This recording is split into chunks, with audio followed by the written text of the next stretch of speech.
morning. Welcome to ConsumerHallaTV News at 8. I am Iri Ayomi Kuneke. Let's start with the headlines. Nigerian secure NIN database capacity as it hit 250 meters. Inflation will soon hit single digits, the presidency assures Nigerians. Custom unveils e-clearance platform to decongest Apapa port. Starting the news this morning as President Bola Ahmed Tinubu announced yesterday that over 126 million Nigerians have now been enrolled in the National Identity Database, even as the federal government has expanded the system capacity from 100 million to 250 million records to ensure universal coverage. The President, represented by the Secretary to the Government of the Federation, Senator George Akume, disclosed this at the 2025 National Day of Identity celebration organized by the National Identity Management Commission and IMC in Abuja. Meanwhile, the event with its theme, Key Infrastructure Backbone to Digital Public Infrastructure. Senator George Akume said the President's milestone was more than a statistic but a story of empowerment, inclusion, and national progress. He stressed that the national identification number was not just a number but a key to dignity, access, and security for every Nigerian, adding that the government would continue to strengthen the identity ecosystem to ensure no citizen was left behind. Now the special advisor to the President on economic matters, Mr. Tope Fasua, has stated that Nigerians can expect inflation to fall to single digit soon, which he believes will make life easier for the people. Mr. Tope Fasua gave this assurance when he featured on the national television yesterday, where he explained that food prices are already beginning to drop as inflation eases. The statement came shortly after the National Bureau of Statistics reported that headline inflation fell to 20.12% in August 2025, down from 21.88% in July. According to the NBS, the August 2025 inflation rate showed a 1.76 drop compared to July on a monthly basis headline inflation, which stood at 0.74% in August, while food inflation was 1.65% year-on-year. Inflation was 12.03% lower than the 32.50% recorded in August 2024. Furthermore, the Statistic Agency explained that while inflation remains, the pace of price increases is slowing compared to previous month. However, Mr. Tope Fasua admitted that 20.12% is still high, but stressed that the figures now reflect the long overdue rebasing.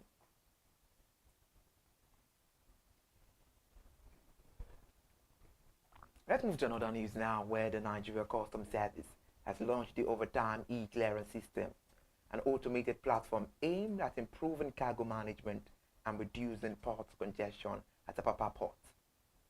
Moreover, the service announced in a statement to Next yesterday that the platform will address a staggering 15-year backlog of abandoned cargo and tackle corruption in the system. Furthermore, Comptroller General of Customs, Mr. Adewale Adeniyi, officially introduced the system during a sensitization exercise in Lagos State, where he said the platform will enable people to submit and track applications remotely, cutting repeated visits to custom offices and limiting manual interference. Mr. Adewale Adeniyi warned against attempts to abuse the process, citing a 15-year-old overtime cargo case still under investigation as an example of why loopholes must be closed. Let's talk about presidency here now, where President Bola Ahmed Tinubu yesterday said the linkage of the national identification number with SIM card has drastically reduced fraud and improved national security. President Bola Ahmed Tinubu was represented by the Secretary to the Government of the Federation, Senator George Akume, spoke at the 2025 National Day of Identity organized by the National Identity Management Commission in Abuja. The President noted that identity is now more than a record, describing it as the foundation of citizenship, the gateway to opportunity, and the anchor for national security. He added that the national identification number, supported by public infrastructure, has now become central to Nigeria's digital transformation, making transactions more secure and build citizens' trust in government and private institutions. Away from that, to the foreign scene where the U.S. mission in Nigeria has responded to concerns about the non-refundable nature of the U.S. visa fees, stating that the policies align with global practice. The embassy stated that fees cover application costs regardless of approval. The statement comes amid public debate on transparency and fairness in the U.S. immigration procedures. However, the U.S. in a statement on its X and O yesterday assured Nigerians that each case is reviewed thoroughly and fairly, and also for best results, the mission thereby urged Nigerian visa applicants to prepare their application carefully. Let's talk about the CBN now. The Central Bank of Nigeria has directed all domestic systematically import bank to secure its approval for the appointment of successor managing director 6 months before the exit of incumbent. The Apex Bank also ordered that such appointment must be made public at least 3 months before the outgoing chief executive formally leaves office. This directive was contained in a circular signed by the Director of Financial Policy and Regulation, Mrs. Rita Siki, and made available yesterday on the Apex Bank website. Consequently, and in line with good corporate governance practice, each domestic systemically important bank is hereby required to ensure it obtains regulatory approval for the appointment of a successor managing director not later than 6 months to the expiration of the tenure of the incumbent managing director, and also publicly announce the appointment of the successor and not later than 3 months to the planned exit of the incumbent CEO. The move, according to the CBN, is intended to strengthen corporate governance and reduce uncertainty in Nigeria's banking sector.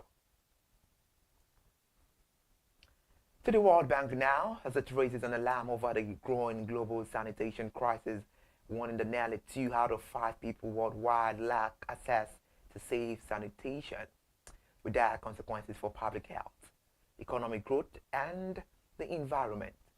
The global lender also raised an alarm that Africa is losing as much as $200 billion annually in economic gains due to poor sanitation, warning that the continent's GDP could rise up to 5% with adequate investment in worth-around sanitation services. This was contained in a report titled The Global Sanitation Crisis Pathways for Urgent Action, released by the World Bank yesterday. Sanitation remains one of the most pressing global development challenges.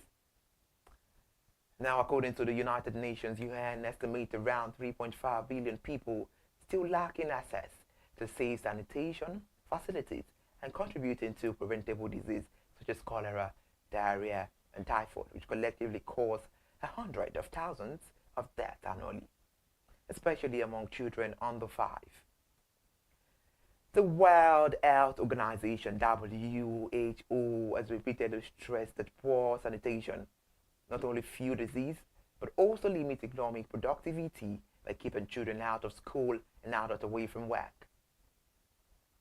Now let's focus on the airline operators of Nigeria, as the AONF welcomed the federal government's decision to suspend the proposed 4% free on board levy on imports, saying the move safeguard the aviation sector, protect jobs, and mitigate inflationary pressure. In a statement issued yesterday, the AON President Abdulmunaf Sarina said the suspension demonstrates President Bola Ahmed Tinubu's commitment to foster a business-friendly environment and also to support critical sectors and promote sustainable economic growth. Abdulmunaf Sarina said the levies implemented would have had severe consequences for airlines operating in Nigeria and significantly increasing the operational cost in an industry already contending with multiple economic challenges. The levy was, however, introduced by the Nigeria Customs Service, faced widespread critics from manufacturers, importers, and customs agents who warned that it would also worsen inflation, erode trade competitiveness, and undermine investment in the country. Now reacting to this concerns, the Minister of Finance and Coordinating Minister of the Economy, Mr. Wale, denounced the suspension, citing risk to trade facilitation, economic stability, and Nigeria's business climate. The Shine Bridge Global, a United States US-based food science and innovation company, has announced plans to establish a food processing hub at the Rise IIP Shagamu, a Paris Special Agro-Industrial Processing Zone SABS, in Ogun State, as part of its expansion into Nigeria. The chairman of SBG, Dr. Tony Bello, disclosed the development in a statement issued 2 days ago in Lagos State. Dr. Tony Bello said the company's board of directors resolved on the 13th of September that while some roots brand co-manufacturing would continue in Germany, SBG would set up operations in Nigeria to drive its cassava-based product line.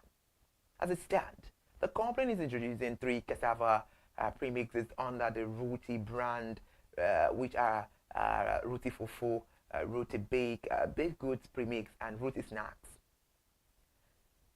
Dr. Tony Bello said his product will target Nigeria's food service and retail market, with plans to test launch them locally by Christmas 2025. The APIS has announced the creation of 1,000 fresh graduate jobs through its 2025-2026 graduate training program, in direct reciprocation of the federal government suspension of the 4% free on board levy on imports. Chairman of APIS, Dr. Ralen Ifechukwu Onyema, praised President Bola Ahmed Tinubu and the Minister of Finance and Coordinating Minister of the Economy, Mr. Wale Edun, for reading the concerns of industry stakeholders and bold steps to safeguard millions of jobs nationwide. Describing the suspension as a lifeline for the aviation sector, Dr. Ralen Onyema said the policy shift has prevented severe economic pressure and could have crippled airlines and triggered mass job losses. The graduate training program is designed to equip young Nigerians with the skills, exposure, and mentorship needed to thrive in aviation and allied industries, and while building a pipeline of professionals to drive sectoral growth. Thank you so much for joining us on ConsumerHallaTV News at 8. I am Ire Ayomikole Eke. Stay with us for the rest of the day and do well to subscribe to YouTube channel and follow us on all our social media platforms. ConsumerHallaTV. Bye for now.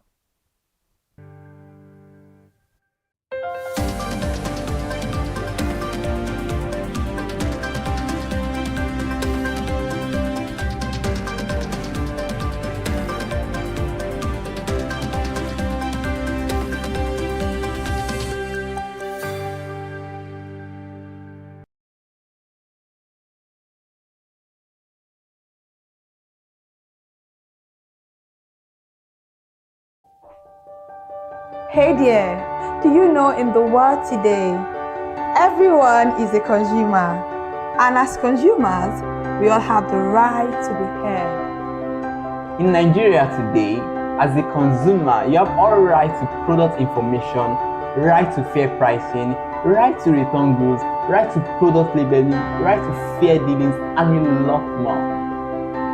Well then, have you heard about the new media channel? ConsumerHallaTV. ConsumerHallaTV. ConsumerHallaTV.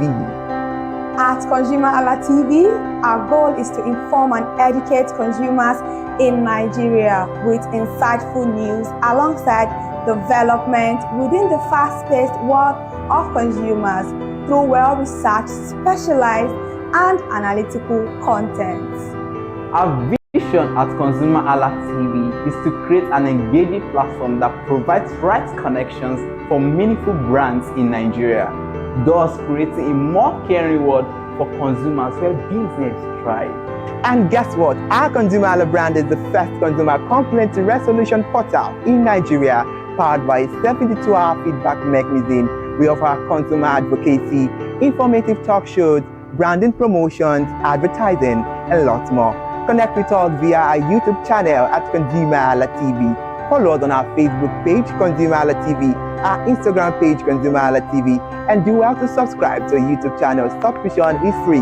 ConsumerHallaTV. At ConsumerHallaTV, you deserve to be heard. At ConsumerHallaTV, you deserve to be heard.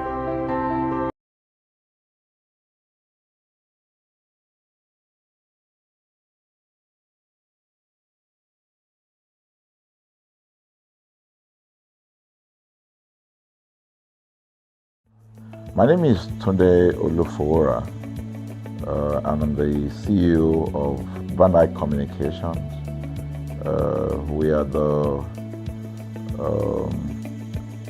we call the publisher or the owner of the new initiative called ConsumerHallaTV. ConsumerHallaTV is actually Nigeria's first consumer-centered, or called a consumer-centric television platform that aims to bring voice to the over 220 million Nigerians. It was a vision that came to my heart about 10 years ago. I remember that I was traveling. I traveled out of the country, on airline. And I had this unpleasant experience. It was a trip to an African country from Nigeria, and I actually went with a local flight from Nigeria. I wouldn't want to mention the name of the airline. And then it was to South Africa, and we landed in South Africa. And let me just paraphrase it. When I was coming back, I had some money, some dollars, and that someone had given to me to hand over to another person in Nigeria. So I wanted to help out.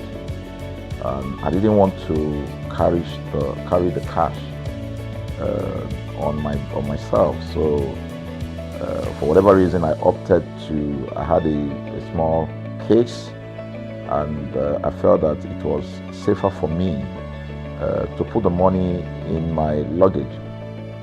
So I put it in a safe place in my luggage, got everything intact, and I checked in my luggage. My arrival in Nigeria, I was standing and was waiting about the carousel just so that I could pick up my luggage, and then I was there for 1 hour. And waiting for my luggage. I didn't know that my luggage already arrived, and it was one of the luggage that was moving around on the carousel. So after about 1 hour wait, I looked to my left and my right. Almost everybody had gone. I think there were just about 2 or 3 left. So I beckoned on the woman that was on my side, and I noticed she was really in tears. Madam, what happened? She said, our bag has just been torn and a lot of things stolen. So I said, well, I've also been waiting for my own. She said, you better go and check those luggages there. Maybe yours is one of them. And lo and behold, I went around there. Mine was one of them. By the time I got it, everything inside my luggage was gone. All the valuable things there were gone. To cut the long story short, we felt there was need for us to report the case, at least to the airline. It was in the night, about 8 o'clock or 9 o'clock. We went in to go and see the officer that was in charge. As soon as we got in there, the officer said, "Oh, so sorry, but you will have to go to our head office in somewhere in Victoria Island, to lodge a complaint." Okay. So the next day we went to the Victoria Island and we lodged a complaint, and that was it. And since that day, I'm talking a story of over 10 years ago, I didn't get a call, not even a call from that airline to talk to me about what happened to my luggage. Now, about a month after that trip, I had another opportunity to travel out of the country. This time around it was to US, and it was an official assignment. and I flew on. I will mention the airline this time around. I flew on a BA. I really didn't like BA. I usually go with Virgin Atlantic and things like that. But my protocol officer convinced me and said, okay, you will love BA. Why don't you go on BA? Anyway, so I went on BA to US. And of course, when I returned from US to Nigeria, we had to do, of course, there'll be like a connecting flight, from Heathrow. So we got into London Heathrow, and then because it was through Heathrow that we went, and then so they changed since it was BA, they changed the aircraft this time around to a bigger one. I mean, clearly because there were more Nigerians, or more people that were planning to come to Nigeria, and then we boarded. Not quite 10 minutes into the flight, in the air, the aircraft started malfunctioning. The air conditioning compartment were not functioning very well. I was on what you call business economy. The whole of that business economy all the way to economy side, the ACs were not working well. It was hot, and then I was watching, and then from that moment till we got to Nigeria. From that moment till we got to, I'm just trying to paraphrase, from that moment till we got to Nigeria, I could remember very well how many times the pilot, broke into conversation and had to apologize and say, we're really very sorry about this. He was giving us almost every 30 minutes. There's always a kind of update. So sorry, this is what we're doing now, this is what we're doing. While we were on that journey, I also remember an incident. So they came, the crew apparently couldn't resolve it. They couldn't manage the crisis or what was going on about it. They couldn't fix it. So they come up and said, we're so sorry, but for all the inconvenience, we're declaring, free lunch, free whatever it is you want, you can get. So trust Nigerians, you need to hear how everybody was jubilating, But something struck me. The experience I had just about a month before, and this experience, somehow I started comparing them. I was trying to see how this matter will be managed. Again, to cut the story short, we landed in Nigeria on BA. Before we landed, the pilot announced and said that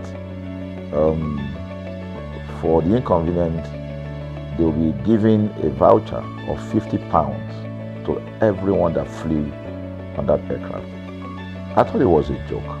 I mean, it was my first time with BA, but for what I knew or know of the British man would never even play with his 1 penny, talking of £1. So I felt that must be a joke of the year. So we left. I got back to my office. I think it was just about a week after.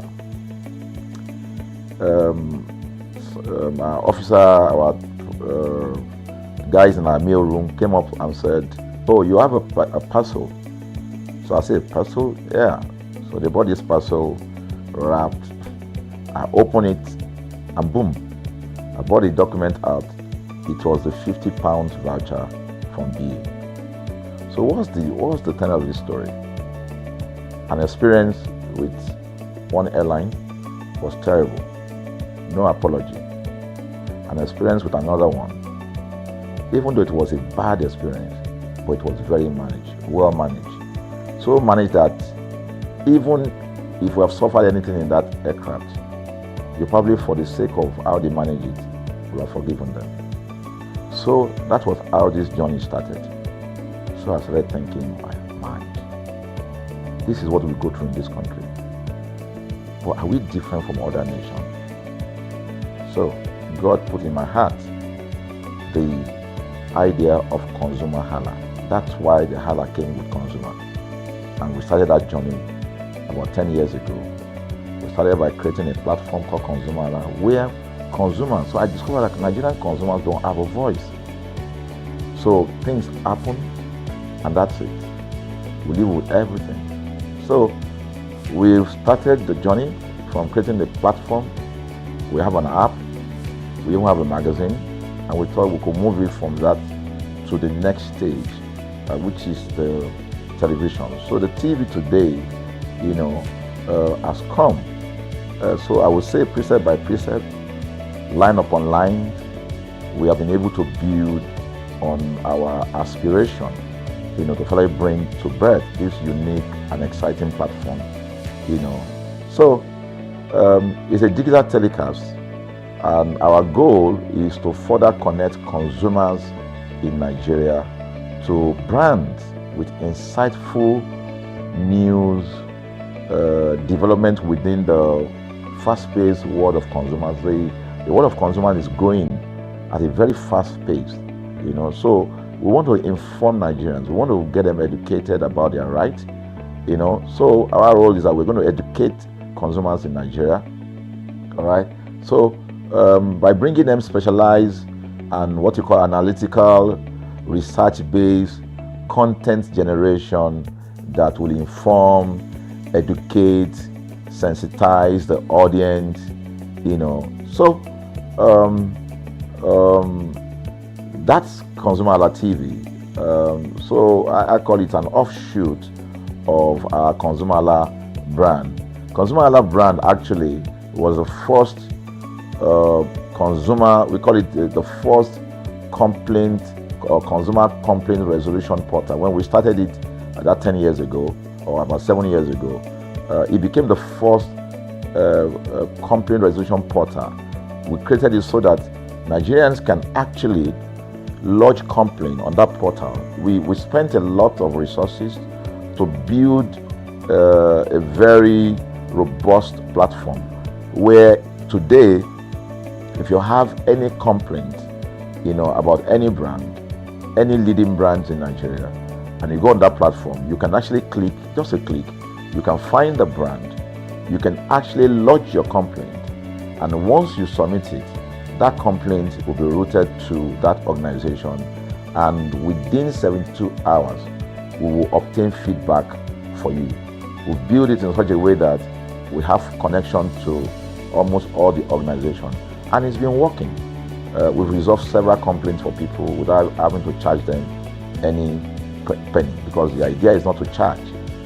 So what we have done with ConsumerHallaTV is to take it to the next level. So we hope to change the narrative. We want to give the right direction. Nigeria has the largest consumer market in the world, with a population of over 220 million people.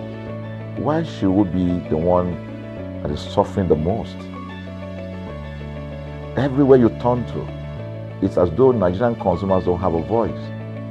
You're traveling, you buy a ticket. For whatever reason, an airline will wake up middle of the night,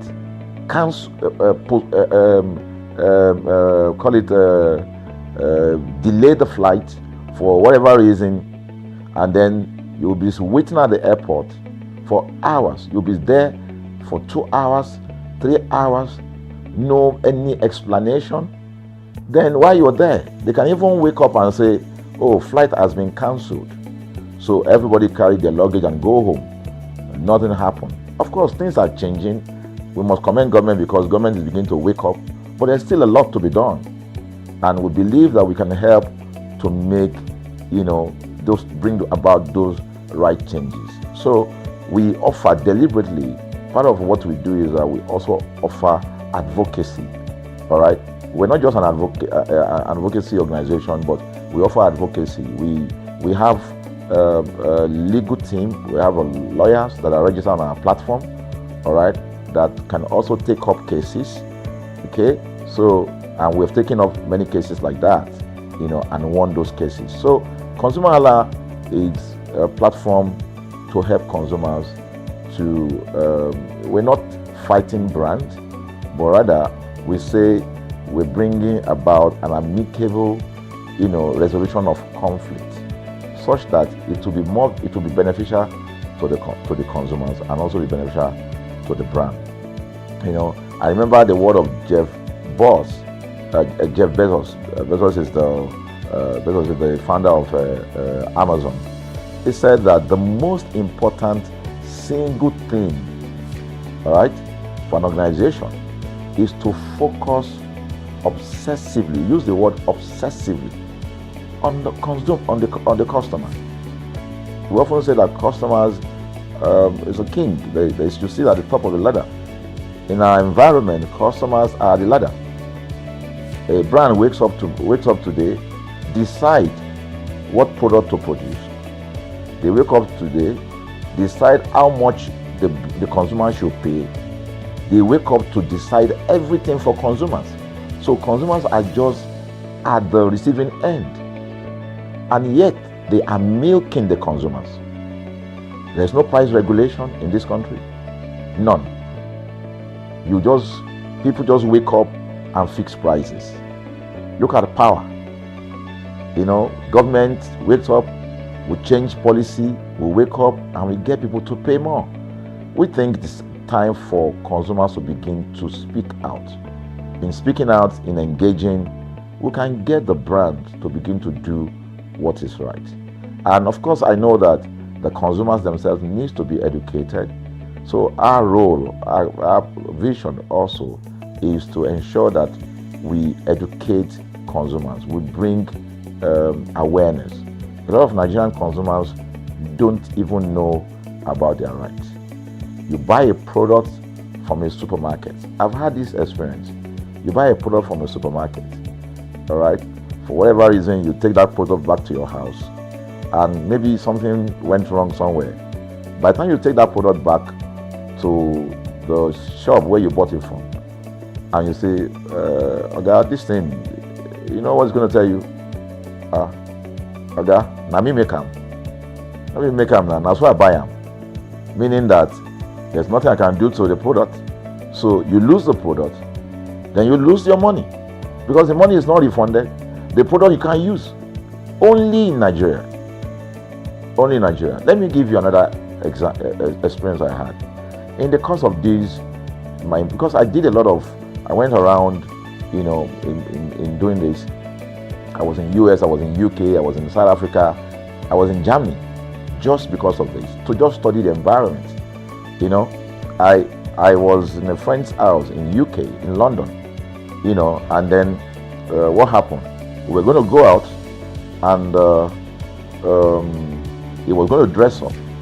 So he said, to me, I was seated in his sitting room. So he said, wait a minute, I picked up an iron, that's the pressing iron, 2 days ago or so from a store. Let me try this, let me just try and use that to iron my shirt and we can go out. So I was seated, the TV was on, I was watching. While I watched him, he brought out the pressing board, spread it out, brought the iron out in my presence, plugged in the iron, and then as soon as he switched on the power button, we just had a spark. Boom! The guy was raged. Then he goes, What just happened? So he said, No, these guys are in trouble, they're in soup.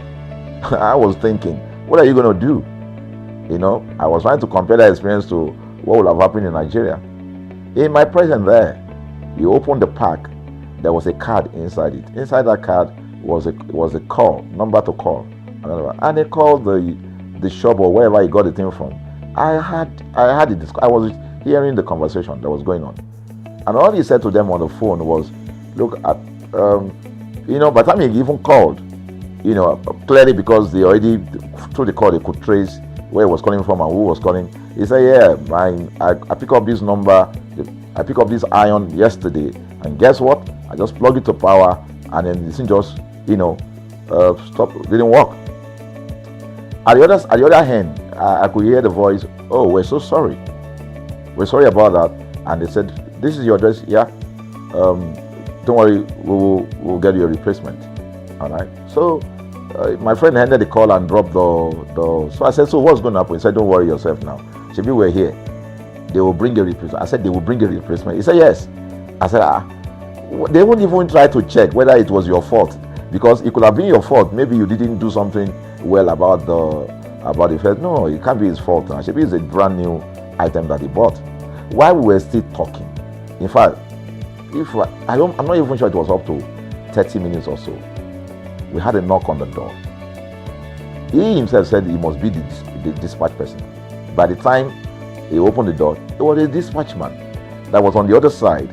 And then the dispatch man was at the door. Just watch this. Was at the door.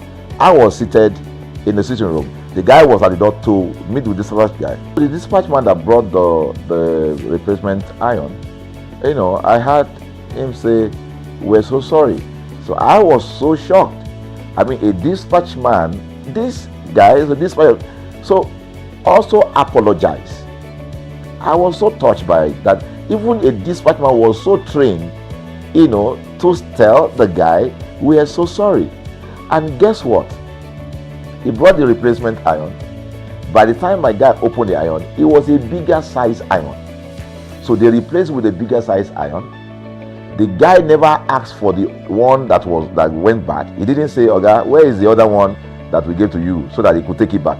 No, he just bought a new one and gave it back. So I asked my friend, I said, can you interpret this to me?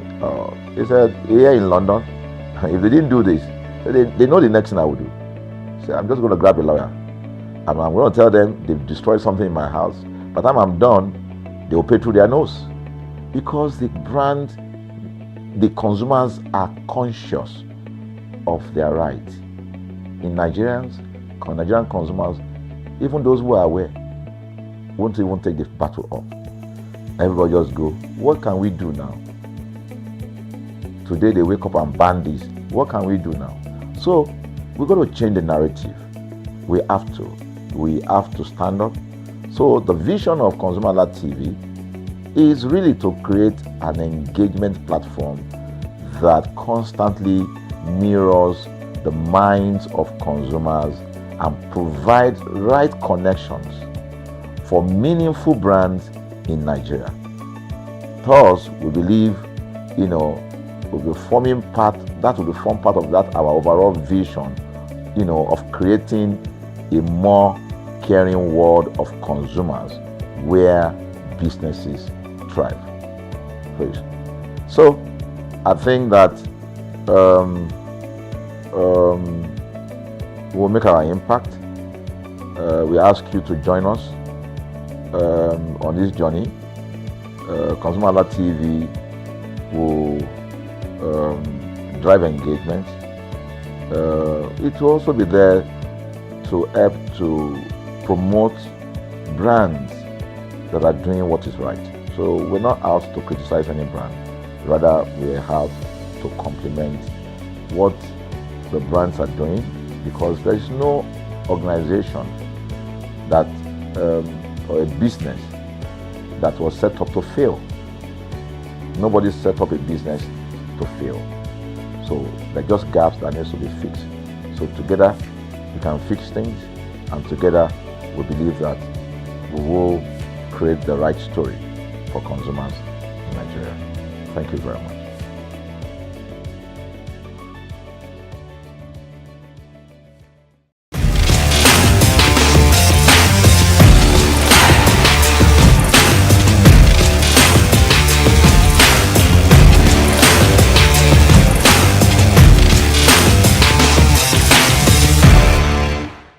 Consumers, you're welcome to another exciting episode of Consumer Voice on ConsumerHallaTV. I am Matilda Omenai. Consumer Voice is a show where we visit different places in Nigeria to get people's opinions, preference, and feedbacks on different leading brands, products, and services that they make use of daily. And today is not different. Although salt is the smallest ingredient in the kitchen, it is very important and it makes your food taste very good. But there are different leading brands of salt, so we want to know which one Nigerians prefer. Do they consider the price? Do they consider the texture? Do they consider how it makes their food taste? So come with me as we find out.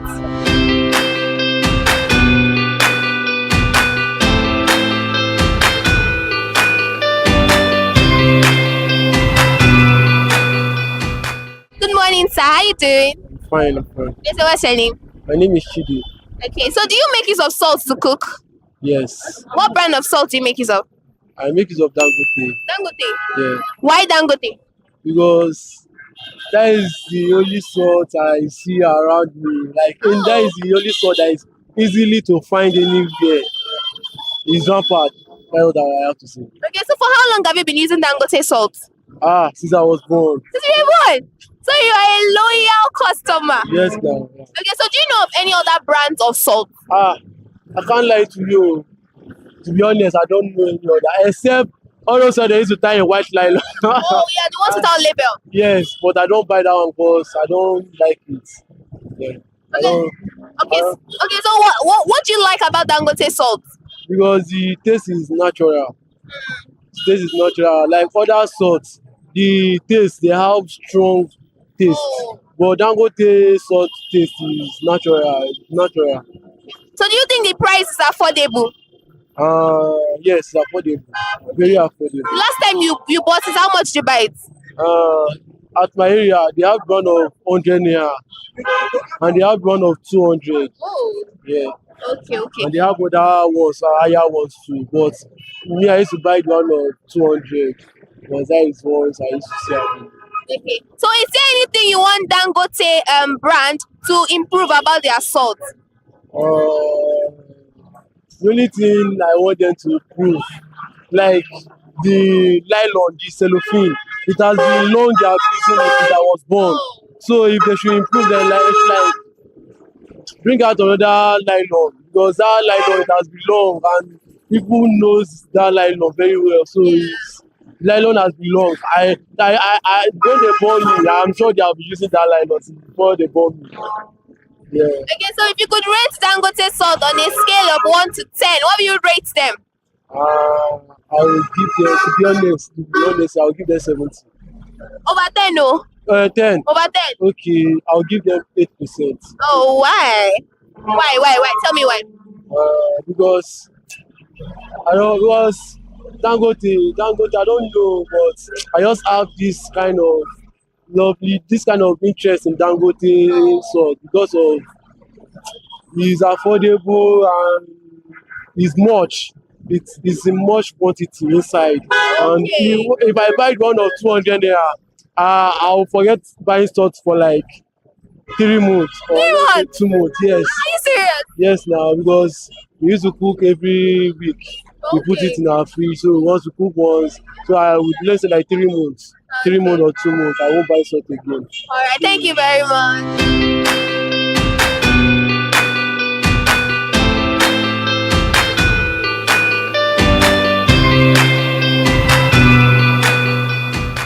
Good morning, ma. How you doing?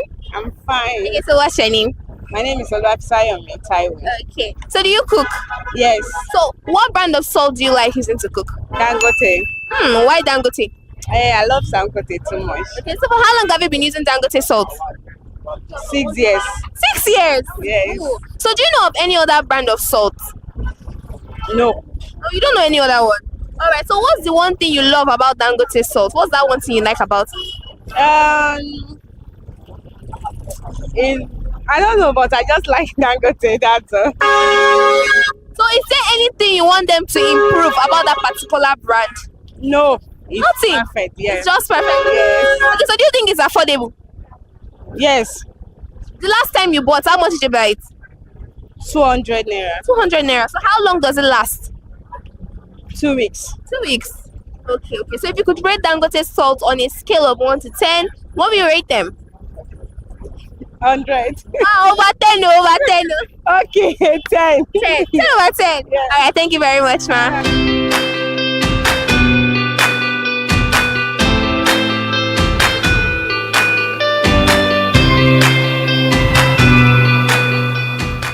Good morning. Good morning. How you doing? Fine, thank you. Okay, so what's your name?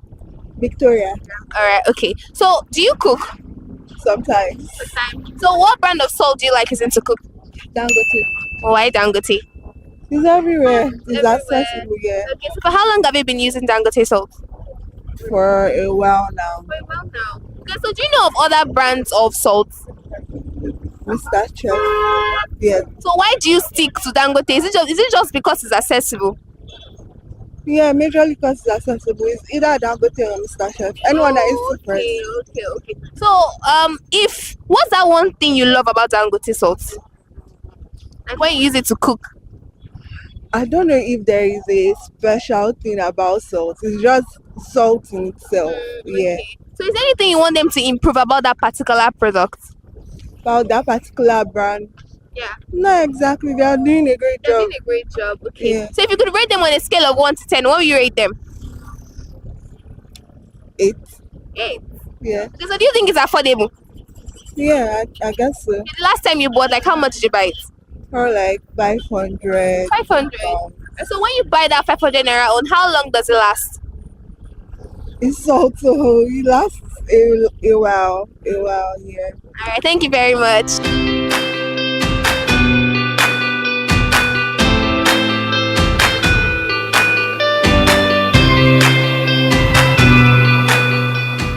Ma, Morning. how you doing? I'm okay. Okay, so what's your name? Esther. Okay. So do you make use of salt to cook? Yeah, of course. So what brand of salt do you make use of? I think I made use of mostly Mr. Chef Why Mr. Chef? because it has a kind of good taste. Oh, Okay. When you add cooking, Okay. the taste really brighten the taste of the food. all right. So for how long have you been using Mr. Chef? I can't remember, but it's so long. Where they come out here? Are you Since, serious? yeah. Okay, so do you know of any other brand of salt? Yeah, I know of what they call it. I know. I think we have Mr. Chef. We have what's his name? Dangote. Yeah, I know of Dangote. I know Okay. of Dangote, and I know of there's one they use red, and there's one mostly from the north. This other Savannah, something else. That was mostly from the north. Yeah. Okay. So what's that one thing about this Mr. Chef that you know that makes it different from other type of salt that you've used? I think Mr. Chef have kind of.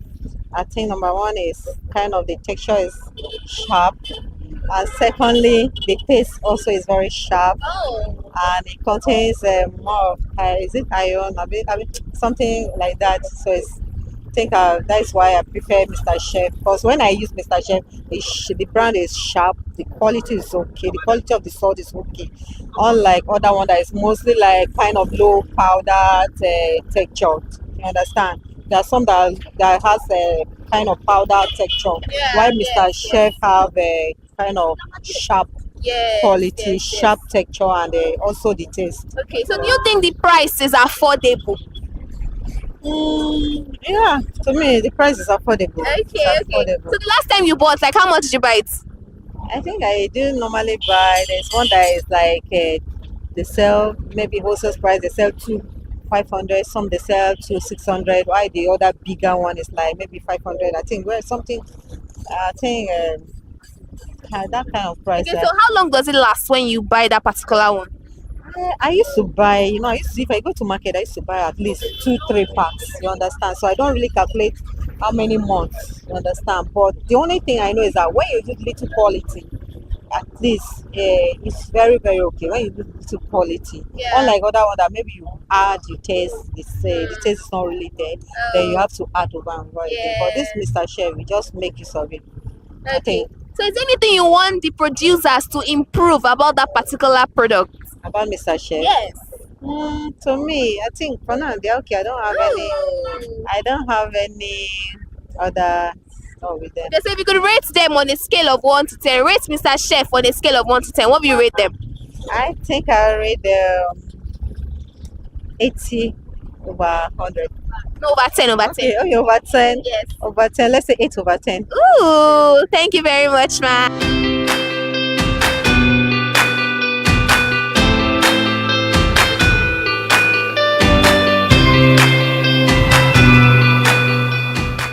Good morning, sir. Yeah, good morning. How you doing? I'm doing well. Okay, so what's your name? My name is Joseph. Okay, so do you cook?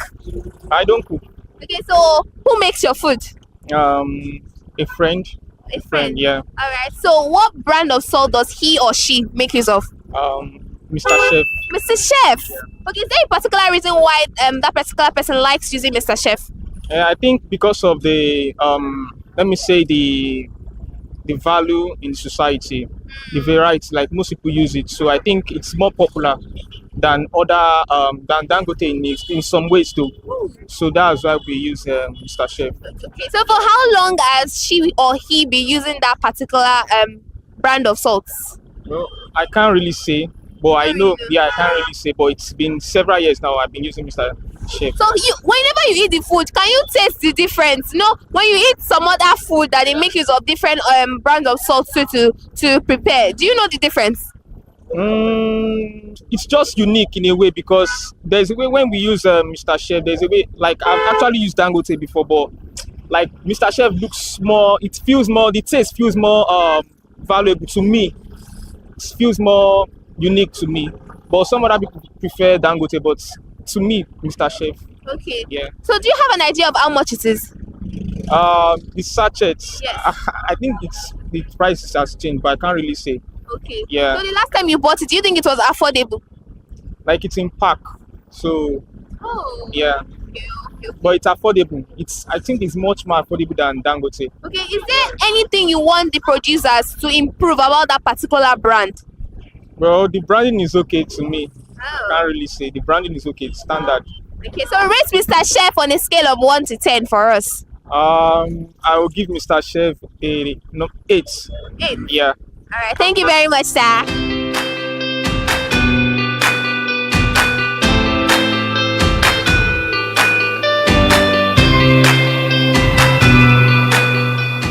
Hey, ma. Yeah, good morning. How you doing? I'm good, and you? I'm good too. So what's your name? I'm Lizzie. Lizzie. So do you use salt to cook? Yes, So what brand of salt do you make use of? Mr. Chef. Why Mr. Chef? I just like the brand, and that's what we've been using for ages now. For ages. Yeah. Okay. So is there anything that you can say is unique about that Mr. Chef? I think the quality actually. The quality is okay. It's top notch. All right. So do you know any other brands of salt? For now, not really. Not really. Yeah. So do you think the price of Mr. Chef is affordable? Obviously, it is. So how much did you buy the last time you bought it? I do buy in packs, Oh. but I think they sell pieces like, let's say 500, 250 thereabouts. So when you buy in pack, for how long does it last for you? Depending on my usage. Depending on your Yeah, usage. yeah. What's the longest it has ever lasted? Sometimes 5 to 6 months. Yeah. Wow. So is there anything you want them to improve about that particular product? If there is anything, I think the quality assurance of the product, they should be able to know if the product is good for consumption, and if there is any adjustment, they should just do it. Okay. But for me, for now, it's okay. Okay. Yeah, it's okay. All right. So if you could rate them on a scale of 1 to 10, what will you rate them? Probably 8 over 10. 8 over 10. Why 8 over 10? I don't know, just 8 over 10, because the brand is okay. All right. And it's affordable actually. Okay. All right. Thank you very much, ma'am.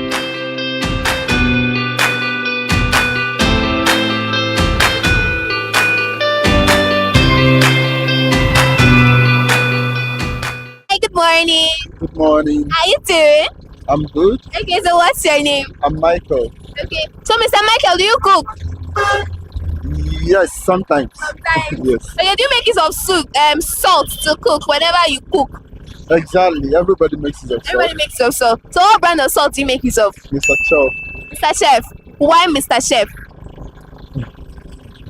Because it tastes really nice. It brings out the taste of the food actually. Oh, So okay. that's why. All right. So, for how long have you been using Mr. Chef? As little as when I was small, because my parents normally use it. Wow. Okay, so have you heard of other brands of salt? Yes, but not much. We have Dangote. Then there is this one we use when we are small. I can't remember the name actually. Oh, okay, But okay, it's okay. no longer involved. Oh, okay. So, have you used any other ones instead of using Mr. Chef? Like, have you mistakenly, let me not say mistakenly, like you just wanted to try something new. So you just tried, you've not. No, So you're a loyal customer. yeah. Okay, so what's that one thing about Mr. Chef that you like? Like I said earlier, it brings out the taste of food, and it's not that expensive, so and it lasts. You know, I was about to ask whether it was affordable. Yeah, very affordable. Okay, so Do you think that it's affordable for the average Nigerian? Exactly, and it lasts. Oh, it lasts longer. So like for like how long does it last? It depends on your usage, sha. It can take up to 1 month depending on your usage. Okay. So is there anything you want the producers of Mr. Chef to improve about that particular product? Let them reduce the price more. Oh, how about the quantity? The quantity should also increase. Yeah. Okay. So if you could rate Mr. Chef on a scale of 1 to 10, what will you rate them? I'll give them 7 7. Why 7? because I'm trying. So let them take 7. All right. Thank you very much, sir.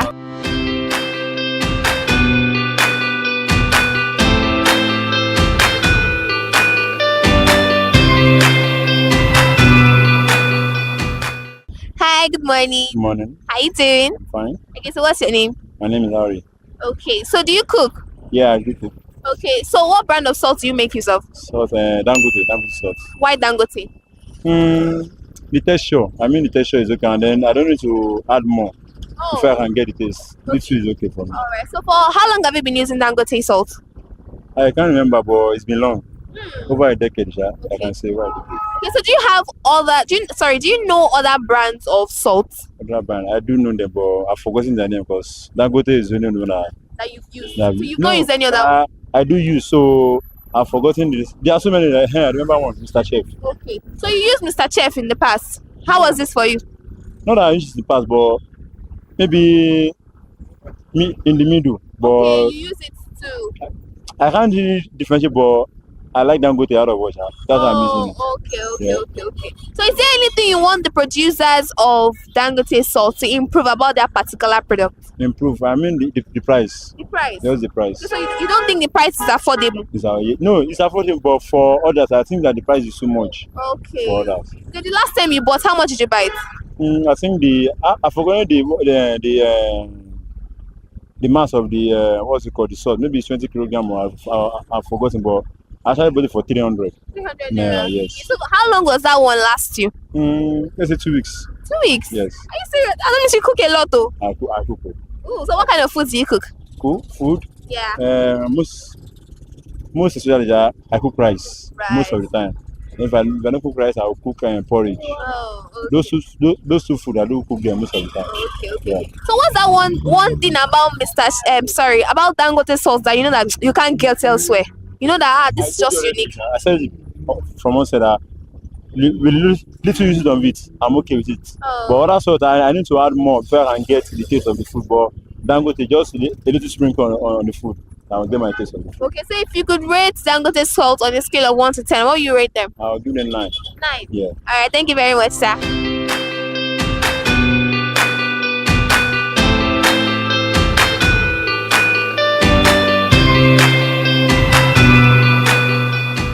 Still Consumer Voice, and we've heard what the consumers have to say about their favorite salt brand. And for today, Miss.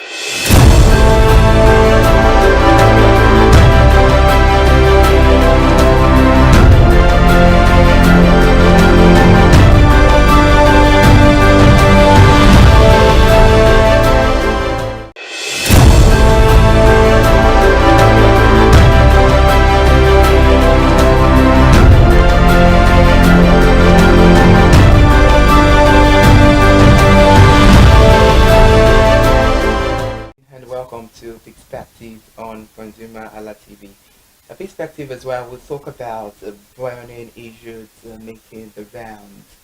I'm Ire Hayomi Kuleke. On today's edition of Perspective, we'll be talking about the Bank Customer Bill of Rights in Nigeria that was developed by the Central Bank of Nigeria to protect the rights and interests of bank customers.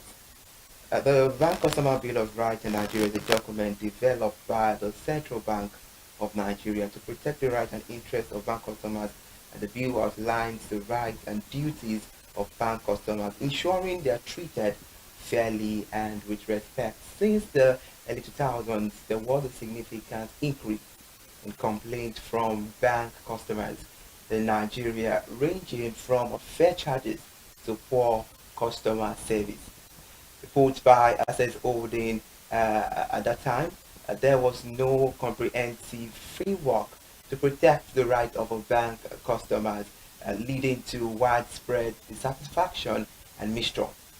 In response to this concerns, the CBN Central Bank of Nigeria recognized the need for a robust consumer protection framework and initiated the development of the bank.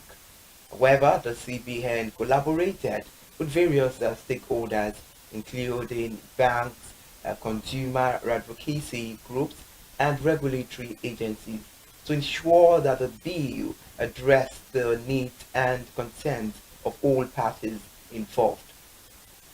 After extensive consultations and revisions, the Bank Customer Bill of Rights was finalized and published by the Central Bank of Nigeria. Meanwhile, the primary objectives of the Bank Customer Bill of Rights is to protect bank customer rights, to safeguard the rights and interests of bank customers in Nigeria, also to promote transparency and accountability. This has to do with ensuring that banks operate transparently and are held accountable for their actions, as well as enhancing customer satisfaction. This is to improve overall customer satisfaction with banking services in Nigeria. To foster a stable financial system. This has to do with contributing to the stability and development of the Nigerian financial system by establishing a clear framework for the protection of bank customers' rights. The Bank Customer Bill of Rights aims to promote a fair, transparent, and customer-centric banking industry in Nigeria. For insightful insight on the program, with me in the house this morning, I have Mr. Moshood Isamotu, public analyst and creator. It's a pleasure to have you. Good morning, sir. Good morning, viewers. Good morning. And also we have virtually we have Dr. Eddie Ademosu, banker and former president, Association of Corporate Affairs Managers of Banks, ACMB. It's a pleasure to have you, Dr. Eddie Ademosu. Okay, all right. I guess we're having network issues. So, Mr. Moshood, let me start with you. Let's help the Nigerian consumers to understand this new initiative from the CBN. What is this Bill of Rights? What is it all about by the CBN? And what is the importance of this bill? And what is exactly set to achieve? Good to thank you for having me this morning. I just want to tell you that the Bill of Rights being put forward by the CBN is not actually new. It has been in existence for more than 2 decades right now, but just that because of the evolving development in the banking industry and the relationship that the banks want to build with their customers, and if you just go by the recent experience of what customers are experiencing with the banks, the CBN now think they need to be more responsive to the yearnings of the public. That is why they have come up now to recharge, so to say, to give life to what they already have before, and to take care of the development that have taken place between when it was initiated and now. I guess this probably will have been informed by the feedback they are having from customers and series of complaints that they are having from the customers. So the Bill of Rights that is being put forward right now is not actually new, but I just give you flavor to it. They want to give a life to it by codifying it and make people to be more conscious of their duties and responsibilities. Meanwhile, the bill is not just having to do with what customers will expect from their banks. It's equally two-edged sword. It's equally place a burden on the customers, their duties to their banks as well. It's a two-policy thing, but primarily it is a bill that probably wants to let the public know their rights, what is to expect from their banks when they have interactions. And so it is good that the CBN as a regulatory body is taking it upon itself now to be more responsive to its responsibilities by ensuring that the bank customers expend the best practices. This is going to instill confidence in the system, and at the same time is going to make the inclusiveness with the CBN is preaching more appealing. And of course, bank is now, everybody is now a bank customer. Actually, everybody is a bank customer with the advent of fintech and what have you. So the challenges of banks are getting more, so which means they need to be more responsive to the development. So quite good. It's a decision that CBN has started to take, and I think it's a good direction. It will create sense of awareness for the people, for the public. So it is a good thing that's coming up at this very point in time. Thank you for saying it's not a new bill. They're just adding flavor, because a lot of consumers are thinking when they heard the new bill, they're thinking, what bill are they trying to, evolve out? And while talking the other time, you made mention of duties of the consumer to bank. What are the duties of the consumer to bank? Thank you very much. One way, there's no responsibility that doesn't go with duties. Understand? It's a two-way thing. Number one, apart from what you expect your bank to do for you, you equally have a responsibility. I'll give an example. If, as a customer, it's your duty to have financial education, understand? You should know that when you collect a loan, for example, from the bank, you must pay back. But the money is not a gift. If the bank gives you a financial instrument, it's your responsibility to keep it. And at the same time, if you have a login detail to your bank application, it's your duty to keep it. Okay, as simple as your ATM card. It's your duty to make sure that it is well kept, that your password is well kept. Am I getting me? It is your duty to ensure that when you collect, when the bank say do this, you respond and do what they ask you to do. Understand? So it is two-edged something. So it's not just probably what the bank holds you. You equally hold your bank in order to make sure that the relationship is effective and it's mutually rewarding. So you as a bank customer, you have a responsibility. Likewise, your bank equally has a responsibility. But most of us, we talk more about what the bank needs to do for us without thinking about what we need to do as well. Interesting. What's significant? Okay, we have Dr. Eddie.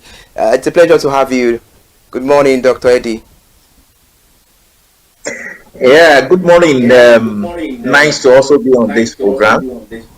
Good morning, Dr. Eddie. It's a pleasure to have you on the program.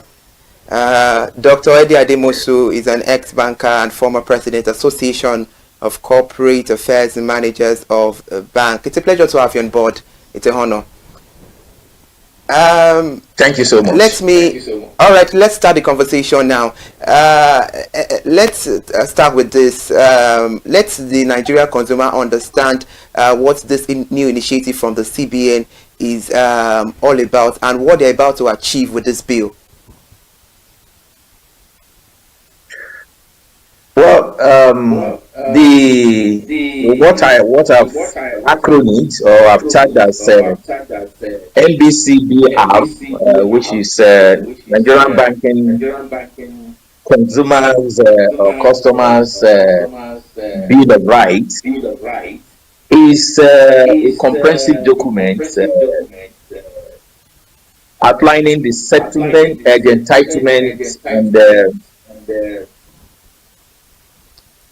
protections available to banking customers. In essence, the Bill of Rights aims to protect consumers of financial products, services, ensuring equitable treatment, and fostering consumer-centric financial environment.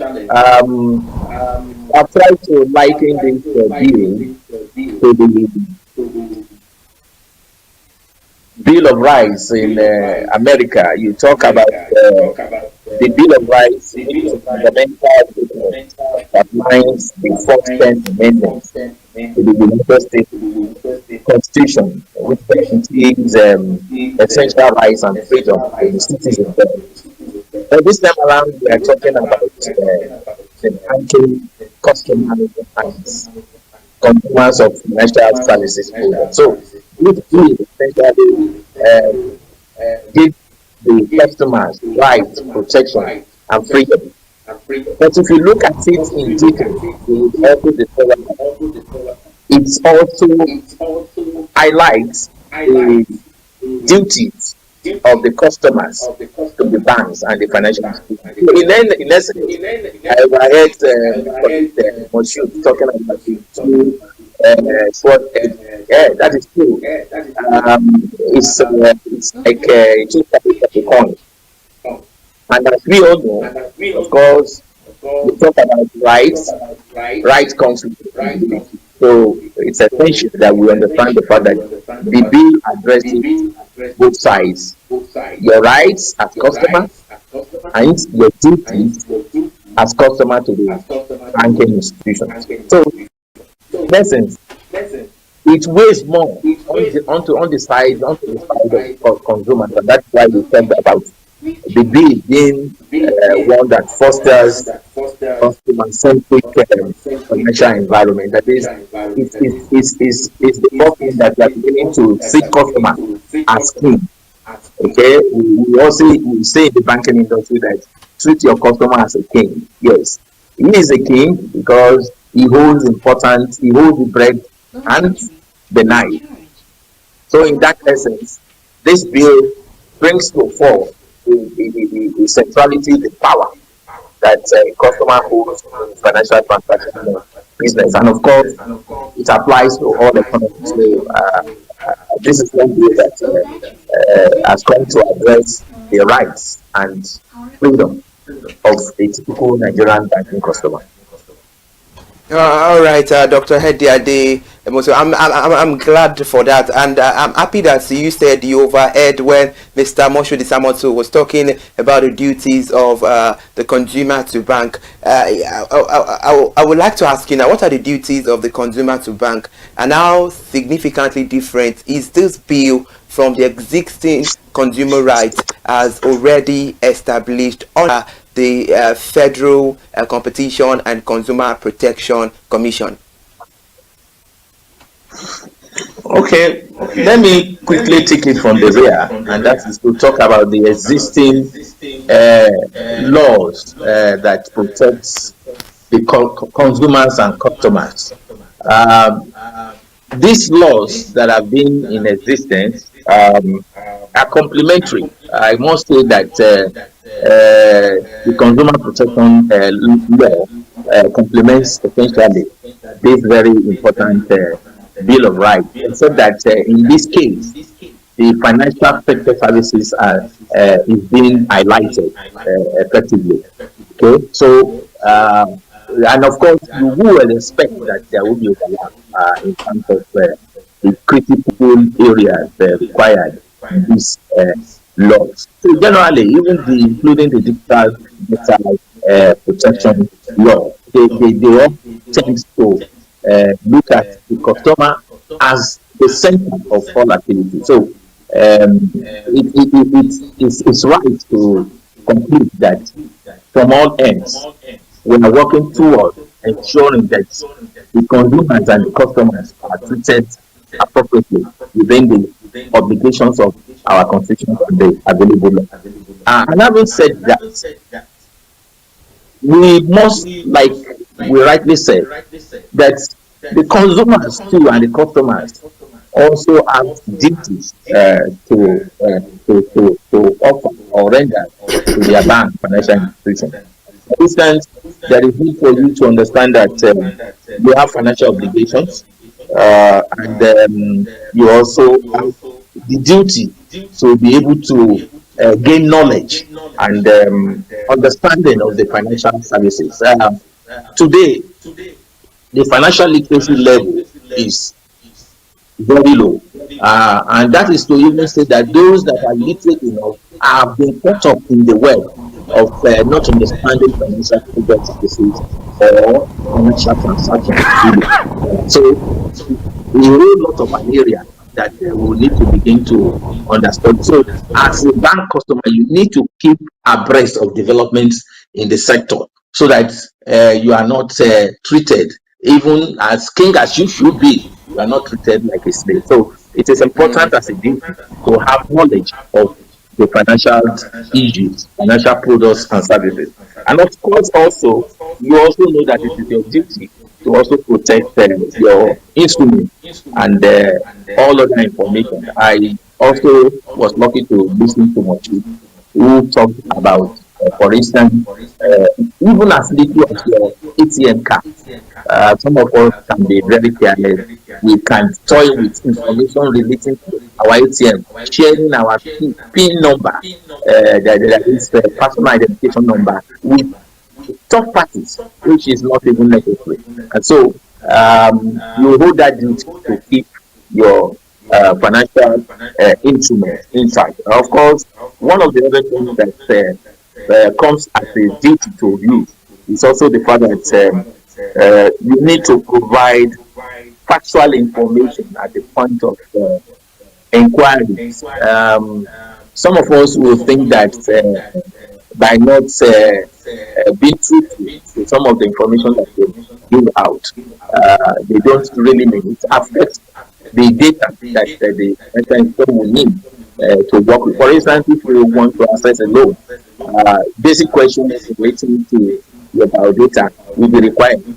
Your incomes and earnings will be required. And so if you juggle the figure, you'll be affecting the outcome of the process to reach conclusion, and then it ultimately leads to granting of loan that shouldn't be granted in the first place. So it is your duty to give accurate and factual information relating to things that are required. And of course, it is also the duty of consumers or customers to report suspected fraud or errors. This is common, and then we tend to underrate. A customer receives wrong transaction inflow into his account, and he feels it is his money or our money. That might not be right.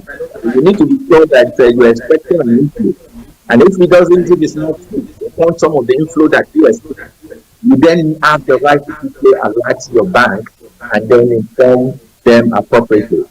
That is the rightful thing to do, even as a citizen of any nation, not to talk of owning the bank not to be guilty. So what we are saying in essence is that the bill of rights works on two hands. One, the banks who use some obligations on you as customers, you also pay them obligations. I think that's the way it works. Thank you for highlighting the duties of the consumer to bank. The one I hold vitally personally has to do with reporting suspect fraudulent activities. That's one of a vital consumer right that a consumer must do anytime they are suspecting any misappropriate activities. Let's take a look at this complaint of bank customer across 5 major Nigerian banks, soared by over 63.54% in 2023, reaching over 10 million compared to 6.12 million from the previous year. According to the audited financial results analyst, Access Holdings, Nigeria's largest bank, saw an 81.26% increase in complaints, reaching to about 5 million in 2023 and about from 2 million in 2022.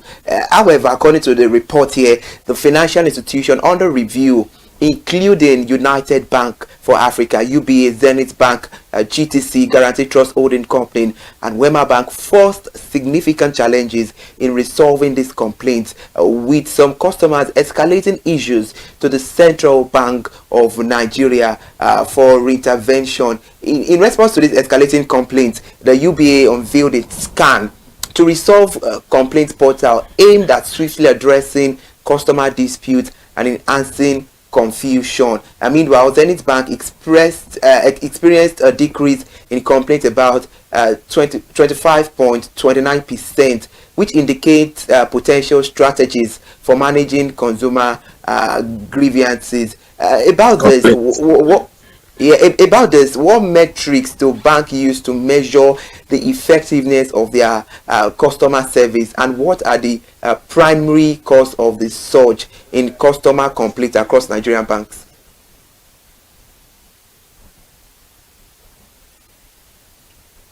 Well, um, generally, you need to take a statistics also of the level of financial inclusion that has occurred in the past few years, say within the past 5 years. There has been a geometric increase in the number of the people who are able to make use of financial services. The statistics put it as of today as almost about 74%, which means the inclusivity, the financial inclusivity has increased geometrically back from that is the statistics as at 2023. As at 220, as at the year of 2020, the figure was less than 60%. So when you use that with the level of complaints that you begin to experience nowadays, it is expected, it is justified. Uh, there is an increase in the number of inclusion, which means more Nigerians now make use of financial services and they have access to financial products and services. So the number of complaints that will naturally come from such increase will also be as a measure of what people are beginning to do, which is a good development too. However, it is important to begin to look at the metrics in resolving these conflicts. The brand communication we say talk about the complaints resolution mechanism. So we agree that banks at various levels have also been devising methods to address it. It is only when such banks couldn't get as fast as possible to the contentment of the consumers or customers that they can then begin to escalate to the regulatory authority. For me, in the past 5 years, the resolutions mechanisms have worked fairly better. It's something that you can call almost about 60% for the banking industry. But the issue is that even knowledge level, literacy level of our consumers or customers is still very low. There are issues, resolutions that can be resolved at their ends. In PR, we talk about PR financial literacy. If you don't understand basic requirements of why certain things need to be done in terms of services and products, and you venture into, you create complaints, you create clog, or you create noises along the channel for you to be able to get the best of the service you want. So what we are seeing in this regard is that the complaint can increase, but simultaneously the resolutions are also being worked on. It will be very difficult at that level to begin to talk about the mechanism being put in place by each of the banks. But aggregately, we know that, like we also highlighted in the statistics, at some point the complaints were just minimal. But like I also have alluded now, with more inclusion, with more people being dragged into the usage of financial services, we do expect that the complaint level will also slightly increase. But I want to believe that that is something that is being addressed by the appropriate authority. But suffice to say that what drives much of this is enlightenment, awareness, education, training at all levels, both within and outside, and also the customers. That is where probably like currently the Association of Corporate Affairs Managers of Banks will need to intensify their efforts in the areas of advocacy, enlightenment, education, and being able to take on activities that would bring to fore the knowledge gap that exists in the financial service sector, particularly to the customers. And so we expect that as we get more sophisticated, more means of mechanism to resolve complaints will be unfolded. Last time the ACAM, the Association of Corporate Affairs Managers, highlighted the importance of AI, artificial intelligence, in resolving issues. So if we get to the point that even before the customer complains, appropriate mechanisms will have resolved to some great extent what currently exists at complaint by customers. Thank you, Dr. Reddy, for your take. Mr. Moshood, over to you now. Let's talk about this. Let's examine this bill in part, which says Nigeria bank customers has the right to be informed, right to choose, right to safety, right to privacy and confidentiality, and right to redress, among others. These are very fundamental areas that touched on the pillars of banking. Does it mean that Nigerian banks have not been fair in protecting customers or consumer along those paths as well? Thank you very much. As I said earlier, this protective mechanism platform that CBN is just talking about has been there. But if they have been very effective, probably we'll be talking of something different now. But we can't blame them that it's never too late to do the right thing. Now, this right they are putting up right now, the right of the customers, it just suggests that if a research is done in Nigeria today about the reputation of Nigerian banks, honestly, I think they may not have a good grade. That's what I'm saying about Nigerian bank. That suggests that the mechanism already in place are not very effective. I will give an example. Okay. KPMG did a report in 2024 December, which was released last year. They said that customer resolution mechanism by banks remain the weakest link in the financial system, the weakest link, which means they are not effective. So bringing them up right now, and is a way to drive that they become more active in enforcing it. So if it's not just being there, how do we enforce it? That is very important. That is why all the key stakeholders need to be involved. The banks themselves need to ensure that they activate their portals to be able to track every complaint, and then a resolution mechanism is put in place. It is when those things are put in place that this right can be enforced. And of course, Nigerian customers, bank customers, need to know how do I get redress if this right is violated. Understand? That is their right to seek redress. For example, CBN already has a customer protection, bank consumer protection department. I mean, there's a standard form for you to fill online if you cannot go physically. I mean, utilize that aspect. If your bank fails to redress your complaint within 2 weeks, you can escalate to central bank, who will get in touch with the appropriate bank and even put sanctions. That is why most of the banks now are now forced to disclose every infraction, every complaint they receive in the annual report, so that we guide the CBN to see whether we are making progress or not. So as a stakeholder, all of us have responsibilities. The mechanism put in place to activate the right of individuals, of bank customers, they are there. But the CBN responsibility is to enforce that they work. That is what he's trying to say. Right. Thank you for that.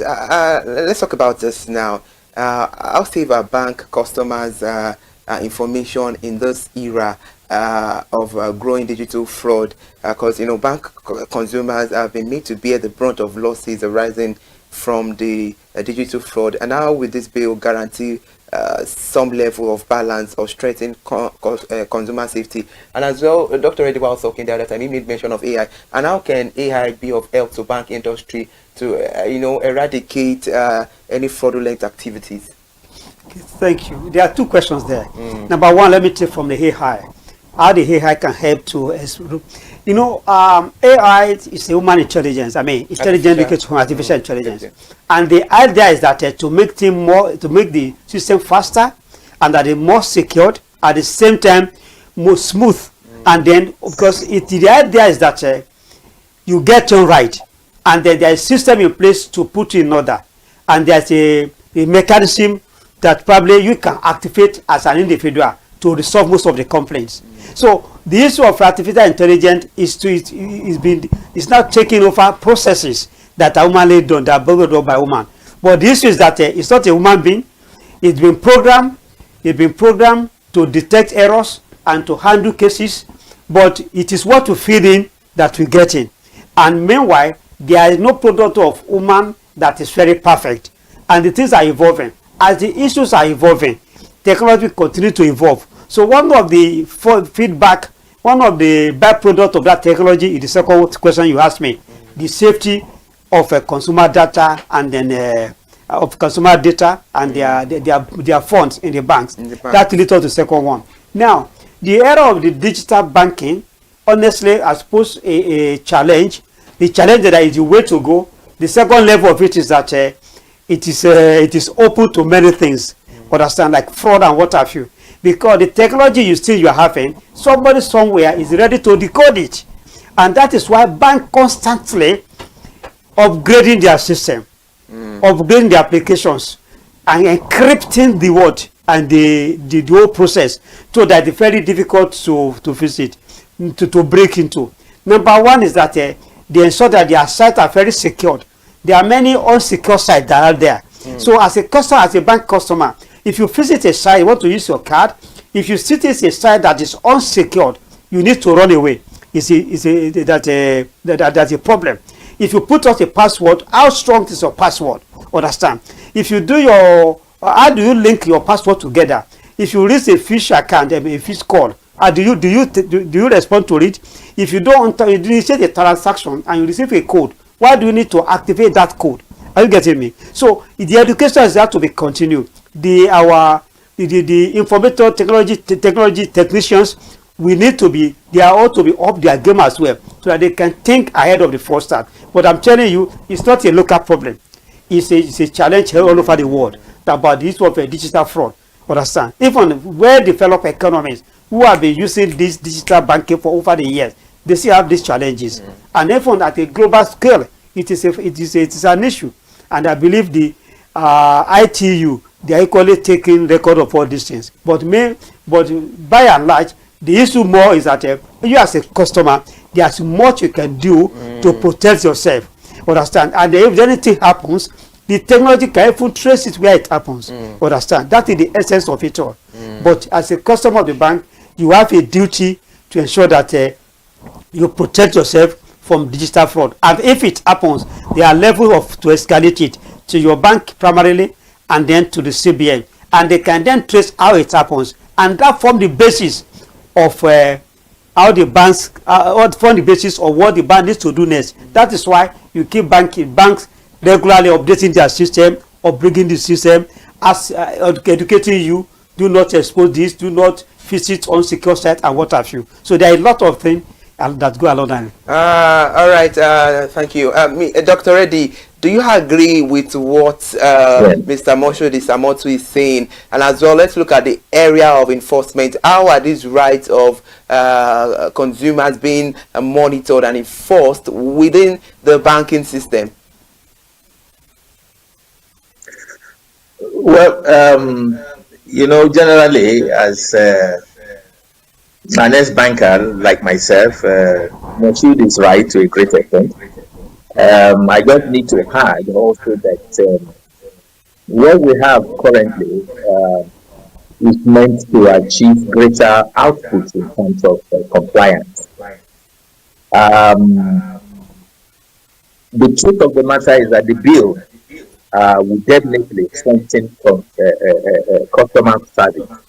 And what is central to you and I as a consumer of banking financial products and services is for us to be well served, quality service, and safety in terms of security of our deposits and other instruments. And of course, also, it will standardize charges. You see, we've had so much talk and discussion and discourse around the fact that charges in the banking industry are outrageous, levies and all sorts of fees being put together.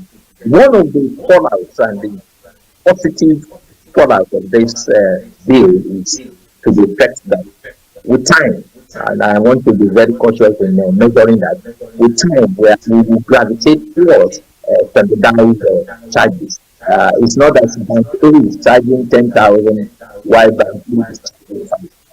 Just like we have in the network world, the telecommunication world today. So, and also to underscore what Matthew said, the effectiveness of this bill,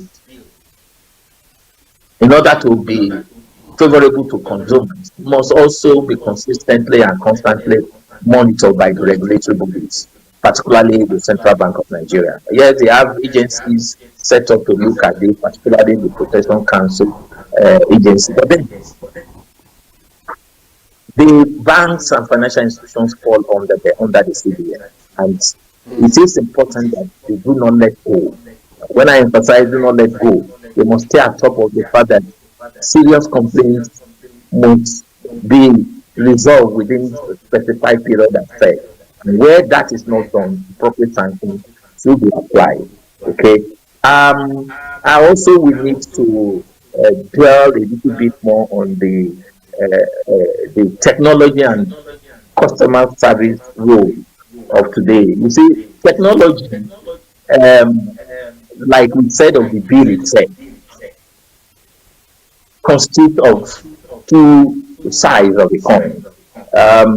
As much as we look at the positive sides of technology in driving financial services and products, we must also begin to be wary of the limitations and the challenges, particularly in an environment like ours that has infrastructural challenges. So, not too much of optimism to be expressed as we are as of today. But we believe as we progress into the reform in the economy, we're likely to begin to see better and more secured applications of the technology in all forms. So, generally, I will just position that we have been lately lucky to have this bill highlighted. We've been there to some extent, but like I have taken this to the Bill of Rights in America, when you push out a commitment like this, even when it is not backed by law, you are under moral obligation to be sure that you just don't push out a document for the purpose of the shell. You must ensure that it is effectively implemented, and that is why we keep going back to the CBN, who has initiated this bill at this point in time, to ensure that all stakeholders need to be, and then we get the best out of it. Just in the interest of all of us, at one or the other, you will become a bank customer, and so there is no way nobody can run away from it. Either you are in practice now or outside of the practice, or whether you are operating as a player or as you will need to understand the fact that it is in the interest of individuals and generally in the interest of the economy for this bill to succeed, and that is why some of us are clamoring for the fact that the CBN should not let go, should push further and ensure appropriate delivery. Thank you for your take. Just as you said, we are hoping for a proper implementation of this bill. Because of the time, Mr. Moshood Isamotu, now, what more should the regulatory authority do to standardize and regularize banking services in Nigeria? Thank you very much. Naturally, this is a business of competition. Bank is a business of competition. So there's a minimum level of standard that the banks will operate. For example, the central bank, now being a regulatory authority, has come up with a list of charges that bank must charge per product. For example, if you withdraw ATM from an offsite ATM machine, that's a charge that must appropriate. So that one, irrespective of bank, is a standard thing. If you obtain a loan, for this brand of loan, this is a number of charges you must require. If you have issues with your bank, the complaint will be resolved within the frame of time, which means there are some level of standardized rates, standardized time that issues must be resolved. They're already in existence. The only thing is that if you apply for a customer a bespoke product, you may pay by different rates. But this is that whatever generic products that are offered, the CB already has a guideline that guides such product. It is you now as a bank customer that need to find out, or is part of your duty to seek this information. But primarily your own bank is supposed to give you. But if you think you have a doubt, you can actually seek the redress. I mean, get into the escalate it. You want to know what the rate CBN rates are in respect of this product, and then you can take from there. And if your bank is not helping you, you can escalate to central bank. That's what it means. Understand? Of course, the FCPC is there, but the FCPC offer generic covering to all customers, whether it be network, whether it be telecom customer, bank customer, other shades of customers. That's what FCPC does. But for the fact that for that sector where you are seeking a redress, where you have issue with, you go to a specific regulator for that business. That is what it is. But by and large, the CBN has a standardized rates and standardized practice. And before, apart from the manual of procedure which every bank operates in, the CBN regulation take precedent above all this. What is your assessment of the role of technology in customer service protection and safety? Now, the technology have been doing a lot. For example, right now, if you input your age, if you input a password that probably is not correct, the technology will bounce you back. So which means you cannot force yourself into it.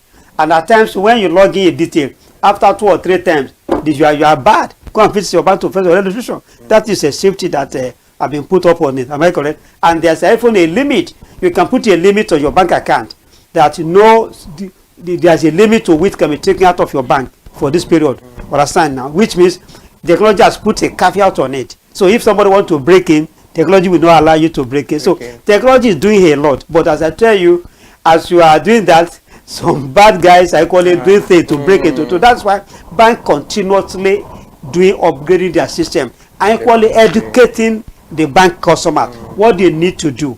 Understand? And if that is why, as simple as SMS, if you receive an alert from your bank and that is not yours, I mean you didn't initiate it, before you call us so that the person won't go for the next one, you can block your machine, your ATM. You can block your account from your phone. The phone. So that you don't need to go to the bank. You can then go to the bank and complain. But before then, by the time you receive the first alert for debit not initiated by you now, technology has put, you can stop that thing. Understand? And then at times, if you put in as a clause in your bank, please, any money below the social amount, call me for confirmation. These are the things that took in place. So, of course, there is going to be infrastructure left and right, but there are mechanisms equally that have been put in place. And the things are evolving. To this technology, what it was 10 years ago is not the same thing right now. So as the things are evolving, there's going to be more responsibilities, there's going to be more duties. That making duty of care is more on the bank because the customers are king, whatever it is. So that is very, very important. So responsibilities on the part of the regulator, on the part of the operator, and on the part of the customers as well. Thank you, Mr. Amosho Disamotu. Over to you now, Dr. Reddy. Let's have your parting shot, and as well, what is your personal assessment of bank customer service in Nigeria?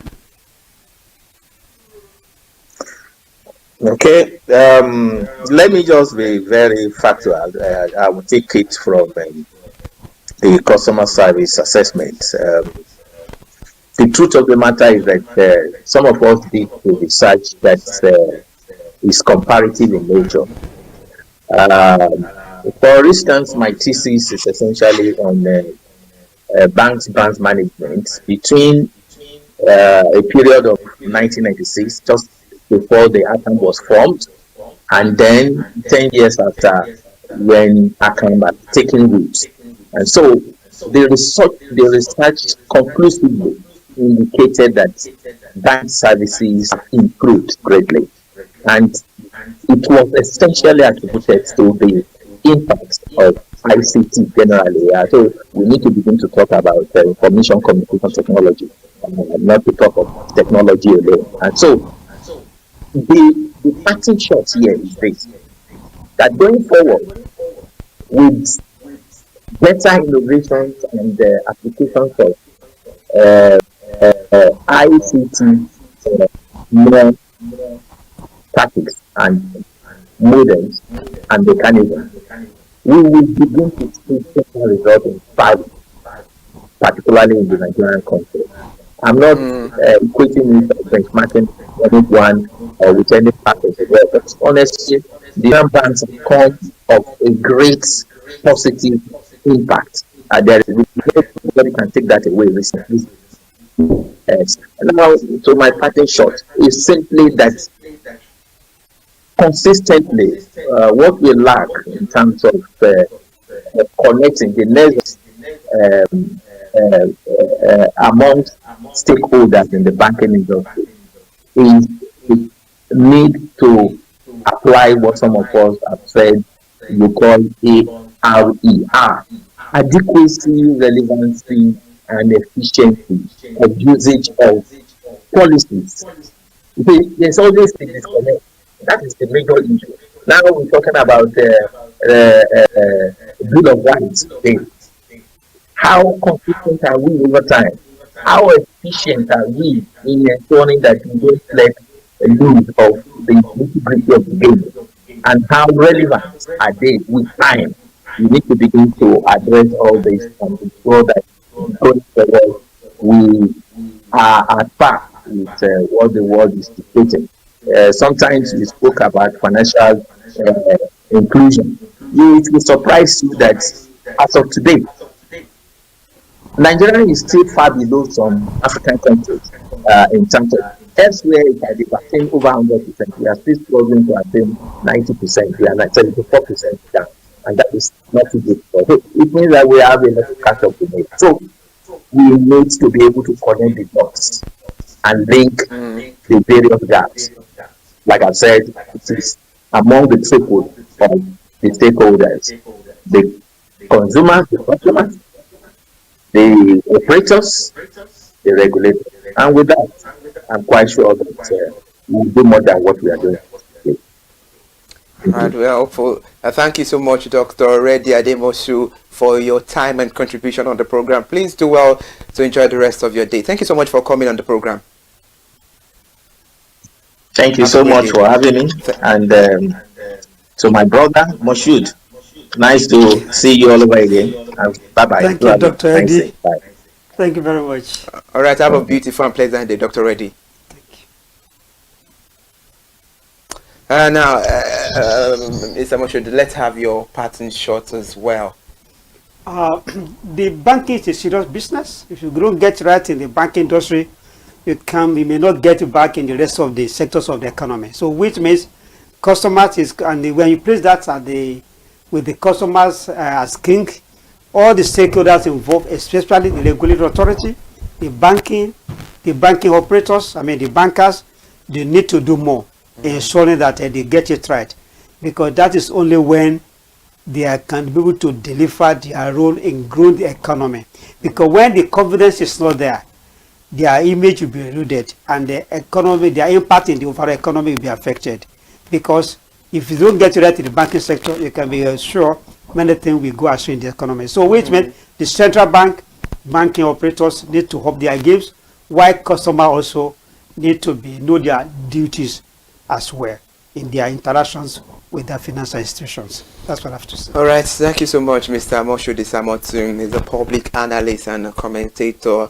Thank you so much for coming on the program. We appreciate your contribution, your time, and your quota. I'm very sure all these things you've said, if all measures are being put in place, very sure the banking industry will be up to task, and there will not be issue for consumers or customers to be complaining about so many the satisfactions activities that has to do with the banking industry. Thank you so much. Now we have to round things up on perspective today. We appreciate you for being there, and most especially you as a consumer.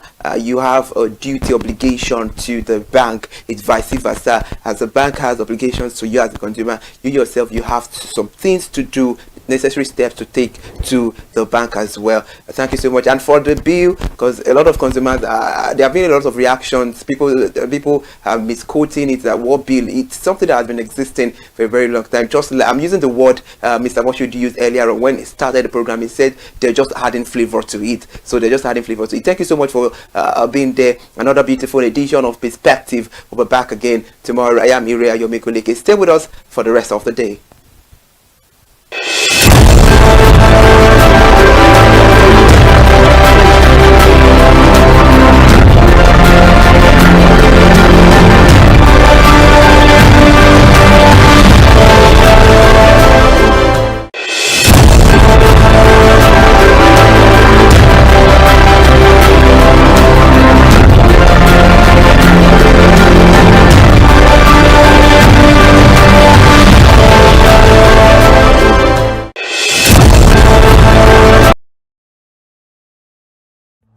My name is Tunde Olufowora, and I'm the CEO of Bandai Communications.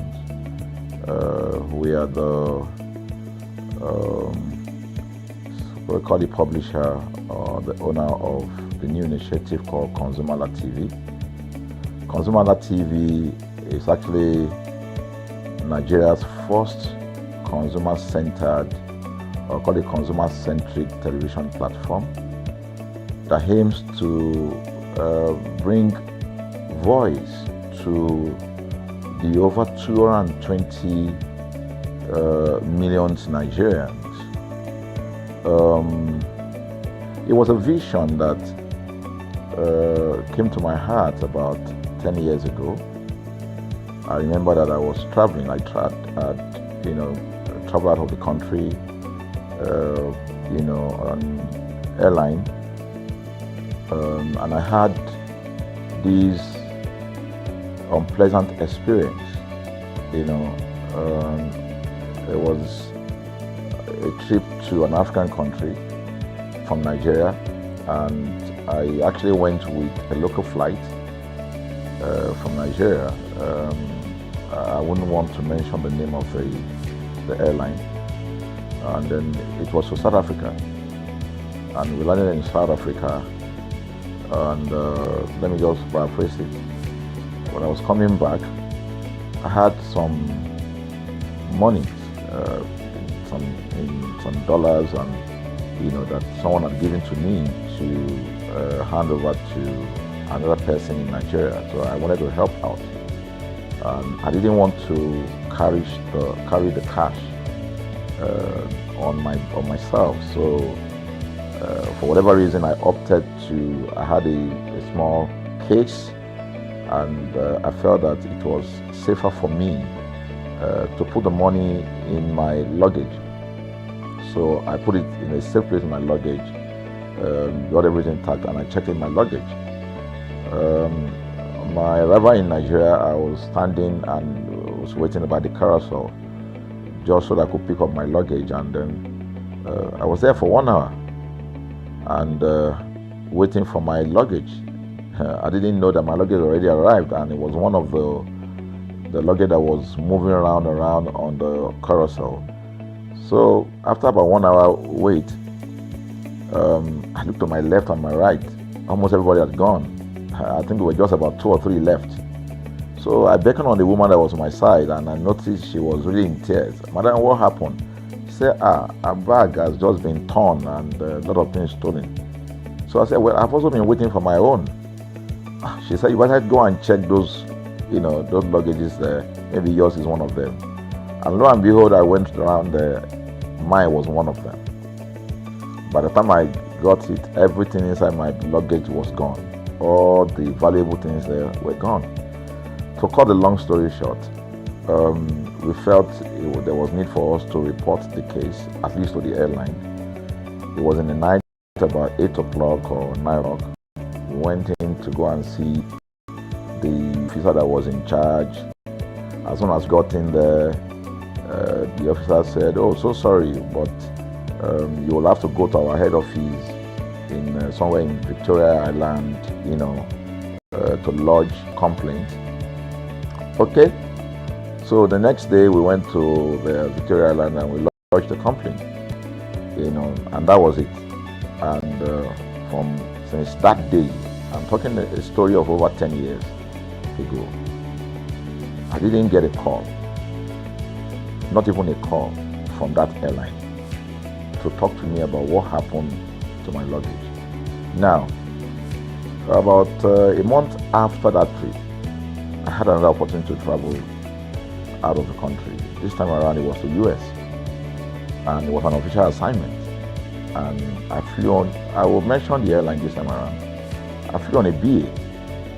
I really didn't like BA. I usually go with Virgin Atlantic and things like that. But my protocol officer convinced me and said, okay, you will love BA. Why don't you go on BA? Anyway, so I went on BA to US. And of course, on our return from US to Nigeria, we had to do, of course, there'll be like a connecting flight, from Heathrow. So we got into London Heathrow, and then because it was through Heathrow that we went, and then so they changed since it was BA, they changed the aircraft. This time around to a bigger one. I mean, clearly because there were more Nigerians, or more people that were planning to come to Nigeria, and then we boarded. Not quite 10 minutes into the flight, in the air, the aircraft started malfunctioning. The air conditioning compartment were not functioning very well. I remember I was on what you call business economy. The whole of that business economy all the way to economy side, the ACs were not working well. It was hot. And then I was watching. And then from that moment till we got to Nigeria. From that moment till we got to, I'm just trying to paraphrase. From that moment till we got to Nigeria, I could remember very well how many times the pilot, broke into conversation and had to apologize and say, we're really very sorry about this. He was giving us almost every 10, I could almost say almost every 30 minutes. There's always a kind of update. So sorry, this is what we're doing now, this is what we're doing.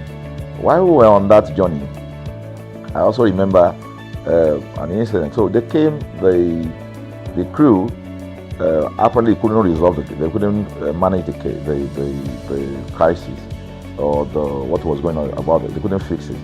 So they come up and said, we're so sorry, but for all the inconvenience, we're declaring, free lunch, free whatever it is you want, you can get. So trust Nigerians, you need to hear how everybody were jubilating, But something struck me.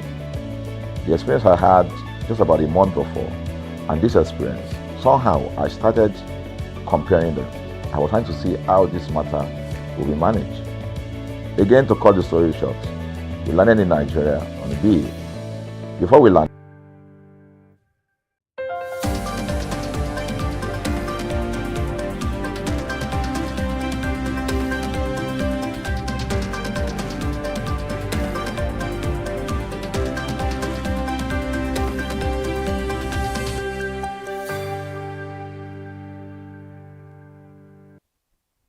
Good morning. Thank you so much for joining us. The time is 10 o'clock.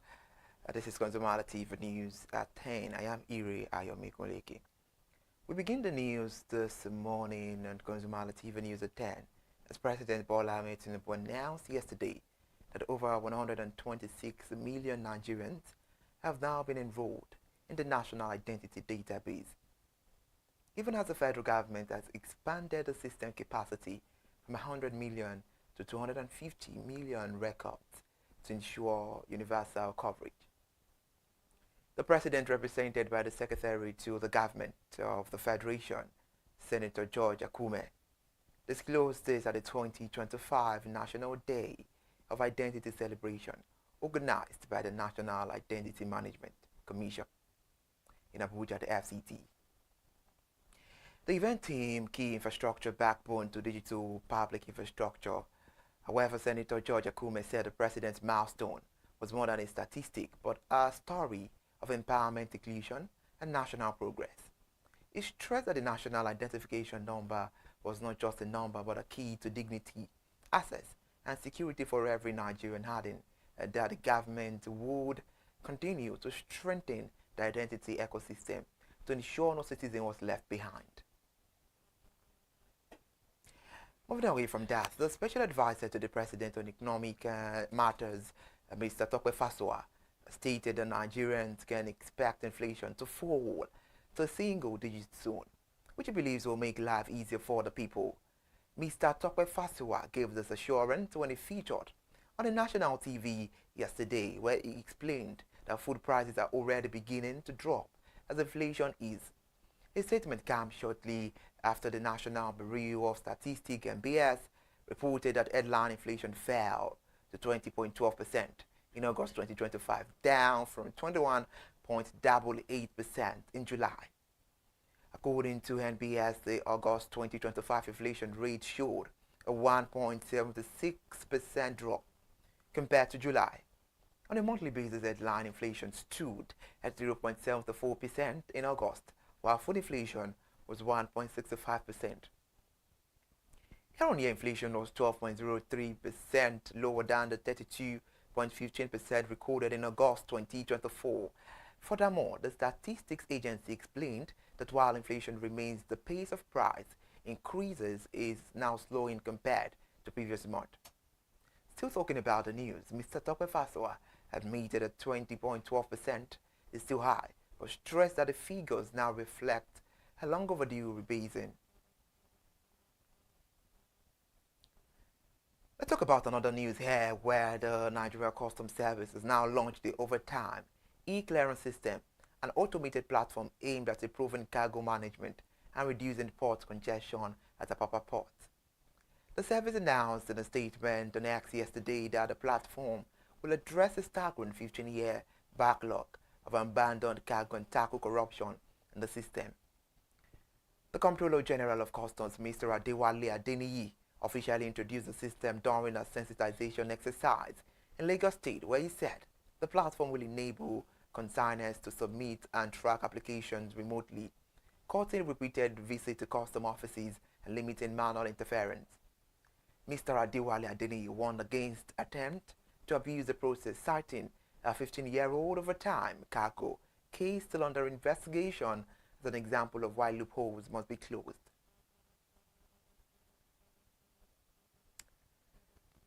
This minute we're talking about presidency, where President Bola Ahmed Tinubu yesterday said the linkage of the national identification number with SIM cards has drastically reduced fraud and improved national security. President Bola Ahmed Tinubu was represented by the Secretary to the Government of the Federation, Senator George Akume, spoke at the 2025 National Day of Identity organized by the National Identity Management Commission and IMC in Abuja.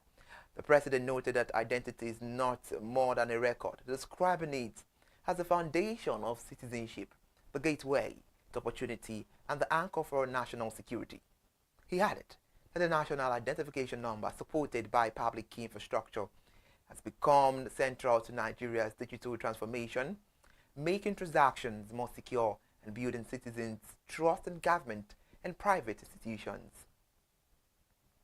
Away from that, now to the foreign scene, where the U.S. mission in Nigeria has now responded to concerns about the non-refundable nature of the U.S. visa fees, stating that the policies align with global practice.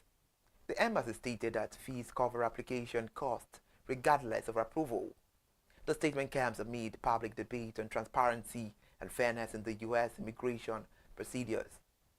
However, the U.S. in a statement on its X handle yesterday assured Nigerians that each case is reviewed thoroughly and fairly and also for best results. The mission thereby urged Nigerian visa applicants to prepare their application carefully. Talking about the CBN now, the Central Bank of Nigeria has directed all domestic systemically important bank to secure its approval for the appointment of successor managing director 6 months before the exit of incumbents.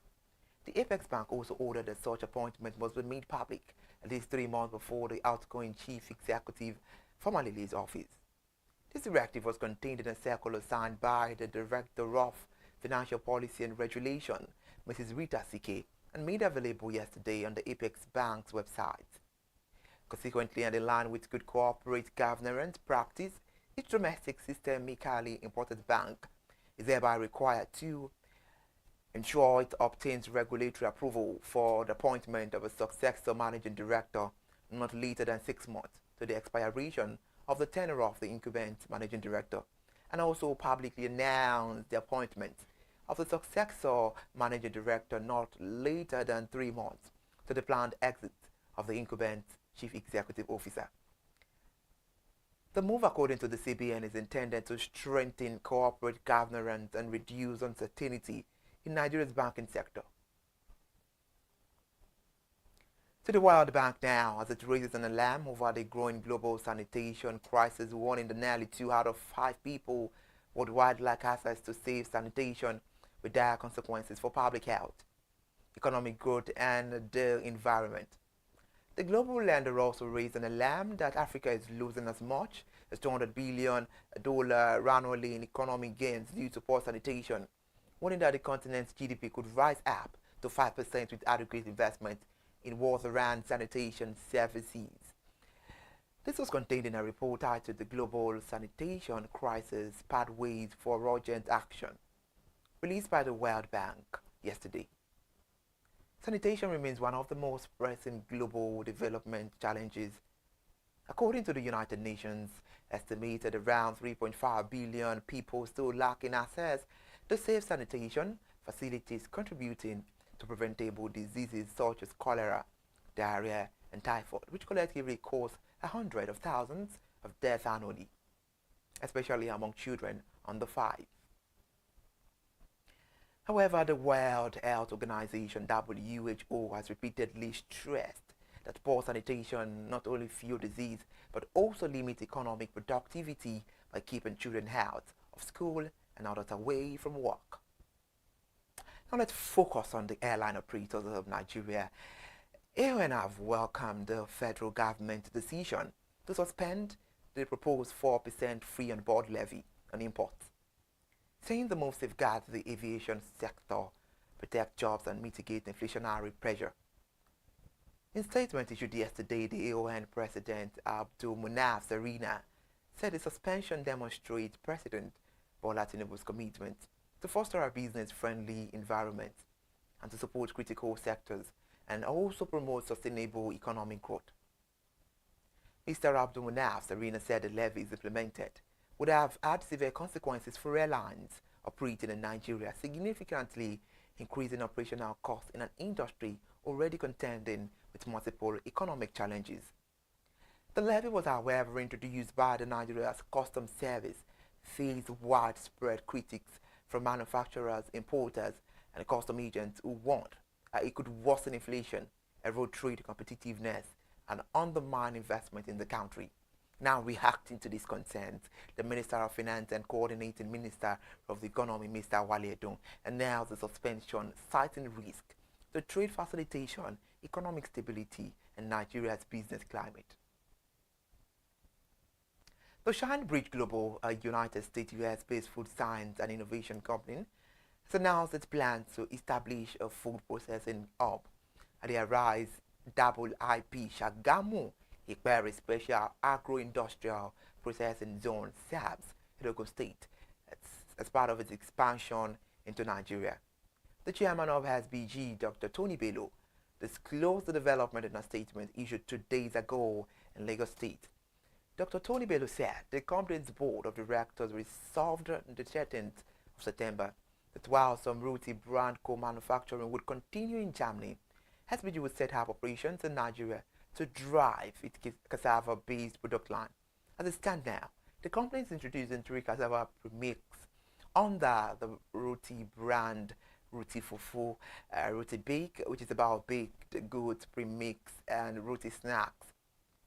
Dr. Bello said this product will target Nigeria's food service and retail markets, with plans to test and launch them locally during the Xmas period this year. From that now to the Airpeace, as Airpeace has announced the creation of 1,000 fresh graduate jobs through 2025-2026 graduate training program in direct reciprocation of the federal government's suspension of the full free on-board levy on imports. Chairman of Air Peace, Dr. Allen Ifechukwu Onyema, praised President Bola Ahmed Tinubu and the Minister of Finance and Coordinating Minister of the Economy, Mr. Waledo, for reading the concerns of industry stakeholders and taking bold steps to safeguard millions of jobs nationwide.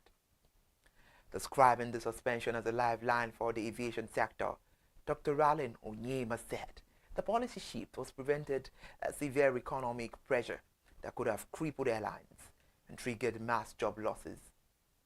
The graduate training program is designed to equip young Nigerians with skills, exposure, and mentorship needed to thrive in aviation and allied industries while building a pipeline of professionals to drive sectoral growth. Thank you so much for joining us on the news at 10. I am Ire Ayomikunle Eke. Please do well to subscribe to our YouTube channel and follow us on all our social media platforms. ConsumerHallaTV. Bye for now. Let me do again by 12 for the midday news.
In the market, you know it's that time again. So welcome to another beautiful episode of Market Today on ConsumerHallaTV. I am Matilda Omena. Yes, it's a beautiful day, and yes, it's a day to come to another market and talk to people that sell in the market and also tell you the prices of the things that they sell. As you already know, Market Today is a show where we'll be visiting different markets across Lagos to check, track, and compare the prices of different commodities ranging from cosmetics to foodstuffs and any other thing, name it. And today is not going to be different. Here today we are live at Fagba Market, also known as Savage Market.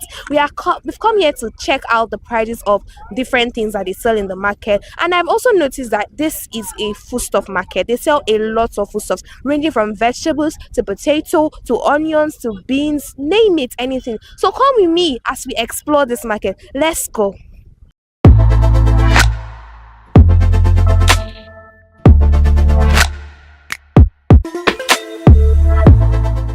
Good morning, ma. Good morning, my dear. How you doing, ma? We are fine. Okay, so ma, what do you sell in this market? I'm selling foodstuffs. This is my market. Okay, what kind of foodstuffs do you sell? We sell egusi, fish, crayfish, stockfish, and other things, vegetable. Okay, ma. So can you give us price of some of the things that you sell in the market? This vegetable now, we got to 200. And okra, the same thing, we got to 200.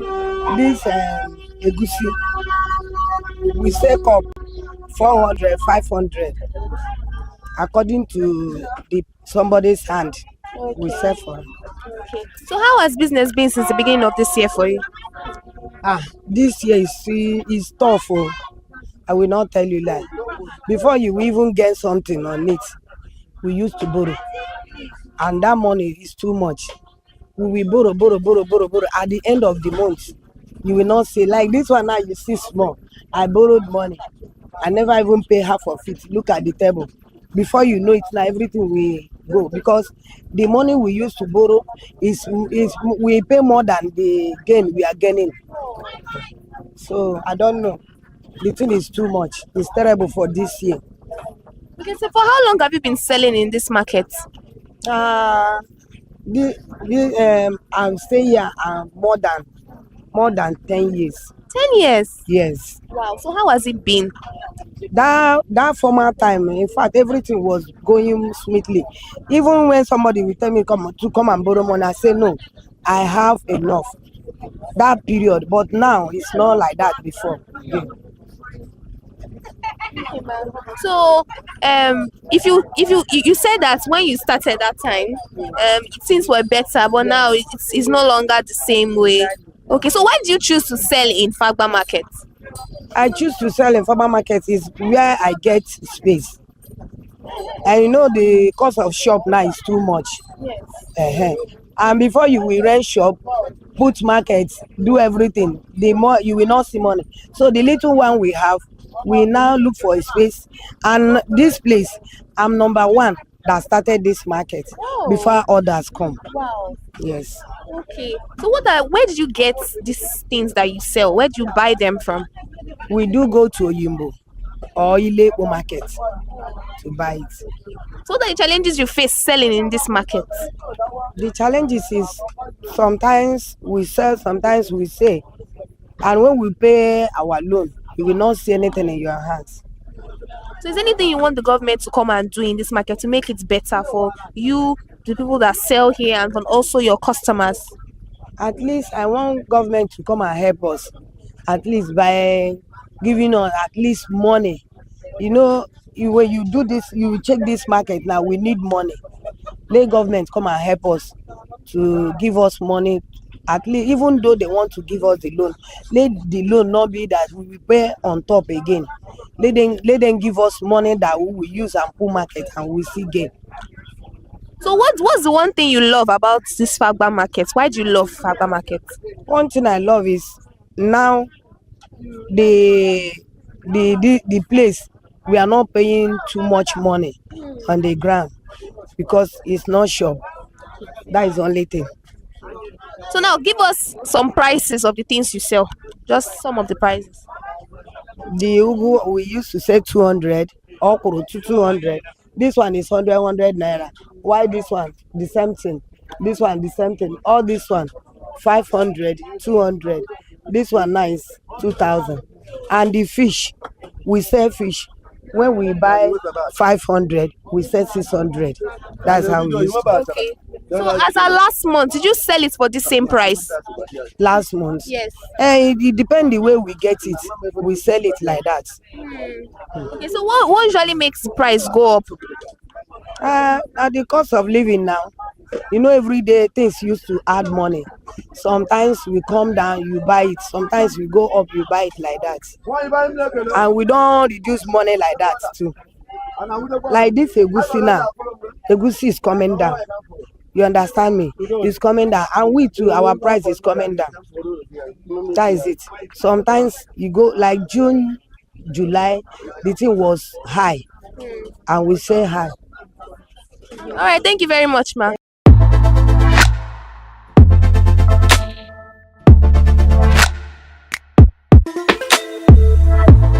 Ma. How you doing, ma? I'm fine. Okay, so now we heard that you are the Iyaoja of this market, Fagba market. So what's your name, ma?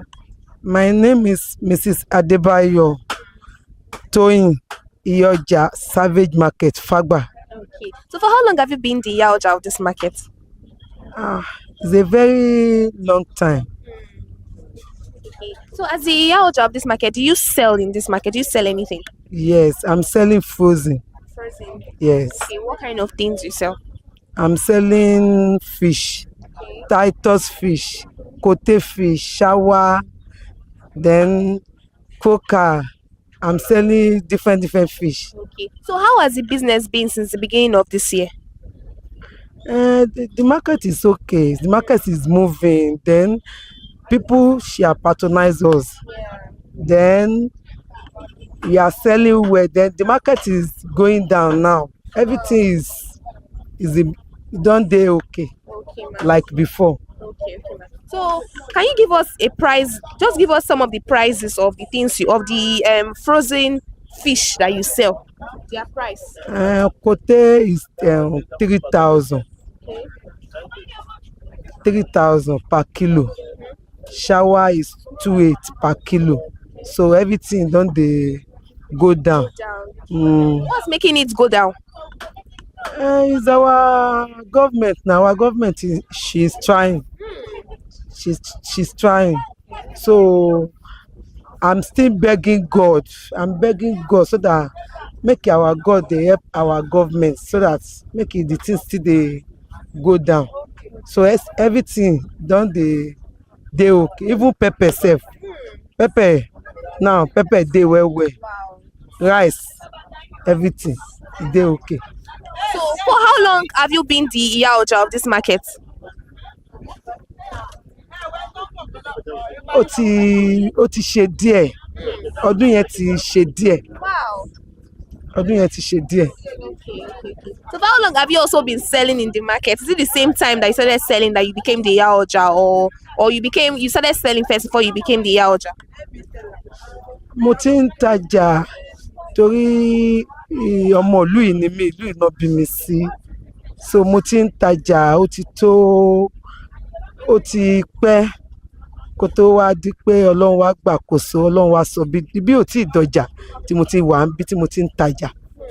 So kó tó wá di pé Ọlọ́run wá sọ yìí pé a máa sọ bí dọjà. So ká tó wá gbàtà sọ́dọ̀jà àwọn èèyàn dẹ̀ wá ń bá wa náà. A dúpẹ́ fọ́lọ́run.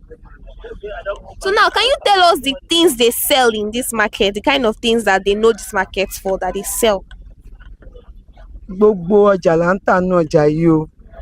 À ń ta frozen, à ń ta ẹran, à ń ta ata, à ń ta ṣú, gàrí, ráìsì, potato, chicken, live chicken, everything. Kò sí nǹkan tí èèyàn fẹ́ rà ní nǹkan ọ̀sẹ̀bẹ̀ tí ò ní rí nínú ọjà wa. Gbogbo ẹ̀ là ń tà. Àtọjà oko, à ń tajà oko ní every Sunday náà. Wọ́n jọ kọ́ máa wá bá wa nájà wa o ní Fágbà. So now, what are the challenges you face selling in this market? You know you sell frozen food. So what are the challenges in this market that you face? Well, mo dúpẹ́ lọ́dọ̀ Ọlọ́run. Mo dúpẹ́ lọ́dọ̀ Ọlọ́run. A dúpẹ́ lọ́dọ̀ Ọlọ́run. A dúpẹ́ lọ́dọ̀ Ọlọ́run. Mo dẹ̀ dúpẹ́ lọ́dọ̀ ìyá wa náà. Ọmọ olódò dẹ Ìkòyí ẹ̀ṣọ́, afọmọlọ́mọ ló ń jẹ má wo bẹ̀.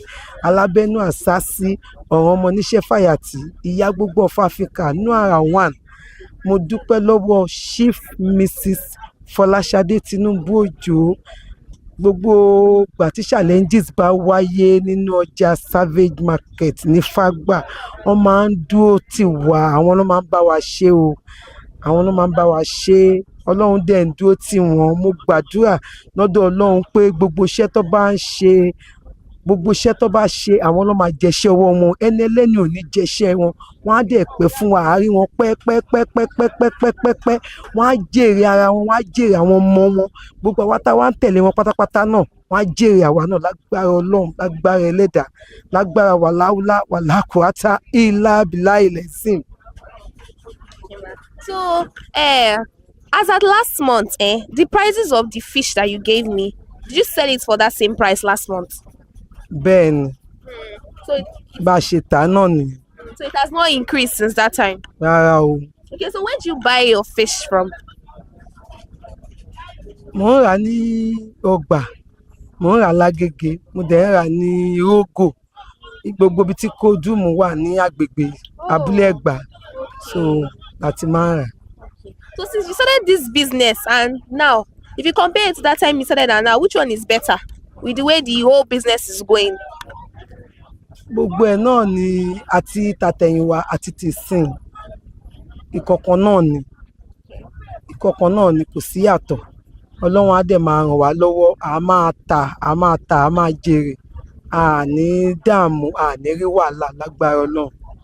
So is there anything you want the government to do in this market to make it better for you and the other people that sell in the market, and also for your customers, so that more people will know that, okay, there's a Fagba market here that they can come to? So is there anything you want the government to do? Ìjọba wọ́n ṣe o, wọ́n ń ṣiṣẹ́ takuntakun. Àdúrà ni mo fẹ́ gbà fún wọn pé k'Ọlọ́run máa ràn wọ́n lọ́wọ́. Ọkọ ọba, àdá ọba kò ní ṣá wọn lẹ́sẹ̀ o. wọ́n á máa lọre wọ́n á máa bọ̀ọ́re o ọlọ́run á túbọ̀ máa ràn wọ́n lọ́wọ́ o ọlọ́run á túbọ̀ máa ràn wọ́n lọ́wọ́ lórílẹ̀‐èdè yìí o ọlọ́run á túbọ̀ máa ràn aṣíwájú lọ́wọ́ ọlọ́run á máa ràn wọ́n lọ́wọ́ o lágbára ọlọ́run torí wọ́n ṣe takuntakun wọ́n ṣe gudugudu méje yàyà mẹ́fà fún wa especially Lagos State wọ́n ṣe gan mo dẹ̀ dúpẹ́ lọ́wọ́ Babájídé Sanwó-Olú náà Your Excellency sir mo dúpẹ́ lọ́wọ́ àwọn náà mo dúpẹ́ lọ́wọ́ wọn ọlọ́run á máa ràn wọ́n lọ́wọ́ wọn ò ní rí wàhálà wọn ò ní rí dààmú. Thank you very much, ma.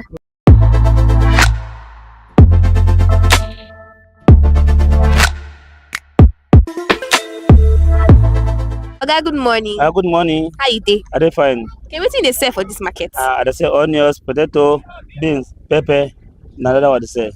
Shey you fit tell us the price of this potato, onions, and the pepper? Bag abi the one wey you share? Bag and the one wey you share. Big bag na 45. Small bag na 23, 22. Okay. So, how about the one wey you share? 1,500. Okay. So how market since beginning of this year? Alhamdulillah, thank God. As last month you said this potato and potato for the same price where you sell them this month. I dey sell the same price, but I don't add the one I add now. I dey sell the one where they put the one where they share now. The more the one where I said before. Yes. Okay. So how about the onions? Onions na new one you dey, old one you dey now. Now which one you talk? New and the old. I never say new one, na old one me I dey sell now. Okay. How much be the old one? How you dey sell them? Old one bag abi na half abi na. Bag and the one where you share. Bag 100,000 now. Yes. Okay. How about the one where you share? I dey share 5,000, 500, 200, 1,000. That one. How about the pepper where you dey sell? Pepper drika, half drika, pence na dey measure. Okay. How much be one drika of pepper? Good. So how business done this since that 8 years up to now? Alhamdulillah, thank God. Because all the things what they fight for God they give me. Okay. So nothing what they fight one over see. So all the things what I do, alhamdulillah, I thank God. So where you dey buy your markets from? Where you dey go buy them? I dey buy from my 12. I dey buy for Ileko. Nowhere where I never go buy market. Okay, so say na the same price they sell for my 12 and Ileko. Sometimes the price they come together. Sometimes the price they come different. Because transport from Fagua to my 12 different from here to Ileko. Okay. But if you na my 12, na motor you go pay to carry and come here. From Ileko na wheelbarrow. To carry for you to hear. You know, say that one different day. Okay, so what do you love about this market? Why you love Fagba markets? Why you love them? You tell me, that asked me that before, but I love Fagba market way. Alhamdulillah. They ask you why you love them. You know, you need get a reason why you love. Why you choose? Why you love them? Why you love this market? I love Fagba market because of the people why they see here. I love them way. Yes, na good people. Both member, both customer where they come buy market, both Yaloja where they sell market. I'm the person where they make me sit down here. Yes, all the thing what I do because of God, but I do because of her. Yes, because I'm a good person. There's nothing why they tell us say I want to do or I need why not doing for me. So why you not love? Why not go love this market? So is there anything? Shey you get anything where you want make the government do for this market to make them better for una where they sell and una customers where they come buy from una? If you government see this program, if you see because not be only me talk for this market. Yes. Some people don't talk their own. Yeah. So before I talk what you want to talk. If you see what I want to talk, some people don't talk already. So anything what you see government you want, if you see the help, what go help this market, make it. I need to make it help this market. So thank you very much. No, thank you. What's your name again? Mutari. Mutari. What do you sell again? I say onions, potato.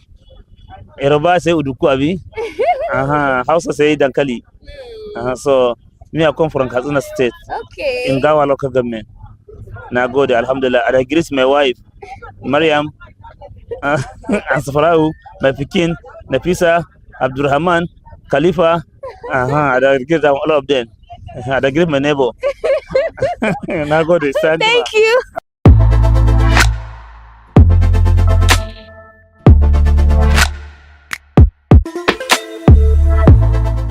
Good morning, ma. Good morning. How you doing, ma?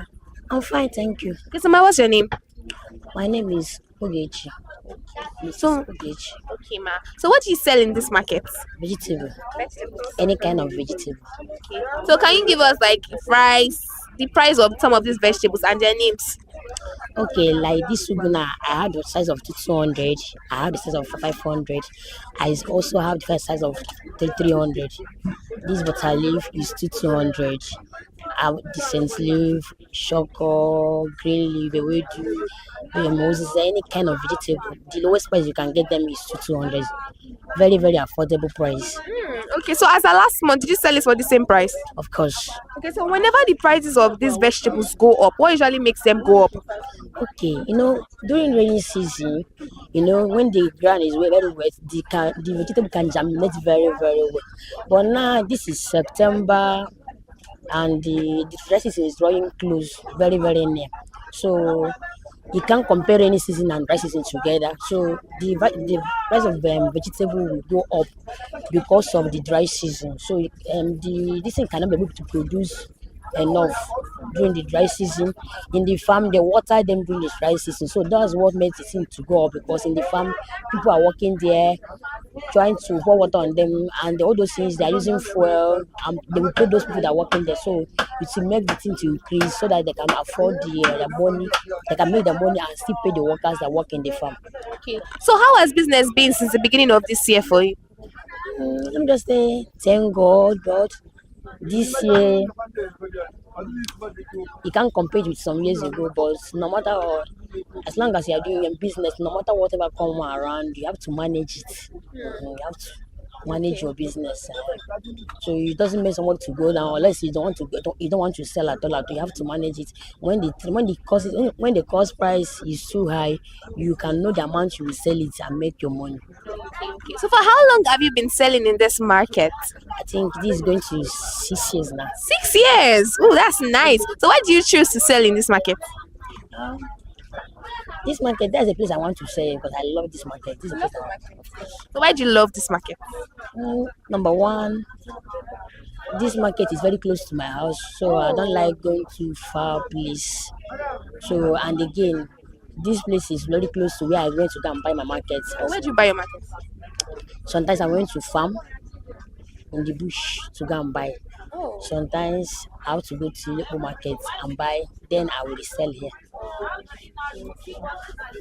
So that's the only thing you love about the markets? Okay.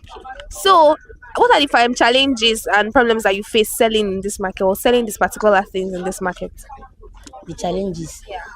To me, I don't see any challenges. The only challenge is if I'm to go and buy from farm, the stress going to the market is not the same. So if I go to farm, I have to really want to cut it by myself there, and the seller will sell for me. I'm the buyer and they will sell for me. The seller will not cut it for you. I have to cut by myself, and the owner will sell for me. And there in farm, we sometimes cross water where we want to come buy it. You have to cross water. But if I don't want to face the challenge, I have to go to the market. But the cost price in the market and the farm is not the same.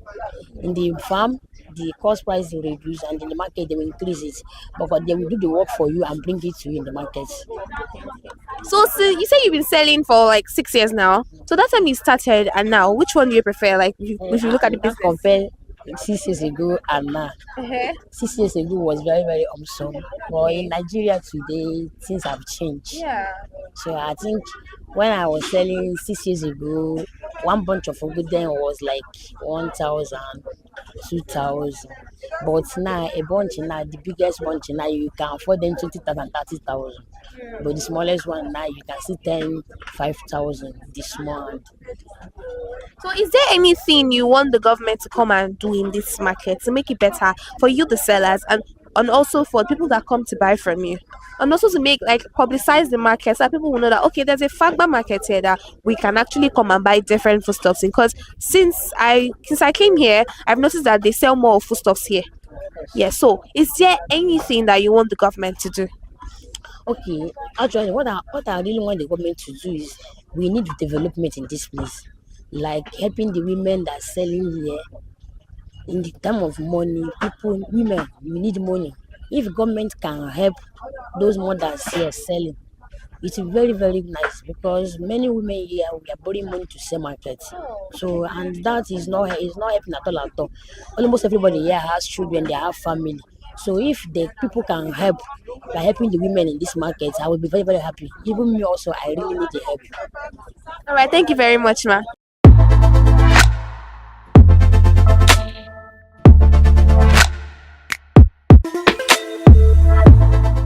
Good morning, sir. Good morning. How you doing? I'm fine. Okay, so what's your name? My name is Nuruddin. Okay. So what do you sell in this market? I'm a butcher. Butcher. I'm selling meats. Okay. So can you give us the price of the meat that you sell? Kilo. I'm selling kilo. Oh, kilo. Yeah. So how much is it? 7,000 per kilo. Per kilo. Half kilo 3.5. Okay. So how has business been since the beginning of this year for you? Not this year. Since that time we don't enter, everything don't change. It don't talk like APC. APC change. May God help us. It's very, very expensive. Too much. It's very expensive. Maybe only me too. Even though if you go that place, go on price yam. 7,000, 8,000. See potato here. Potato is 2.5, 3.5. Maybe everything now. See banana, see plantain. Everything is very costly. And then fuel, if fuel calm down, everything will calm down now. Yeah. And fuel is my problem now. Okay. So now you say a kilo is 7,000 and half kilo is 3.5. As at last month, did you sell it for that same price? Last month is 6,500. 6,500. Yeah. So what made it increase to 7,000? I see market is the cost everything now. Okay. Yeah. So for how long have you been selling meat in this market? Since me I don't do this place more than 20-something years now. 20-something years? So how has it been? I thank God for my life. Thank God. Because it's not easy. Only God. Many people don't go now, but I still thank God. Say because person with the same meat now, all these people don't run commodity use work because it is very expensive, too much. All our friends say you don't run different. You say I collect lapo, collect glue meat, they sell market now. Before I carry my money, go buy market, but now nothing again. I buy credit for my lap place now. Credit, collect lapo, collect interest, money for interest. Now they collect to same market now. Now only God will help us. Maybe only me, everybody. All those people is a pepper, plant, everything. It's very expensive. May God help us. Man. So why do you choose to sell in Fagba market? Why Fagba? Why do you choose to sell meats in this market? Why do you love Fagba market? Because me, I don't already did this more than 1993. I don't do this area. Okay. So that all my customers still plenty for this place. I can't leave this place. Anyhow, I just the manager. Our president is try, but we support her and they explore this thing. President is they try well. But make your God help us, make you do well, more than that. Because as the country be now, it's very tight. May God help us. So, is there anything you want the government to do in this market to make it better for you, the sellers, and also people that come to buy from you? The thing I want the government to say, make it fair calm. Make it fair calm down. Before it don't calm down, everything go calm. Some people won't buy market, no government to buy anything now. See market CB, see market. No person to buy market. People want to eat, no money.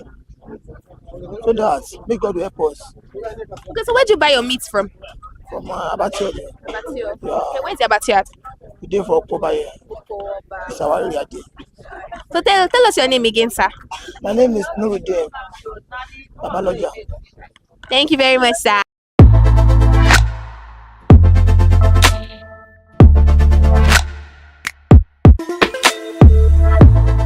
I promised and I fulfilled my promise. Remember when I said this episode was going to be very insightful, interesting, and exciting? And of course, it was. From talking to the Iyaloja to other people that sell in the market, we talked to Muhammad, the potato seller, and other people from the meat sellers, vegetable. We had a very wonderful episode, and guess what? We learned a lot today. We've learned about the prices of these things in the market and how they face different challenges in this market. And most of them have called on the government to come and help them with loans with low interest that will make it buy from them. So that's all we had to take on today's episode of Market Today. Until the next one, remember to subscribe, comment, like on all our social media platforms: ConsumerHallaTV on YouTube, ConsumerHallaTV on Instagram, ConsumerHallaTV on Facebook. Until next time, I am Matilda Omenai. Bye for now.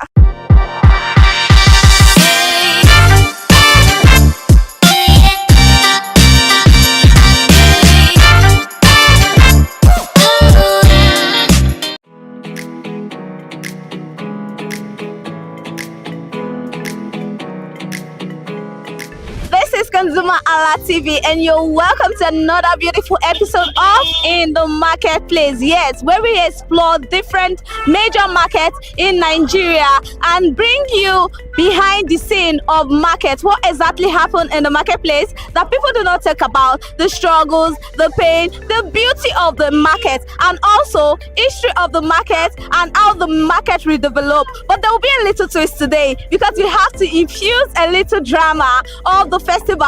What type of festival happened in the marketplace and makes it beautify? Let's go straight to the history.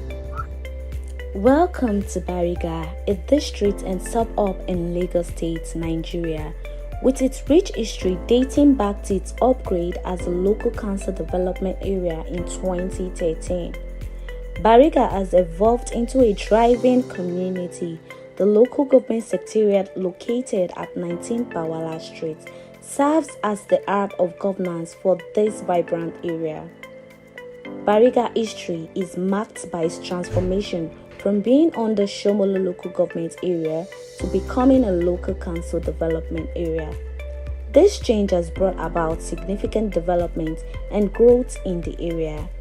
Bariga Market, located in a vibrant community, has a rich history that spans several decades. Founded in the early 20th century, the market has evolved into a bustling hub of commercial activity, showcasing the resilience and entrepreneurial spirit of its vendors. The market is a melting pot of cultures. The market is a place where people come to connect, to socialize, and to do business, with vendors selling everything from fresh produce to handmade crafts. Some of the popular items sold in Bariga Market include vegetables, meat, stockfish, vegetable oil, palm oil, yam flour, rice, beans, gari, catfish, clothing, and lots staples. The atmosphere is lively with the sounds of vendors calling out to customers, the clinking of goods being arranged, and the aroma of street food wafting through the air. One of the significant events in Bariga Market is the annual Odwaje Festival, a celebration that brings the community together and is believed to bring good fortune and prosperity to the market. This celebration brings the community together, showcasing their rich cultural heritage and traditions. During this celebration, the Iyaoja and other market leaders, including leaders in the market, come together to put on white attire, symbolizing peace. They share fruit among each other, pray and bless the market, seeking prosperity and protection from harm. The market leaders pray for the market, continued growth and prosperity, asking that it be free from death, fire, and other calamities. Beyond the festivities, Bariga Market is a place of vibrant activity where vendors and customers interact and transact. Amidst the hustle and bustle, there is still room for entertainment and joy. We saw a man playing music, entertaining the crowd, and bringing smiles to the people's faces. Moments like this showcase the market's dynamic spirit and the resilience of the people. Bariga Market is more than just a place of commerce. It is a symbol of community, tradition, and resilience. Through its vibrant atmosphere and rich cultural heritage, Bariga Market continues to thrive, offering a unique experience for visitors and locals alike. Let's hear from some of the vendors who have been selling in the market for years and learn about their experience, challenge, and their say on the Odunaje festival. What is your name, ma? Mrs. Aribigbela. Okay, so for how long have you been in Bariga Market? I've been here, let's say, 40 years ago. 40 years ago. Okay, so can you tell us a little story concerning Bariga Market? Bariga Market has been established long ago, and they sell different types of items in Bariga Market. They sell dry fish, cold fish. In the main market, they sell clothes, meat, and so many things of. There's nothing you find in Bariga Market that you don't see. So we have there is a program ongoing. There's an event called Odunaje Festival holding today in Bariga Market. So how does this festival correlate with the market? Or can you tell us a little thing about this Odunaje Festival? This Odunaje Festival, the yardlodgers and the people in the main market, they celebrate it within themselves. But where we are not under them. We don't participate in that colorate market. But what I know is that they celebrate even several things apart from that. Like what other things do they celebrate in the market? Maybe they say they are doing chieftaincy something, and they are somebody die or somebody is celebrating birthday, they are yellow and collect money from people. So they don't carry people along when doing all those celebrations, all the traders. They know how many. They know the people they carry along. They carry their counterparts. They don't. Not many people they carry. Like us now, they will just come here and collect money from people here. Then they go and celebrate what they are celebrating. They don't carry them along. But they just come to the people here, collect money from them. So this is your space now that you are selling market from. Do you pay to use this space? People pay. They pay, but they pay them daily. Daily, like how much do they pay to use this small space? In fact, I can tell you, not everybody are paying the same amount. There are some people outside where they are paying like 400 something like that daily. 400,000 daily. 400,000 daily. Naira. But people from corner like this, they pay 200 naira daily. So what is your story? Tell me what's your story like that you start this business. Walk us through how you started your dry fish business. How you started this business. I started this business with a little amount because I have no money and there's nobody to help me. I'm a poor woman, really. So I started it with little money. Then gradually, even I haven't got enough money to sell it. But I'm just managing myself with the little I have. So since 40 years, that is since when you started this fish business? Oh yes. Is there a reason why you pick this particular business? This is the type of fish I like. Because I cannot smoke fish. So that is why I choose to sell the one that I've already smoked. So what is your morning routine like? When you come to the market in the morning, how do you open your market? How do you open your shop? How do you start? How do I start? I shed it. I open it to people to see. And people to buy, and they come and go buy from me. This is how I share this. So what is the security like in the market? This market now, how is the security? How we have security, eh? They have vigilante people. How much do they pay for the vigilante? I don't know how much they pay. It's the people who are watching, who are in charge of those things that know how much they pay. I don't know how much they pay. But they have security. In our own section here, they have security. Okay, so apart from this space that you said 200 daily, what other thing do you pay for apart from this space? Like I have said already, when they are doing something in the main market, they say they are doing substancy, doing this, doing that. They come here, which we are not among of them. They come here and collect. Today now they have come to collect 2,000 naira from each person here. That they are doing something in the market. Money is 1,000 or something. All right, how much you want to give me? Any amount to buy. If that to send Aboki to come and carry the market, no, Aboki will tell them, Madam, my money is 1,500 for my money. But if I due to they know I'm the owner of the market, my friend that owns the market, they know that I will not charge them. So any amount they have, for me, I'm not there for the money because my mom is okay, my dad is okay. So any amount they will give me just for me to use to keep myself up for data and stuff. So what is that memorable thing that has ever happened to you in the market that you can never forget? It was in the day we offloaded Chiki Indomie. That was I went home, like we started around 7 o'clock. I was still schooling. I went to lesson, so we closed lesson around 6:30. So I got here by 7 and I saw the truck here. We started offloading by 7 and we finished offloading by 2 o'clock. Everywhere was empty. I cannot forget that night. I got home around like 3. So is it that you were afraid, you were scared? That was why you couldn't? I was my brothers. Because my other brother is in university now. So I'm done. So for now, I'm thinking of writing jam next year to further my education. Because they need that, they don't have workers. So I'm just here to assist them.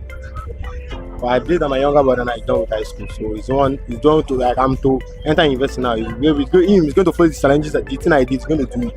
So that's the same thing that the first person did before he entered university. So me, I will still be done with mine. So he's the one I'm going to do it. So what keeps you going in the market? Like the passion. Well, when I see my peers, because there are some people inside the market. One thing, the Igbos have helped Nigeria a lot with the so-called Igbo apprenticeship. Because without Igbo apprenticeship, there are some people that are going to be unemployed. But when we Igbos, we go to the east, we help our fellow brothers. Like I have most of my friends in the market now. They're serving their boss. Like there's a contract between them and their family. You give us your shout and you work for, and he works for 7 years. Be loyal to us. When he's done with the work, we'll settle him. We'll give him his own shop. We'll rent house for him. Like we'll start off a business for him with 7 million or like depending on the way he serves his orga. You understand? So Igbo apprenticeship have helped a lot of people. Like, and mostly the Igbos I don't think Yoruba do it. Mostly because inside this market now, most of all the Igbos there, even my uncle over there, he has people serving him. My dad had people that were serving him, but he has settled most of them. But inside this market, most of my peers, they're under contract with their boss. But they don't have, my highest qualification is my wife, NEPA and APTEP, but then they don't have any highest qualification. I just there, and when they'll be done like at the age of 22 or so, depending on when they started the contract.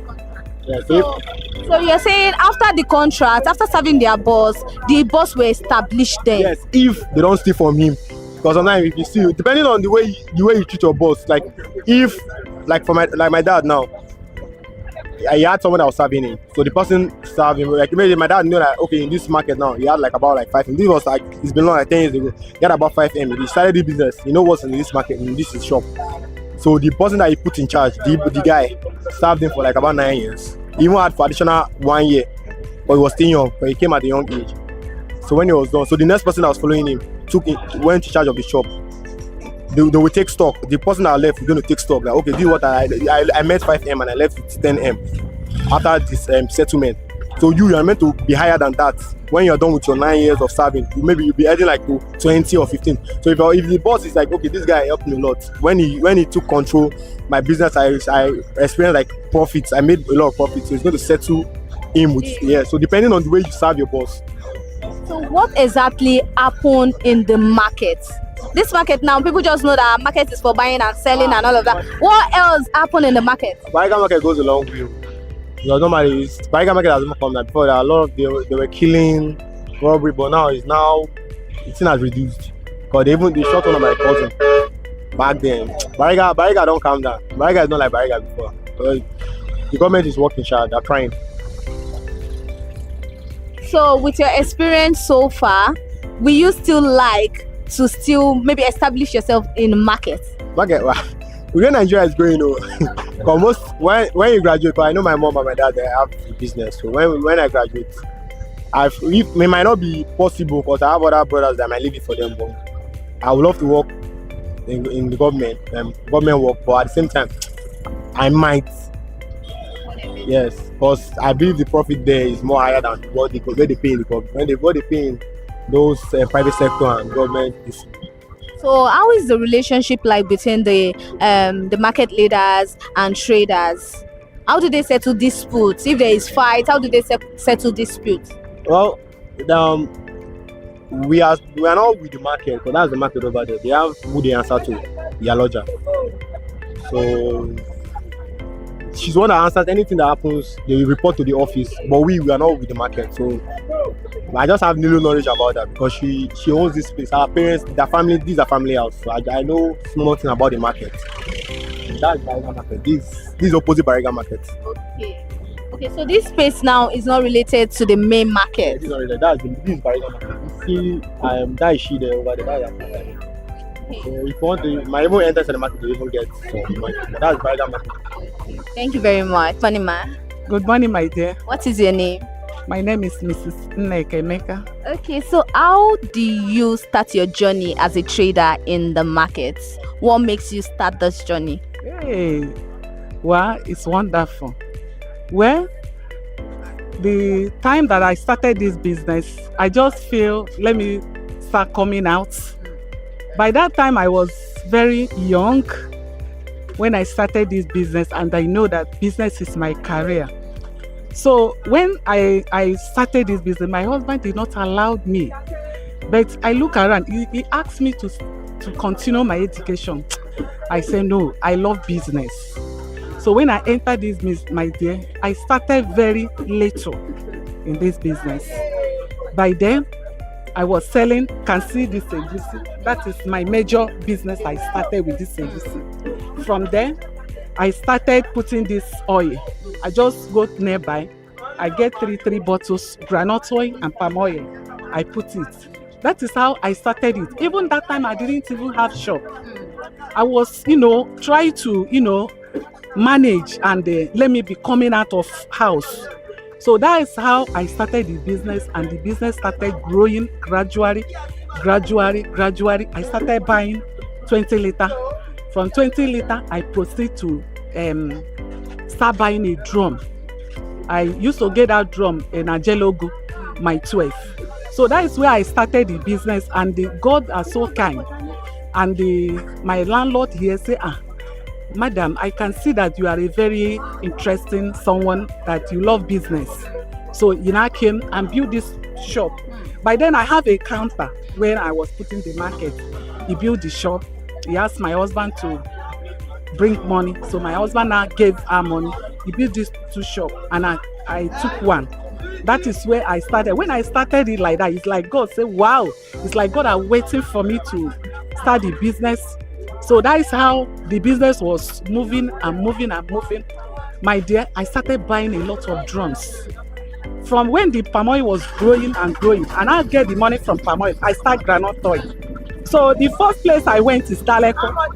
So I started Daleko with drums. So when I was buying the drums, by then I proceeded to a company. I started getting the oil from company. My dear, before 1 year, 2 years, I get extra shop. As I'm talking to you, I have 4 shops here where I'm selling rice and beans. So I put that one rice and beans. The 2 shops there is one rice and beans. Only last year, I left 1. So now I'm managing 3 shops. God is so faithful in business. So there is no, there is a challenge for business, but as someone that I trust in God, and God is so powerful, when all those rises, by grace of God, God remove those obstacles. So by special grace of God, I was doing well. Not only the 3 shops, I have another shop I know for Ladylak side. Yes. So that one I was selling rice and beans over there. So my God are so faithful in business, I cannot lie you. This business I have got a lot of benefits. I have a house in my own. Some of my children are not in Nigeria. I have 7 children. So 7 of them is a graduate now. Some of them in US, some of them Abuja, some of them in Port. So I was so blessed in the business. That is how the business is going. Okay. Now this particular shop, now you said you have 3 shops here in this market. How much do you pay per shop? And in this business now, how do you how do you recover to pay all those shops? That's why I say God is so faithful. So because of the grace of God, it's through the income that I pay for this shop. This shop, you know, that's the old shop. So I paid this shop around 99 something. 99 something thousand. Yes, that is good. So other 2 shops, the 2 shops that is 250. 250,000. Yes. Per year? Yes, per year. Okay. So now, what is your morning routine like? When you come to the market in the morning, how do you start your day? Walk us through that journey. How you start out your morning routine? The first thing you do when you get to shop? Oh, when I get to shop, first of all, I pray. And I ask God to give me customers. And I ask God to cover me, protect my money from evil one, because where we are, there is a lot of evils. But that is the first thing I did in the morning. I pray and I ask God to see me through.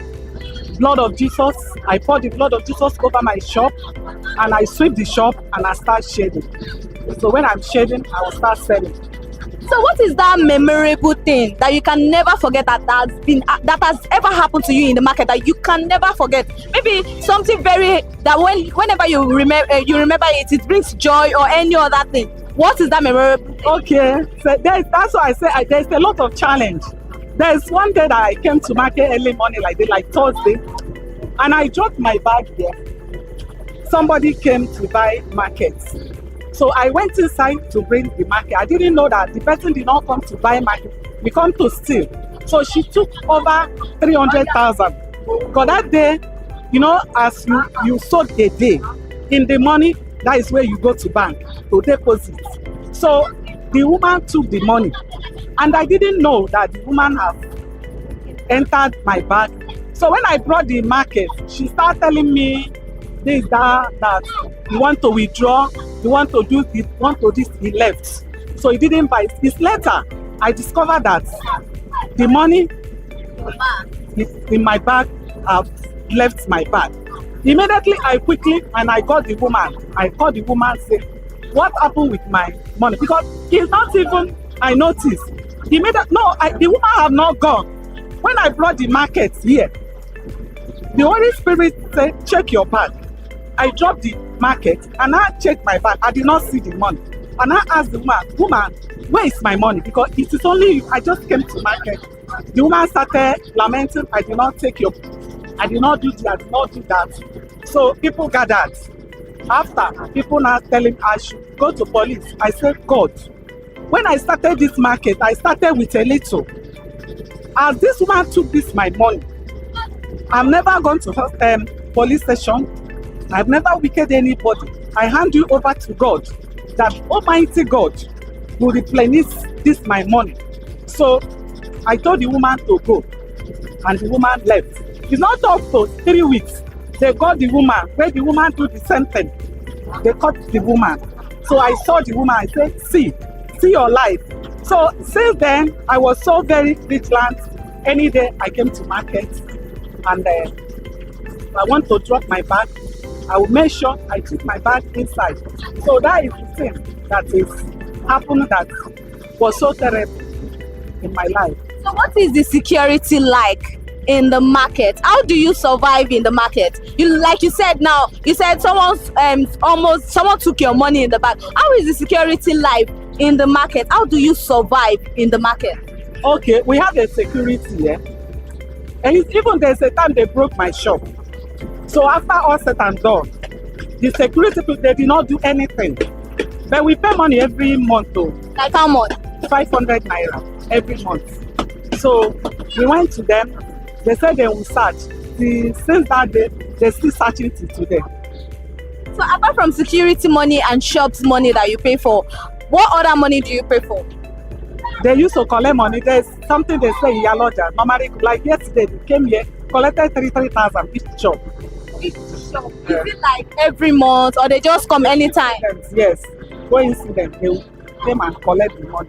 So I heard there is a festival called Odun Aje going on today. How does the festival help the market? There is nothing. I didn't see anything. They just collect the money. They ate it. Okay, thank you very much, ma. Ẹ káàárọ̀. Kí lorúkọ yín ma? Miss Ajani. A ti tó ọdún mélòó tẹ́ ti ń tajà ní ọjà Bariga? A tó 20 years. 20 years. Kí ni ìtàn ráńpẹ́ tẹ́ lè sọ fún wa ń pa ọjà Bariga? Ọjà Bariga dà. Ọlọ́run ṣe jíjẹ ó ń ṣe mímu. À ń dúpẹ́ fọlọ́run. So iṣẹ́ òwò yìí kí ló mú yín tó fi jẹ́ pé ọjà èlùbọ́ gàrí lẹ́yàn láti máa tà? Báwo lẹ ṣe bẹ̀rẹ̀ iṣẹ́ òwò yìí? Ẹ sọ fún mi ní ìtàn yẹn. Tí mo máa rí, mo fẹ́ máa tajà. Mọ́mì mi wọ́n ní irúṣẹ́ báyìí ni màá ṣe. So mo dẹ̀ bẹ̀rẹ̀ sí tà. Ọlọ́run dẹ̀ fàlùbáríkà sí. Kí wá ní àwọn ìrírí àti ìpèníjà tó wà nínú títa ọjà yìí? Ìrírí náà ni pé a mọ̀ pé gbogbo iṣẹ́ làákàyè ló ní. Téèyàn bá ti ní làákàyè pẹ̀lú ẹ̀, kò ní sí wàhálà kankan. Tí ò bá sí làákàyè, èèyàn lè ṣubú díẹ̀ at any time. Ìrírí tó wà ńbẹ̀ nìyẹn. So kí ni ìpèníjà tó wà nínú títa ọjà yìí bíi gàrí? Ẹ mọ̀ pé ọjà yìí ń sìn ọjà tí omi ò gbọdọ̀ wọ̀ ni. Kí ni báwo ni ẹ ṣe ń kó báwo lẹ ṣe ń ṣe bóyá tẹ bá fẹ́ lọ ra ọjà ẹ dẹ̀ túmọ̀ pé àsìkò òjò la wà, báwo lẹ ṣe ń ṣe? A ní nylon tá a máa ń sí sínú àpò gàrí nylon wa wọ́n máa kí nylon sí wọ́n máa tò sínú mọ́tò láti inú mọ́tò tí mọ́tò bá ti jò òjò lè pa bẹ́ẹ̀ tí mọ́tò bá jò òjò lè pa nylon yẹn lè wà jẹ́ kó mi wọnú ẹ̀ ìta àdẹ fi pàtẹ́yìn náà tójò bá dé a máa fi nylon bò omi ò lè wọnú ẹ̀. Ṣó ti jẹ́ ọjọ́ kan tó jẹ́ pé ẹ̀ ń gbọ́jà bọ̀ ni àbí òjò bà ọjà jẹ́? Kò wọ́pọ̀, ó lè tutù díẹ̀ kò lè pọ̀ jù. Tó bá tutù díẹ̀ yẹn báwo lẹ ṣe máa ń ṣe? Ìyẹn ti waste nìyẹn. Ìyẹn ti waste. Báwo lẹ dẹ̀ wá ṣe ń yin mọ bí yẹn ṣe waste bẹ́ẹ̀ yẹn? Báwo lẹ ṣe máa yin mọ tí ẹ fi máa rí ojú òwò padà? A bá yímọ ta ló kó bí ẹ̀ẹ̀mejì sí a máa rí padà. Ibo oko bolẹ̀ ti máa ń lọ ra ọjà yìí? A máa ń lọ sọ́yọ́, a máa ń lọ sábẹ́kúta. Pẹ̀lú bí owó mọ́tò ṣe wọ́n bó ṣe wọ́pọ̀ yẹn, báwo lẹ ṣe máa ń to iye tí ẹ fi máa dálé ọjà? Báwo lẹ ṣe máa ń ṣe gbogbo àwọn ìpèsè yẹn? A bá ti ṣírò ẹ̀ papọ̀ mú owó ọjà owó mọ́tò owó gbogbo a bá ti ṣírò ẹ̀ papọ̀ a máa fi díẹ̀ tí wá lé a dẹ̀ máa tàn. Báwo ni àjọṣepọ̀ ẹ̀yin àti àwọn leaders tó wà ní ọjà báwo ló ṣe rí? Báwo ni àwọn olùdarí ọjà ṣe ń ran àwọn ọjà lọ́wọ́, àwọn ọlọ́jà lọ́wọ́? Wọ́n try fún wa torí àwọn ò sínú ọjà gangan agboolé làwa wà mí so wọn bá tá nágbára fi ràn ra wa lọ́wọ́ mi à ń fẹ́ bára wa ṣe ó tán. Ẹ káàárọ̀ mà. Kí lorúkọ yín? Èmi ni Àdìó ọmọ Ọlálékan jáde bímọ bẹ́ẹ̀. Okay, a ti tó ọdún mélòó tẹ́ ti ń tajà ń bí báyìí? Ó ti pẹ́ díẹ̀ o, mo ti pẹ́ díẹ̀ àmọ́ iye ọdún bọ́ ó ti pẹ́ díẹ̀. So kí ni ìrírí báwo lẹ ṣe bẹ̀rẹ̀ ọjà yìí tẹ̀ ń tà? Ẹ mú wa rìn nínú bẹ́ ṣe bẹ̀rẹ̀. Bí bá a ṣe bẹ̀rẹ̀ kọjá pé a wá láti wá kọ́ṣẹ́ a rẹ̀ fi ara balẹ̀ láti kọ́ so ńgbà tá a lù wọ́n bá ọdún díẹ̀ àwa náà gbọ́ òmìnira adòmìnira ara wa àwa láti bẹ̀rẹ̀ sí ní tajà nìyẹn bọ́tí inú ìrìn àjò tá a bẹ̀rẹ̀ sí ní ta ọjà oríṣiríṣi ló wà ń bẹ̀ ǹjẹ́ ọ̀ká rà kó mọ̀ pé ǹjẹ́ ọ̀ká tà kó lé njọ ká yanjú owó kówó kú díẹ̀ káàtó ká ṣe mọ̀ pé lágbájá yá wa lówó díẹ̀ sí tàwọn yá wa lówó díẹ̀ sí kọtí alihamudulilayi lọ́jọ́ tèmi sá. bọ́ báwo lẹ ṣe wá ń yin mọ́ pẹ̀lú gbogbo ohun bẹ́ẹ̀ ṣe sọ ń pé oríṣiríṣi báwo lẹ ṣe ń yin mọ́.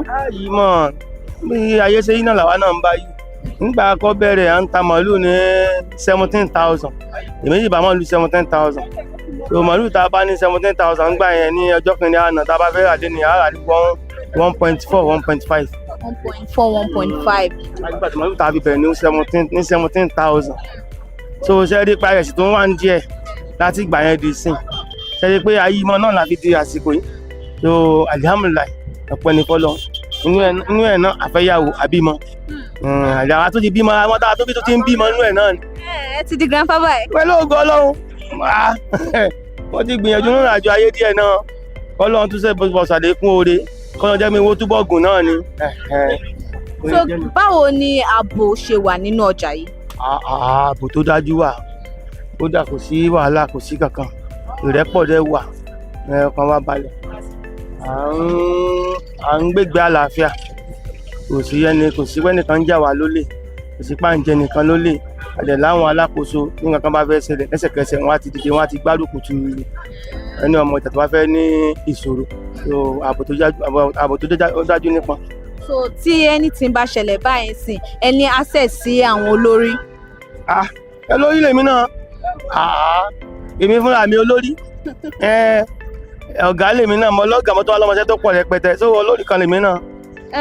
ẹ lọ́gàá ẹ lọ́mọṣẹ́ nínú ọjà yìí. nínú ọjà yìí náà ni kò ní alórí kankan tá a ti fẹ́ mọ́ṣẹ́ máa ń nàga pé olórí lèmi náà fúnra mi. so ọmọ ń kọ́ṣẹ́ fi mọ bó ṣe ń tẹran. kọ́lọ̀ túbọ̀ gbàdúrà wa ju bá ṣe ń ròyìn lọ ọmọ tí ó bá ní interest tóun fẹ́ tà kò sí problem kò ṣiṣẹ́ tí ò dá but ibi tójú làdé ń sìn báyìí kò sí ẹ̀dá tó máa gbàdúrà pé irú ọ́sù bóun ṣe ọ́sù wàhálà tóun ṣe kọ́mọ òun náà tó ṣe rú ẹ̀ tó gbogbo àwọn ọmọ wà níléèwé tó wà yunifásitì tó ti kọ́ṣẹ́ tó ti kọ́ṣẹ́ yanjú ti wà nínú gbogbo nínú wọn tó àwọn tó yìn káwé lọ́wọ́ sì ń káwé lọ́wọ́ bọ̀dá wa wálé tó bá gbìyànjú pé òun ní interest o kò ṣẹ́ṣẹ́ ń bẹ̀ because ìgbà táwa wà Ọlọ́run fáwọn òbí wa lágbára láti pé kan wà níléèwé so ṣe máa pé ojúdẹ̀ ńlá sí lójoojúmọ́ ni wọ́n tí wọ́n bá ìgbà táwa tó ń bá dàgbà débi tá a dé àwọn táwa náà tó ń bí nígbà táwa àfẹ́ káwọn ọ̀ka tó bá wá ní interest nínú pé kóhun ò ṣiṣẹ́ o tó bá tẹ́ lọ́rùn tọ́wọ̀n fà gidi mọ̀ no problem. so àyè yín yìí sìn bó ṣe mọ̀ yìí sìn ṣé ẹ̀ ń sanwó fún bíbá. tó lè ní ibi téèyàn ń ṣe téèyàn wà láti wà ń bí àwọn kan náà ń gbálẹ̀ bí àwọn kan táwọn bá ìtajà tó ń rìn àwa ń lọ lé nìyẹn èèyàn kan ní ó dèbí dàrọ ní ọgbà inú ẹ̀ náà ni àáfẹ́ tọ́jà sí àwọn káńsù náà á gbá wa ṣe mítìnì pé a gbọ́dọ̀ ṣe báyìí so ìwọ̀n bá tètè táwa náà bá ń filẹ̀ náà láti ṣàjọmọ́ra kò ń sowó tó pọ̀ o. bí èlò. ìjọba yọ 200 naira wọ́n ń gbà ìjọba yọ 100 naira wọ́n ń gbà kò ń ṣàṣowó tó nira kò ń sowó tó ní wá lára débi pa máa ní irú kí lélẹ́yìí ọlọ́run irú kí lélẹ́yìí àní rí àmọ́ rí abátẹ̀ irú kí lélẹ́yìí àná níjà irú kí lélẹ́yìí àní rí sọ́gbọ́ yìí jẹ́ nìyí. ok so lẹ́yìn owó space yìí kò tún sí nǹkan míì tẹ̀ ń sanwó fún. nígbà tó fẹ́ sanwó fún àfi táwa fúnra wa bá fẹ́ ṣènáwó láàrin ara wa tá a fẹ́ dáwó láàrin ara wa fúnra wa náà láàrin náà kan wa tábìlì kan wa jẹun. so ẹ má ṣe ìnáwó láàrin ọjà. kí ló dé àyìnfẹ́ ṣe kan lọ́wọ́lọ́wọ́ báyìí fúnra wa náà la dálẹ̀ fúnra wa tá a fẹ́ fúnra wa jẹun lọ́wọ́ láàrin ara wa. kí lorúkọ yẹn. a fẹ́ sọdún ajé ni. òkè ọdún ajé. ajé ṣe kókó. ajé ṣe kókó. báwo ni ọdún ajé ṣe báwo ló ṣe papọ̀ mọ́jà báwo ni ọdún ajé yìí ṣe ń ran ọjà lọ́wọ́. ó ṣe kókó nínú ká sọdún ajé ká ṣe tutù fàájé inú làwa náà ti ń rájé lò láti ń rájé jẹun àti ń rájé mú sóhun gbogbo so a gbọ́dọ̀ fàájé náà ní tutù tiẹ̀ báwa náà lè rájé náà ká lè rájé lò so bóyá jẹ́ nìyẹn ìṣẹ́jọ́ àtọ́dún ajé fi wáyé nìyẹn ojoojúmọ́ là ń gbowó wọlé ojoojúmọ́ là ń gbajé wọlé ajé là ń fi ń ṣe àṣẹ aláàbò ara wa yóò ṣòwò kò sí nǹkan kan so ìṣẹ́jọ́ àtọ́dún ajé fi wáyé nìyẹn táwa náà dẹ̀ fi ń pàjẹ́lé kájẹ́lé náà lè wá wà náà rí wọn á dẹ̀ dúpẹ́ fọlọ́run ajé náà ń bá wa náà gbé. so ṣé ọdọọdún lẹ máa ń ṣọdún ajé yìí. pẹ̀lú ògo Ọlọ́run tó bá ojúmọ́ làwa náà náwó ọdọọdún náà lọ́dún wa náà nílé kan sí dandan ní ká bọ́ ká ṣètò ajé lọ́dún náà lẹ́ẹ̀kan lọ́dún ń gbé bẹ́ẹ̀ kan lọ́dún nígbà tó ṣojoojúmọ́ abáfájẹ́ náà lẹ́tọ̀ọ́ tiẹ̀ lẹ́ẹ̀kan lọ́dún náà kò tí ì ṣe wọ̀ ń bẹ́ẹ̀ so kò sí wàhálà. ọdún ajé yìí bí èlò lẹ máa ń gbà lẹ máa ń san. ìyẹn dẹ̀ kù sáàyàn ara wa ìyá mi ìyẹn kù sáàyàn ara wa tó dára fúnra wa fẹ́ ná nǹkan wa tá a bá ní 200 la fẹ́ dá àti mọ̀ pé nǹkan 200 náà la jẹ tá a bá ní 1,000 la fẹ́ dá àti mọ̀ pé nǹkan 1,000 náà la jẹ iye abádé láàrin ara wa náà lówó tá a fi jẹun láàrin ara wa bẹ́ẹ̀ bá dé dé búrẹ́dì nísìn bẹ́ẹ̀ bá ra búrẹ́dì 500 náà ó wà ń bẹ̀ bẹ́ẹ̀ bá dé fẹ́ ra bọ̀kú 15 ó wà ń bẹ̀ ìtinú ẹ bá ti gbà náà ló kó wẹ́lẹ̀ tó kò sí wàhálà pé báyìí fọ́ọ̀sì bọ́sà ìmọ̀ye kan wá ò ní sọdún ajé ìgbà ní tèrè òjò ọdún ajé gbẹ náà ní size by size bẹ́ẹ̀ bá fẹ́ ra taare tó di ìpè tó di kankan oníye téèyàn ọ̀rà bẹ́ẹ̀ bá dé bá tó máa ń wà bá oníye téèyàn ọ̀rà tó yan kò sí wàhálà kankan náà pé báyìí ṣàmúyẹ kan lẹ̀ ìyá bá ti dá fúnra wa náà lájọ fi jẹun àá fi jẹun náà ni. so báwo ni àwọn olórí ṣe máa ń ran àwọn tó ń tajà lọ́wọ́ nínú ọjà.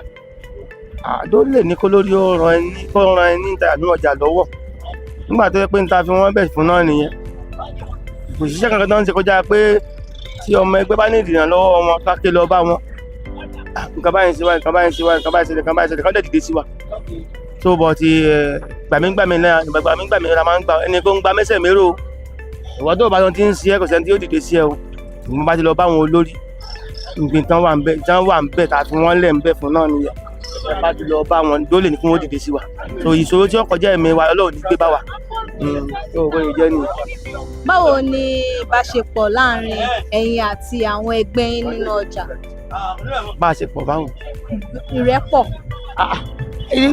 ìbẹ́yìn ṣe dìbò bí ń sìn kí ọba sí ọ̀pọ̀ tó ẹgbẹ́ ń ju irú àná ń sìn tánà jẹ́ ọjọ́ wẹ́ẹ̀sì lánàá ẹ̀yin ò rí fóònù ni ẹgbẹ́ ń para wọn lẹ́kọ̀ọ́ lánàá ẹ̀yin lè gbérú eléyìí lọ rẹ̀ tí ọba sí ọ̀pọ̀ ń bí ẹni gbélé ìwọ bí kẹbà bẹ̀rẹ̀ lọ́wọ́ wa ìrẹ́pọ̀ bá wọn rẹ̀pọ̀ náà lẹ́sẹ̀ ọlọ́sẹ̀ fún yín láǹfààní àti máa bẹ̀rẹ̀ lọ́wọ́ wa so ìrẹ́pọ̀ wà kò sí wàhálà kankan. so kí ni nǹkan mánigbàgbé tó ti ṣẹlẹ̀ sí nínú ọjà tẹ́ lè gbàgbé rí tó jẹ́ pé tẹ́ bá ojoojúmọ́ tẹ́ bá rántí báyìí ìzídà tó kó jẹ́ nǹkan tó máa mú yín kínú yín dùn àbí ìdàkejì.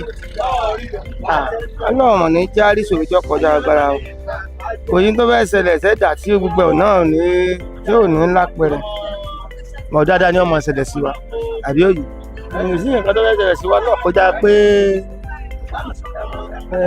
kí láàrin lọ ṣẹlẹ̀ ní dáadáa náà ló ń ṣẹlẹ̀ à ń ṣiṣẹ́ à ń rówó à ń tọ́mọ à ń tọ́yàwó tó kò sí aburú àràbùrú kankan. kí wàá ní ìrírí nínú ọjà yìí kí ni ìrírí yín. sáà ní ìrírí kan tó le dẹ́ndẹ́n sá ìrírí kan tá a rí ká nínú kọjá pé bẹ́ẹ̀ náà ṣe ń wọ́n nígbà míì tí a bá ti ń rà ní 20,000 lójijì tá a bá bá padà dédé ẹ̀ ọkàn lè dìbí àbí 50,000 mọ́ wa lọ́wọ́ àwa fẹ́ kó rẹ̀ fẹ̀ sí wa pé àṣẹṣẹ́ yìí sáré tó lè máa ṣiṣẹ́ yìí mọ́ sáré àgbègbè kò sí nǹkan fẹ́ ṣe àbá tó ń dùn láàrin ijọ́ méjì ijọ́ mẹ́ta sáà tá a bá rówó àwọn abẹ́dí bí ijọ́ kẹrin á tún àdá pẹ̀lú ẹ̀ tó ń kiri tarí kan jù bẹ́ẹ̀ náà lọ kò sí nǹkan tó special wàlẹ́ àmúlá lọ́jọ́ tèmi sá àdúpẹ́ fọlọ́ àdúpẹ́ ibi tọ́lọ́ ti ń bá wa bọ̀ àdúpẹ́ ibi tó bá wa dé àdúpẹ́ ibi tó ń bá wa lọ. ẹ ṣé sà. Good morning, my beloved sister. What is your name, ma? My name is Mrs. Nkiruka Josephine Ifaichu. So for how long have you been selling here in Bariga Market? Since 13 years. 13 years. So why Bariga Market? Why do you choose this particular market to be selling? Because it's a center of where I'm staying. And many people like shopping here because there is space. A parking space, and our lodger is very okay and very accommodative. So what is that challenge you experience or you encounter in your business? The experience I encounter in my business and the what again? What is the challenges in your business? The challenges is that I'm supposed to have what customers need. When I have what customers need, I will sell more. But when I don't have what they need, that is one of the challenges I used to experience. So it makes me to put more effort in my business. So what keeps you going? How do you start your business? Walk us through that journey, how you started.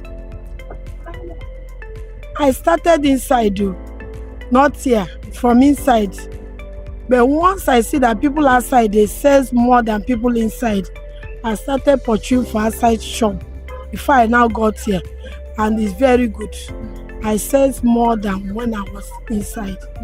So talking about shop, this particular shop now, this particular space now, how much do you pay for this space? Is it annual? Do you pay yearly? Yes, I paid yearly. Like how much do you pay? I paid 250,000 yearly. Yeah. So apart from this shop levy, is there any other thing you pay for in the market? No. So how is the security level? How is your goods so secure in this market? We have securities there. At times we pay money for security, but at times our Iyaloja covers that area. So you are saying there's security in this market? Very, very good security. Once it's time for them not to enter inside, if people come late, security will blow road that market has closed. They will go back. Okay, so now there is a specific time they open this market and there's a specific time they close the market. Yes. Okay. So what is that memorable thing? What's that thing you can never forget that has ever happened to you in the market? Sorry, come again. What is that thing you can never forget that has ever happened to you in the market? What I can never forget was when I was inside. The experience I had then was like somebody that is not meeting up to what I supposed to have. But now, I'm okay. Thank you. Okay, what keeps you going? The grace of God. It's the grace of God. So all these your goods now, where do you buy them from? From Lagos Island. So what is that challenges transporting? We know that transport gets expensive every day. How do you meet up? How do you know how to talk about prices, to know the price you're going to put in your market? What's the challenges that you encounter from transporting your goods from Lagos Island down here? What is the challenges? The challenges is that the transporters, the money they used to call in load is too much. Even at times I will call my customers, they will do wavy. But the money, I'll pay the money to reduce stress. So that is the only challenges I used to see. So now doing that, paying, sometimes covering up for way bill for your customer, how do you now survive? How do you balance it with market that is not going to affect it? There is some market I will add that will cover the gain. Like all these big things, there is no gain on it. But it makes up the shop to look good. But you use the small ones to cover the transportation. And the small ones, at times I'll carry it in my laps. I don't pay transportation. So it's only those small ones that covers the money for transportation. So what's the relationship like between leaders, market leaders and traders in the market? They are very friendly. Even if there is any money shared, if you don't pay, once you go to our Iyaloja, she consider you based on your level. She doesn't do tribalism. She take Igbo, Yoruba, Hausa as the same human being. You know, there's some markets that they discriminate. If you are not Yoruba, if you are not Igbo, once you are not from the tribe, they will treat you different. Our Iyaloja treat everybody the same way. That is one of the things that makes me to love this market. So you are saying there is a cordial relationship between them. So how does the leaders now help the trader in the market?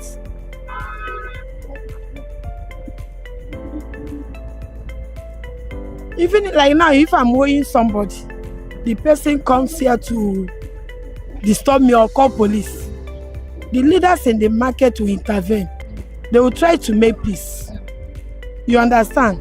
They will give you the person time to come and collect the money. If you cannot meet up, the Iyaloja can cover it. Maybe later you and the Iyaloja will. So that is one of the things that make me to love the market. So how do you start your journey in this business? I started little, but now I'm okay. But I will still be more okay. I'm praying for God to establish it more than this. Before next time you will come, maybe I'll be in my own shop. I will not be in rentage by the grace of God. So what's that happy moment in the market? Happy moment in the, like now we are going to have party on Sunday. There is always cooperation. At times, when a biology comes like this, yummy, she'll greet everybody and pass. So there is cordial relationship between everybody. So how do you start your morning routine? When you come in the morning, how do you start your day? I first pray, God, any money that is for me will not pass me. Whatever that belongs to me, God, you make it for me. Give me my own share, give my neighbors. Everybody will say, but my own shall not pass me. That is my prayer every morning I come. Okay. Thank you very much, ma.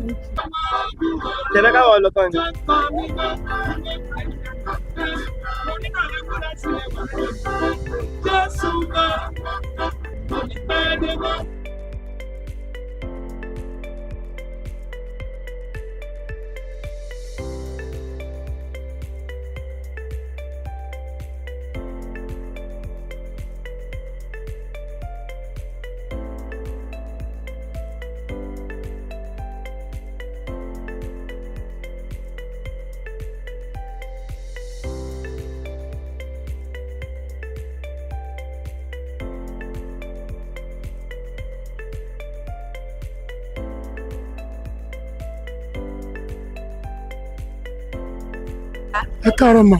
Kí lorúkọ yín? Adébísí Táíwò. Okay, so a ti tó ọdún mélòó tẹ́ ti ń tajà ní ọjà Bariga? A ti tó 18 years. 18 years. Okay, kí ni ìtàn ráńpẹ́ tẹ́ lè sọ fún wa nípa ọjà Bariga? Ní ọjà, ṣé nípa ọjà yìí àbí ọjà Bariga general? Ọjà Bariga is good, ó dáa. Àwọn èèyàn like ọjà wọn ó máa kè. Environment máa fún àyàn máa gbálẹ̀, onísídọ̀tì. Then anybody have a counter, aṣọ ògbà mọ́. Torí àwọn èèyàn believe pé ọjà Bariga is nice market to come and buy something. Okay, kí ni ó fi jẹ́ pé ọjà Bariga lẹ́yìn láti máa tajà? Nǹkan tí tó fi jẹ́ bẹ́ẹ̀ ni ọjà mọ́mísì mi ni. Láti kékeré tí bá kúrò school, I will come and help to sell if I go to lesson. Maybe higher institution. That's why it's my mommy market. I started to understand that the market is moving for me. It's guiding my family and everything. I'm okay with it. That's why I base on it. So how has this business helped you financially with your whole life? How has this business and this market, how has it been able to feed you? It feed me very well because when I bought a dozen of ewedu or efo, I know the profit I will see there. Then I'm satisfied with the gain, the profit. I'm okay with it. I don't have problem. Everything is going smooth. So, what exactly is that thing that happened in the market space? When you come in the morning, how do you start a day? How do you start your day early in the morning as a trader when you come to the market? What's the first thing? Walk me through how you start your day. When I go to market and when I come back, I will open the vegetable. I will arrange it in the normal side, and I will start to use a punch. I will start to divide it into actually price 500, 200. People will come to buying it. So, what is the beauty of the market for you? It's good. It's good for me. Okay, so now this space now, do you pay to be selling here? Yes, I pay. Like how much do you pay for this space? We are collecting in any month, ending of 3,000. Some people, they are doing something in the market, maybe in the half of the month, they'll collect, maybe they want to do something, they'll collect maybe 500 or 8,000 to run the thing. So that maybe they have visitors to come from Allah, so buy something for them. And so apart from this space now, is there apart from this space and maybe the every 6 months that you said that they collect money, what other money do you pay for? Ending of month, this wash night. How much do you pay for security wash night? $1 for every month? Mm-hmm. Okay. So walk me through the journey. You already told me that it's because it depends. Not easier. Some people have shop. I think the money is higher. But it depends the category what you are selling. So why do you like Bariga Market? It's my job. When I grow here, I go school here. My mom is selling here. And that's why I like it. So is it because your mommy sells here and you watch her when you were growing, coming here? Is that the main reason why you choose this particular business? Or is there any other reason? No. Because I grow here, I like it. My mommy, then I'm putting eye to it. That's why I like it. So what has been that memorable thing? Kí ni nǹkan àrà má ní gbàgbé tó ti ever ṣẹlẹ̀ sí yín nínú ọjà tẹ́ ẹ lè gbàgbé? I see wonderful, I see enjoyment, joy, everything. So how is life after market? How do you enjoy yourself? How do you is there after all this market, is there any other space for enjoyment? Yes. Because when I close maybe around 6, maybe I want to do one or two things, or maybe I want to see my, if I want to enjoy, I'll go to one bar, get something and eat. You call me. Thank you. Okay, thank you very much, sir. Ẹ káàárọ̀. Kí lorúkọ yín mà? Adéọlá Oyèkọ́mi. Okay, a ti tó ọdún mélòó tẹ́ ti wà nínú iṣẹ́ òwò yìí? A ti lé ní 20 years. Then kí ló dé tó fi jẹ́ pé Bariga lẹ́yìn láti máa tajà? Mọ́mí mi ni mo ń bá tajà. So mo assist wọn bàtọ́ kú àtúbẹ̀rẹ̀. Struggle continues. Okay, so kí wá ní ìrírí tẹ́ rí nínú business tẹ́ ń ṣe yìí? Ìrírí yẹn pọ̀. Bí ẹ sọ fún wa, ẹ mú wa rìnrìn àjò ẹ̀. Ọjà tí wọ́n jù kò tún sówó ń ta, ìlú lé bí ọ̀rọ̀ Kamo State. Ó ní ìlú lé, ẹ máa wọ ọjà yìí sí ọjà àtijọ́ Tuesday kí la wà yìí Thursday ṣe é kó rí bẹ́ẹ̀. Kó tó di pé owó máa pé ká tó jẹun ká tó ṣe gbá ká tó fìdá àwọn ọmọ ṣé ìlú ò le. Ìrírí yẹn ti pọ̀ ìwádìí ká bẹ̀rẹ̀ sí ń sọ àní kúrò níbí lẹ́nu. So kí ni ó wá pẹ̀lú bí gbogbo nǹkan ṣe wá rí bó ṣe wà yẹn, báwo lẹ ṣe ń survive? Pẹ̀lú ìrànlọ́wọ́ Ọlọ́run aṣáǹtì a mọ̀ pé one day everything go better. Àbí kí la máa ṣe? We are still struggling that we get there one day. I'm for it. Okay, so what keeps you keep pushing it that everything will be fine? What keeps you going? What do you expect us to do now? We can't leave this thing. So why we don't have anything we are doing before? Ibẹ̀ lọ bí mi sí. Ọmọ ṣe ní kó ti lé 20 years. Ṣé understand? Ibẹ̀ lọ bí mi sí so kí lẹ expect. A ní gbàgbọ́ kó máa da gẹ́gẹ́ bí nǹkan tó sọ fún alẹ́ kó máa da. Òun náà láì ṣe dúró tì. Tàbá ní mi sàmà ti jápa. Understand? So ọjà yìí sí ibo lẹ ti ń ra bọ̀. Ibo lẹ ti máa ń ra ọjà ọjà tẹ́ǹtà yìí sí ibo lẹ ti máa ń rà? A máa ń lọ Ṣàgámù, a máa ń lọ Kòròdú, a máa ń lọ Ìjẹ̀bú. So àwọn challenges tó wà ńbẹ̀ náà nìyẹn. So pẹ̀lú bẹ́ẹ̀ ṣe máa ń transport gbogbo àwọn kíní láti odidi bíbẹ̀ yẹn, kí ni àwọn challenges tó wà ńbẹ̀? Number 1, ẹ̀mí, risk. Number 2, hold up. Number 3, tabajẹ́ ń gbà méjì lẹ́kù. Ṣé understand? But ìgbà míì a máa lọ yán, a máa ń ta fáwọn ìlú tó bá ní àwọn onídẹ̀ẹ́jà yín yan. So àwọn challenges tó wà ńbẹ̀ náà nìyẹn. Okay, nísìnyí àwọn míì tó bá fún yẹn ṣe lè sọ di ẹja yíyan fún àwọn èèyàn. So bẹ ṣe èyí tó bá yìí dá ni o, èyí tó bá da a máa dànù.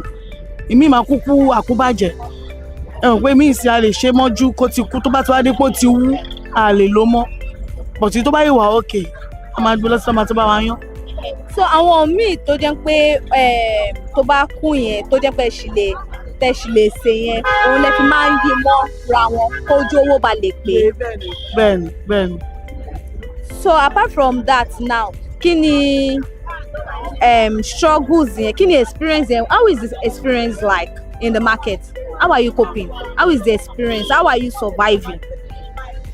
We are surviving. On a norms. Ìgbà tí èmi ṣì mọ̀ pé ẹja yìí ṣì ń jẹ ẹja yìí. Abára bá fún méjì fún ọjọ́ kan máa ta tán. Díẹ̀ ló máa kú. But now we are buying one bath, even though agídí máa fi ta one bath tán. Agídí. Nítorí ó wọ́n ni làwọn èèyàn ṣe rà á ní. Sales kò sọ́jà. So this is your space now. Do you pay to be selling here? Like we are paying. I can't. Yes. We are paying, Sha. So apart from the space now, is there any other thing you pay for? Apart from this space? In the market. Yes. We pay for some things now. At least security is there. You understand? We are paying. So how is the security like? And then we put the market inside the market. We put the fish inside the market. You know, we can't put it outside because they will steal it. Because we don't have where we can keep the fish. So we have to put inside. Those people that are using shop, if they are true in the night, we use their space. Early in the morning, we are going to come and bring it out.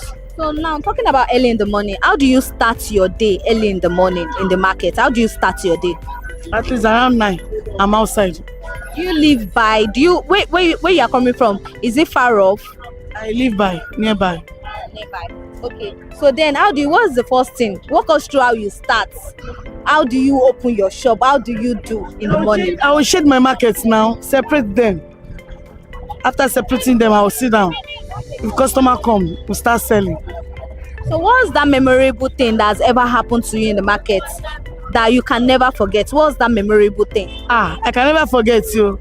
Iyaloja, before, not Jagumolu. I was in the market then. I didn't even know that she was coming. And I kind people are disturbing us. And I packed my market in front of her office.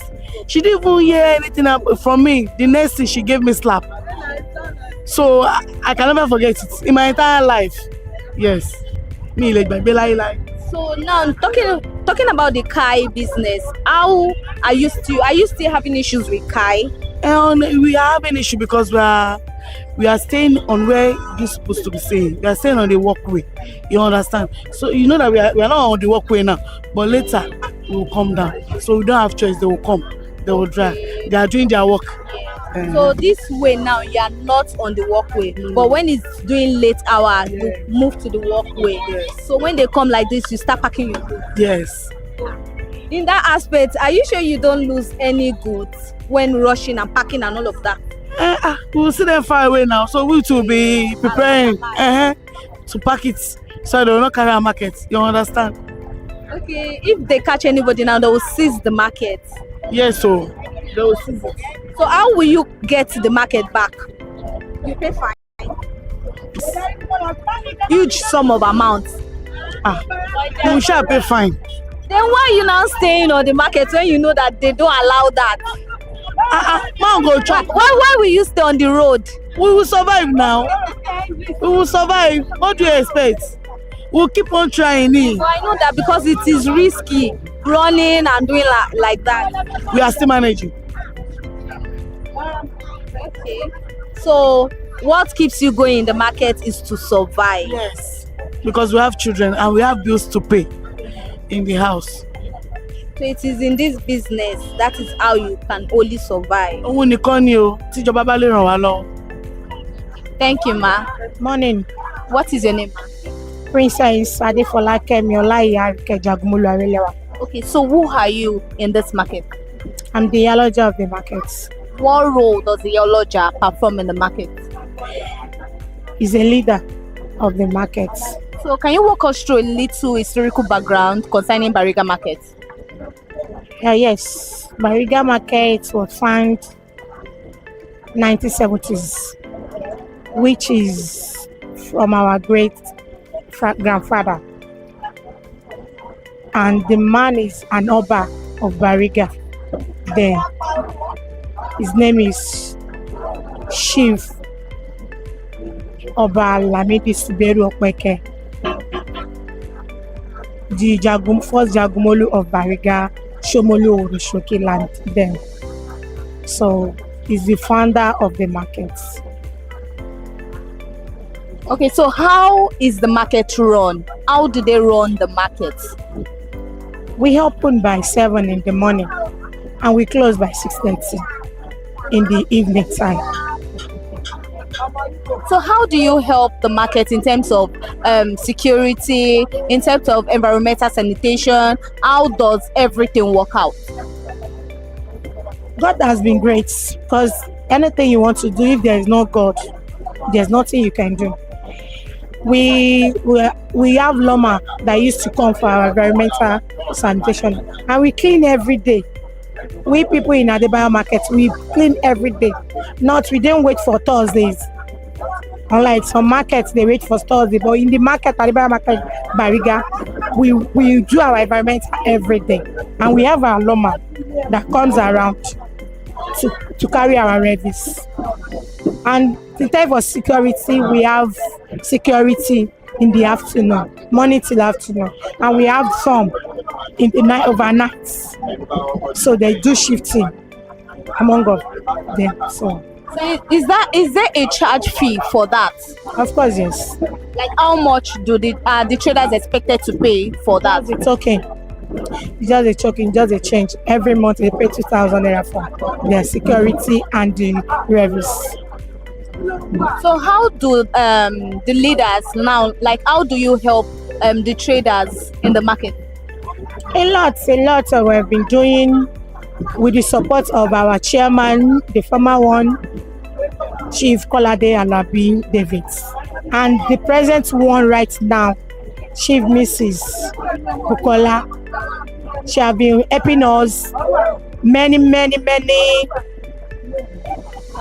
funds. They used to give us sometimes 50,000, sometimes 100,000, not refundable one, no, at that. They have been helping us a lot, and we too, we help each other do the contribution. We give the person that needs it, we share it among of us. So we have been trying, and God has been doing it. So I can see right now that people are putting on white right now. What exactly are we doing here right now? Yes, we call it Ajay Festival. Every year we do it. You know, August 20 is an Isheshe Day throughout the world, throughout Nigeria as well. So we too, it's just like a tradition we met from our forefathers that we have to do every year. So they call it Ajay Festival. You know, when a woman was selling, when you are there selling, they will ask her, Shajenwa, Ajewa. So we believe doing this, we even make us to make more profits and be okay. So that's why we are doing it. And we have been doing it, and God has been there. Because we put God at first. So then how does this festival help with the growth of the market? It's bring a lot. Like when we do it finish now, for like 2-3 weeks now, we are in money. People will come and patronize us even more than before. As you are coming now, you see people the market is full. We believe that doing this will make us more progress, which we have been doing, which God has been answering our prayer. It's just like a prayer we believe in. So how does the union help with the growth of the market? The union, which union are you talking about? The market union. We are working for them. You understand? Like this market as a whole now, no policeman can come and harass anybody or arrest anybody without coming to office to tell us this is the reason. You cannot just come around and arrest anybody. And if anything is coming to the market through the government, through the president, we come to the office for them. We will be the one to share it for them. If government want to talk to us, we will be the one they come to. We will be the one to pass the information to them. So that's and we have been working for them. We are here to work for people in the market, and we have been doing that. So how do you manage leadership role and also other life? How do you manage it? It's God that have been doing it. Like I said, anything you want to do, you put God first, then everything will be going smoothly. So we are God have been trying.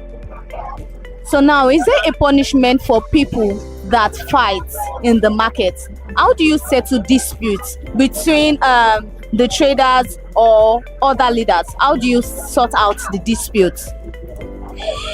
When you want to enter this market, I'm not talking about another market, this Adebayo Market Bariga. If you want to enter the market, we call you to the office, we tell you our rules and regulations. And fighting is one of the things that we don't accept. So you know you can't fight.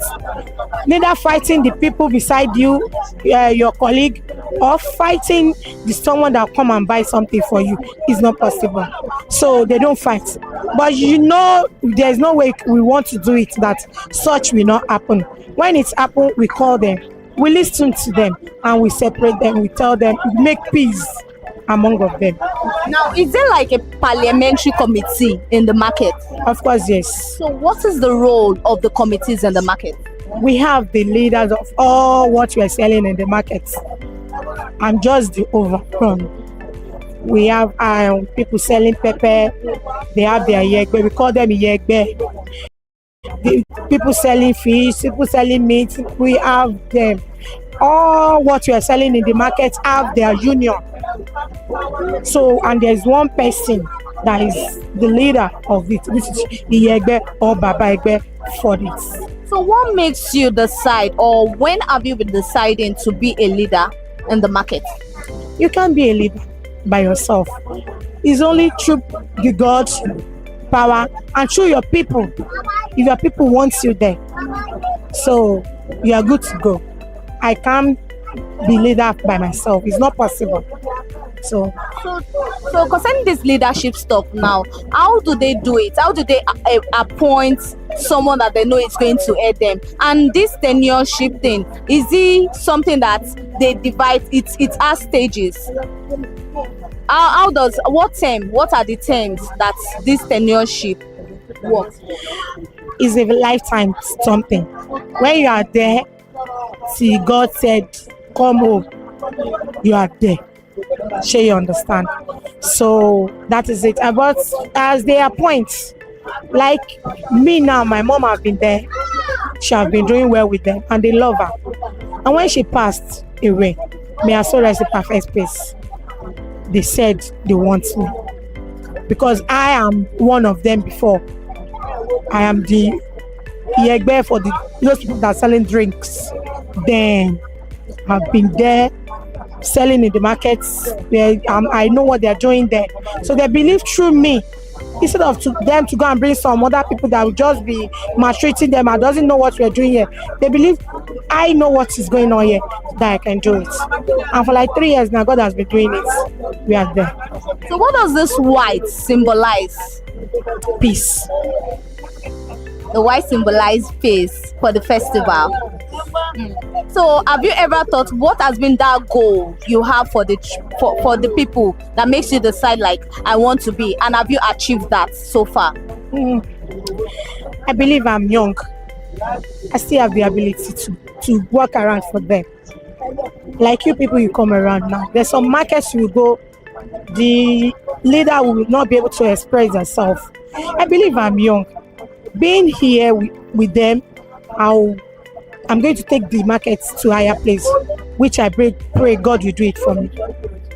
So what happened behind the markets before people start the day? How does the market evolve? Like how does it start? What happened? You know, market now people knows it to be. It's a long story. I cannot be telling now. But it was founded by my grandfather, the father of my mother.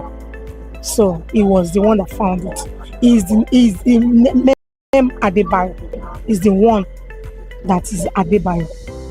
So. Thank you very much, ma'am. Markets may be done for today, but our stories are just getting started. From what the people believe in to what they have faith in. We noticed something, a little tweet concerning this episode, concerning Oduaje Festival.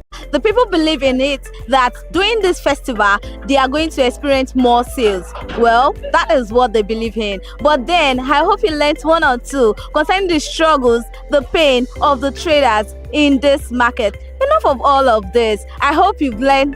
This is ConsumerHallaTV, and I'm Elizabeth Abefe. See you on our next edition of In the Marketplace.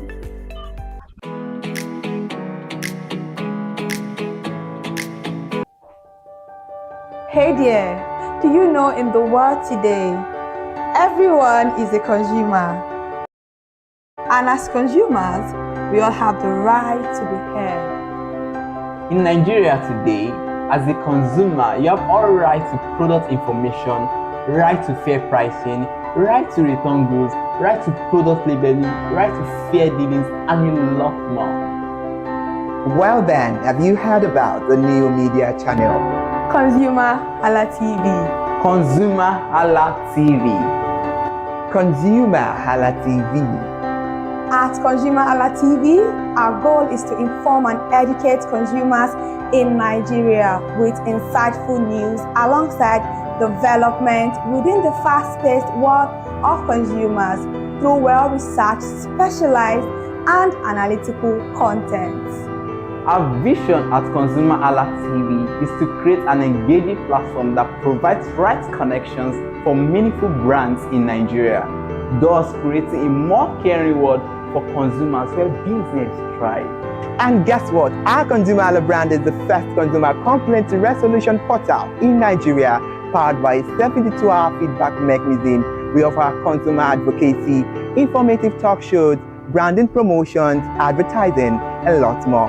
Connect with us via our YouTube channel at ConsumerHallaTV. Follow us on our Facebook page, ConsumerHallaTV, our Instagram page, ConsumerHallaTV, and do well to subscribe to our YouTube channel. Subscription is free. ConsumerHallaTV. At ConsumerHallaTV, you deserve to be heard. At ConsumerHallaTV, you deserve to be heard. My name is Tunde Olufowora, and I'm the CEO of Brand Communications. We are we call the publisher or the owner of the new initiative called ConsumerHallaTV. ConsumerHallaTV is actually Nigeria's first consumer-centered, or call it consumer-centric television platform that aims to bring voice to the over 220 million Nigerians. It was a vision that came to my heart about 10 years ago. I remember that I was traveling. I traveled out of the country, on airline, and I had this unpleasant experience. It was a trip to an African country from Nigeria, and I actually went with a local flight from Nigeria. I wouldn't want to mention the name of the airline, and then it was to South Africa, and we landed in South Africa, and let me just paraphrase it. When I was coming back, I had some money, some dollars, and that someone had given to me to hand over to another person in Nigeria. So I wanted to help out. I didn't want to carry the cash on myself. So for whatever reason, I opted to. I had a small case, and I felt that it was safer for me to put the money in my luggage. So I put it in a safe place in my luggage, got everything intact, and I checked in my luggage. My arrival in Nigeria, I was standing and was waiting about the carousel just so that I could pick up my luggage, and then I was there for 1 hour and waiting for my luggage. I didn't know that my luggage already arrived, and it was one of the luggage that was moving around on the carousel. So after about 1 hour wait, I looked to my left and my right. Almost everybody had gone. I think there were just about 2 or 3 left. So I beckoned on the woman that was on my side, and I noticed she was really in tears. Madam, what happened? She said, her bag has just been torn and a lot of things stolen. So I said, well, I've also been waiting for my own. She said, you better go and check those luggages there. Maybe yours is one of them. And lo and behold, I went around there. Mine was one of them. By the time I got it, everything inside my luggage was gone. All the valuable things there were gone. To cut the long story short, we felt there was need for us to report the case, at least to the airline. It was in the night, about 8 o'clock or 9 o'clock. We went in to go and see the officer that was in charge. As soon as we got in there, the officer said, "Oh, so sorry, but you will have to go to our head office in somewhere in Victoria Island, to lodge a complaint. Okay. So the next day we went to the Victoria Island and we lodged a complaint, and that was it. And since that day, I'm talking a story of over 10 years ago, I didn't get a call, not even a call from that airline to talk to me about what happened to my luggage. Now, about a month after that trip, I had another opportunity to travel out of the country. This time around it was to US, and it was an official assignment. And I flew on, I will mention the airline this time around. I flew on a BA. I really didn't like BA. I usually go with Virgin Atlantic and things like that. But my protocol officer convinced me and said, okay, you will love BA. Why don't you go on BA? Anyway, so I went on BA to US.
Thank you so much for joining us. Good afternoon. This is the Midday News on ConsumerHallaTV. I am Ire Ayomi Koleke. We begin the midday news here in Lagos State, where Governor Babajide Sanwo-Olu was present at the Nigerian Institute of International Affairs, where he examined how the country can attain global influence by nursing its most endowed asset, which is the youth. The lecture, with its self-team Lagos and Nigeria 2030 projections of a world power, Governor Babajide Sanwo-Olu traced Nigeria's growth from the oil-driven economy of the 20th century of a present era defined by technological advancement, cyber warfare, renewable energy, and transition fuel, where he noted that the idea of world power is no longer static, but dimensional, combining economic strength, geopolitical influence, technology capacity, cultural impact, military presence, demographic advantage, and resource endowment. Governor Babajide Sanwo-Olu, while delivering a speech, highlighted reforms introduced by President Bola Ahmed Tinubu, such as the removal of petrol subsidies, the unification of foreign exchange rate, and tax reforms as a bold step positioning Nigeria to achieve its ambition of becoming a $1 trillion economy by 2030. The government thereby described Lagos State as the beating heart of Nigeria's economy and the National Laboratory for Growth and Innovation. Governor Babajide Sanwo-Olu emphasized that the country's ability to transform its raw potential into global influence would deepen largely on Lagos State. Away from Lagos State, let's talk about the banking sector in a new development. The UBA Foundation, the corporate social responsibility arm of United Bank for Africa PLC, has launched the 2025 edition of its annual national essay competition, with grants and prizes exceeding 18 million naira on offer for outstanding students across the country.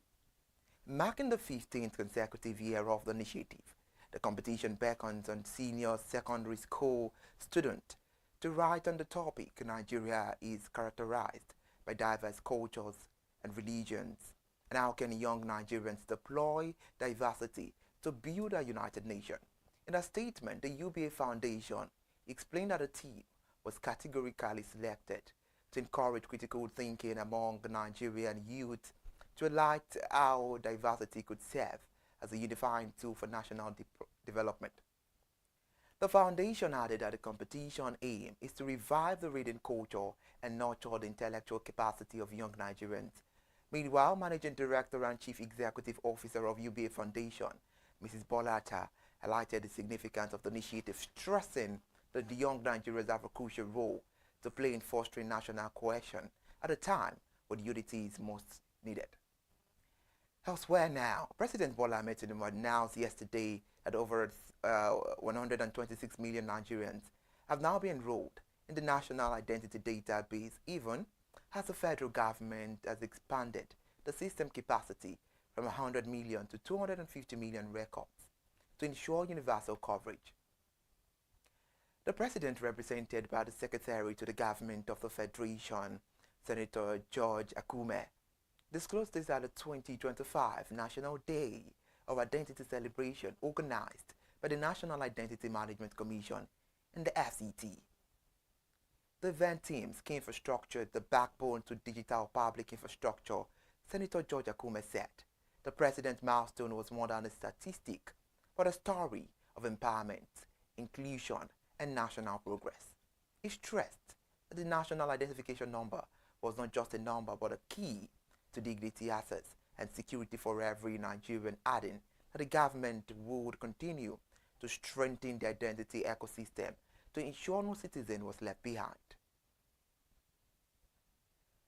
Meanwhile, the Special Advisor to the President on Economic Matters, Mr. Tokwe Fasua, has stated that Nigerians can expect inflation to fall to single-digit zone, which he believes will make life easier for the people. Mr. Tokwe Fasua gave this assurance when he featured on the national television yesterday, where he explained that food prices are already beginning to drop as inflation eases. The statement came shortly after the National Bureau of Statistics and BS reported that headline inflation fell to 20.12% in August 2025, down from 21.88% in July. According to the NBS, the August 2025 inflation rate showed a 1.76% drop compared to July. On a monthly basis, headline inflation stood at 0.74% in August, while food inflation was 1.69%. Year-on-year inflation was 12.03%, lower than the 32.15% recorded in August 2024. Still talking about the news, the Statistic Agency explained further that the inflation remains the pace of price increase, which is slowing down compared to previous months. However, Mr. Tokwe Faso admitted that 20.12% is still high, but stressed that the figures now reflect a long overdue rebasing.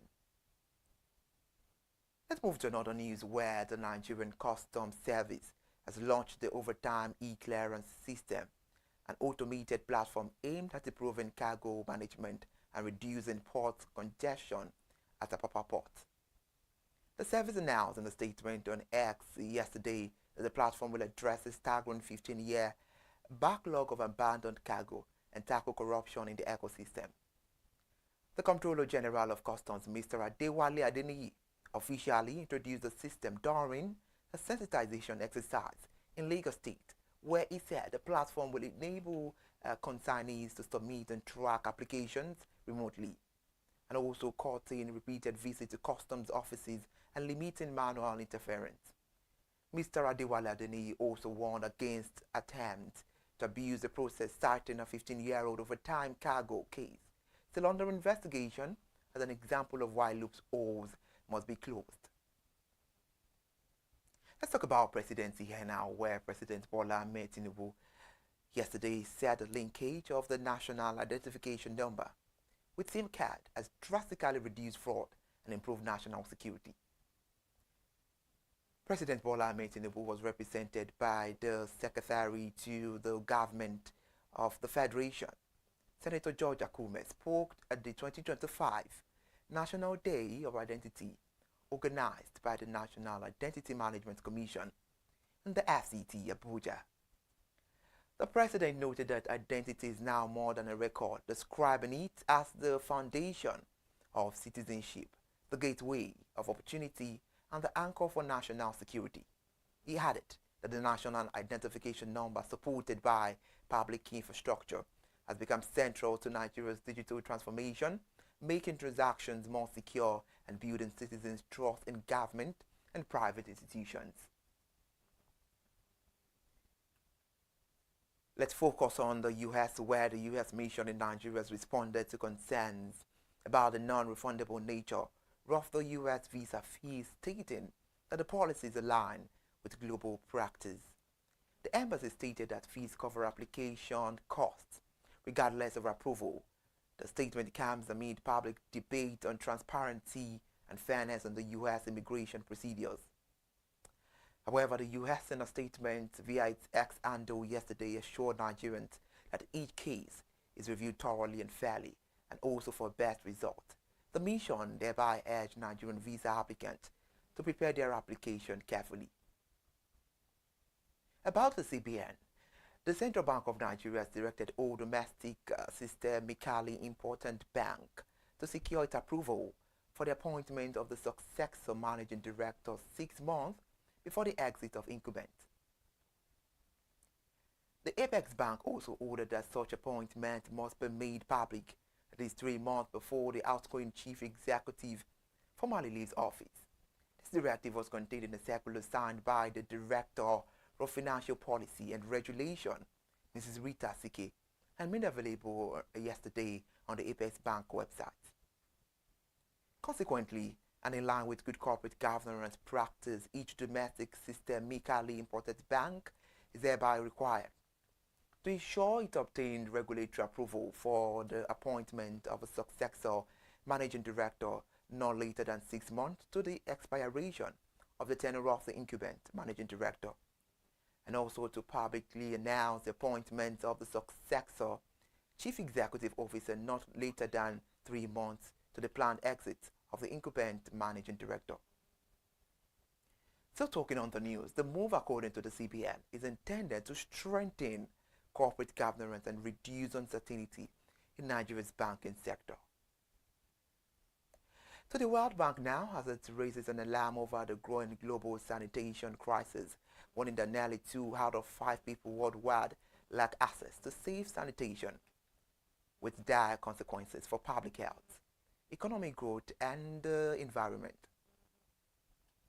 The global leader also raised an alarm that Africa is losing as much as $200 billion annually in economic gains due to poor sanitation, warning that continent's GDP could rise up to 5% with adequate investment in water and sanitation services. This was contained in a report titled The Global Sanitation Crisis Pathways for Urgent Action, released by the World Bank yesterday. Sanitation remains one of the most pressing global development challenges. According to the United Nations estimate, around 3.5 billion people still lack access to safe sanitation facilities, contributing to preventable, disease such as cholera, diarrhea, and typhoid, which collectively cause hundreds of thousands of deaths annually, especially among children under 5. However, WHO, World Health Organization, has repeatedly stressed that poor sanitation not only fuel disease, but also limit economic productivity by keeping children out of school and adults away from work. Before we end the news, we're back home. The airline operators of Nigeria have welcomed the federal government's decision to suspend the proposed 4% free on-board levy on imports, saying the move safeguards the aviation sector, protect jobs, and mitigate inflationary pressure. In a statement issued yesterday, the AON President Abdulmunaf Sarina said the suspension demonstrates President Bola Ahmed Tinubu's commitment to foster a business-friendly environment, supporting critical sectors, and promoting sustainable economic growth. Mr. Abdulmunaf Sarina said the levy, is implemented, would have had severe consequences for airlines operating in Nigeria, significantly increasing operational costs in an industry already contending with multiple economic challenges. The levy was, however, introduced by the Nigeria Customs Service, faced widespread critics from manufacturers, importers, and customs agents who warned that it could worsen inflation, erode trade competitiveness, and undermine investment in the country. Now reacting to this concern, the Minister of Finance and Coordinating Minister of the Economy, Mr. Wale Edun, announced the suspension, citing risk to trade facilitation, economic stability, and Nigeria business climate. The Shinebridge Global, a United States US-based food science and innovation company, has announced its plan to establish a food process hub at the Rice Double IP Shagamu Iperi Special Agro-Industrial Processing Zone, SAPS, in Ogun State, as part of its expansion into Nigeria. The chairman of SBG, Dr. Tony Bello, described the development in a statement issued 2 days ago in Lagos State, where he said the company's board of directors resolved on the 13th of September, while some roti brand co-manufacturing would continue in Germany. According to him, he said SBG would set up operations in Nigeria to drive its cassava-based product line. As it stands, the company is introducing 3 cassava premixes under the Roti brand Roti Fufu, which is about instant fufu amala style, the Roti baked goods premix, and Roti snack premix. Dr. Tony Bello said this product will target Nigeria's food service and retail markets with plans to test and launch them locally during Xmas period this year. Thank you so much for joining us on the Midday News on ConsumerHallaTV. It's a wrap on the news. Please do well to follow us on all our social media platforms, ConsumerHallaTV, and subscribe to our YouTube channel, ConsumerHallaTV. Thank you so much for listening to the news. I am Ire Ayomi Kunle Eke.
Hello and welcome to the first edition of Mind the Gap, a weekly program on ConsumerHallaTV that helps draw attention to everyday avoidable gaps in customer service delivery with the overall aim of helping to strengthen existing relationships between brands and their consumers.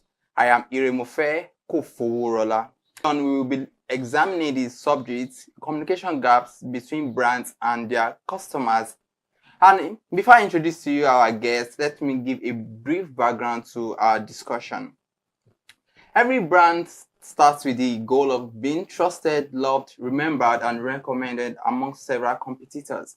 However, gaps emerge between brands and their customers somewhere along the line.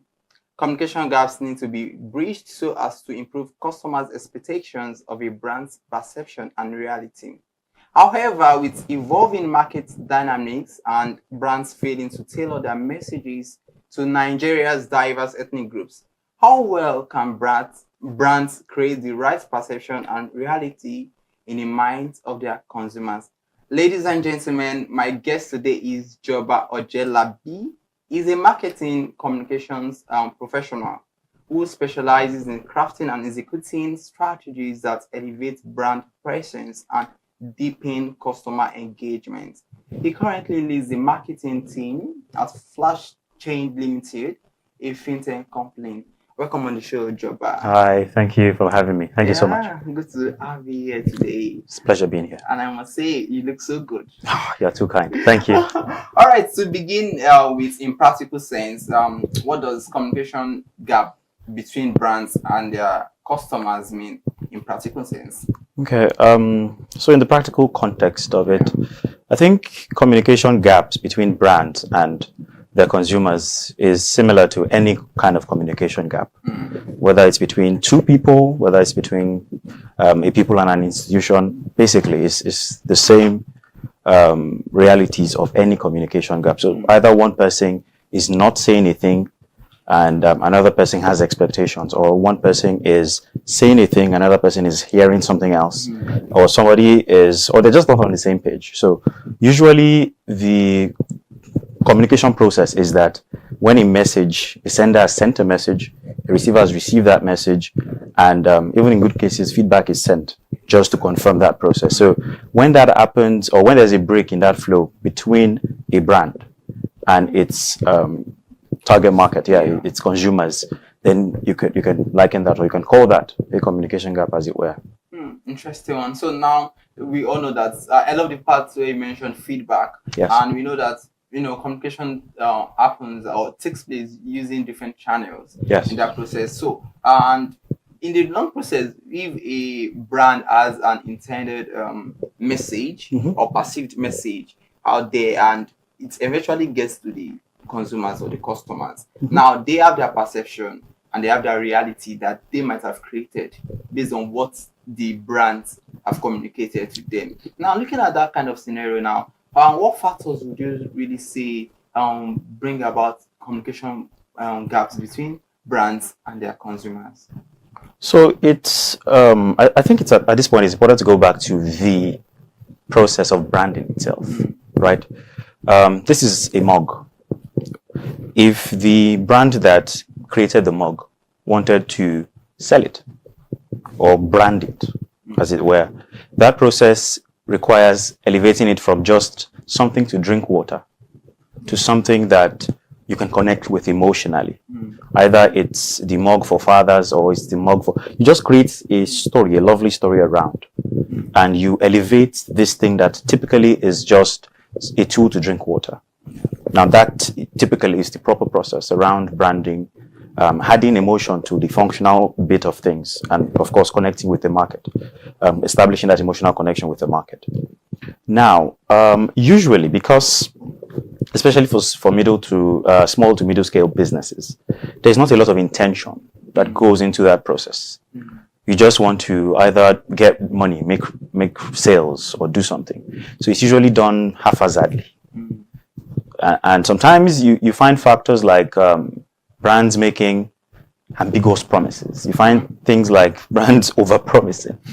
And also it's a range of things. But I think that the most simplistic way to define it is, if that branding process, that marketing process, if it's not intentional, if it's not carefully planned and executed, there's a very high likelihood that somewhere along the line, something will break, and that would, of course, establish a communication gap. So either you are saying, oh, we'll make the best mugs in the world, and the product does not match, or you are saying, buy 2 mugs, get 1 free, and people get there and they get 1 mug. So there's usually, when that process is not intentional and follows the entire framework around marketing and branding, you find all these things emerge. So it can be, I think that's the most fundamental factor, really, because that then can spill into various other factors. Just as I said, over-promising, ambiguity, some vagueness. Even language. Some even outright lying. Sometimes you find out a salesperson, in an attempt to close a sale, just goes and make a very funny thing, funny promise. I mean, I'm going to speak on that because, I mean, sometimes I've, let me say on few occasions, I've experienced that whereby, like you said, the salesperson is just trying to make some ambiguous promises. And I think it could be as a result of internal communication. Now, for instance, I work in this department in an establishment, and this is what I have been communicated to concerning this mug. Like, here's an example. Then in a long process, it has gone through several chains of communication. Then it gets to, let's say, the consumer. To the consumer. But even internally, you don't have a clear communication regarding what we are selling. So that's why I think sometimes that could also be a factor. I want you to explain more on that internal communication gap that can happen. Placement. That's your distribution strategy. What's the strategy to get this thing from production to final consumer? What's that channel like? And final is promotion, which a lot of us often think is just that's the only thing that concerns marketing, but it's just one element of the mix. But another reality that you find in the business context, in the business sense, is that every pillar of the marketing mix requires that marketing as a department collaborate with other parts of a business. So in product, for instance, because I work in fintech, product means that I have to work with the developers, the product design guys, the product managers to understand what are we building. Oh, my users want this feature. Can we have it on? So I have to work closely with them. For pricing, you have to work with your finance department. What's our profits strategy? How are we making profit? What's our pricing strategy? So I can't come as marketing and say, oh, this is the price. I have to work very closely with the finance department. For FMCG businesses, for instance, the placement strategy or the place strategy, which is distribution, requires that you work very closely with your supply chain, because they're the ones that will ensure that that drink you produced and in the factory at Songwater gets to the drink the consumer in Kaduna. Exactly. So you have to work very closely with your supply chain team.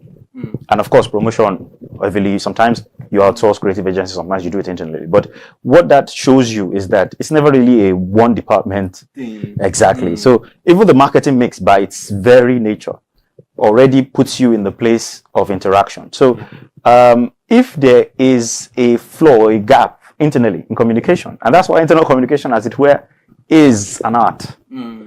Your internal publics, your internal audience, and that even goes beyond staff, because staff, one angle, but there's also the management. Sometimes there's board. Exactly. Every internal stakeholder has to be carried along. So if there is a gap in there, easily, in fact, there's no gainsaying that it will reflect. You can't tell a salesperson to go sell this mug and he doesn't even know what it's made of. Exactly. So what you find these days is that organizations are more intentional about knowledge sharing around the product. Even training. Exactly. Just teach them, help them understand. Oh, this is why this mug is different from the other mug. We use this to make it, or we use that to make it, and things like that. So it must start with your internal stakeholders, because they're the first ambassadors, really. Interesting. I mean, I love how you so much shed light on the marketing mix, because sometimes people just think it's all about the promotions alone. They just have this mug. They just want to get to just sell it. Just do an ad. So the process, they forget that on the product, on the pricing and all of these things, they are very crucial in ensuring that consumers are satisfied in the long run. Because at the end of the day, it's all about satisfaction. Now let us look at one of the communication gaps that could happen now is misaligned information. Now, you stated earlier, and I love the analogy about the mug. This is for fathers. I just assume this is for fathers. Then you come to me and you tell me, oh, this mug, when you take it, your kids, it allows their beverages to be so hot, and that's an example. Then I buy it and I realize at the end of the day, it's not even for doing the same thing, but for fathers. But there is an misaligned information in that process. Now, since I've gotten the misaligned information, I bought the product. Now let's go to feedbacks, of which you mentioned earlier on that. Now you have feedbacks of which I then come back to you and say this mug is not serving the purpose of which I bought it for. So what is the role of feedback in shaping or ensuring that communication gaps are bridged in between brands and their consumers? I think that, and I say this very modestly, for marketing professionals, feedback really is core. Because a lot of times we tend to treat the consumers as numbers or as inanimate objects. Oh, targets, and you profile them, and it's this, is that. But they are actual living things. They are people with feelings and all that. So it's important, it's integral that sometimes, even in your building process, you ask, I want to build this. Would you like it? How would you think about, what do you think about a mug that can do this, or a mug that can do that? More or less like carrying out a survey. Exactly. So it's every great marketing professional knows that you can't just sit behind a desk in an office and continue to assume. The research has to happen. You must deploy surveys. You must, in fact, bring people in, have them try the product and give you feedback even as you build, right? So it's very crucial, really, in the marketing process. And even after deployment, for instance, to a mass market, continuously, because the truth is that the variables are never static. That a person likes your product today does not mean they'll like it tomorrow. Exactly. So if that preference changes, you need to be aware so that you can prepare for what they like next or position for it. So if you're not intentional about collecting feedback, that will not happen, and you just fade into oblivion. So the feedback part of it is crucial, as it were. Wow, so interesting. And I just wanted to lay so much emphasis on feedback, because I know that sometimes you made mention of the fact that even consumers, their preferences and their choices it changes. So as a producer or manufacturer of a product, if you are not aware of that fact, they might like the mug today, and tomorrow, there's a change in their taste. Now let's look at the role of language in communication, because that is a whole lot. We can't undermine the fact that language is very crucial. For instance, I want to, we have heterogeneous the culture and all that, diverse audience, but you have a particular product for them. How do you read them using them? Because it has happened in different sectors, telecommunication, banking, whereby banks will promise you this, even they promise you all of these things, and at the end of the day, even markets whereby we have market dynamics, whereby sometimes they do promos and all of that, like you said, buy two get four, or whatever they want to use. Now let us look at how language can help in effectively communicating the intended message of a brand, and in the process whereby there's misaligned information, how can they still use language to reshape that? I don't know if that is clear. It's a tedious question, and I'll tell you why. So I hear two questions in one. Language, as it were, and that's a full conversation by itself. And on the other hand is the content of the message itself. Sometimes the content is all over the place. Sometimes the content is not clear. Sometimes it's not true. Right? But the reality of, so I'll start with the language part of it. Now, language as it is, or as it were rather, is a very strong pillar of culture. And the reality of any communication is that it always happens within a cultural context, right? So you might say something to this group of people, and it means this. But you say it to a different group of people, and it means something different. So if you're not aware of the changing cultural context, or if you're not even aware of the cultural context at all, I mean, you would lose some people. And in fact, you might even offend some people, right? The so cultural sensitivity. Exactly. And that's where language comes in. So you say this thing that, we are happy people. That same thing, you say it to some people and you're like, no, that's not the that's what you must be aware, even beyond language. Language is one critical part of it, but beyond language, you must be aware. And that's why I'm able to connect it to the second part of the question, which is in the content of the message itself. Sometimes the content is actually it's supposed to be very sincere and not, you don't mean any harm. You don't even mean any harm. But because you have not paid attention to cultural context, you might make a mistake, or you might say something that you did not intend. And the people you're saying it to will hear something different. And your communication probably even set yourself up. And we've seen campaigns like that. I don't want to start naming names, but you see a brand that just comes, does this campaign, puts it on social media, and it feels like, wow, that's until people start canceling them and saying, no, that's not sensitive. You are not, you get it. So sometimes it is just that awareness of context. So I would like to excuse some brands. Again, some brands do it intentionally. They don't want, because they don't have any real serious promise. They just put one very ambiguous, exactly. They just put one very ambiguous promise in there and let it fly. But for most brands, you find out that it's just a case of not being culturally aware.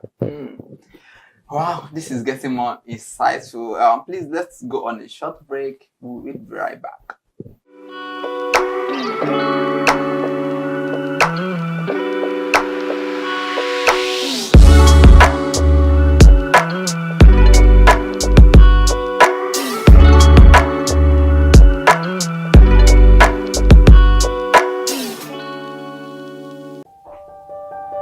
Hey there, do you know in the world today, everyone is a consumer, and as consumers, we all have the right to be heard.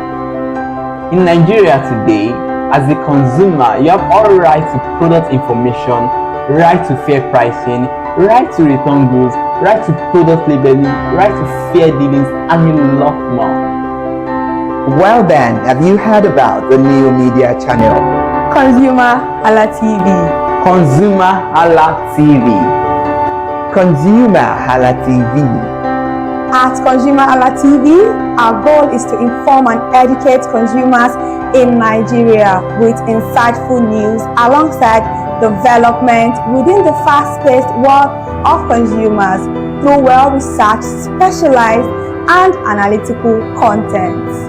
Our vision at ConsumerHallaTV is to create an engaging platform that provides right connections for meaningful brands in Nigeria, thus creating a more caring world for consumers where business thrive. And guess what? Our Consumer Hala brand is the first consumer complaint resolution portal in Nigeria, powered by a 72-hour feedback mechanism. We offer consumer advocacy, informative talk shows, branding promotions, advertising, and a lot more. Connect with us via our YouTube channel at ConsumerHallaTV. Follow us on our Facebook page, ConsumerHallaTV, our Instagram page, ConsumerHallaTV, and do also subscribe to our YouTube channel. Subscription is free. ConsumerHallaTV. At ConsumerHallaTV, you deserve to be heard. At ConsumerHallaTV, you deserve to be heard.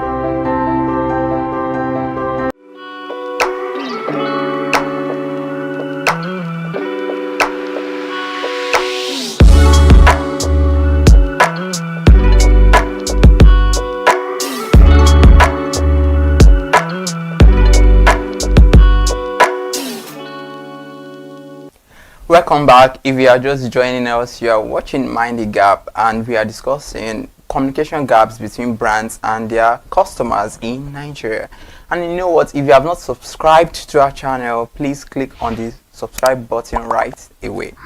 Still with me in the studio is Joba Ojelabi. Yeah, marketing lead at Flash Change Limited. Before the break, we laid so much emphasis on on the marketing mix, and we also talk about how language can be so effective in delivery of whatever intended message a brand has. Now let us look at the fact that sometimes as a consumer, you get this intended message wrong and you bought the product. Then you are trying to seek redress in any form, because it could be very, so draining sometimes. It could be so overwhelming that they promised me this thing and I'm not getting. Eventually I bought it and I'm not getting. So let us look at the role of government agency like the Federal Competition and Consumer Protection Commission, FCCPC. So what role does an agency like that play in protecting customers' interests? When in a situation by their trust have been broken, how can they come in? Okay, I think that easily government agencies have a fundamental mandate to protect the mass market, the masses, the citizens of the country. And yes, FCCPC is one example. There's also, even on the advertising front, agencies like ARCON, Advertising Regulatory Council, and a couple of others.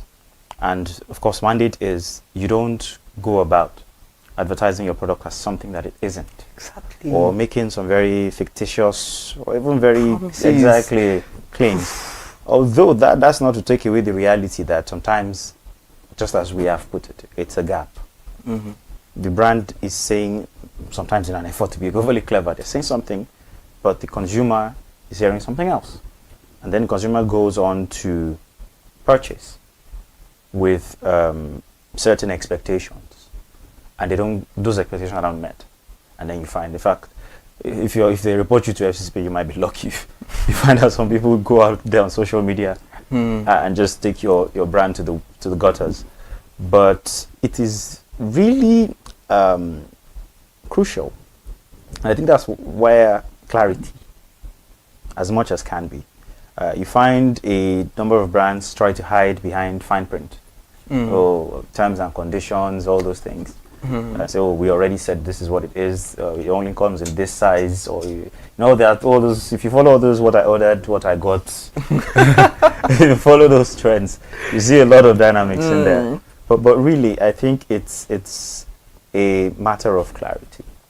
At the point of purchase, the brand is obligated to be as clear in terms of their offering to the consumer. That helps guide expectation. So if I tell you that I'm selling you a white mug, it should not come in cream, it should not come in purple, it should in grey. It should come in white. Right? So yes, totally agree with you. The agencies are then responsible for mediating, because without these mediators, it's going to be all over the place. The brand claims to be right. I said this, the consumer said no, I heard this, and it's just back and forth. But at least with these agencies, there are minimal standards that must be met in terms of quality, in terms of even communication, the things that is being things that are being said, right? So yeah, very important to have these agencies. Interesting. I mean, I love the analogy and all that. So looking at it now, earlier when I was introducing this program, I made mention of the fact that every brand, their dream is to ensure that they can be remembered, they can be recommended. So now that they have that mindset, they have the goal of creating such dream in the minds of their consumers amongst different competitors. Now, how can brands then create the right perception and reality in the minds of their consumers, despite sometimes there might not be clarity and all that, but how can they ensure that yes, they really ensure that the right perception and reality is created in the minds of consumers? This again is branding 101. Please take us through it. You have to pay for the master. You've taken us through the journey of marketing 101. This is branding 101. You have to pay for the master. All right. Just but yes, to address the question, it's an entire process, right? And if done properly, you'd find that it's, as much as it can be tedious, sometimes expensive, it comes with a lot of reward. And I want you to think of your favorite brands. You don't have to tell me what they are, but think of them and think of why you love them. You'd find some things that cut across. For one, it's that they solve a problem for you. They solve a problem, whether it's a basic functional problem, whatever the problem is on Maslow's hierarchy. If it's food, if it's hunger, if it's shelter, if it's a social, whatever it is, they solve a problem for you. And then it then goes beyond solving that problem to establish an emotional connection, right? And that really is it. As simple as it might sound, it has taken some brands decades to achieve that connection with its target market, such that you start out with identifying a need. What problem do you want to solve? What gap are you feeling? Is your product, is your service feeling, right? And from there, you create or curate stories, because sometimes the stories are there. The stories already exist. You are just spotlighting them to help people appreciate them better. Oh, I was sharing a commercial, a telco commercial with some people I was having a conversation with recently, and I was showing them how in that commercial there was not a single mast, or it was just around the value, what great connection can do, really, and the story was curated around that, and it was beautiful to see. So sometimes the best brand, you see that they transcend just features to more intricate emotional benefits. Oh, this is a mug. At the most fundamental, it helps me drink my coffee. But this was the mug I used on the day I won my first job. This was the same mug that I used on the day I got promoted, my first promotion. So same mug, and it's just, there's been a lot of stories curated around this mug over time, such that a brand can then go on to say, we are a mug making brand, but we're the mug for your first job. And they sell to entry-level people, and their story is curated around that. So beyond the functional, they've elevated. They are now more intentional about emotional, and you find that even their campaigns, their entire being is built around that. Right? So the branding process requires that, yes, I get, as a business, you must think on the short term. Okay, we must make revenue so we stay alive. But the long term requires that emotional connection. So be very intentional about it. And one mistake that a lot of brands also make is trying to be too many things to too many people. You can't. It never really works. You can't be this and this. You can't be too many things to too many people. Really. So it's easier when you identify the one thing that you're really good at, and your that you target can be. audience. Exactly, and to this specific set of people that you want to be that thing to, and you live that in your entire being as an organization, in the things you say, in the way you sell your products and things like that. So at the end of the day, once you've identified the problem, the need, you've curated your stories around it, you then have to be consistent with it. That's another very strong requirement of branding. You can't be red yesterday and be green tomorrow. People will not identify you that way. You must be consistent. I love that part of consistency that you made mention of, because you look at, I was following through the explanation you were giving, and you look at sometimes that even consumers are no longer emotionally connected to a product, and even the manufacturers don't even know, because they refuse to see that their feedbacks that they are giving, but they are not data to just analyze that, oh, this is it, and the loyalty to the brand, it begins to drop. You understand? So I just think brands, they need to really work on feedbacks, like you mentioned earlier on. Now let's also look at another factor which could cause communication gaps between brands and their customers and their consumers, in the sense that sometimes you look at the channels of communication. You go on social media, probably their Facebook page, you go to their YouTube page or whatever platform they've decided to use. Then you go to the website. The information on each of these platforms, the information on it doesn't align. You see a different thing on the website, you see a different thing on their Facebook page. So in that kind of situation, how do they even, there's a communication gap already in that sense. So how can they ensure that all through these channels that they use or platforms in passing information to their intended or target audience, how can they ensure that yes, everything aligns? Okay, I think I'm going to again refer to the last point I made: consistent. See, the thing about identifying your one thing and being true to it is that it's easy for you to replicate, irrespective of media, right? If you have said, I want to be white, that's what I want to be. Whether it's a website, whether it's Instagram, whether it's whatever it is, as long as you stay true to that, white. If you have said, I want to be the fastest food delivery service in Lagos, and you are staying true to that, whether it's on your website, that's what you write. If it's on your social media pages, in fact, if somebody asks your staff randomly on the street, Yeah. That is clear, because that's one thing you have held on to. You are probably leaving and trying very actively to deliver on. It becomes tedious or difficult to be inconsistent. What usually happens, or what usually causes that inconsistency is, first, either you're trying to be too many things to too many people, or your internal stakeholders are not aligned. Exactly. So one person built the website, they don't even know who you are.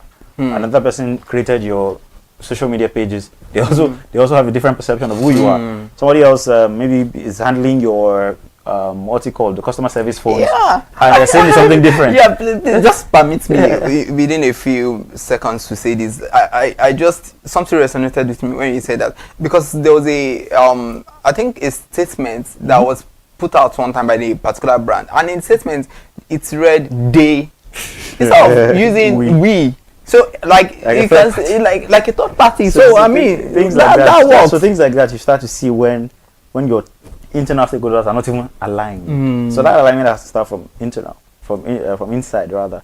And once that is done, once you've been able to successfully achieve that internal alignment, and everybody knows what your brand really stands for, what you who you are, everybody involved, I'm sure that you would be able to achieve consistency across, even beyond the digital channels. Interesting one. So I would want to ask this question: how well do you think Nigerian companies have really fared when it comes to communication? And sometimes when there are communication gaps, how well do you think? How well do you think they have been able to bridge on such communication gaps? They are putting me on the spot. Nigerian companies. So the thing about it is, there's a lot of companies in this country. A lot. Especially within the small to middle scale category. And maybe that's where you find the gaps a lot of times, because it is the same person that founded the business that is trying to be the marketing lead, that is being that is customer service. A man of many parts. It's the same person, either because they can't afford talent, or they can't they can't outsource it yet. So, and when that happens, of course the gaps will show now. If somebody's not trained, if the person has some training in marketing and branding, of course easily you notice the difference. But if they are not, these gaps will show. But I don't want to be the doomsday sayer and say, oh, lots of Nigerian brands don't, because you still have a lot of brands that have it figured out and are doing great job with their communication. Very empathetic, very clear, very willing to help. Product is great. So there's a lot of great brands out there doing great stuff, really. And of course, there's on the other side as well, brands that have not really hacked it, or that are not really great at it yet. And we can only hope that those brands be a little more intentional, irrespective of resources. I mean, I believe that even if you can't afford the best of talent, sometimes by just being a little more intentional about these things, you can get better at them. At least up until the point where you can then afford either to outsource or to bring in great talent to handle them. But you find that some of these things are not even that over the top. It's just staying true to who you really are, starting by even identifying who you really are. What problem are you solving for your target consumer, and how are you building stories around that problem for the consumer? So I know maybe because I do this, it sounds simplistic to me, but I think it's just intentional. It always starts with intention. I love how you did so much emphasis on the intention. I was going to ask you that, in the course of your journey as a marketing lead, as a communication expert, are there scenarios whereby you've been able to solve any communication gaps that happen between a brand and and the consumers? Because you mentioned, like, the way you mentioned sounded so simple to you, so I'm quite sure there have been cases like that you have to step in. So what did you actually do in such situations? I'm not sure my NDA allows me to say too much, but I'll give some examples. So there's this brand I once had to work on, right? And it's interesting because when the brand started out, the goal was not very clear. The founder was just trying to set up something, right? But, and I didn't even join at the beginning. I wasn't with the brand at the beginning. But after a while, because he's my friend, brought me on and said, well, please help take a look at this. And the first thing I did was, instead of having to overthink these things ourselves, right? You're building for a set of people. Just ask them, why are you using this product? Survey. Simple as that. And we went ahead. Why are you using this? And they gave me very interesting feedback. I'm using it because of the customer service. And I just, then and there I told him, that's all, really, because that's your USP, as it were. That, we are able to offer you round the clock top customer service, really. So it felt like, I know, but that's very regular. I'm like, if people are saying they're choosing you because of it, then clearly in that industry, it's not a regular thing. It means they're probably not getting it from your competition. So sometimes that's how you, even from the feedback, it's how you're able to describe who you are or what you want to be to the user. Because just as I said, sometimes they already have that perception. And all you need to do is extend it and amplify it, really. So it can be quite systematic. My people or my customers are dropping off, they're no longer buying. I'm like, have you done any survey at all? Even if it's asking 1, 2, 3, 4 people, what happened? You've not bought from us in a while. Just ask them. And that's the exactly feedback. So it really is. We can't overemphasize feedback because I don't see how you can build for somebody or say you want to give somebody a solution and you did not ask for their input. Say, as much as, you might get away with it a little bit at the beginning, but as things start to evolve, it won't work. You have to be very intentional. In fact, if possible, bring them in the building process. That, we've built this for you, you like it, what should we build for you next? Interesting. Things I like love that. So things like that. The consumer is not one abstract person on the other hand.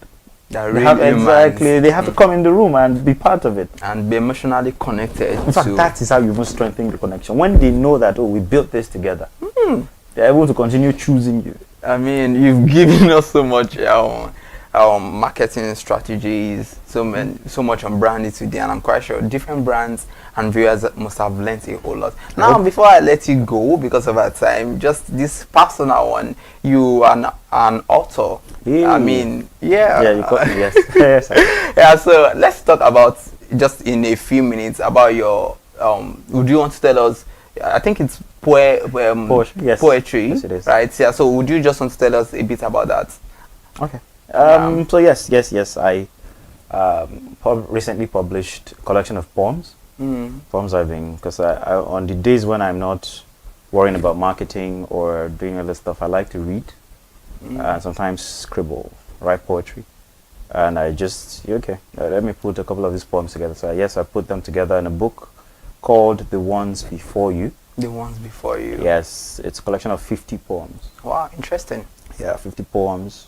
Don't worry, they're not long poems. I'm not it. 50 poems across different themes, but it's one project that I really enjoyed doing, and buy and read. Interesting. And please go get what's the name again? The Ones Before You. The Ones Before You. I'm quite sure you've learned so much. It has given so much arc on branding today and communication gaps, so please ensure you get that. Wow, thank you so much for being here today. I mean, I wish you could go on and on, but I mean, this has been so insightful on today's edition of Mind the Gap. So this is all we can expound on Mind the Gap today. And as a brand, misaligned message can affect your dealings with your customers. And you know, consumers are kings, and the survival of your business lies on how well you treat them to quality service. So thank you for watching, and don't forget to follow us on all social media platforms: Facebook, YouTube, and Instagram. So please do well to subscribe, share, and also comment, and I'm quite sure we will be seeing your face some other time. That's what I can. Yeah. All right. So I am Irimufe Kufurola, and good afternoon.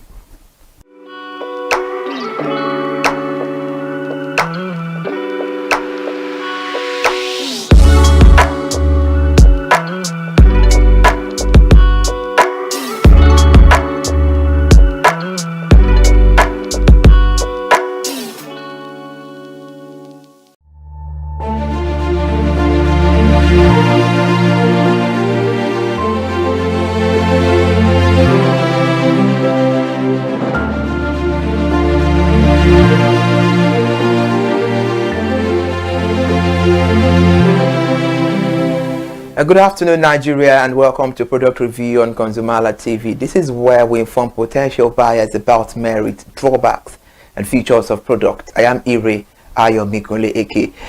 Please, all review on this program is not of critics, but based on transparent functionality about products in their various contexts. A perfume can evoke emotions, spark memories, and influence mood. Perfume plays a vital role in creating scents and bring joy, confidence, and comfort to people's lives.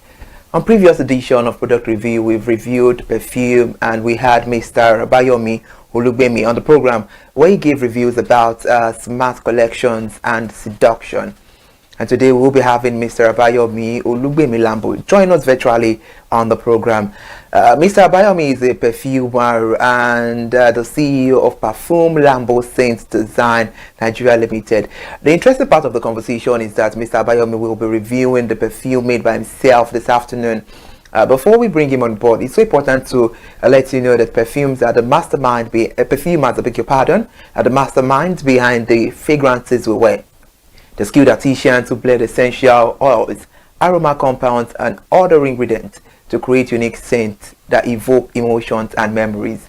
Perfumers are akin to musicians, combining notes to create a symphony of scents. They consider factors like fragrances and a whole lot of things with concentration levels and longevity. Also, perfumers draw inspiration from nature, art, literature, and personal experiences. They might be captivated by a specific flower scent or the warmth of a sunset, translating this feeling into fragrances. Today's product review, we are reviewing a Luxion perfume from the Lambo Saint Design Limited. A Luxion is an oriental vanilla automatic fragrance for men. It's very masculine and sophisticated with a touch of seduction. On the other hand, we will have Chocolate Rose, also a product of the Lambo Saint Design. A Chocolate Rose is a feminine scent inspired by the romantic note of chocolate and rose. Chocolate and rose are common gifts given to ladies on special romantic occasions. This perfume is both sweet and fresh with a obvious chocolate fragrance. It's a kind of a daytime perfume and also a romantic perfume, and it's very uplifting. Oh my God, this is very beautiful. Mr. Abayomi Lambo, good afternoon, and thank you so much for joining us on the show again. My pleasure. All right, let's get on it. How has it been to be a perfumer? Did you go learn it in school, or how did you get this knowledge? And what inspired you to create these two perfume, Luxion and Chocolate Rose?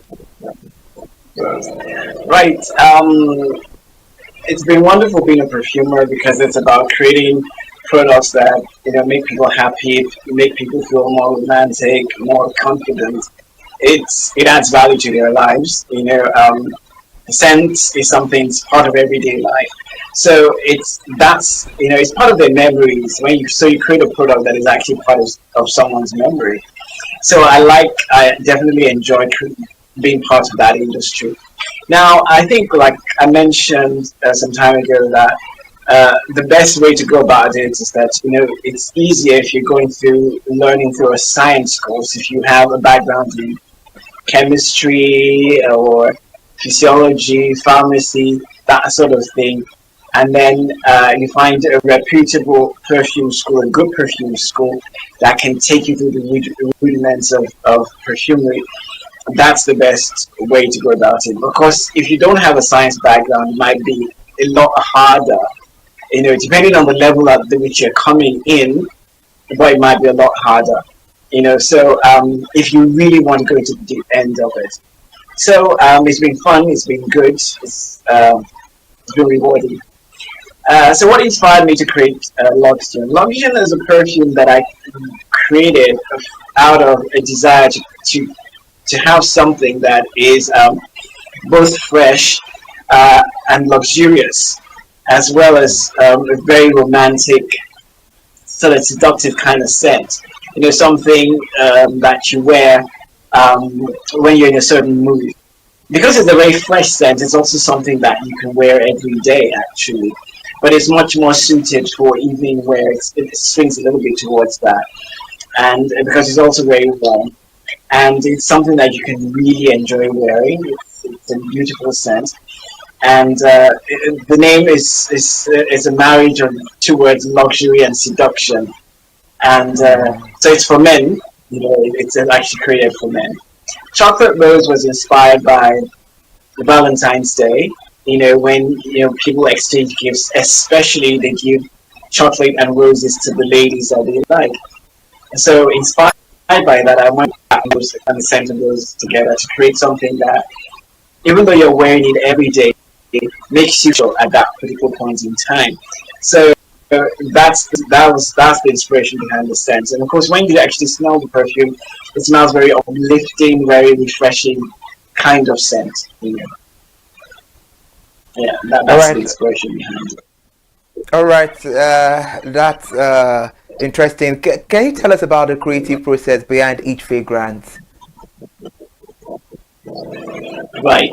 Now, the creative process behind any perfume is actually similar to the creative process you find in art or maybe music. You're inspired, you are moved by an emotion, and then you go about creating something that would actually genuinely touch the hearts of people, be it through music, be it through perfume. Of course, it's just that in this case, there's a lot of chemistry and science involved, but it's still a creative process at the end of the day. So the creative process behind Luxion was to create something that was fresh. So the top notes, that's the initial smell of the perfume, is very citrusy, very green, has notes of green, notes in it, grass and citrus. So you can imagine how fresh that would be. And then that goes into a hot nose, a middle nose of aromatic notes, aromatic herbs, including thyme, funny enough. And that gives a very, very, very masculine feel to the perfume, and then the backdrop is, very strongly vanilla and amber, very warm notes. There's also coffee there, which also increases the luxurious, sort of mysterious effect of the perfume. And then there are exotic woods at the back of at the backdrop. So this creates a very, very sophisticated fragrance, very warm, a little bit evening-ish, but still fresh enough for you to wear during the daytime. Of course, it's for men. For Chocolate Rose, it was similar in the sense of the creative process, but the core, what we call the main accord in perfumery, is basically between chocolate and roses. A blend of both chocolate and rose scents. So this when we create a perfume, there's a process we call Jean Carl's methodology, which is we test out.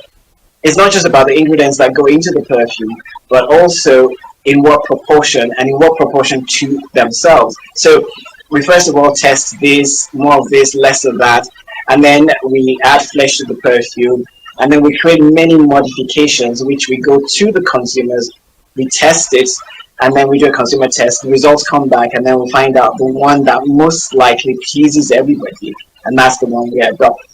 So the kind of method was still done with both fragrances, and that's the kind of creative process behind each one. Interesting, Mr. Abayomi. I was about asking that about the recommendation of how to wear them. Let's look at the market sector. What set this two perfume apart from other perfume brands we have in the market? Well, first of all, for any brand, for any perfume brand, a lot of perfume brands on the market, some of them are what we call dupes. They're imitation fragrances, basically. So if someone brings imitation from, I don't know, Dubai, and then they bottle it and they call it whatever they want to call it. So this is a creative fragrance, as opposed to like just blending, just putting a dupe in a bottle. And so that's the first thing that makes it quite different. The second that makes it different is the creative process itself, that was created by someone. Even within the creative realm, what makes one perfume different from another is the brief and the creativity of the perfumer responsible for the perfume. So I think both of them might bear one or two signatures from me, and that makes it different from a lot of fragrances that I didn't have any hand in creating. Of course, there's some fragrances out there that I actually did create, and so that's one way to look at it. Again, the third one is the quality of the raw materials we put into the fragrances themselves. We choose really high quality raw materials, and when possible, the best naturals to actually use in creating this perfume. So that would set it apart. If you smell Luxion or chocolate rose, you'll instantly notice the difference in quality. That's interesting. Let's look at the fragrance profile. How do the both perfumes, the Luxion and the chocolate rose, differ in terms of fragrance? Right. Okay. Luxion is for men. That's the most obvious difference. And so Luxion smells much more masculine, more masculine than chocolate rose. Chocolate rose smells sweeter and definitely more feminine, even though because of the chocolate note there, which you normally would look at as a unisex kind of smell, it still can be worn by a guy, but it's primarily a female fragrance, so that's one of the main differences. The olfactory profile apart from those ones, one is actually much more masculine and citrusy. And okay, let's go on a short break. We'll be right back. Thank you. It's the product review on ConsumerHallaTV.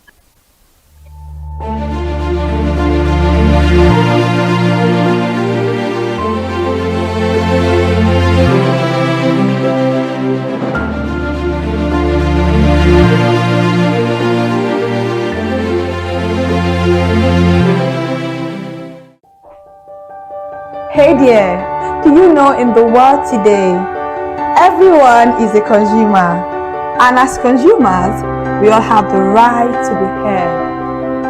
In Nigeria today, as a consumer, you have all right to product information, right to fair pricing, right to return goods, right to product labeling, right to fair dealings, and a lot more. Well then, have you heard about the new media channel? ConsumerHallaTV. ConsumerHallaTV. ConsumerHallaTV. At ConsumerHallaTV, our goal is to inform and educate consumers in Nigeria with insightful news alongside development within the fast-paced world of consumers through well-researched, specialized, and analytical content. Our vision at ConsumerHallaTV is to create an engaging platform that provides right connections for meaningful brands in Nigeria, thus creating a more caring world for consumers where business thrives. And guess what? Our ConsumerHalla brand is the first consumer complaint resolution portal in Nigeria, powered by a 72-hour feedback mechanism. We offer consumer advocacy, informative talk shows, branding promotions, advertising, and a lot more. Connect with us via our YouTube channel at ConsumerHallaTV.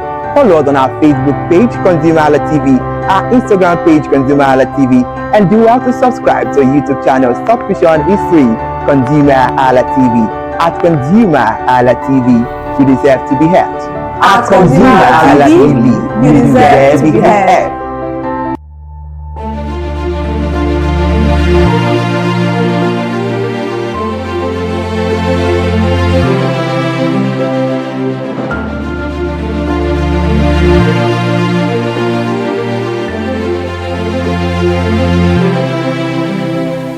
Right, thank you so much for still being there. And if you're just joining us, this is Product Review on ConsumerHallaTV, where we inform consumers about drawbacks and merits of products. And on today's edition, we have a perfumer, Mr. Bayomi Lambo, and he joins us virtually on the program. Now, over to you now, Mr. Bayomi Lambo. What emotions or mood do you intend for each perfume to evoke?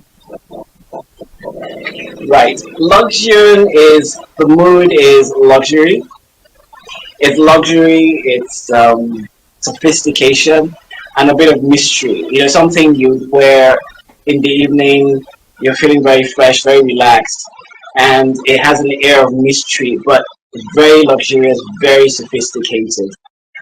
While Chocolate Rose is uplifting, you know, a daytime scent, very lively, very uplifting, something that you wear in the morning, you know, and you feel this sense of joy when you smell it. Because amazingly, when you smell food notes in perfume, you tend to feel happy because it reminds you of something pleasant, which is of course food, you know, particularly in a pleasant activity.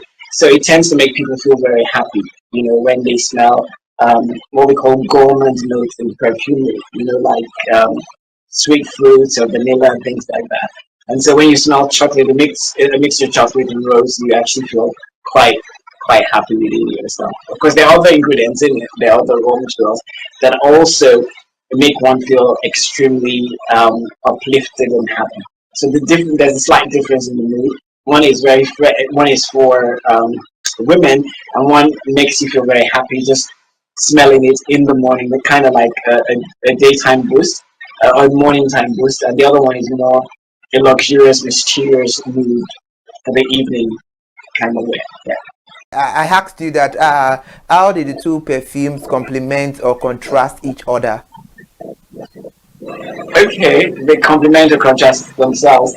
Well, in the sense that, you know, one is for women, and you can, even though if you wear Chocolate Rose in the morning, it does wear throughout the day, and by evening time when you have more of the heavier note, it boosts in a different kind of way. You know, fragrances change over the duration of the time you're wearing. So they're complementary in the sense that one is for men and one is for women. You know, if you decide to wear both, you can wear Chocolate Rose as a unisex fragrance. It's perfect for, say, you know, office wear, you know, or daytime wear. You know, sort of this uplifting, sweet scent. You know, not too dense, not too overwhelming, even though it diffuses, but perfect for a daytime kind of wear. While the other is a much more sophisticated fragrance for sort of evening time wear. There are some women that actually prefer to wear male fragrances, you know, but so if you decide to wear luxury, for instance, you might actually wear it during the evening as opposed to wearing it, you know, in the morning. Yeah.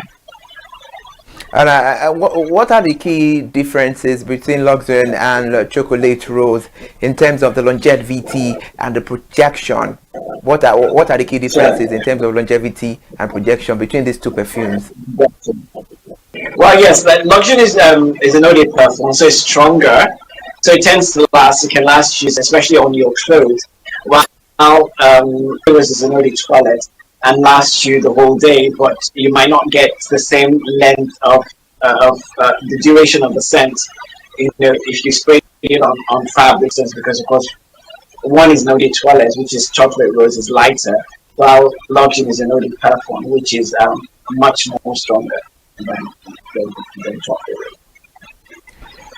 Mr. Bayomi, it is important to ask you as a perfumer that how do you envision the target audience for each perfume, and in what settings or occasion would you recommend wearing each perfume? Perfume. The target audience for Luxurian is for men, and is for a matured man, more or less, something maybe, you know, over like 35 upwards, you know. So it's a fresh scent, it's very sophisticated. Depending on who you are and kind of person you are, it's something you can actually wear every day. But it also fits a special occasion, like in the evening time, date night kind of perfume. It has the sophistication. It can carry that occasion through. So I would recommend it for that. Chocolate Rose has a wider demographic. In terms of it's for women above 25. So you can still feel youthful at 80 and still wear it. My mom at 86 still wears chocolate rose anyway. So it's has a wider demographic in that sense, and it's for women, and you can wear it at any time. But also, guys can also rock it if they feel like wearing it. Okay, interesting. I believe your industry is all about art. How do you think the perfume will appeal to different personalities or style? Or different personalities. Well, I think that obviously Luxion would appeal much more to someone who is quite sophisticated and likes luxury, likes to enjoy life. That sort of person. It definitely will appeal to a very confident person who likes to enjoy life and, wears expensive clothes, expensive wristwatches, that sort of thing, likes to give the impression of luxury. While Chocolate Rose, for me, is more of a mood thing. You wear it like a pick-me-up, you smell it, and you just want to feel happy. That's so basically I would put Chocolate Rose will appeal to just about anyone that wants to pick me up. But Luxion appeals much more to the kind of person you would call a poser, or I don't know, maybe not so much of a poser, but someone who definitely is very image conscious, an image conscious guy kind of person. Yes. Okay, now let's compare the prices of those two products, because you had a sole manufacturer. Which one is on a higher side and which one falls on the line of affordability? Chocolate Rose is very affordable. It's 12,500 naira for a 50 ml spray, and it's pretty straightforward. It comes in a very nice bottle, so it's something that you can spray. Smells basically for the whole day. So it's 12,500 naira. The other one, Luxion, is more expensive, even though it's just relative because it's 100 ml eau de parfum, and it comes at 35,000 naira.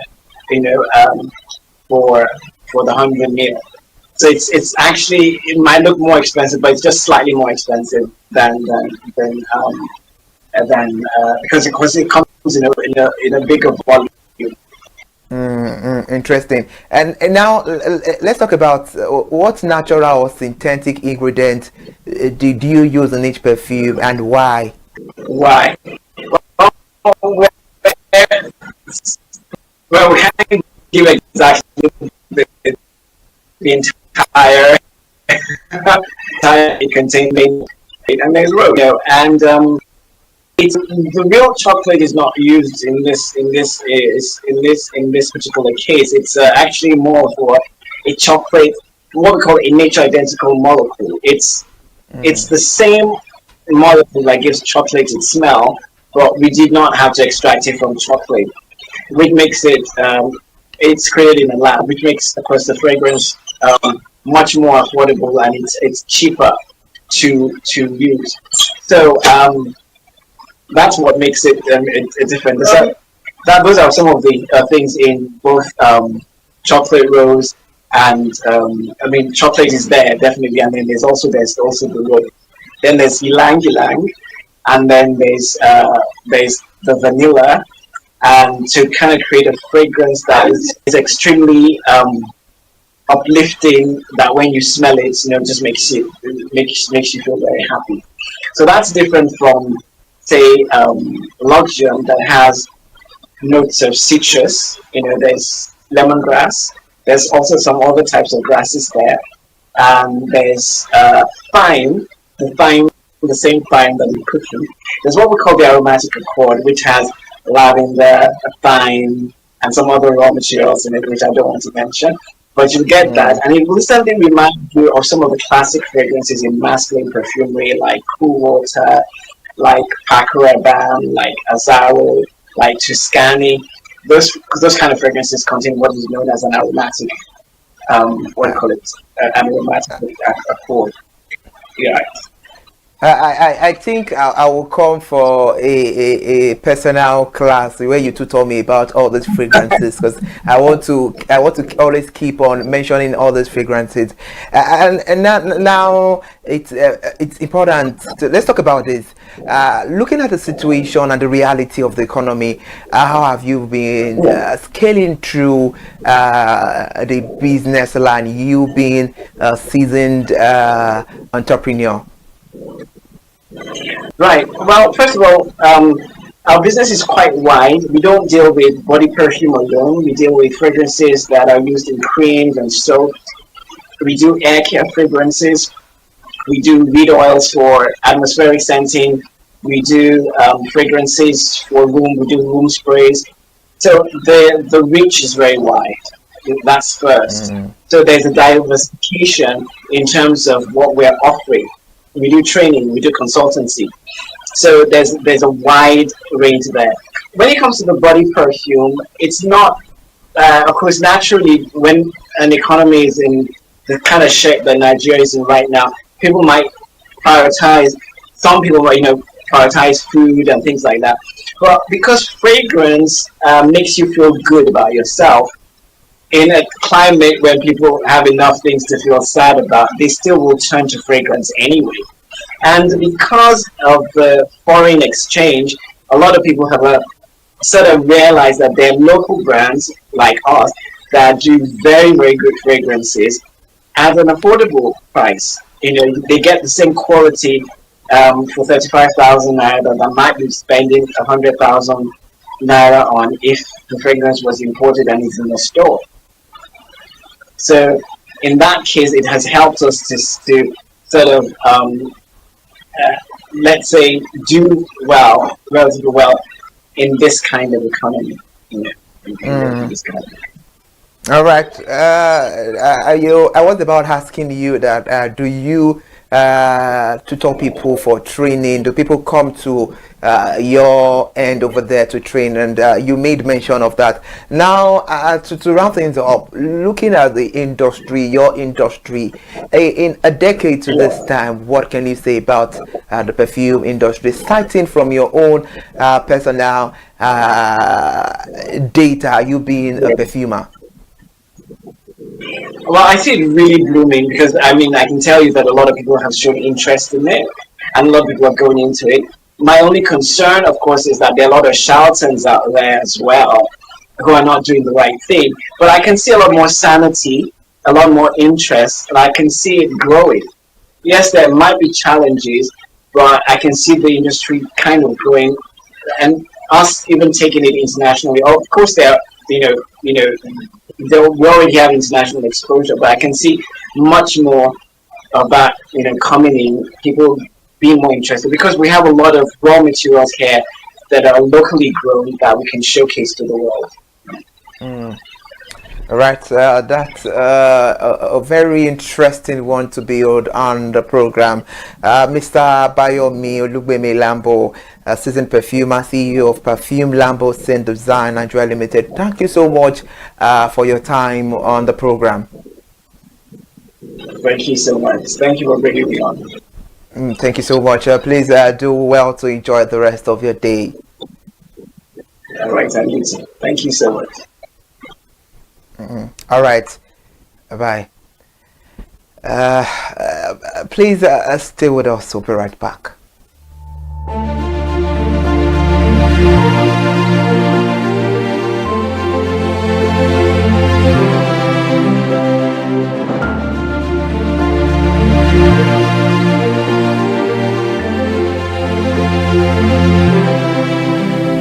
thank you so much for joining us on the conversation. Now we need to round things up. Well, that was a very beautiful, insightful, when I must say, thank you so much, Mr. Abayomi Olugbemi Lambo, the CEO of Lambo Scent Design Perfume. Thank you so much for joining us on the conversation. I mean, you've really spoken so well. The Luxion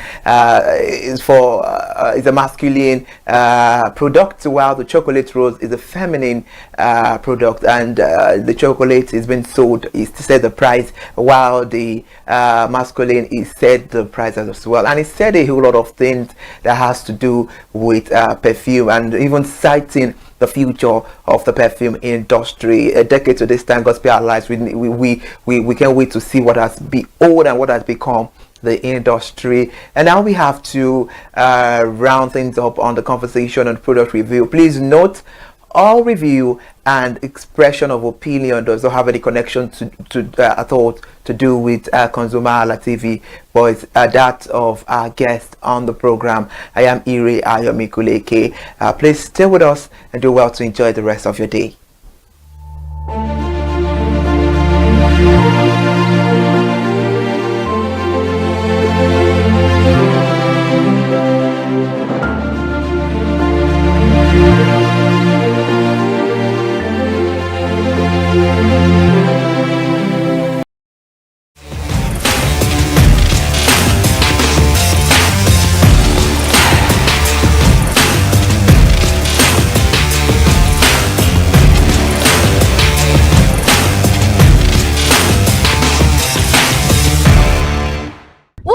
You looking good has to do with outfit and look.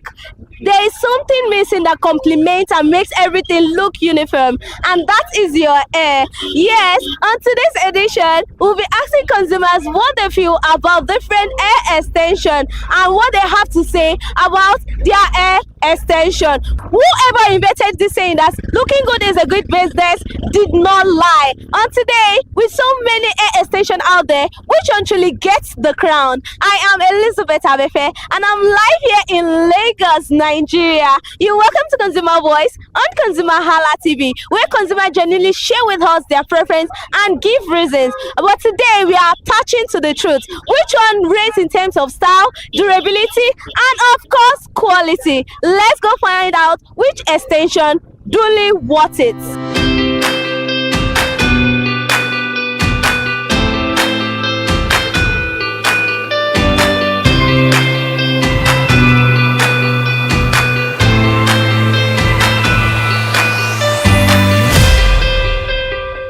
Good morning, ma. Good morning. What is your name? My name is Mercy. I wanted to ask, do you braid? But mainly looking at you, I can see the way you are looking. By the way, you look good. Thank you. Okay, so which of the hair extension do you make use of? Which one do you make use of to make your hair? I use Expression and Lush mostly. For how long have you been using those two brands? I've been using Expression for when I was little, and Lush I just started using it. So who introduced Lush to you that makes you like, okay, I want to add Lush to my Expression? My hairstylist. So what did they have to say concerning the Lush? It is a very good extension, so I had to try it. Okay. So now I will ask you, are you team natural or team color? I love my hair colored. I love colored extension, or is it black? No, I love colored extension. Why? Color. I can see you're on color, so I wanted to ask why. What's the reason why? For when I was little, I've been using black, so growing up, you just want to explore color. Yes, I want to try new colors, but there are some colors I won't put on my hair. Okay, so do you know about other extension apart from Lush and Expression? Yeah, I know Darling. Darling. Yes. I think these are three I know. Okay. So what's your favorite hairstyle to make with this hair extension? I don't really have a favorite hairstyle. Are you serious? No, but I don't like anything that will cover my face or just disturb me. So okay. So how do you maintain this your hairstyle? Whenever you make it, how do you maintain it? I think there are oils and this thing for it that'll make it shine.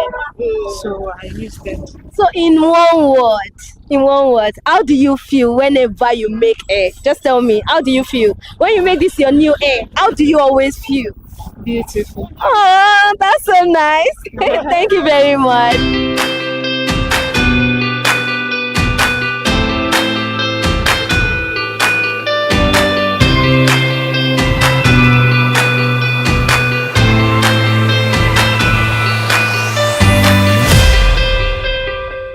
Good morning, ma.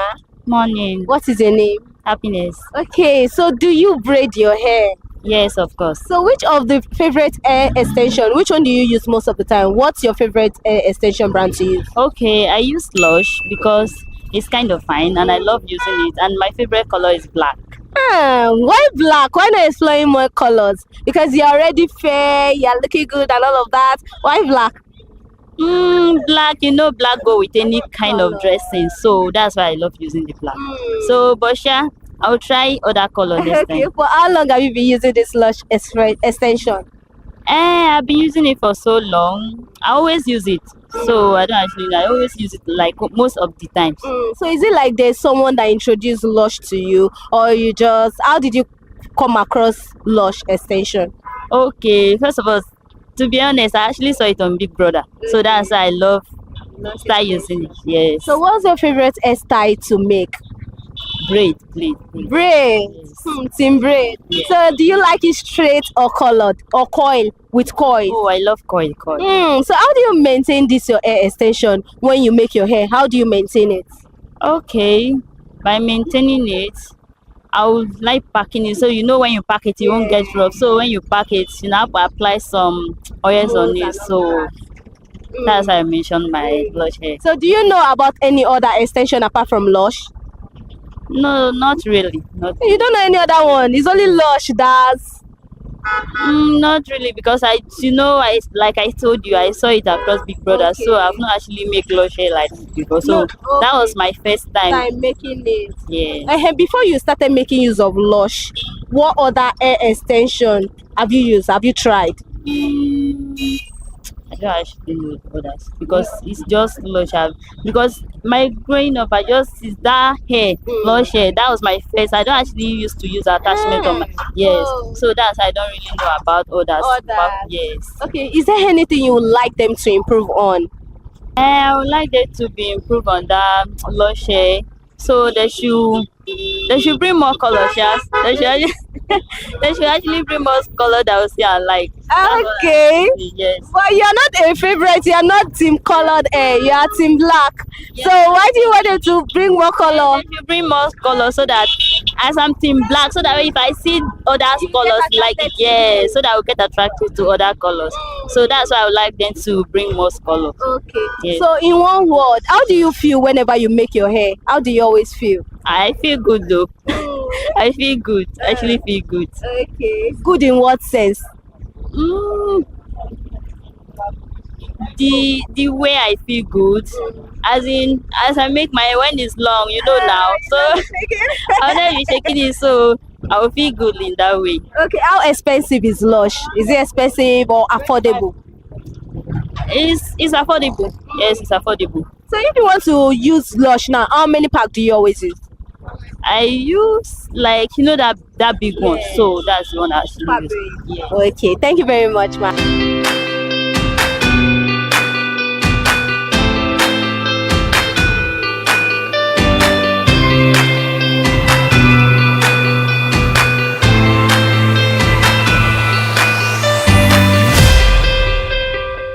Good morning, ma. Good morning. What is your name? My name is Karchi. So do you braid? Yeah. So which of the extension is your favorite? Which one do you use most of the time? Lush. Lush. Why do you prefer using Lush? Well, I love their product and it's always nice on twisting. For how long have you been using Lush? I can't say. Well, as long as their product is good, I'll be using Lush. Okay. So before you started using Lush, what other extension have you tried using? Expression. So why did you switch from Expression to Lush?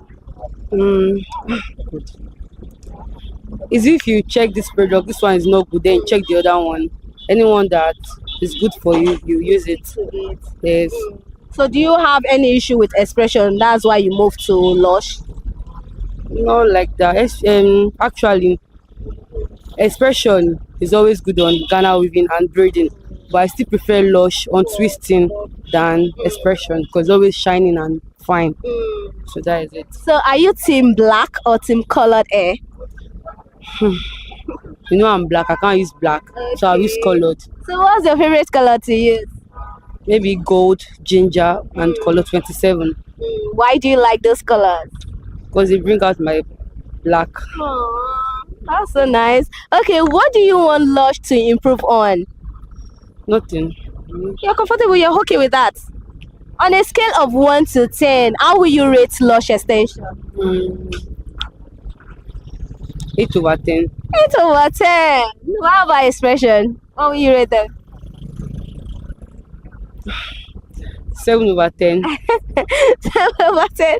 Okay, why are you giving Lush 8 over 10? I thought you said it's your favorite to use, you like it so much. So why 8 over 10? I'll just give them 10 over 10.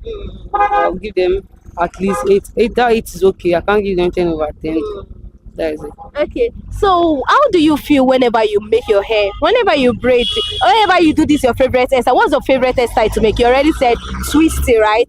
So how do you feel whenever you make your hair? I feel good and different. Good and different in what way? I don't know what to say. Okay. That is all I can say. Okay, the difference that you're trying to say is like you look different. And look and everything. Look and everything. It complements each other. Yes. Okay. So how affordable is Lush extension and how many packs do you use whenever you make your hair? Depending on the kind of hair I want. If I want to use a long hair, I might use maybe 2 biggest one. Or if I want to do maybe short hair, 1 biggest one is okay. So how expensive and how affordable is this? I think the biggest attach is 5,000. Yes, 5,000. It's affordable. It's affordable. So you're comfortable, you're okay. Thank you very much.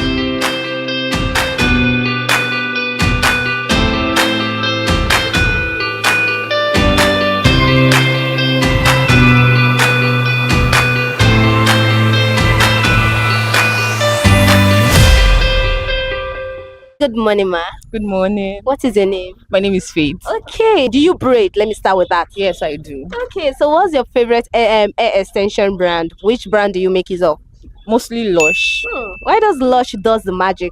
I feel it gives this shiny vibes. Like it's very okay. I don't know how to really explain it, but it's easy to draw. It's smooth.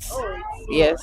Okay, so do you know about other extension? Except Expression and Darling, just those two. So have you tried them? Yes, I have. So why do you now stick to Lush? Them, what's this called? Expression is this dull looking attachment, and it's not really giving for me. And Lush, Darling.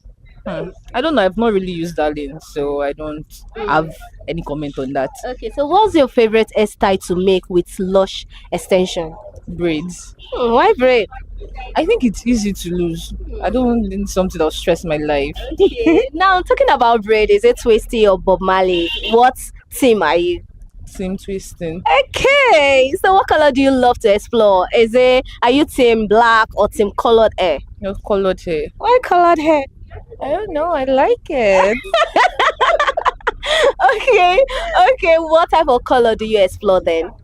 I've done pink and purple. I've done pink. I've done blonde and brown.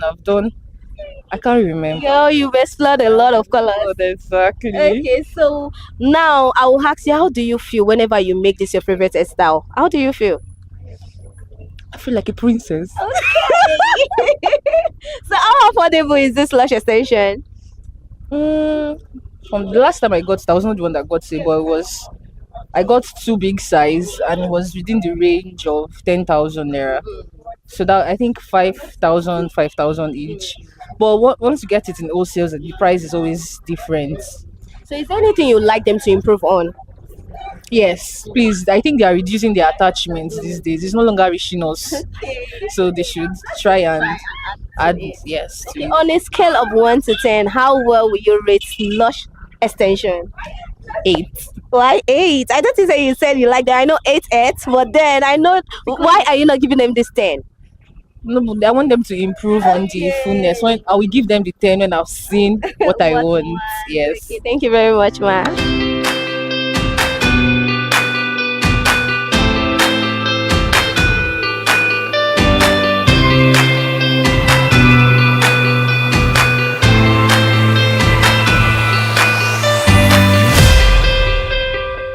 Good morning. Good morning. What is your name? Sophia. Okay, you look good by the way. Thank you. Which of the hair extension is your favorite to use? Lush. Why Lush? I don't know, I just love it. Like, it makes me look pretty. Okay, so before you started using this Lush extension, what other extension have you tried?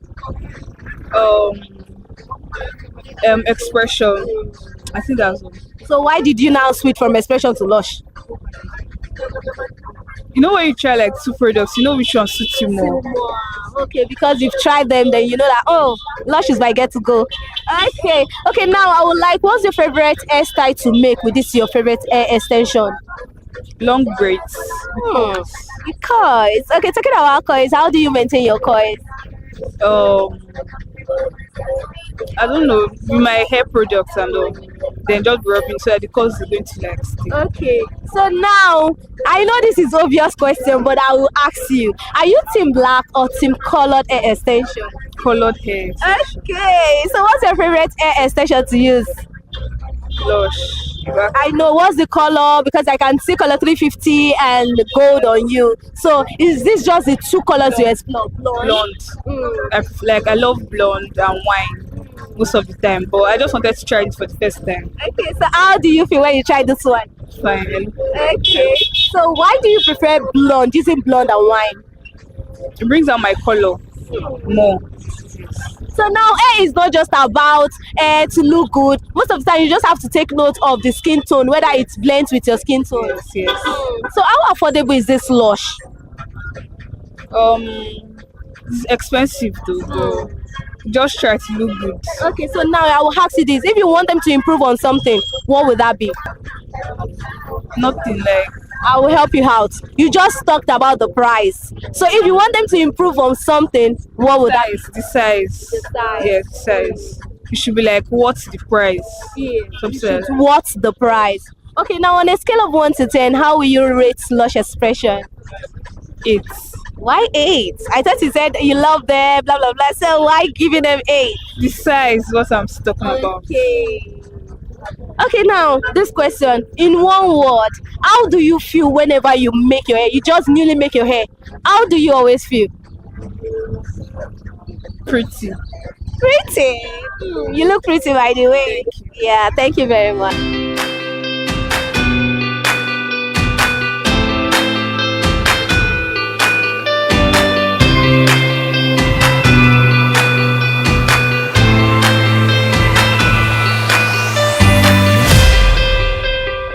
Good morning, ma. Good morning. What is your name? Esther. Okay, I would have loved to say, do you braid? But then I can see braid on you. So which of the favorite hair extension do you use? What's your favorite hair extension brand? What? Expression. Why Expression? I mean, I don't know. I just like it. Number one. I mean, there are many gifts inside. Okay. So I feel like I just like Expression better. Okay, so for how long have you been using this Expression?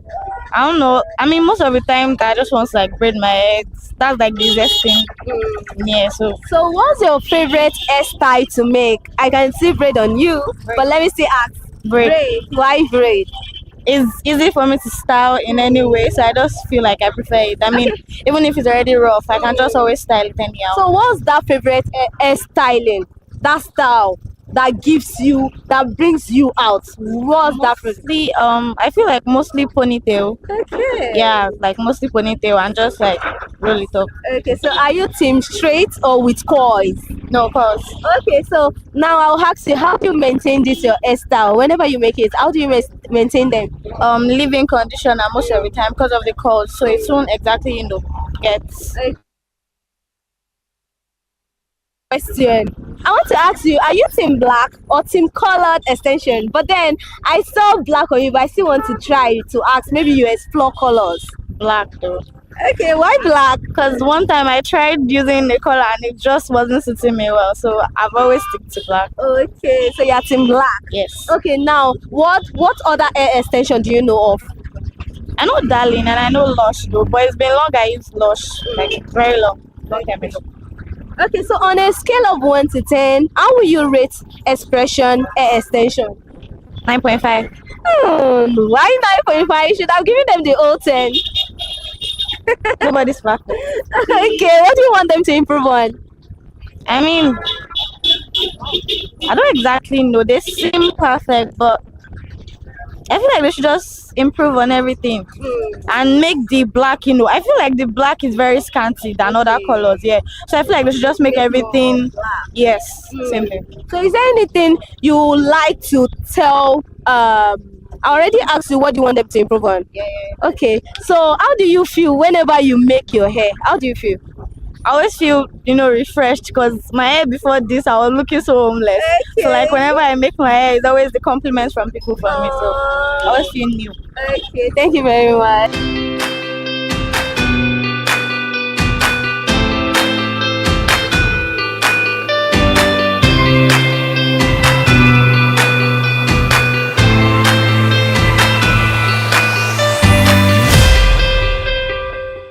Good morning, ma.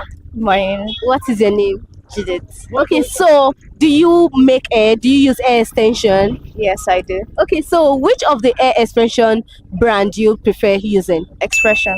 Is there a reason why you prefer expression? Because it doesn't get easily tangled. For how long have you been using this expression? I say, let's say since when I was 5. 5? Yeah. That is a regular customer. Okay, so do you know about other hair extension brand? Yes. Like Lush Hair. There's this particular popular one, but I'm not familiar with the name. But I think I've used it once for the kinky type. But after that kinky, because the person did not know how to make it, so I stopped it. Okay. So what's your favorite hairstyle to make with this your hair extension? One. Bob Marley. I've not tried Bob Marley before, but just normal one. Yes. Okay, so one, how do you like your one to be? Is it the one straight or the one with coils? It depends. So I prefer coils, and sometimes I prefer just straight. But I prefer coils mostly. So how do you maintain this your hair extension? Whenever you make your hair, how do you maintain it? By moisturizer and oiling. Then packing it, then making it in a simple way I like. So that's the main thing. So are you team color hair extension or natural? I prefer the both though. I can mix the both, and sometimes I can just do normal colored. So is there anything you want expression hair extension to improve on? Maybe they are like abstaining of hot water. It's not really, how do I put it? It doesn't really last unless you continuously put hot water on it. So they really need to improve the texture of the hair. So on a scale of 1 to 10, how will you rate this expression hair extension? 6. 6 over 10. Why? To be honest, even though I like the hair, I don't really like it as much as I prefer other extensions. So I prefer simple, but don't give me stress hair. Okay, if there's one thing you have to tell this brand right now, what would that be? Please make your hair better for your customers. Okay, thank you very much.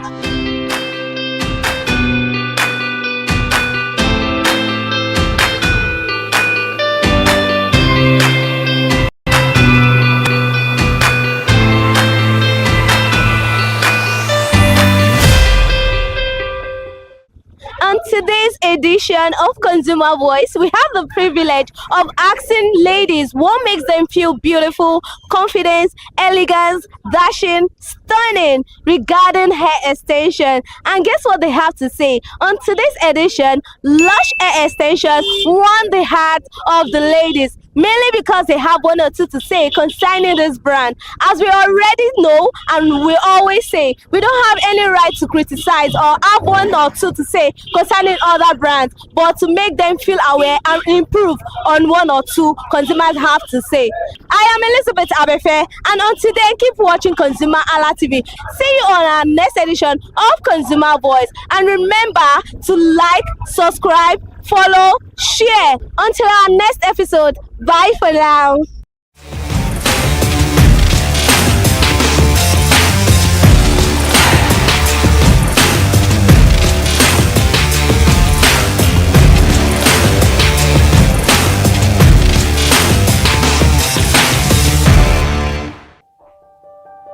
Hey there, do you know in the world today, everyone is a consumer, and as consumers, we all have the right to be heard. In Nigeria today, as a consumer, you have all right to product information, right to fair pricing, right to return goods, right to product labeling, right to fair dealings, and a lot more. Well then, have you heard about the new media channel? ConsumerHallaTV. ConsumerHallaTV. ConsumerHallaTV. At ConsumerHallaTV, our goal is to inform and educate consumers in Nigeria with insightful news alongside development within the fast-paced world of consumers through well-researched, specialized, and analytical content. Our vision at ConsumerHallaTV is to create an engaging platform that provides right connections for meaningful brands in Nigeria, thus creating a more caring world for consumers where business thrives. And guess what? Our ConsumerHalla brand is the first consumer complaint resolution portal in Nigeria, powered by a 72-hour feedback mechanism. We offer consumer advocacy, informative talk shows, branding promotions, advertising, and lots more. Connect with us via our YouTube channel at ConsumerHallaTV. Follow us on our Facebook page, ConsumerHallaTV, our Instagram page, ConsumerHallaTV, and do well to subscribe to our YouTube channel. Subscription is free. ConsumerHallaTV. At ConsumerHallaTV, you deserve to be heard. At ConsumerHallaTV, you deserve to be heard. Alright, my name is Korede Peters and I am a product manager. So this is a very innovative idea, and first off, everybody is a consumer, and so this is the voice of the consumer, and this is the voice that is going to be heard. For the first time, the consumers in this country are going to be able to express their ideas and to get to know your rights, to know what belongs to you.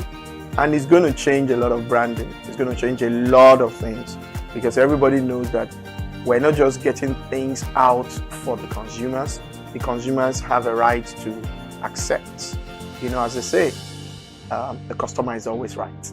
So the customer is the consumer, and the consumer is always right. So, you know, when there is control, when there is feedback, there is bound to be change.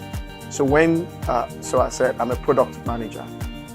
When you develop products, sometimes you believe you know what the users want, and through different kinds of surveys. But when the users actually get the product, they can tell you their mind, how the product is, their feeling about the product. So it's good to definitely change how products are being designed, how services are being given to people, because you can get a feedback, and that feedback can make or mar a company, you know, and everybody wants to have good feedback. So it's definitely going to change the behavior of people that make products. One very good thing is information. Information is power. So the consumer is going to get way more powerful. The voice of the consumer will be heard, the opinions of the consumers will be heard, and that opinion will shape how products and services will be made in this country going forward. Be on the lookout. You are now in charge. Several things coming your way through this station. I'm very excited about it. The things he's already brought out, and there will be many more things. But the bottom line, the consumer is now in the driver's seat. So ConsumerHallaTV, thank you for this innovative work. You're going to keep evolving, and just follow the consumers. The consumers will lead you to what they want, and that's how it's supposed to be, always. They're going to have different types of consumers, and they're going to pander to the different needs, but you're going to be making consumers very, very powerful. So thumbs up, keep up the good work. My name is Korede Peters. Thank you very much.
Welcome to News at 2 on ConsumerHallaTV. I'm Kikelamo Ajibola. Let's start the news this afternoon here in Lagos State, where Governor Babajide Sanwo-Olu was present at the Nigerian Institute of International Affairs, where examined how the country can attain global influence by harnessing its most endowed asset, the youths.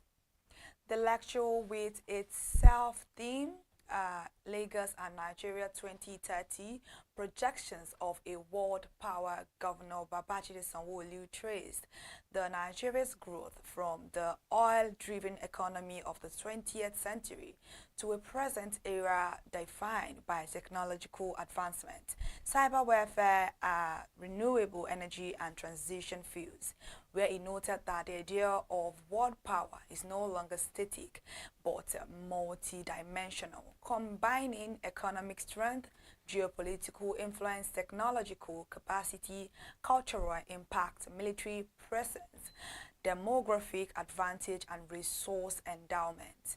Governor Babajide Sanwo-Olu, while delivering a speech, highlighted reforms introduced by President Bola Ahmed Tinubu, such as the removal of petrol subsidies, the unification of foreign exchange rates, and tax reforms as both steps positioning Nigeria to achieve its ambition of becoming a $1 trillion economy by 2030.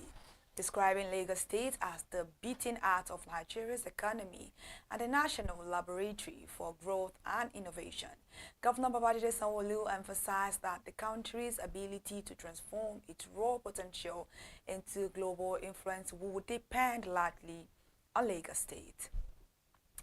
Now, away from that, let's talk about the banking sector. In a news development, the UBA Foundation, the corporate social responsibility arm of United Bank of Africa, PLC, launched the 2025 edition of its annual national essay competition, with grants and prizes exceeding 18 million naira on offer for outstanding students across the country.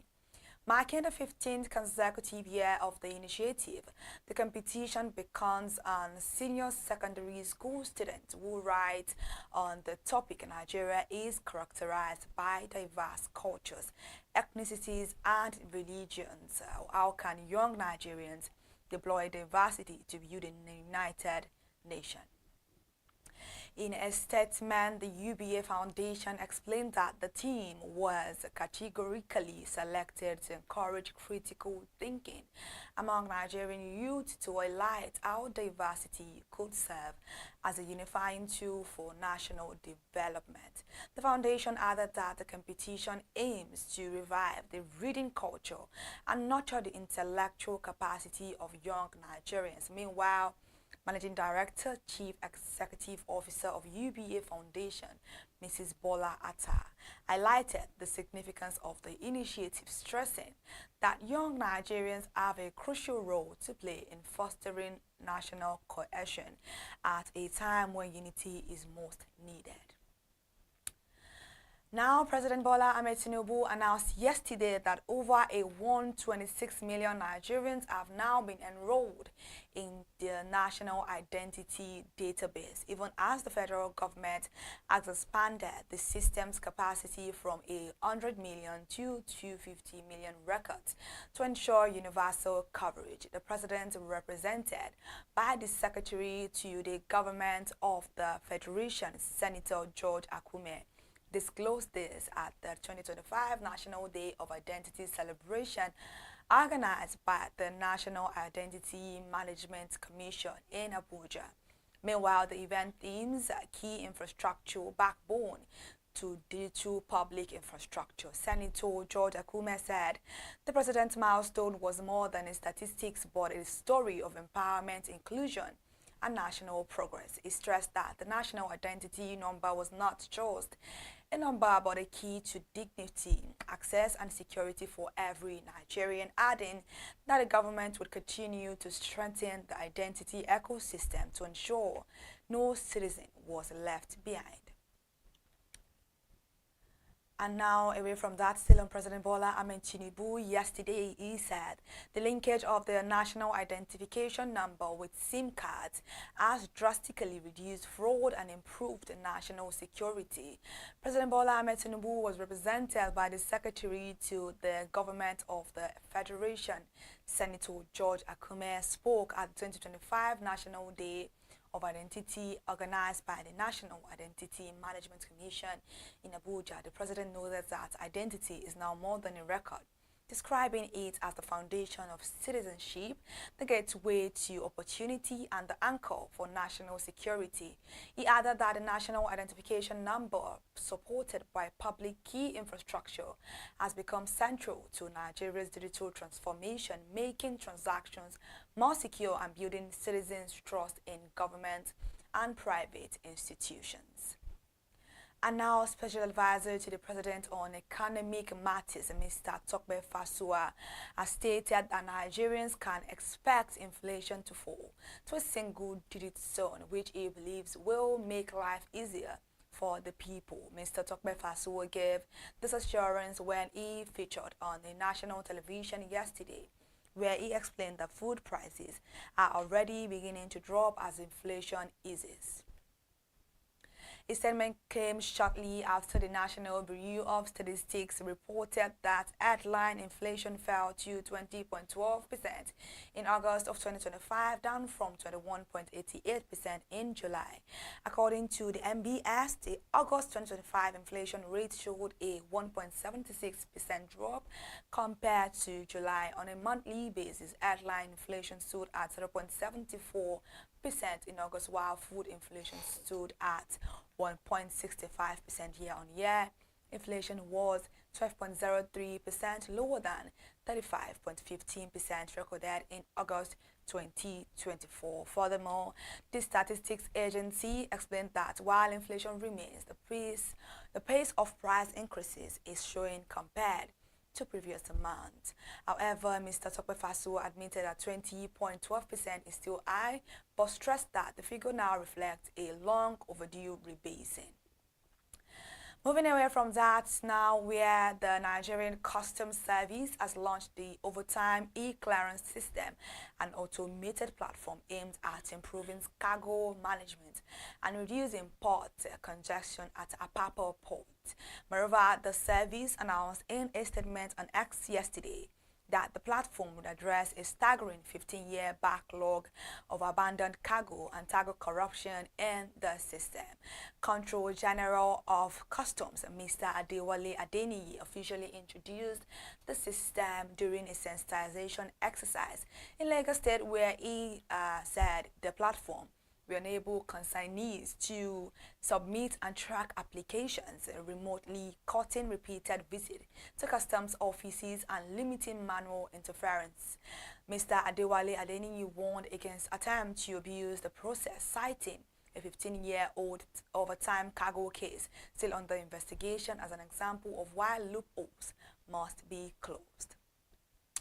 And now, away from that, let's move to another news where the U.S. mission in Nigeria has responded to concerns about the non-refundable nature of the U.S. visa fees, stating that the policies align with global practices. The embassy stated that fees cover application costs regardless of approval. The statement comes amid public debate on transparency and fairness in the U.S. immigration procedures. However, the U.S. in a statement on its Andrew yesterday assured Nigerians that each case is reviewed thoroughly and fairly, and also for best results. The mission thereby urged Nigerian visa applicants to prepare their application carefully. Let's talk about the CBN now, where the Central Bank of Nigeria has directed all domestic systematically important banks to secure its approval for the appointment of successful managing directors 6 months before the exit of incumbents. The Apex Bank also ordered that such appointment must be made public at least 3 months before the ongoing chief executive formally leaves office. The directives was contained in a circular signed by the Director of Financial Policy and Regulation, Mrs. Rita Saika, and made available on Tuesday on the Apex Bank's website. Consequently, and in line with good corporate governance practices, which each domestic systematically important bank is hereby required to 1. Ensure it obtains regulatory approval for the appointment of a successful managing director not later than 6 months to the expiration of the tenure of the incumbent MD or CEO. 2. Publicly announce the appointment of the successor not later than 3 months to the planned exit of the incumbent MD or CEO. The move, according to the CBN, is intended to strengthen corporate governance and reduce uncertainty in Nigeria's banking sector. And now the World Bank, as it raises an alarm over the growing global sanitization crisis, warning that nearly 2 of 5 people worldwide lack access to safe sanitation, with dire consequences for public health, economic growth, and the environment. The global lender also raised an alarm that Africa is losing as much as $200 billion annually in economic gains due to poor sanitation, warning that the continent's GDP could rise by up to 5% with adequate investment in water and sanitation services. This was contained in a report titled "The Global Sanitation Crisis Pathways for Urgent Action," released by the World Bank yesterday. Sanitation remains one of the most pressing global development challenges. According to United Nations estimates, around 3.5 billion people still lack access to safe sanitation facilities, contributing to preventable diseases such as cholera, diarrhea, and typhoid, which collectively cause hundreds of thousands of deaths annually, especially among children under 5. Still on the news, the World Health Organization has repeatedly stressed that poor sanitation not only fuels diseases but also limits economic productivity by keeping children out of school and adults away from work. Lastly, before we go, the Airline Operators of Nigeria and the AON have welcomed the federal government decision to suspend the proposed 4% free on-board levy on imports, saying the move safeguards the aviation sector, protects jobs, and mitigates inflationary pressures. In statement issued yesterday, the AON President Abdul Manaf Sarina said the suspension demonstrates President Bola Ahmed Tinubu's commitment to fostering a business-friendly environment, supporting critical sector, and promoting sustainable economic growth. Abdul Manaf Sarina said the levy, if implemented, would have had severe consequences for airlines operating in Nigeria, significantly increasing operational costs in an industry already contending with multiple economic challenges. The levy was, however, introduced by the Nigerian Customs Service, faced widespread criticism from manufacturers, importers, and customs agents who warned that it could worsen inflation, erode trade competitiveness, and undermine investment in the country. Now, reacting to these concerns, Minister of Finance and the Coordinating Minister of the Economy, Mr. Wale Edun, announced the suspension, citing risk to trade facilitation, economic stability, and Nigeria's business climate. Thank you so much for joining us for that news and ConsumerHallaTV. I'm Kikelomo Ajibola. To stay connected and to listen to more fresh updates on the news this day in Nigeria, please follow us across all our social media platforms. On Instagram at ConsumerHallaTV, Facebook at ConsumerHallaTV, X account at ConsumerHallaTV, and most especially on YouTube. Subscription is free, where you can join all our live programs at ConsumerHallaTV. Continue to enjoy the rest of your day.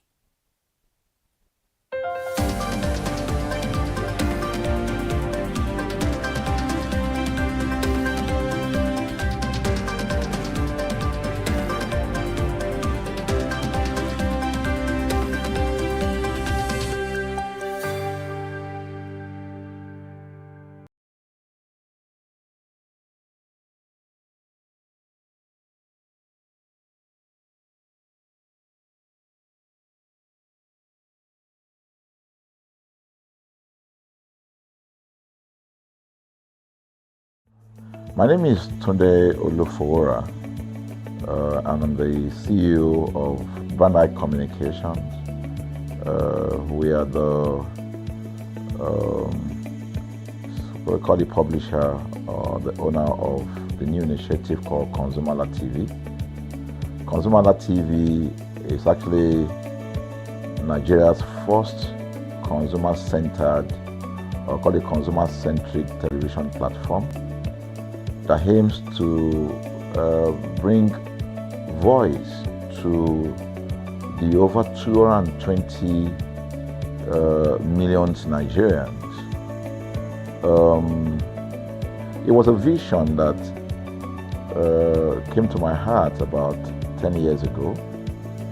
I remember that I was traveling. I traveled out of the country, on airline, and I had this unpleasant experience. It was a trip to an African country from Nigeria, and I actually went with a local flight from Nigeria. I wouldn't want to mention the name of the airline, and then it was to South Africa, and we landed in South Africa, and let me just paraphrase it. When I was coming back, I had some money, some dollars, and that someone had given to me to hand over to another person in Nigeria. So I wanted to help out. I didn't want to carry the cash on myself. So for whatever reason, I opted to. I had a small case, and I felt that it was safer for me to put the money in my luggage. So I put it in a safe place in my luggage, got everything intact, and I checked in my luggage. My arrival in Nigeria, I was standing and was waiting by the carousel just so that I could pick up my luggage, and then I was there for 1 hour and waiting for my luggage. I didn't know that my luggage already arrived, and it was one of the luggage that was moving around on the carousel. So after about 1 hour wait, I looked to my left and my right. Almost everybody had gone. I think there were just about 2 or 3 left. So I beckoned on the woman that was on my side, and I noticed she was really in tears. Madam, what happened? She said, her bag has just been torn and a lot of things stolen. So I said, well, I've also been waiting for my own. She said, you better go and check those luggages there. Maybe yours is one of them. And lo and behold, I went around there. Mine was one of them. By the time I got it, everything inside my luggage was gone.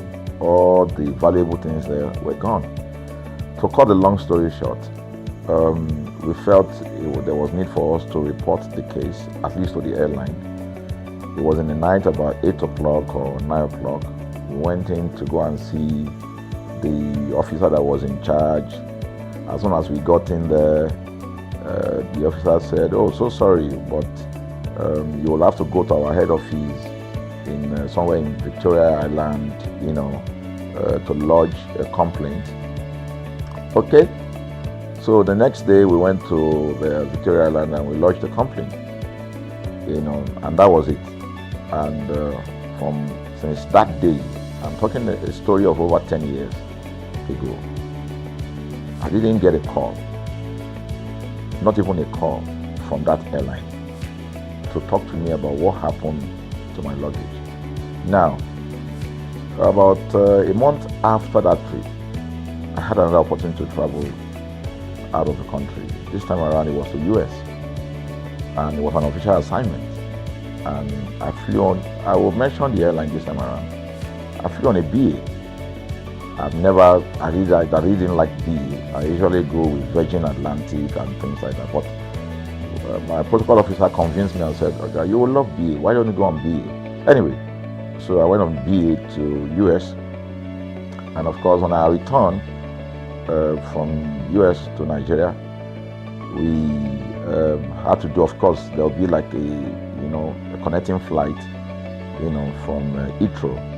So we got into London Heathrow, and then because it was through Heathrow that we went, and then so they changed since it was BA, they changed the aircraft this time around to a bigger one. I mean, clearly because there were more Nigerians, or more people that were planning to come to Nigeria, and then we boarded.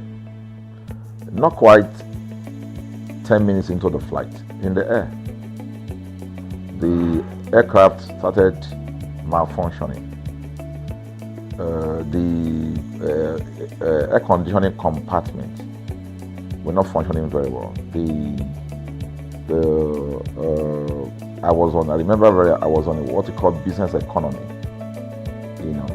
The whole of that business economy all the way to economy side, the ACs were not working well. It was hot, and then I was watching, and then from that moment till we got to Nigeria. From that moment till we got to, I'm just trying to paraphrase, from that moment till we got to Nigeria, I could remember very well how many times the pilot, broke into conversation and had to apologize and say, "We're really very sorry about this." He was giving us almost every 30 minutes. There's always a kind of update. "So sorry, this is what we're doing now, this is what we're doing." While we were on that journey, I also remember an incident. So they came, the crew apparently couldn't resolve it. They couldn't manage the crisis or what was going on about it. They couldn't fix it. So they came up and said, "We're so sorry, but for all the inconvenience, we're declaring, free lunch, free whatever it is you want, you can get."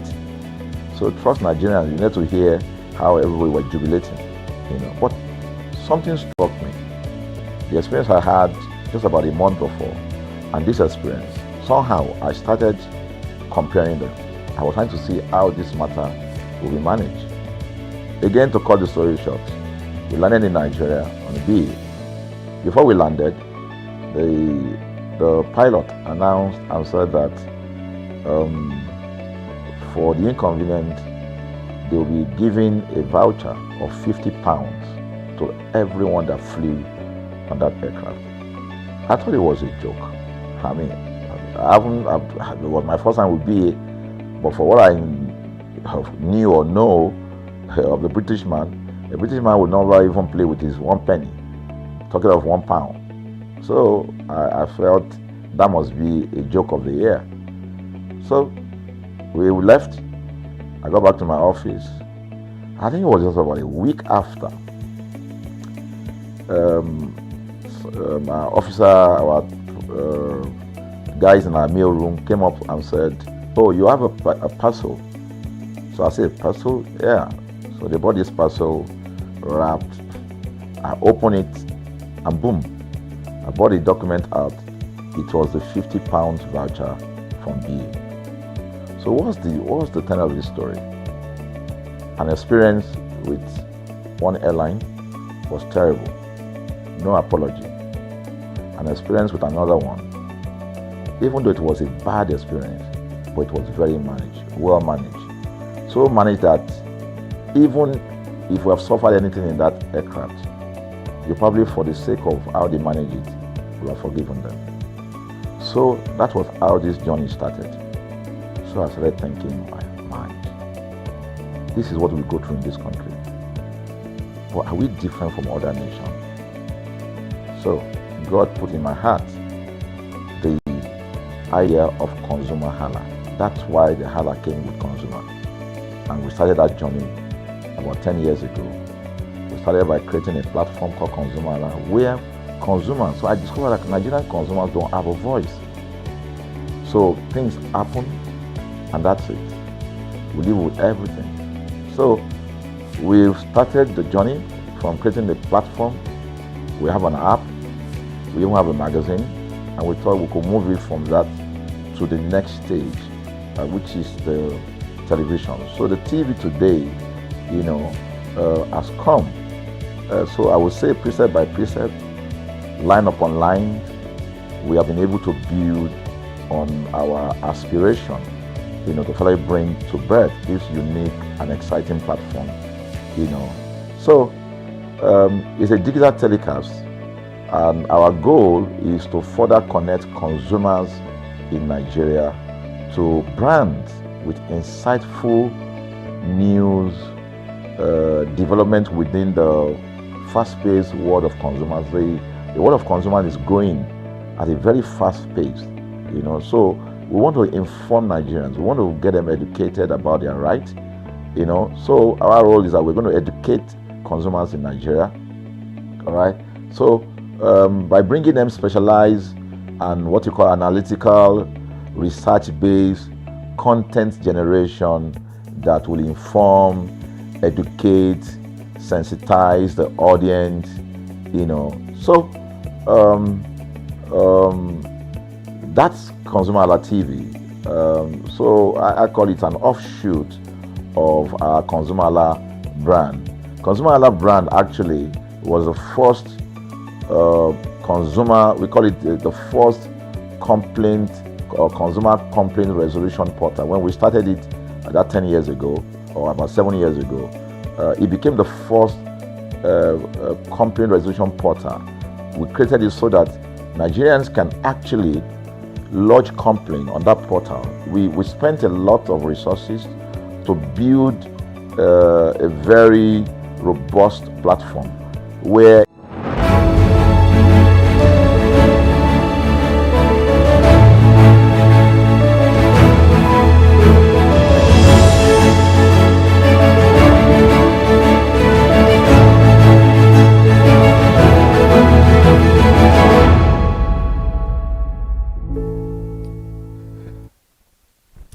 It's good to be back again here. Good afternoon and welcome to Consumer Analytics on ConsumerHallaTV. And this is a program that is well packed for consumer, where we project the voice of the consumer. I mean, we all get to hear consumer a whole lot of time from numerous media channels, but when it comes to projecting the voice of consumers out, then leave it for ConsumerHallaTV. Thank you so much for staying with us. I am Ire Ayomikoleke. Good afternoon, Kike. Good afternoon. It's so good to have you on the program. I'm happy today. I'm excited because it's about toy around the ladies' world. I have a beautiful lady with me, so I feel excited. I feel calm. I feel like I can sleep on top of the waters because there is there is nothing to be afraid of. On today's Consumer Analytics, we're talking about the extension. I know it's a whole lot because, you being a gentle lady, you're not a fighter. I know you would say a whole lot of... I know you have a whole lot to say, but let me just do a quick introduction, just to say something about it. We have some popular hair extension today, and we have some top global brands. We have Bellamy Hair. It's known for their high quality. We also have Glam Seamless. It offers luxurious extension with double drawn. It's 100% Remy human hair available. Oh, Remy. Okay, nice. I said Remy. All right, Remy. All right. That's why I was. I said it that we are exploring the ladies' world today. Yeah. So we have Remy human hair available in over 100 shades. We also have Luxy Hair. It provides high quality extension made with 100% virgin human hair, focusing on sustainability and customer satisfaction. Before we move, I get confused a whole lot of time when I hear virgin. Do people this virgin hair? How does hair lose the virginity? I want you to explain because most of the time I get lost. It's a virgin hair. It's a virgin. You see some ladies like Chichi. It's a virgin hair. What is exactly a virgin hair? Okay. Let's put this in context. This 4C. Let me use the word that you understand. A virgin hair is a hair that they've never put relaxer on. That's how simple it is. So do we have some wigs that are virgin hair? Yeah, virgin raw hair. You call them raw hair, not virgin hair. Raw hair, yeah. You call them raw hair because they are from the source. And virgin hair naturally that I know of is mostly of people that never put relaxer on their hair, and it's can be very difficult to maintain.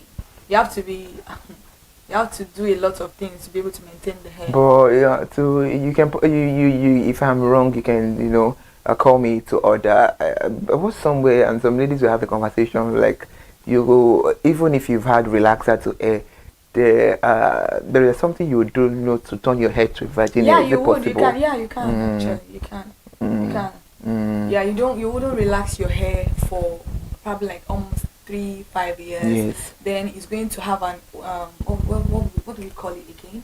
Undergrown. Yeah, sorry. Thank you, Ify.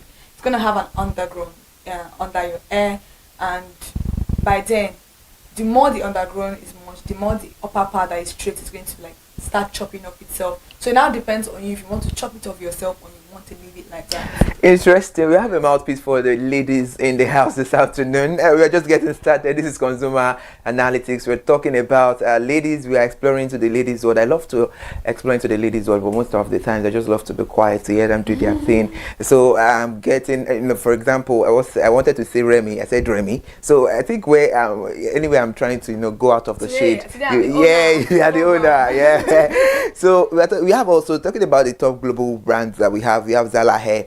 It offers customizable options with a special wire system suitable for vulnerable scalps. We also have great length. It's a renewed air for ethical sourcing and high quality keratin bond technology. And we have a whole lot. We also have some brands here in Nigeria. Welcome to Nigeria. We have Lush Hair.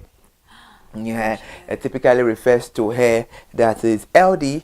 Talking about LD, it is strong, it is very shiny. Some people say it's full of life. I don't know, but you ladies, it's your thing. It is also of volume. It is thick, bouncy, and abundant. Talking about the bouncing, is it that the hair will be, floating on top of the hair? It depends, actually. It depends on the hair. I've never used anything that is Lush extension, like just the normal one you use for braid. All right. And we also have also Lush Hair. Still talking about Lush Hair. It's vibrant. Talking about the vibrancy, it is very rich in color with the LD glow. And we have some characteristics of Lush Hair, which include the softness. It is gentle to touch. How I wish I can just feel one hair right now, but I know that maybe Ifoma or Kike will bring an example for me to feel the texture of the softness. Also, it is shine. It reflects light, giving an LD appearance. It is easy to style. We also have some hair. We also have some hair in Nigeria. We have Bet Hair, known for affordable quality hair extension with a focus on curly hair. We have Larena Hairs. It provides bone straight hair extensions in various grades, grade 9A and a level A at affordable prices. We also have Success Empire. It offers good quality hair extensions with worldwide delivery. We also have Zazie Hair. That looks like Zaddy. It specializes in closure hair extension in many styles. Talking about the hair we have in Nigeria, we have Expression Hair. That's the OG before. I love the Expression because while growing, when I follow my mom to the salon, I see it in attachment. I don't think it's in attachment. They don't have it in wave on. They have in wave on. Oh. Yeah, they do. They don't have in wave on. So Expression Hair likely refers to a brand of type of hair extensions or wig. Okay, it's a very popular brand in the hair industry and known for a very long time. Yeah, it's synthetic or human hair. It offers in synthetic or human hair. We have it in synthetic and human hair. we have. It's not human, but like we have it in a softer version of human hair, more manageable than the synthetic one. Yeah. Okay, it's various. Fiber. Okay, it's the various type of hair, including synthetic, human, or blended. Then we have the braiding hair. I think that with attachments. Yeah, that's attached. Yeah. It's specifically designed for braiding, twisting, or other protective stuff. Now we have to be practical here, and now we have to turn our studio for this minutes into hair, styling salon. So braiding is the one that is always long, right? Yeah. And twisting is the one that is always looking like macaroni. Yeah. Right? Yeah. Okay. Okay. We also have talking about twisting is also long. Braiding is the one in 3 that you see like. When we are doing. I don't know. I think you should have been probably like layer place or something where they used to twist the intestine. That's what we call braiding because it's in 3. Then the twisting is just the 2. The braiding is just like you pleating your normal hair, or it's just that they will have attachments. No. You had attachment to twisting. You had attachment to braiding. Oh my god, I think I oh my god. Braiding, you know the ones that Jade has? That's braiding. Then the one that is just like two together. I don't know if you played with straw when you were younger. You know how we used to draw a straw, then they use it to just keep it. That's actually twisting. Okay, yeah, that one is very, very interesting. Apologies. We also have the braiding hair. Okay, we have wigs and extension available in various styles, length, and color. Expression hair is often praised for its affordability, you know, variety, quality. If you are looking for expression hair products, you can find them at any beauty salon. We also have darling hair. That's an OG too. Refer to a brand, a style, or type of hair extension or wigs. Some possible features of darling hair include high quality materials. Yeah, good actually. Then the variety of style, different length, color, textures. I think it's all hair extension that have different colors, different sizes, and textures. Some of the colors are more deeper than some others. You may see quality 3 in Lush is a little bit different from quality 3 in Expression, or quality 3 in what's it called, in Darling. You know, they are always a slight difference. Is there any reason for? Thank you so much for making mention of. I've always wanted to ask people when I see it, but it skips my mind. So you making mention of the 33. Why is it? Is it that they are just labeling it from their own end? No. That's the name of the color. Okay, like there's a 3B, there's 34, there's color 32. Just like iPhone. Yeah, there's color 1. Color 1 is black. There's color 4. There's color 3. Yeah, that's the color of the air. I think this color should be like maybe like color 3 or color 2. Beautiful, and I think this one should be color 5 too. This is color 1 because the hair is very dark. This is color 1. All right, thank you so much, Kike. I know that if I'm going wrong on today's program, you will come into yeah. So we also have talking about this darling. It's comfortable to wear, designed for everyday wear or special occasion. If you are looking for more information about it, you can always go to, you know, our site, social media handle, and all of that. Now it's about time for us to check out what the consumers are saying. Oh my goodness, Kike, your genders want to, you know, unleash. We can't wait to see what we have there.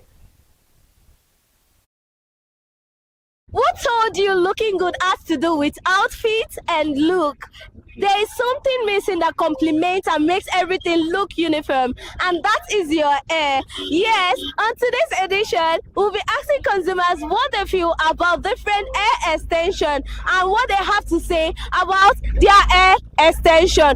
Whoever invented this saying that looking good is a good business did not lie. On today, with so many hair extension out there, which one truly gets the crown? I am Elizabeth Abefe, and I'm live here in Lagos, Nigeria. You're welcome to Consumer Voice on ConsumerHallaTV, where consumers genuinely share with us their preference and give reasons. But today we are touching to the truth. Which one rates in terms of style, durability, and of course quality? Let's go find out which extension duly worth it. Which of the hair extension do you make use of? I use Expression and Lush. I use Lush.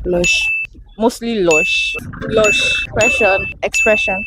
On today's edition of Consumer Voice, we have the privilege of asking ladies what makes them feel beautiful, confident, elegant, dashing, stunning regarding hair extension. And guess what they have to say? On today's edition, Lush hair extension won the heart of the ladies, mainly because they have one or two to say concerning this brand. As we already know, and we always say, we don't have any right to criticize or have one or two to say concerning other brands, but to make them feel aware and improve on one or two consumers have to say. I am Elizabeth Abefe, and on today, keep watching Consumer Hala TV. See you on our next edition of Consumer Voice, and remember to like, subscribe, follow, share. Until our next episode, bye for now.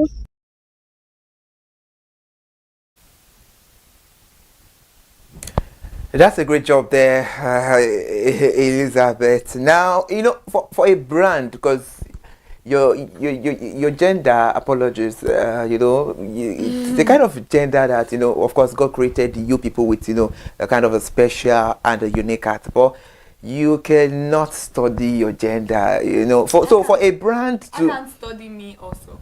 I don't think any woman alive truly fully understand herself, because there's a lot of craziness inside this our brain. So yeah. So for a brand for a lady to stick to a brand, that means the brand must be up to task. You know, for you to be contented and satisfied with it. So that means the brand has put a whole lot of work together. It is a win-win for Lush Hair because it's stopping the chart, and most ladies are saying Lush Hair. What is the reason why it's Lush Hair? I think it's a new brand, right? No, really. Yeah, it is, but it is considered new compared to Expression. Is it because Ira Star is one of their Funke Akindele? Before when did they start being an ambassador? Even before then, that was not it. It was, you know, as you said earlier on, that it takes a while. It takes a lot to, you know, build what a woman wants. Is that funny? That it's funny how all of us were using Expression, and now almost everybody has moved to being a Lush girl. And I love that sounds feminine, Lush girl. Yeah. So like, you know, I didn't see this video at first. I must have passed the corridor when it was being played, and I can remember you were kind of watching it a little bit. I knew about the video, but you could bear me witness that when I saw the video, I'm like, Lush Hair is going to win. Because, funny enough, I've stopped making attachments, braided hair. So you used to make attachments? Yeah, 5 years ago I stopped braiding. Personal reasons, not because I was allergic. Is it because age? Because that's what most ladies say. Issues. But now, this year, I'm planning on making a braided hair. Interesting. Just make it during Xmas period. No. I've been wanting to make it. So you be a mother Christmas at ConsumerHalla. But I don't know. I'm still contemplating if I want to break the promise I made to myself that I was not going to make Expression hair again. But I think it's going to be hypocritical for me to want something and deceive myself and think I'm deceiving God. You know, that's something I really want to put out there. But I don't know if I will be making it. But it's been a lot of back and forth if I want to make a braided hair again. But because of the new styles that are coming out now, they are so cute. So I really want that on myself.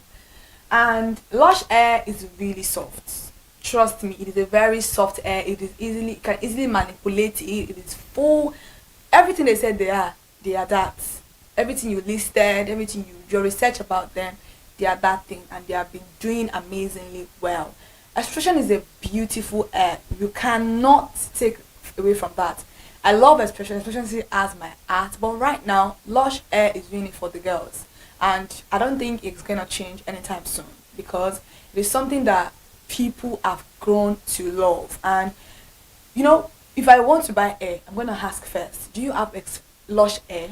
If they said I don't have that Lush in that color, I'll probably go for Expression. Normally, Darling is just a substitute for me, right? But Darling Hair, Expression Hair, they are killing it. No, but nothing is bad about the hair, but it's just that Lush Hair feels a lot more softer. It is lightweighted on your hair compared to other expressions, other extension hairs. So that is why people are sticking to Lush Hair, and you can burn Lush Hair without it giving you this brownie flake like you burnt something. So those are one of those issues also. And if you use Lush Hair to make the kind of hair Elizabeth was wearing in the video, it is less likely to tangle compared to using other type of hairs. So I think that's why people really love Lush Hair. And the colors are really vibrant. I wanted to say the colors too, because I see they have pink, they have a lot of colors and all of that. Yeah, and it's very hard, even when you are having a real human hair, for you to dye your hair to a particular color, it always gives you a hard texture. But for them, they've been able to manipulate it to the fact that it is still giving that softness. All right, that's very beautiful. Thank you so much. I'm still coming back to seek your own personal opinion on all this here. As a lady, I would have wanted to, jump over, the sector to meet the people behind the camera, maybe ask from Chichi or something about that, but I can't do that. Now we need to get to what the consumers are saying, because that's the main ideology behind this program. We project their voice. A lady here says Expression and Lush. Exactly. I don't know. I can't chew, but I love Lush. I don't know. Yeah, she said she has been using expressions since when she was small. Me too, yeah. And she just started using Lush, and hairstylist introduced Lush to her recently. Yep. And she said she loves the color extension. Oh. I'm sorry, is it just what I know the color, we know the meaning of color and extension, but bringing both together in your in feminine world, what does the color extension? Is it that the color? Okay, I know the color. Is it that maybe it's quite longer, or color extension? Yeah, the color extension. It means that they have varieties of colors compared to other ones. Yeah, and Lush hair is also very long. It's longer than most hairs. So yeah. And she said from little she has been using a black, and she can't try any other color. She prefers black color. I do love black colors too. I don't think but you know, most people will say as a black skin girl or brown skin girl, you shouldn't be using black. This consumer here in particular too, she is black skinned. She's dark skinned rather, but she says she prefers black on her. Yeah, than, I think if I'm not using black, I'm going to be using probably gold. Not gold. No. Honey brown. Yeah, Ify is doing this to me, and she's fair. Honey brown is a very mature color. For me, putting a lot of colors. Is it like the shade of brown I'm putting on? Oh. No, honey brown is something like this, but it's much more. It's different in air. It's very different, but it is really beautiful. You can now mix it with gold. You can stretch them together. When I told you gold now, you're like, I can't use gold alone on my hair. You can stretch them together. We combine colors. We can mix them together. But me using a green color on my hair, sorry, it's green. Yeah, green hair, pink hair. You cannot use pink. It's not. I've used pink and green before, and I think I hated it. I hated the hair more than anything. My friends were like, use it. Don't do that. I'm like, okay, let me just succumb to you people. Let me use green and red. Trust me, I made that hair, and in the next 1 week I lose the hair because I'm like, I don't feel like it's a mature color. You can always do other things, but that's my own opinion and my preference. But if you think green suits you, if you think pink, sometimes I see pink on girls, I'm like, how do you rock this? And they look beautiful. But for me, I just don't think. I think it's gonna suits maybe fair color more. No, even darker people are the ones that actually are likely to explore colors more, because as a fair person, you're already bright. So what exactly are you doing with your hair? So I think that's just a lot. Wow, what do I know? Thank you so much, Ike, for bringing that to board.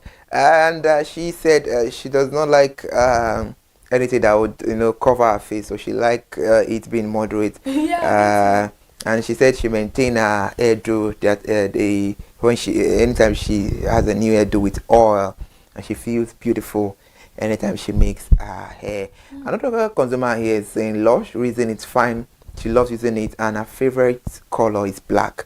She prefers black because it suits any color and any kind of outfit. Yes, exactly. And she said she would try any other color soon, and she has been using Lush for so long, and she said she saw Lush on the Big Brother Nigeria. They came to so since then she has been using it, and her favorite hairstyle is braids. She loves coil, not straight. She said she maintains it by packing, because when you pack your hair, it does not get rough. How true is that? It is true, but it can be damaging to your edges because you are pulling onto your scalp.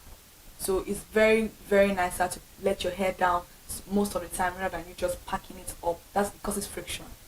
Okay, she said she does not know any other extension, and if there is anything she wants Lush hair to improve on, she wants them to explore on more colors. You have more colors. Other extensions. I don't understand what's going on here. Okay, she said they have orange too. They do have a lot of colors. But what about white? They have white. They have white colors. They have colors, like seriously. Some colors I'm like, where did you get this from? They have, all these blonde whites. Like white blonde. They do have it. She said she feels good when she makes hair, and Lush is affordable. It is actually. She used the big one. Yeah, it's affordable. Another consumer here is saying Lush, she loves their product, and it's always nice on twisted. She said she can remember when she started using Lush, but as long as the product is being premium, she will keep using Lush. she can't remember when she started using Lush, I beg your pardon, but as their product is always premium, she would keep on using Lush hair. She has tried Expression before using Lush. She said Expression is always good on Ghana weaving. You know what? I've heard this a lot of times. I'm like, okay, what's going on? I think the reason why they would say Expression looks more beautiful on Ghana weaving because Expression is not soft, so it makes your hair fuller. If you do, I don't know if you understand what I'm trying to say. It doesn't, Lush hair, blends into your hair easily. So if you want a fuller type of hair, more. Not even more.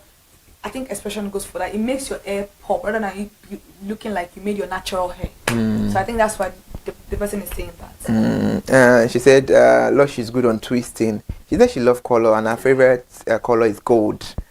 Gold and color 27. Gold and ginger color 27. Yeah, because is actually very nice too. And the reason why I love this color is because it pops out as skin color. She's dark skinned too. It will look nice. Yeah. And rating, she said she will give Lush 8 over 10 and Expression 7 over 10. She said she feels good and different when she makes new hair. And she said she makes use of the two biggest one that she wants to make her braid. Yeah. Because she loves her hair long. The two biggest. Those ones here, purr. But yeah, if it is short, then one is okay for her. Another consumer here said Lush mostly. She used the word Lush mostly. She said it gives shining vibe. It's easy to draw. It's very smooth. Yeah, very smooth actually. And she said she knows about Expression, but Expression is not always start giving that shiny vibes. Yeah, and Lush hair, when you're actually trying to stretch your hair out before you make your hair, it is better to Lush hair avoid wastage compared to Expression also. And she said her favorite with Lush is braid because it's very easy to lose. Yeah, it's very soft, so you just put your hand. It's very easy. She says she does not want a large stress, and after braiding, then she go for twisting. Yeah, I do agree with you. Losing of hair, it's very very annoying. So I remember very well when I was in school. My female friend and 1 million braid. Have you done 1 million braid before? Oh, I've never. If we do this, no. All your hedges, one, they are gone. Number two, it's not worth the stress. So why exactly am I gonna be doing 1 million braids in my head? I don't want that. There was a time it was 1 million braids is like 2 days for you to sit down to do the hair. You making an hair and your attachment got finished and they put hand on that scalp. It is so painful compared to me sleeping over and coming back to you on my tender. If you need to be in this place because she has a lot of things to say. But it is so painful. Imagine I went to sleep over, come back on. That second I also I've been trying to recuperate my energy and my scalp is supposed to be feeling not like when it's already tender and then you're now trying to put your hand on my head. No. That's horrible. She said she loves color. She loves favorite color. She has done pink. She has done purple, brown. And she feels like a princess after doing her hair. He said Lush is affordable, and most especially when you get it at the wholesale size. Very affordable. It's quite cheaper at the wholesale. And she said they should make sure they don't reduce the material in the pack because it's getting smaller compared to when it first came out. And the ratings is 8 over 10. Another consumer here said Lush hair reason she loves it for no reason. She has tried Expression out before using Lush, but right now Lush is her favorite, and her favorite hairstyle are long braids with coil. She said she maintains her hair with hair maintenance products. Then talking about she said she prefers colored hair than black. Then this consumer here said her favorite color is blonde and wine. That's her favorite color, and she said it brings out her skin tone. She said, talking about the affordability. Actually, wine is not bad. When I'm blonde though, I'm going to see the vision is coming. It's not coming. But I love it for you, girl. She said it's expensive, but just try to look good. So anything for you to try to look good is not expensive. She said actually hair making is very expensive right now. If I want to go and make my hair now, and it depends on where you're making your hair. I'm probably going to be spending probably like 25-30K. Is it with attachment or? Yeah, it's very expensive. And she said she feels pretty when she makes her hair. Another lady is saying expression. She said she loves it because there are many gifts inside. Are they gift in the carton of expression, or maybe she bought it when they were doing. Oh, a pen. If he said a pen. Oh. I don't know. Okay. She said she has been using it for a while, and her favorite hairstyle is braid because it's easy to style and to lose.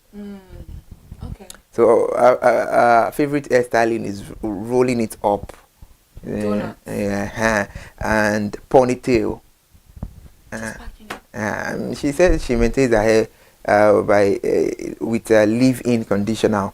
And she and she said, "Is it what does after making your hair you put in conditioner? What does it do to the hair? Is it to reduce the pain, or you know?" No, I think it's just to soften the undergrowth of the hair and makes the hair whenever you want to lose it, you make it easier to lose, and it's for hydration.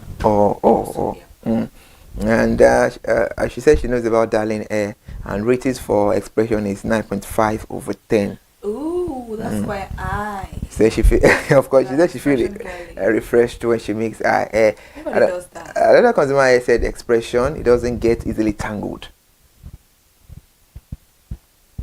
That's what she said, and she said she has been using it since age 5. Favorite hairstyle is number 1. Which one is number 1 again? Okay. She said she prefers curls than straight, and she maintains her hair by using moisturizer.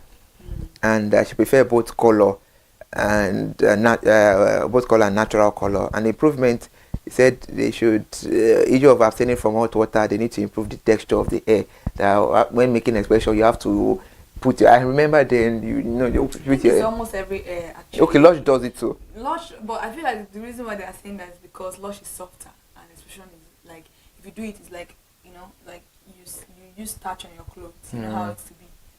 So just. The reason to soften the hair, soften the look. Yeah, that's just it. I don't think anybody can avoid that. It's a natural thing when you're doing. I feel like I love when my hair is put in hot water rather than leaving it like that.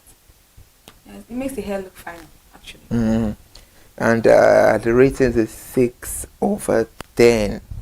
That's quite interesting. I still have a whole lot to ask you, but now we have to move into resolution box.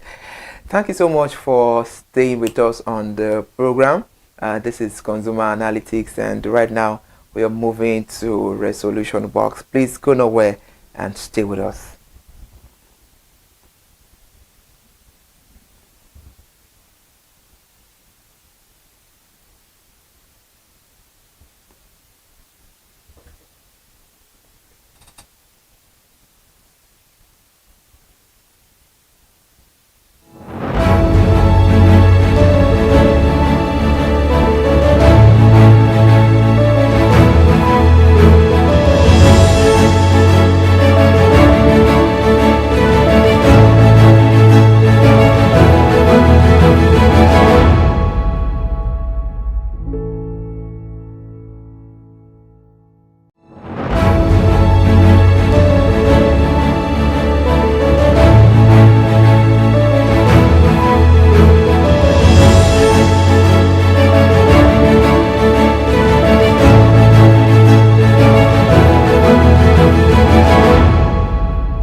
Hey there, do you know in the world today, everyone is a consumer, and as consumers, we all have the right to be heard. In Nigeria today, as a consumer, you have all right to product information, right to fair pricing, right to return goods, right to product labeling, right to fair dealings, and a lot more. Well then, have you heard about the new media channel? ConsumerHallaTV. ConsumerHallaTV. ConsumerHallaTV. At ConsumerHallaTV, our goal is to inform and educate consumers in Nigeria with insightful news alongside development within the fast-paced world of consumers through well-researched, specialized, and analytical content. Our vision at ConsumerHallaTV is to create an engaging platform that provides right connections for meaningful brands in Nigeria. thus creating a more caring world for consumers where business thrive. And guess what? Our Consumer brand is the first consumer complaint resolution portal in Nigeria, powered by a 72-hour feedback mechanism. We offer consumer advocacy, informative talk shows, branding promotions, advertising, and lots more. Connect with us via our YouTube channel at ConsumerHallaTV. Follow us on our Facebook page, ConsumerHallaTV, our Instagram page, ConsumerHallaTV, and do well to subscribe to our YouTube channel. Subscription is free. ConsumerHallaTV. At ConsumerHallaTV, you deserve to be heard. At ConsumerHallaTV, you deserve to be heard.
My name is Tunde Olufowora, and I'm the CEO of Brand Eye Communications.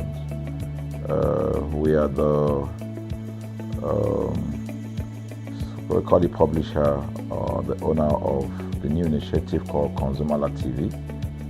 ConsumerHallaTV is actually Nigeria's first consumer-centered, or call it consumer-centric television platform that aims to bring voice to the over 220 million Nigerians. It was a vision that came to my heart about 10 years ago. I remember that I was traveling. I traveled out of the country, on airline. And I had this unpleasant experience. It was a trip to an African country from Nigeria, and I actually went with a local flight from Nigeria. I wouldn't want to mention the name of the airline. And then it was to South Africa, and we landed in South Africa. And let me just paraphrase it. When I was coming back, I had some money, some dollars, and that someone had given to me to hand over to another person in Nigeria. So I wanted to help out. I didn't want to carry the cash on myself. So for whatever reason, I had a small case, and I felt that it was safer for me to put the money in my luggage. So I put it in a safe place in my luggage, got everything intact, and I checked in my luggage. My arrival in Nigeria, I was standing and was waiting by the carousel just so that I could pick up my luggage, and then I was there for 1 hour and waiting for my luggage. I didn't know that my luggage already arrived, and it was one of the luggage that was moving around on the carousel.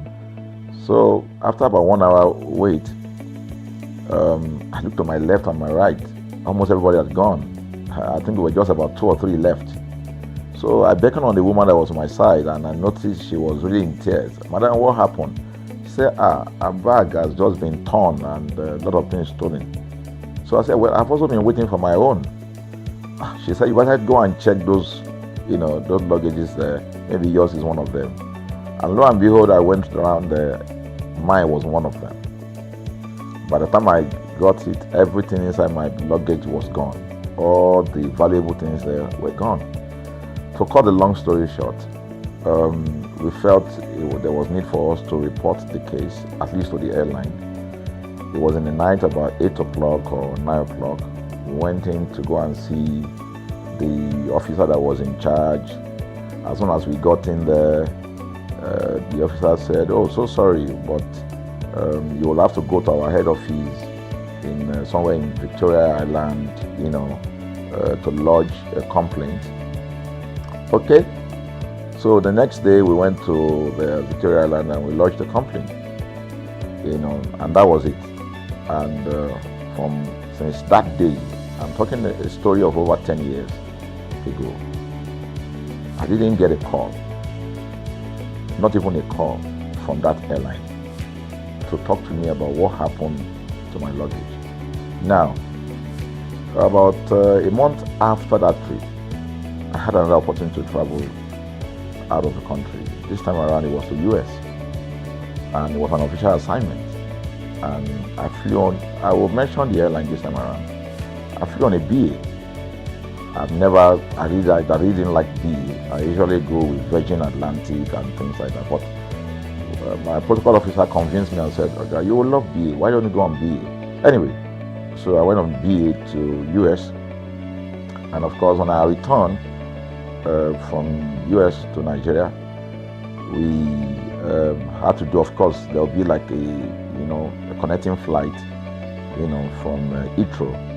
So we got into London Heathrow, and then because it was through Heathrow that we went, and then so they changed since it was BA, they changed the aircraft this time around to a bigger one. I mean, clearly because there were more Nigerians, or more people that were planning to come to Nigeria, and then we boarded. Not quite 10 minutes into the flight, in the air, the aircraft started malfunctioning. The air conditioning compartment were not functioning very well. I was on what you call business economy. The whole of that business economy, all the way to economy side, the ACs were not working well. It was hot. And then I was watching. And then from that moment till we got to Nigeria. From that moment till we got to, I'm just trying to paraphrase. From that moment till we got to Nigeria, I could remember very well how many times the pilot, broke into conversation and had to apologize and say, "We're really very sorry about this." He was giving us almost every 30 minutes. There's always a kind of update. "So sorry, this is what we're doing now, this is what we're doing." While we were on that journey, I also remember an incident. So they came, the crew apparently couldn't resolve it. They couldn't manage the crisis or what was going on about it. They couldn't fix it. So they come up and said, "We're so sorry, but for all the inconvenience, we're declaring, free lunch, free whatever it is you want, you can get." So trust Nigerians, you need to hear how everybody was jubilating, But something struck me. The experience I had just about a month before, and this experience, somehow I started comparing them. I was trying to see how this matter will be managed. Again, to cut the story short, we landed in Nigeria on a BA. Before we landed, the pilot announced and said that for the inconvenience, they will be giving a voucher of £50 to everyone that flew on that aircraft. I thought it was a joke. I mean, it was my first time with BA, but for what I knew or know of the British man would never even play with his 1 penny, talking of £1. So I felt that must be a joke of the year. So we left. I got back to my office. I think it was just about a week after. Our officer, our guys in our meal room came up and said, "Oh, you have a parcel." So I said, "Parcel? Yeah." So they bought this parcel, wrapped. I opened it, and boom, I bought the document out. It was the £50 voucher from BA. So what's the tenor of this story? An experience with one airline was terrible, no apology. An experience with another one, even though it was a bad experience, but it was very well managed. So managed that even if we have suffered anything in that aircraft, you probably, for the sake of how they manage it, will have forgiven them. So that was how this journey started. So I started thinking in my mind, this is what we go through in this country. But are we different from other nations? So God put in my heart the idea of ConsumerHalla. That's why the Hala came with consumer. And we started that journey about 10 years ago. We started by creating a platform called ConsumerHalla, where consumers, so I discovered that Nigerian consumers don't have a voice. So things happen, and that's it. We live with everything. So we've started the journey from creating the platform. We have an app, we even have a magazine, and we thought we could move it from that to the next stage, which is the television. So the TV today, has come. So I would say precept by precept, line upon line, we have been able to build on our aspiration, to finally bring to birth this unique and exciting platform, So it's a digital telecast, and our goal is to further connect consumers in Nigeria to brands with insightful news, development within the fast-paced world of consumers. The world of consumers is growing at a very fast pace, So we want to inform Nigerians. We want to get them educated about their rights, So our role is that we're going to educate consumers in Nigeria, all right? So by bringing them specialized and what you call analytical, research-based content generation that will inform, educate, sensitize the audience, So that's ConsumerHallaTV. So I call it an offshoot of our ConsumerHalla brand. ConsumerHalla brand actually was the first we call it the first complaint or consumer complaint resolution portal. When we started it about 10 years ago, or about 7 years ago, it became the first complaint resolution portal. We created it so that Nigerians can actually lodge complaint on that portal. We spent a lot of resources to build a very robust platform where today, if you have any complaint, about any brand, any leading brands in Nigeria, and you go on that platform, you can actually click, just a click, you can find the brand, you can actually lodge your complaint, and once you submit it, that complaint will be routed to that organization, and within 72 hours, we will obtain feedback for you. We build it in such a way that we have connection to almost all the organizations, and it's been working. We've resolved several complaints for people without having to charge them any penny, because the idea is not to charge. So what we have done with ConsumerHallaTV is to take it to the next level. So we hope to change the narrative. We want to give the right direction. Nigeria has the largest consumer market in the world, with a population of over 220 million people. Why should we be the one that is suffering the most? Everywhere you turn to, it's as though Nigerian consumers don't have a voice.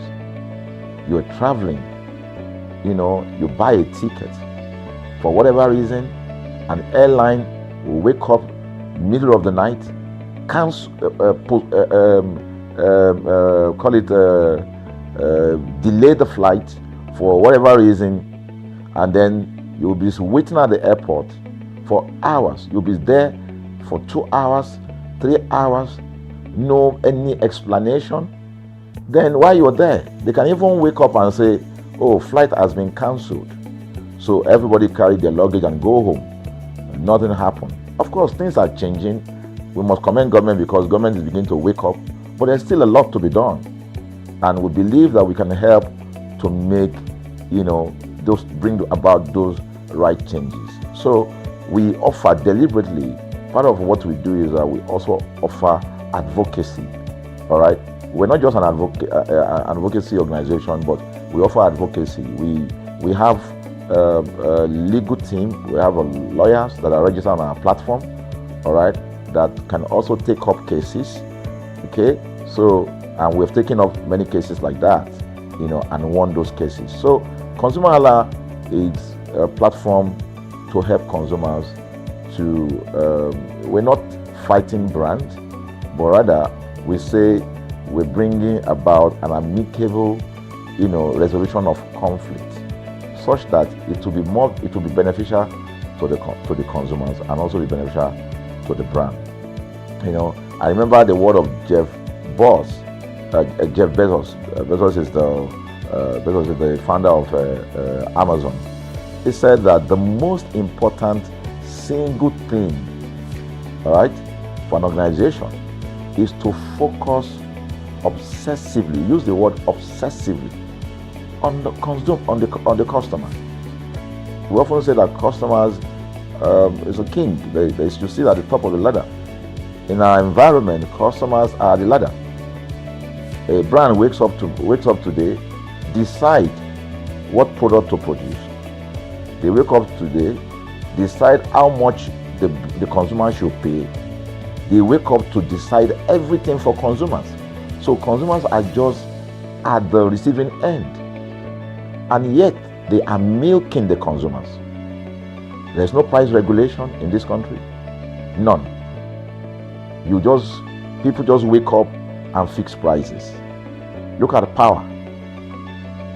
Government wakes up, we change policy, we wake up and we get people to pay more.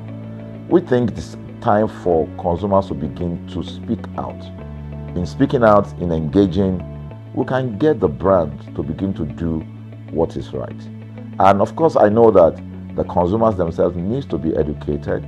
So our role, our vision also is to ensure that we educate consumers, we bring awareness. A lot of Nigerian consumers don't even know about their rights. You buy a product from a supermarket. I've had this experience. You buy a product from a supermarket.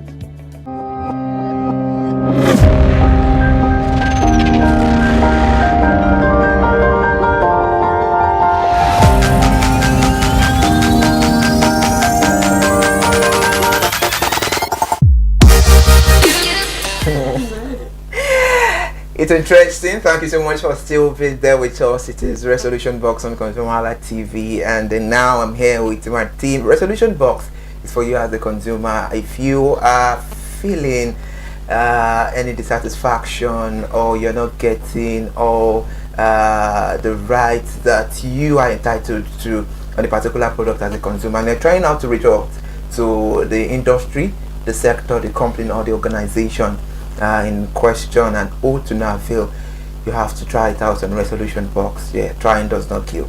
It's called the number displaying on the big screen and be part of the conversation. And if you're a lady and also you want to explore the content you're analyzing on the program, you can feel free to call us, because I said it earlier when we started Consumer Analytics that we're exploring ladies' world, and it's the ladies' world today.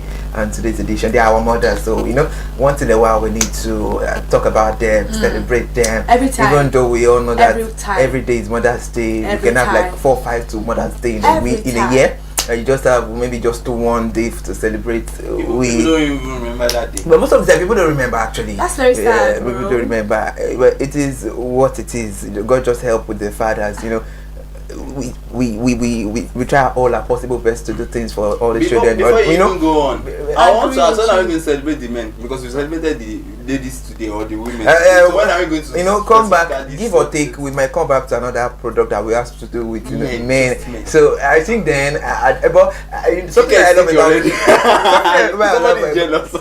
love about Kike is that, she's a good seasoned journalist because she knows something about, so she would be able to say something but might not be as deep as we that we want the gender. So that's actually very funny. You guys know I'm very good at research. I might even know even this you are talking about, bring it on. I know about it. All right, interesting. So let's start from this place. I would ask you, so what's your favorite hair extension? I see my big No, I'm saying like, okay, for me, Lush, because I used to see the advert. So wait now. It was almost on every screen then. Yeah. And this so colorful. What's the color? There's color 3. What's the color of pink of Lush? What's the color? There's black now. What's the color? Oh, pink. Okay. I didn't. Come on. I didn't know that was expression. Expression. I don't know. What's the color of darling? I know there's darling. There's expression. What's the color of darling? But I don't know. Purple. But purple. The color of darling is purple. Expression. I think yellow and green. Okay. Now I know, but at least I know Lush because Lush is just pretty. It's Lush. Yeah. I think they have one celebrity as ambassador or something. They have Arista. Funke Akindele. They have a lot of people actually. I know. No. So I try. Alright, interesting. Hair extensions are artificial or natural hair pieces attached to a person's existing hair to add length, volume, or color. They are popular for aesthetic purpose, enhance natural hair, add volume or length, special occasions. It is do this for wedding parties or events. And let's ask you this: why is it that when you have one bed to attend after buying a shirt, be the next thing you're always keen on? Ladies now call it, hello Emmanuel, I have a party, you have to buy hair for me. For my hair. So why is it that way? Why is it that way? Okay. I think hair naturally makes ladies' facial beauty pop. So you're going for an hour and you're attending a party, so you want to look as good as possible. And so are you saying during our mothers, the ancient days where they just do the all back? No, you can actually make all back. It still gives your face a different shape. If you make your hair all back, shuku, patewo, anything that you want to make your hair as, it's different from you just packing your hair. It accentuates your face. It makes your face slimmer because they are dragging the flesh from your scalp. So it's very, very different. It makes your face really, really tight.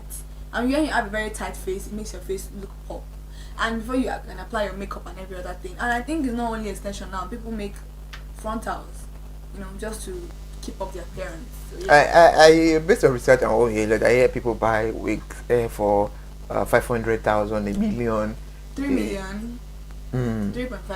Yeah, people buy hair for that kind of. So is it that hair would not get spoiled forever? No, it wouldn't. And it depends on. It's a normal thing. Let's just put this in a logical way.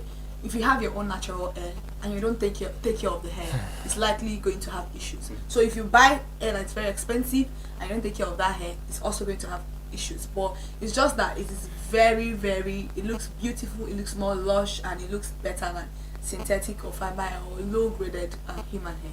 Okay, let me ask this question because from my own perspective, from what I've seen among women, I notice ladies love.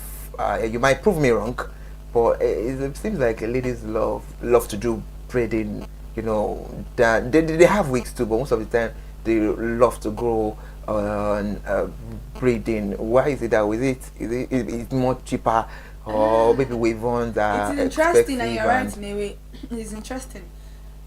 I don't think ladies just want to stick to braiding their hair because it's quite uncomfortable and painful. If everybody have money to buy good hair, people are going to have a lot of wave-ons in the house. I think that's a simple way of it. It is cheaper and also it's something that everybody can do. Almost everybody, not even everybody can do Well, is it that they now have a kind of, you said you want to try, you'll be trying braiding because when we spoke about Lush hair, you said they are doing some designs now that you were like, oh my god, I want to try it. So is it because there are more designs when it comes to all these attachment braid than wave on? Because I think the wave on we just have is we have one, I don't know, it's like a gel hair. No, that's frontal hair. We have pixie curls, we have bohemian's curls, we have bone straight, we have raw hairs, we have a lot of wavy curls. Bob is normal straight hair, just no, we have someone that that's bob, that's straight hair, just a little bit of curly and then it's a straight hair. There's nothing special. You have a lot of different color hair pattern for this for weave-ons, for weave. I just feel like it is just very expensive. Gone are the days that people used to have synthetic fiber hair on their hair and nobody had issues with it. But right now, people are not into that life anymore. Now let's be realistic here. Why is the pressure among you people? Because when you enter, people spotlight about it. Even without, you might put on an outfit cost 500,000, but if you put on a synthetic hair of maybe 15K, people would. Have you seen a synthetic hair? Probably you're just alighting from a bike. Have you seen a synthetic hair? Probably you're just alighting from a bike. Is it that I have ladies in why the do house, people so, complain about synthetic? Let's start from there. Because it is very it makes you look tacky. It makes you look really tacky. It makes you look, if you want to have a synthetic hair on, I pray for you just to have a band or a scrunchie. Pack your hair, don't leave it down. It makes you look like you're going gaga. Yeah, it looks like a mad person's hair. So let me ask you this question. But you must this kind of hairs now. Yeah, so it makes you just look tacky. It takes away the beauty of your outfit. It makes you look like you don't know how to put this. You know, like you dressing this really cool and your hair is unkept. Do you know how that you have beards that are very unkept, but you have a very nice outfit on? They're not going to see that this already is a distraction. So you get that, you get the logic now. Well, what about the saying cut your coat according to your size? Then make attachment hairs, extension hairs. Just make them. Or if you want to use a synthetic hair, always pack it. Don't leave it out. You can always wear synthetic hair. It depends on how you pack your hair. Pack it and always keep it nice and neat. But don't just put your synthetic hair out. It takes away from how beautiful you look. Not condemning, not putting you under pressure. And I always tell some people that I'd rather have 2 weeks than have hairs that just feel like synthetic hairs sometimes are not very cheap. You can buy some for 15,000, you can buy for 20,000. So why am I buying hairs that tomorrow now is already spoiled? That's a waste of money entirely. So use that kind of money to go and make your hair in the salon.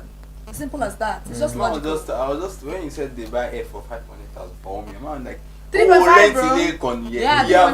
You bought there with but it's an investment actually. Well, it is an investment. Like I said earlier on. Yeah, it's an investment. Yeah, I could sell my hair for probably like 275k, and it's not going to take away from a lot of the amount. Maybe it's taking maybe like 100k or something, but at least I can sell my hair, and no matter how long I use it, it's going to still have value because it is a very good hair.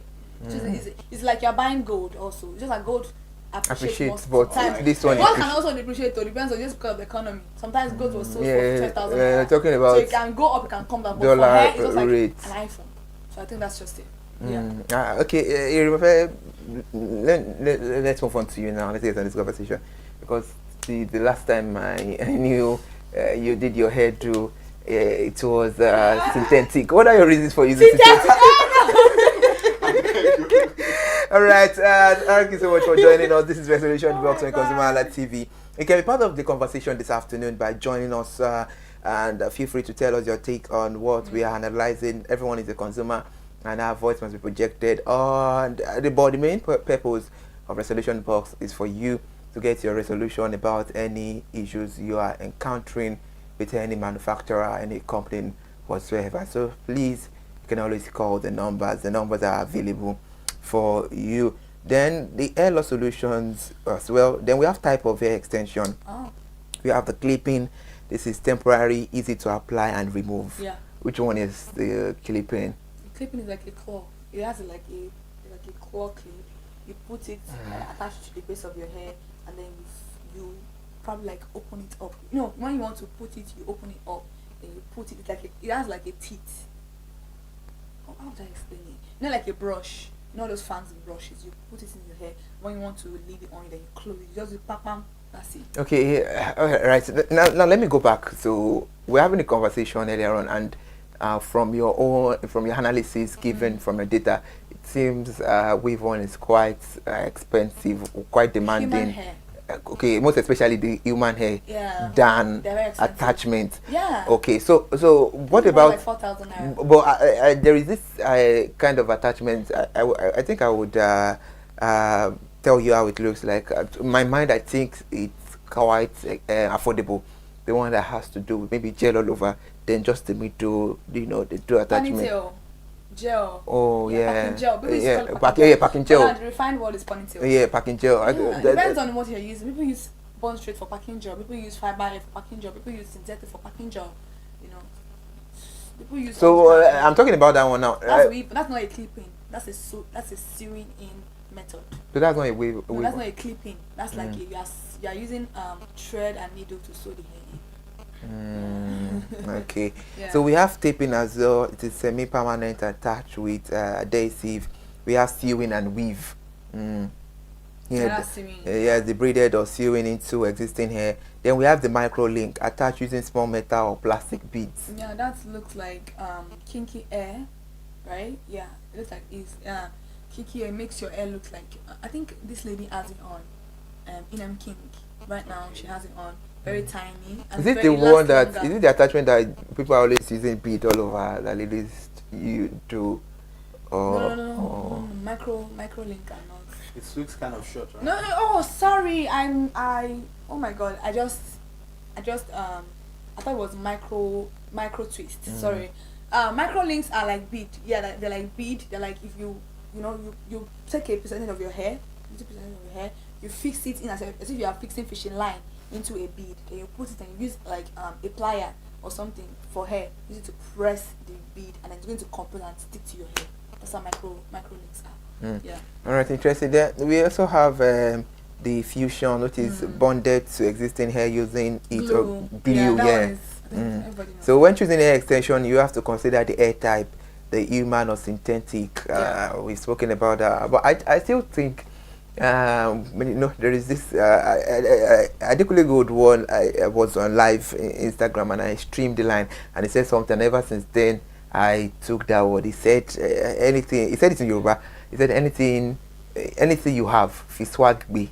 That means anything you have, you just have to use your composure and seize. You have to look it more presentable. Exactly. Even if you're putting on. If you're using a synthetic hair, nobody's going to shame you for it. Just make sure you pack it neatly. I said it earlier on. Always put a scrunchie in your back. Pack your synthetic hair.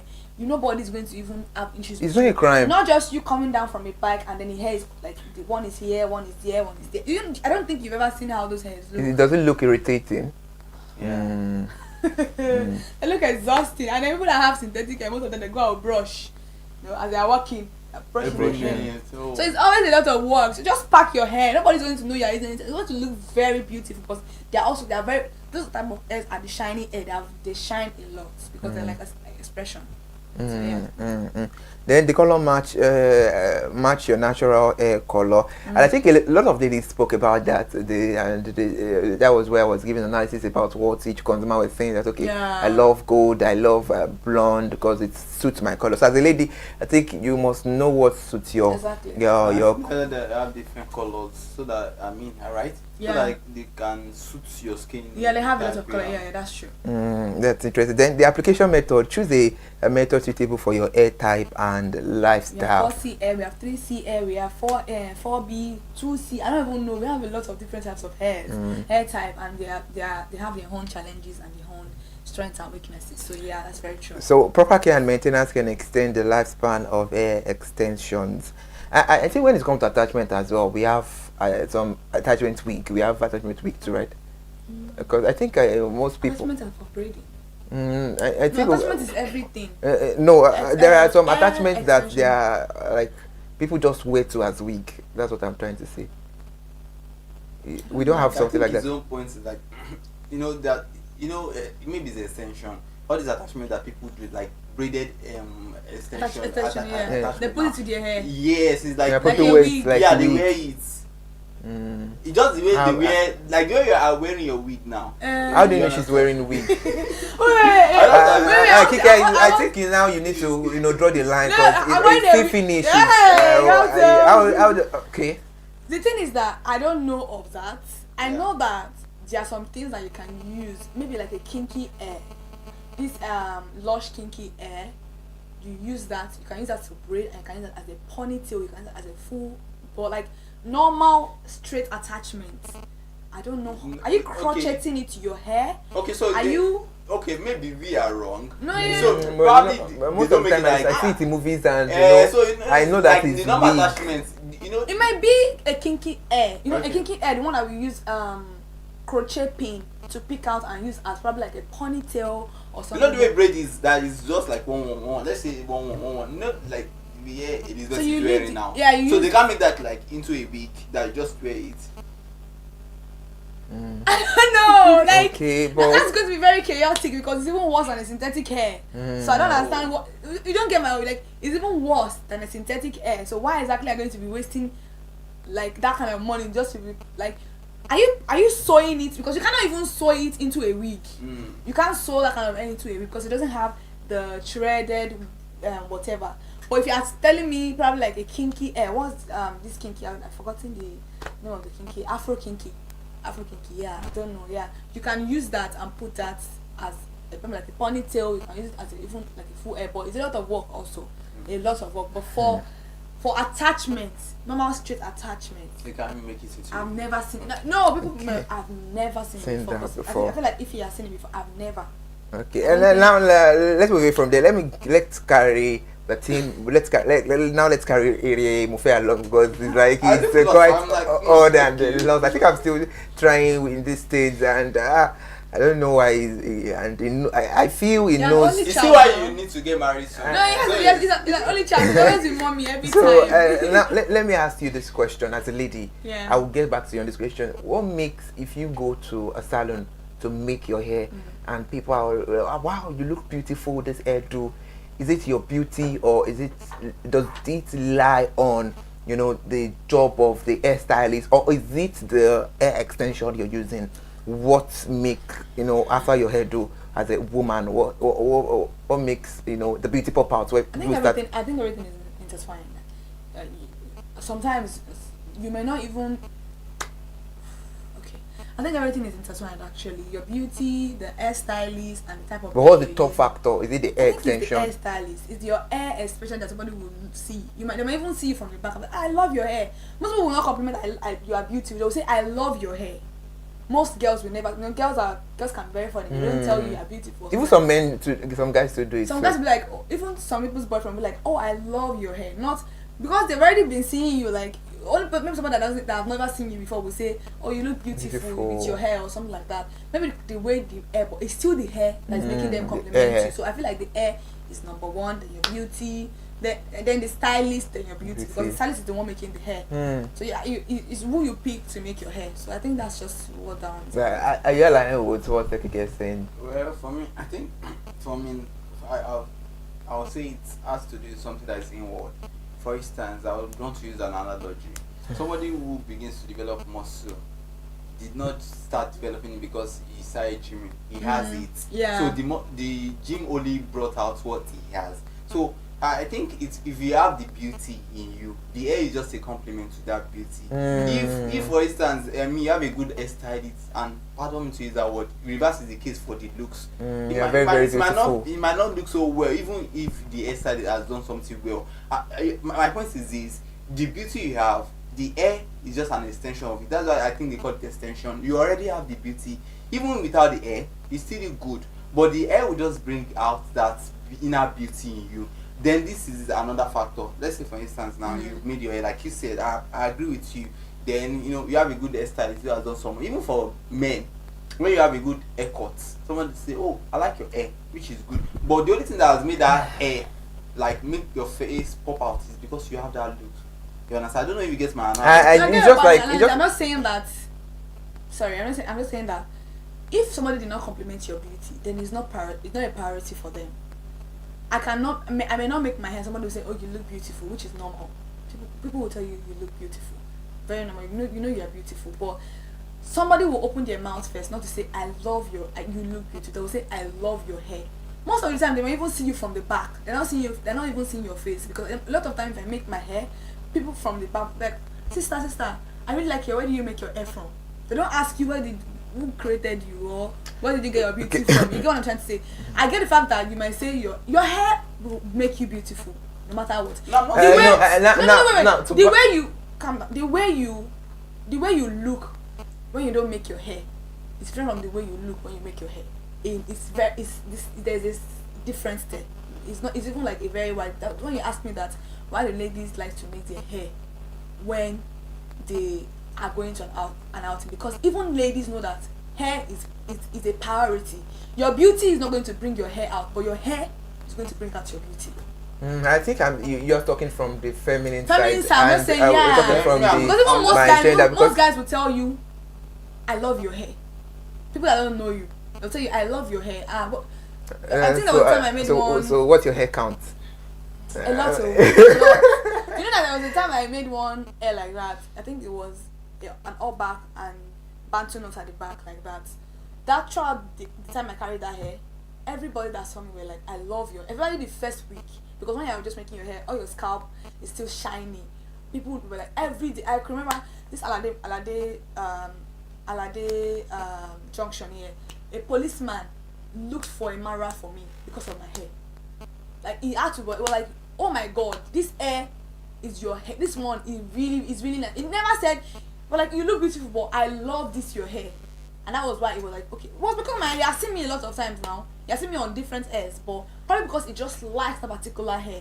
It may be sometimes, maybe it's just for me. You know, some people will bring out, some people will wear some colors and doesn't fit. You know, you say, "Oh, like you said, Elena, that always look for hairs that complement your skin color." Some people will always say, maybe black doesn't look on black people. Black look doesn't mean that the person is not beautiful, but because they wore another color that second, they look better because of that particular color. Too much people say, "Oh, I like that clothes on you. This color suits you." Because the color is the one doing the magic. I totally agree with both parties. Yeah, I think you both are talking so well. And to buttress Miriam's point, just like you taking a picture for your photo shoot and you're like, "Wow, you look beautiful." It's just the from its own aspect. It's the beauty that you have. The camera will filter out. That's just it. I think it's a very different narrative. No, I'm not to buttress. I get your point, but it's a very different narrative with hair. It's a very different narrative. Whether you take a picture or not, you look beautiful. Now, just to buttress his own. That's what I mean. I'm saying that is a very different. That example is not going. With hair. Okay. It doesn't correlate with hair. Whether you take a picture or not, you are beautiful. Forget it. Some people take pictures and they don't look beautiful because they're not photogenic. You get? I'm saying that a lady knows that no matter how she looks, if she makes a hairdo today, she'll look better.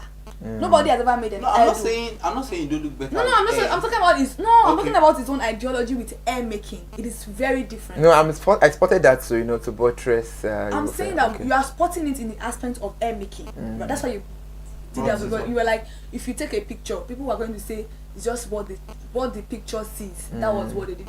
People will say, as you make your bed, that's how you lie on it. It doesn't correlate with hair, because you didn't go into the salon looking the way you came out. You look different. So that's what I'm trying to say. It's different. Okay, the gender has spoken. So who am I to, exactly, contradict to what she said? Overall, hair extension can be a great way to enhance your look and express yourself. Then we also have the advantages. Is a versatility, the instant length and volume, the confidence boost. Exactly. Yeah, it boosts your confidence, just like the way we wear perform. Then the hair protection, reduce stress on natural hair by minimizing heat, styling, or chemical treatment. Then the special occasion styling for weddings, parties. We said that. And temporary solution, address hair loss or tanning without a long-term commitment. Then let's look at the disadvantages. Damage to natural hair.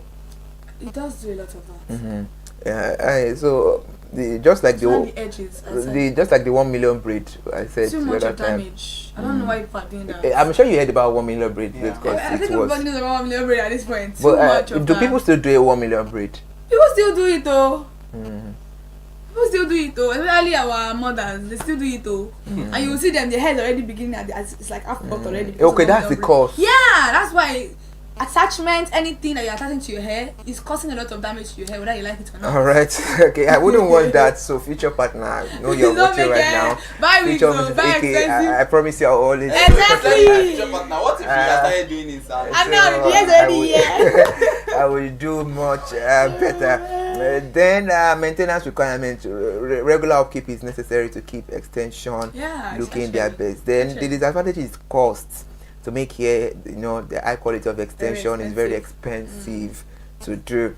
So as a man right now, even in this era of iPhone 17, if you want to woo a lady, you must be able to know that you have to keep money for hair. 50,000, bro. That's the minimum. No, or the maximum. That's minimum. Some braids are 175,000, and some braids are 200 and something thousand upwards. Some braids, not attachments. It can be like that, bro. Oh. Yeah. To be a woman is very expensive. Okay. To be a man is more expensive. To be a man is, I agree. To be a man is expensive, actually. You know why it's more expensive? Because it's spent to the other gender. I get your point. So that's and if we are even talking about a gender that is beautiful, that is more good looking, with our gender, you put spend. I'm not gonna lie to you, but being a woman is very expensive. So kind of. Okay, clothing, being a man too is expensive. No, it's expensive. I'm not arguing that. I'm saying that you people spend. We appreciate for the fact that you guys spend. My father spent a lot of money on me. Yeah, because he's a man, and I feel like that's actually. I don't know. The question is, everything is that you people are money eater. We are money spender. God help us. Sometimes also eat people's money. You love what do you say? You know what? Some men are eating people's money. Please come and show me where they are eating. No, you know what? Somebody said I was watching something. They were like, oh, men are polygamous in nature. Yeah. Women are monogamous, like money, money. We are monogamous I don't in want nature. to be polygamous. I want to be monogamous. Exactly, you can choose somewhere there. High five. And if people are monogamous, I am sexual. I'm sexual. Yeah, I love to tell you. That's interesting. Then I was about saying something. So, but if I appreciate ladies' beauty a whole lot, because without ladies in this world, it's going to be nothing. But if you are looking for a gender that is handsome, beautiful, I give it to my gender because there is no more artificial painting and all of that. If you are fine for my gender, why is there a dye on your head? For my gender, why is there a dye on your head? No, don't go there. No. Wait, you now. Do you want to compare the nature of or the manner of artificial whatever that ladies do? I'm not comparing it. I'm just saying that there's nobody that is natural between the gender. Yeah, there's nobody. I'm natural. You're cutting your hair. You should leave your hair bushy. No, it's in my hair. I did not attach anything. You don't understand. You're not attaching, but you're still modifying your hair. You are shaping it to what you feel like to conform the societal norm. No, not societal, my norm. You're not exactly. That's what you feel like is nice for you, but that means you're not natural. Because if you're natural, you leave your hair bushy from when you're a baby to when it's not possible now. Exactly. You don't mean I've added anything. You did not add. I'm so sorry. I'm just saying that if you want to be very natural, you should not wear clothes. You should be not wait, calm down. That's it. No. Wait, a form of dressing is a way to beautify yourself. Remikile has this brocade on because he wants to beautify himself. Remikile has a shade on because it's not recommended because he wants to beautify himself. It's not natural. You have a glasses on because you have issues with your eyes. That's normal. No. You are analyzing everything. You shaved your beard. I've kind of like, do I look nice? Do you think I look nice? Because you feel like that's just a normal way of living. I'm not saying that ladies are not more artificial. I'm not saying that none of our gender is natural. I feel I'm grateful to God because you're facing a little face. So I'm facing you because you're dye on your head. You're not even more natural than you. Am I not natural? No, you are not. Is it because of the dye? No, because of the dye. Why are you attacking? Is it because you are not making hair? We start making hair. So some girls even make hair. That's That's not an issue. So what, for you to say that a woman is not so natural, let's digress 1 no minute. matter So what makes me know? Is it because of the dye? Is that You have how? a lot of something that's not natural about you. What was it? I don't want to. Is it the air or what? I'm just saying because you said the reason why I'm saying that you're not natural, but I don't have any issues with whatever anybody looks to look beautiful. We are all human beings. We want to look the best of our version, the best version of ourselves. Hey God, yeah, the best version of ourselves. You know, you taking an effort to style yourself. Because I know that Emily is a fashionista. He likes to wear clothes. He likes to put colors together. For you to take a lot of effort, so you want to put on this particular shoe, you decide the kind of clothes you want to wear. It's a lot of work also. Women has more work than guys because naturally, I'm not arguing that with you. I'm just saying that none of us are natural beings. We are all artificial in our own way. You go to the barbing salon, you dye your hair, you put a cut on your hair. This is a line on your head. That's a line on your head. I know you've dyed your hair green before, dyed it pink before. You're the one looking for talk. But you saying that women are not artificial. Women are not natural. When you do these things, don't let Kike know. She's reminding me that I'm sorry. Do you think that women being not natural is affecting anybody? It's not actually, but I'm just trying to say, even if we, but it is what it is. If you are looking for a gender that, that does not, include too much, artificial things, just pick my gender. Because if you are fine for my gender, you are fine. If you are good looking, you are good. For ladies, you can still do a whole lot of things. I'm sorry, a lot of guys. That's why I said earlier on that if you make the air, even if you don't look that. That's why I said you are looking from our own gender. Yeah. Like man. There's no man in this. There's no man that will not cut their hair. That will not look a whole lot nicer than the way they were looking before. Of course, everybody would look different. Yes, now. Exactly. If I cut my hair now, I would look different from the you way I'm look looking. nicer. That's what I'm saying. So there's no that's not even a conversation. Everybody, no matter how you look, regardless, everybody is beautiful in their own way. Beauty Definitely is in the eye of the beholder. Ah. So yes, now. Ikilomo, you really won about this one, but I want you to remember, life is back and forth. We will come back to the issue of talking about something related to my gender. I don't have any issue. You know me. I'm a very supportive person. The comeback song is going to be a bad one. See, Put it to I want you guys to come back because I'm going to still give you guys a lot of things to talk about.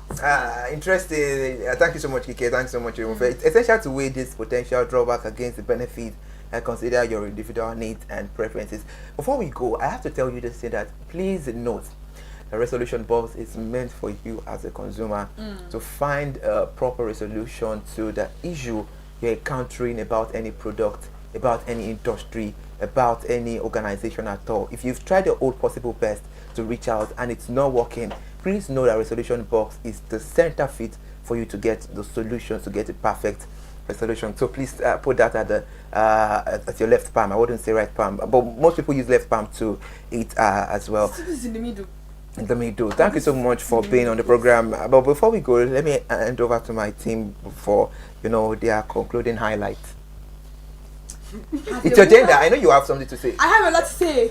But I just have something simple. Let's start from him first. You see one thing about these people. These people are trying so hard to trigger me, but I'm not gonna be triggered because I'm a very loving soul with a little bit of crazy. Well, remember what the Bible says: "Do my prophet no harm." Okay, so I don't even want to even look at their faces right now because they're saying, "Your gender, you're this, you're that," and we are all going to be complementing each other. No gender is less. No gender is above the other. Absolutely, we are all human beings in the first place. So the thing about it is that no matter the kind of hairstyle you do, pick a very nice salon, the one that is not dirty, the one that's not going to give you a lot of infections in your hair, maybe lice, dandruff, and a lot of craziness right out there. If you can buy your own hair patting, hair combs, every other thing, please buy it. Improve hydration into your hair. It makes hair hygiene. Yeah, hair hygiene is very important. Don't have braids on and you're inside a shower, your hair is wet and you're going to bed like that. It's a lot of craziness. So I think braids are very hard to maintain. Lush hair, expression, styling, all the hairs, I'm telling you, you guys are doing amazingly well. You're very beautiful, very nice, doing their job, and you're actually making women feel more confident and you're boosting their way of life. Thank you so much, Lush Hair. Thank you so much, Darlene, especially on every other end. And to all the ladies out there, you're killing it. Leave them out of it. Period. Killing it. Darlene. Let me say my own. Let me say my own. She has said it's an aggravator. But please don't use as house rent to buy it. That's just my own. Because when the landlord comes for the money, you say you bought air. Look good, but don't use your money to go and buy air. Please look good for yourself, my girls. You guys are doing well. That's all I have to say. Remember, fair, we don't want your opinion. Thank you.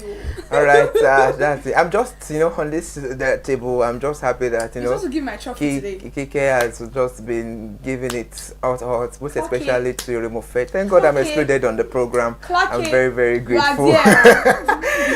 All right, it is what it is. This edition is a very beautiful, interesting one, I must say.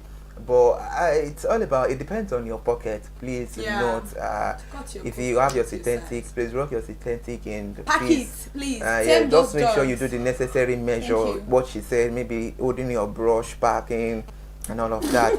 It's very, very essential. And please, because you want to be like somebody, don't start putting pressure on your proposed partner. Yes, it does not, please don't kill them. It does. It does not. It does not want. You wouldn't want a man earning 100,000 per month to buy hair. What? 500,000 I think that's on the man actually, because I don't understand why you will be entertaining that from a woman. You won't like this actually. Everybody like better. Love is blind. Thank you so much for being part of the program. It's been interesting to be with the most capable team, and this one is very, very, I must say, of course, I have a whole lot to take home about. Join us next week for another insightful edition of Consumer Analytics and Resolution Book. Please note that all expression does not have anything to do with CHTV, neither it doesn't have, I beg your pardon, doesn't have anything to do with we the broadcasters as well, but it's all about coming from the consumer, which their voice we're projecting out on Consumer Analytics and Resolution Book. Thank you so much. We'll see you again. Good night.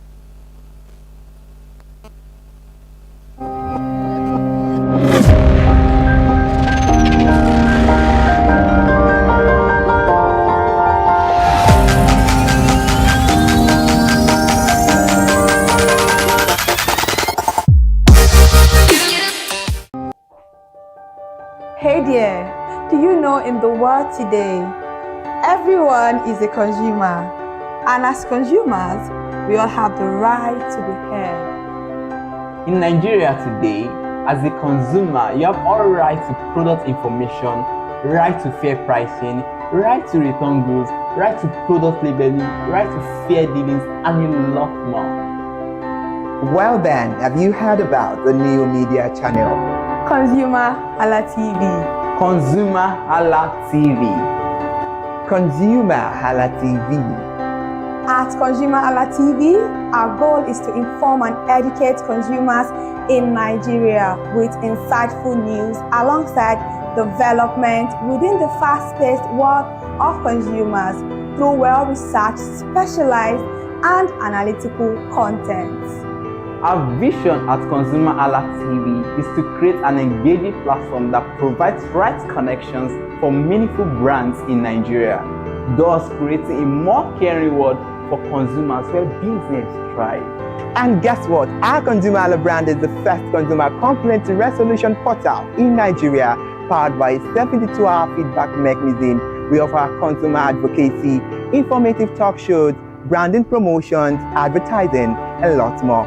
Connect with us via our YouTube channel at ConsumerHallaTV. Follow us on our Facebook page, ConsumerHallaTV, our Instagram page, ConsumerHallaTV, and do well to subscribe to our YouTube channel. Subscription is free. ConsumerHallaTV. At ConsumerHallaTV, you deserve to be heard. At ConsumerHallaTV, you deserve to be heard.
Thank you so much for still being with us. Good afternoon. Welcome to news on this hour at ConsumerHallaTV. I am Ire Ayomikoneke.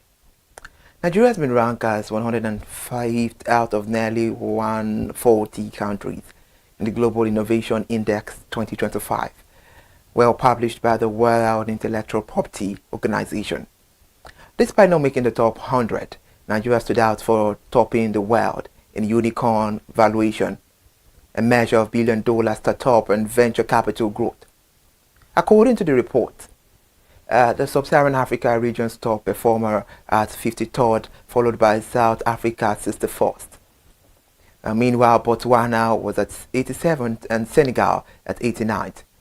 And Mauritius makes wave at venture capital activity, particularly in venture capital investors, while South Africa progressed and also maintained a strong position in ICT services, import and global brand value. Standing at 91st position is Zambia, made with the region's biggest leap, climbing 11 ranks and leading in the world in education spending.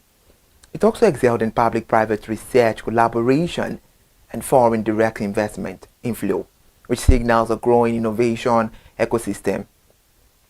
Meanwhile, Senegal showed strength in unicorn valuation and microfinance assets, making a leap over 3 positions, while Nigeria at 105th position is Australia, Rwanda at 104th, and the Sub-Saharan African largest standing innovation overperformer. In 2025, Sub-Saharan Africa accounted for 5 of the 6 new entrants into the Global Innovation Index. The new entrants are Malawi, ranked 125th, and Lesotho 132, and Guinea with 133, and Congo with 137. Back home here in Lagos State, Governor Babajide Sanwo-Olu was present at the Nigerian Institute of International Affairs, where he examined how the country can attain global influence by harnessing its most endowed asset. The lecture, with its self-team Lagos and Nigeria 2030 projections of world power, Governor Babajide Sanwo-Olu traced Nigeria's growth from the oil-driven economy of the 20th century of our present era, defined by technological advancements, cyber warfare, renewable energy, and transition fuels, where he noted that the idea of world power is no longer static, but multi-dimensional, combining economic strength, geopolitical influence, technological capacity, cultural impact, military presence, demographic advantage, and resource endowment. Governor Babajide Sanwo-Olu, while delivering a speech, highlighted reforms introduced by President Bola Ahmed Tinubu, such as the removal of petrol subsidies, the unification of foreign exchange rates, and tax reforms as both steps positioning Nigeria to achieve its ambition of becoming a $1 trillion economy by 2030, describing Lagos State as the beating heart of Nigeria's economy and the National Laboratory for Growth and Innovation. Governor Babajide Sanwo-Olu emphasized that the country's ability to transform its raw potential into global influence would depend largely on Lagos State. Away from Lagos State, let's talk about the banking sector. In a new development, the UBA Foundation, the corporate social responsibility arm of United Bank for Africa PLC, has launched the 2025 edition of its annual national essay competition, with grants and prizes exceeding 18 million naira on offer for outstanding students across the country.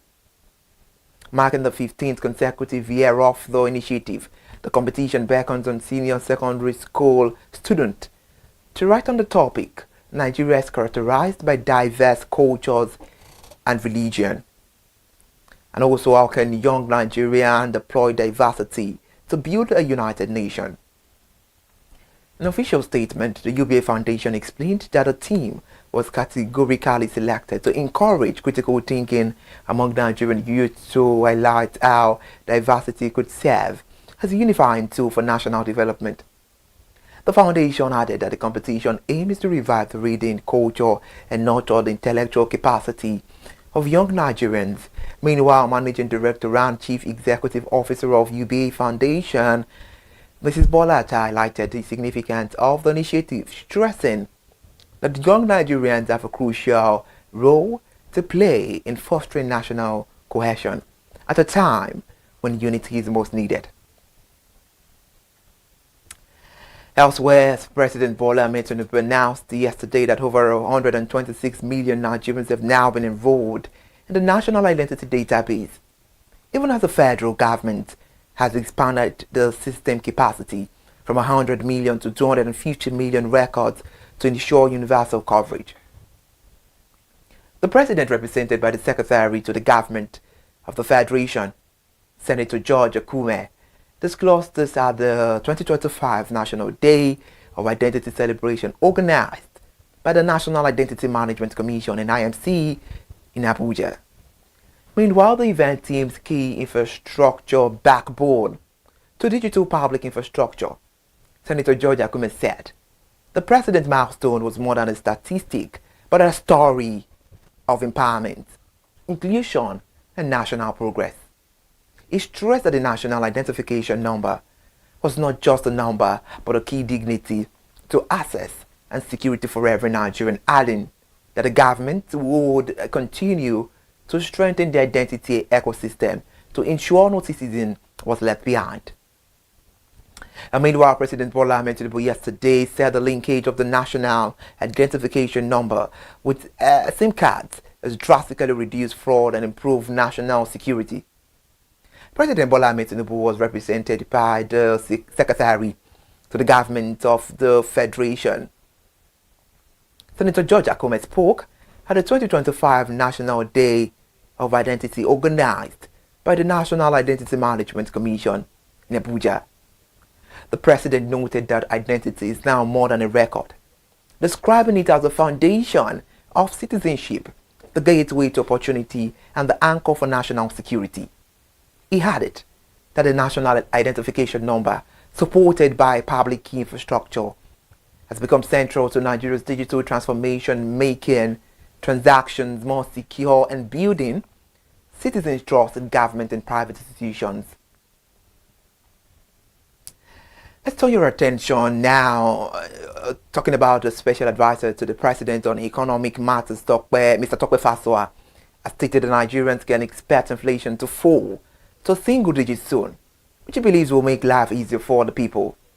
Mr. Tokwe Fasua gives this assurance when he featured on the national television program yesterday, where he explained the food prices are already beginning to drop as inflation eases. His statement came shortly after the National Bureau of Statistics (NBS) reported that headline inflation fell to 20.12% in August 2025, down from 21.88% in July. According to the NBS, the August 2025 inflation rate showed a 1.76 drop compared to July. On a monthly basis, headline inflation stood at 0.74% in August, while food inflation was 1.65% year-on-year. Inflation was 12.03% lower than the 32.15% recorded in August 2024. Furthermore, the Statistics Agency explained that while inflation remains, the pace of price increases is slowing compared to previous months. However, Mr. Tokwe Fasua admitted that 20.12% is still high, but stressed that the figures now reflect a long overdue rebasing. Let's move to another news now, where the Nigeria Customs Service has launched the Overtime E-Clearance System, an automated platform aimed at improving cargo management and reducing port congestion at Apapa ports. The service announced in a statement via its X handle yesterday that the platform will address a staggering 15-year backlog of abandoned cargo and tackle corruption in the system. The Comptroller General of Customs, Mr. Adewale Adeniyi, officially introduced the system during a sensitization exercise in Lagos State, where he said the platform will enable consignees to submit and track applications remotely, cutting repeated visits to custom offices and limiting manual interference. Mr. Adewale Adeniyi warned against attempts to abuse the process, citing a 15-year-old overtime cargo case still under investigation as an example of why loopholes must be closed. To end the news now, the U.S. mission in Nigeria has responded to concerns about the non-refundable nature of the U.S. visa fees, stating that the policies align with global practice. The embassy stated that fee cover application costs regardless of approval. The statement comes amid public debate on transparency and fairness in the U.S. immigration procedures. However, the U.S. in a statement on its X handle yesterday assured Nigerians that each case is reviewed thoroughly and fairly alongside for best results, and the mission must thereby urge Nigerian visa applicants to prepare their application carefully. Thank you so much for joining us on ConsumerHallaTV News at 4. I am Ire Ayomikunle AK. Please do well to follow us all on our social media platform and do well to subscribe to YouTube channel. Thank you so much for watching.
Hey there, do you know in the world today, everyone is a consumer, and as consumers, we all have the right to be heard. In Nigeria today, as a consumer, you have all right to product information, right to fair pricing, right to return goods, right to product labeling, right to fair dealings, and a lot more. Well then, have you heard about the new media channel? ConsumerHallaTV. ConsumerHallaTV. ConsumerHallaTV. At ConsumerHallaTV, our goal is to inform and educate consumers in Nigeria with insightful news alongside development within the fast-paced world of consumers through well-researched, specialized, and analytical content. Our vision at ConsumerHallaTV is to create an engaging platform that provides right connections for meaningful brands in Nigeria, thus creating a more caring world for consumers where business thrive. And guess what? Our Consumer Hala brand is the first consumer complaint resolution portal in Nigeria, powered by a 72-hour feedback mechanism. We offer consumer advocacy, informative talk shows, branding promotions, advertising, and lots more. Connect with us via our YouTube channel at ConsumerHallaTV. Follow us on our Facebook page, ConsumerHallaTV, our Instagram page, ConsumerHallaTV, and do well to subscribe to our YouTube channel. Subscription is free. ConsumerHallaTV. At ConsumerHallaTV, you deserve to be heard. At ConsumerHallaTV, you deserve to be heard.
thank you so much for still there with us. So welcome to Share Your Brand Experience on ConsumerHallaTV. And this program is whereby we want to be part of your narrative, we want to be part of your audio as a consumer. We know at one point in order, I mean, we have about various experiences, and we want to be part of a narrative. That is why this program is well packed and it's a special one. And I can say I'm always happy because I know consumers have a whole lot of experiences out there to share on the program.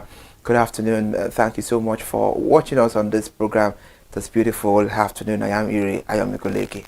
Thank you so much for tuning into ConsumerHallaTV to watch Share Your Brand Experience. And I'm Kikelomo Ajibola. I am your co-host for today. We are going to be having a lot of fun because we do discuss a lot of things concerning brands in Nigeria, and this program is exactly where you need to be. Thank you so much once again for joining us. All right, that's very interesting, Kikelomo. If there is something I love about this program, it's because it's based on reality. Yeah. We talk about we don't just talk. Yeah. Our conversation is based on facts. Yeah, it's been factual.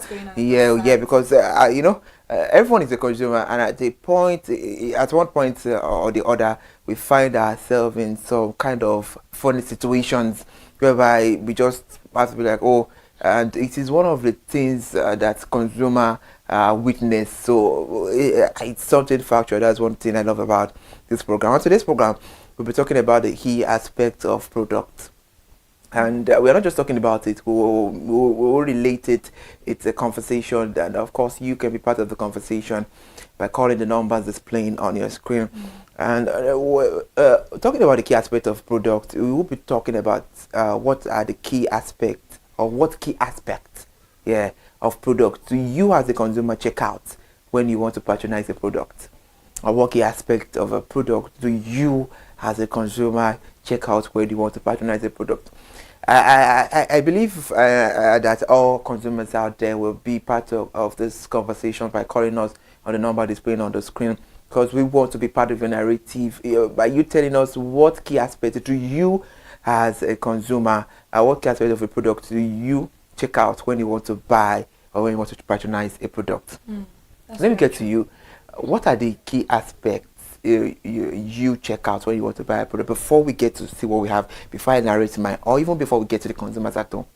Yeah, the quality of the product, and also word of mouth from people who have not used the product before actually, but the quality stands out for me. And also how is it efficient to my day-to-day lifestyle. So I think those are those two things, and affordability also. All right, that's very beautiful. That's interesting. I love the fact you said words of mouth. Maybe people are referring because referring. I would even say if we are going to give it a percentage, referral is like I would say it's almost like 60 or 70%, because people buy even without even using it, without reading all these things. A lot of consumer we do it a lot of time, whereby based on referral, oh, my friend told me to use this on the office, I'm going to buy it, and most of the time it works. So what key aspect of product do you as a consumer check out before you go to the market, before you patronize a product? And when we're talking about product, it also has to do with goods alone. When it comes to services, it's a product as well. And when considering a product as a consumer, there are some key aspects to evaluate. We have a whole lot. We have quality, we have functionality, we have durability. When we're talking about effectiveness, it is functionality. We have safety, we have ease of use, we have a value for money, we have aesthetics, we have a whole lot. And talking about the quality, it is how well the product, how well the product serves the consumer.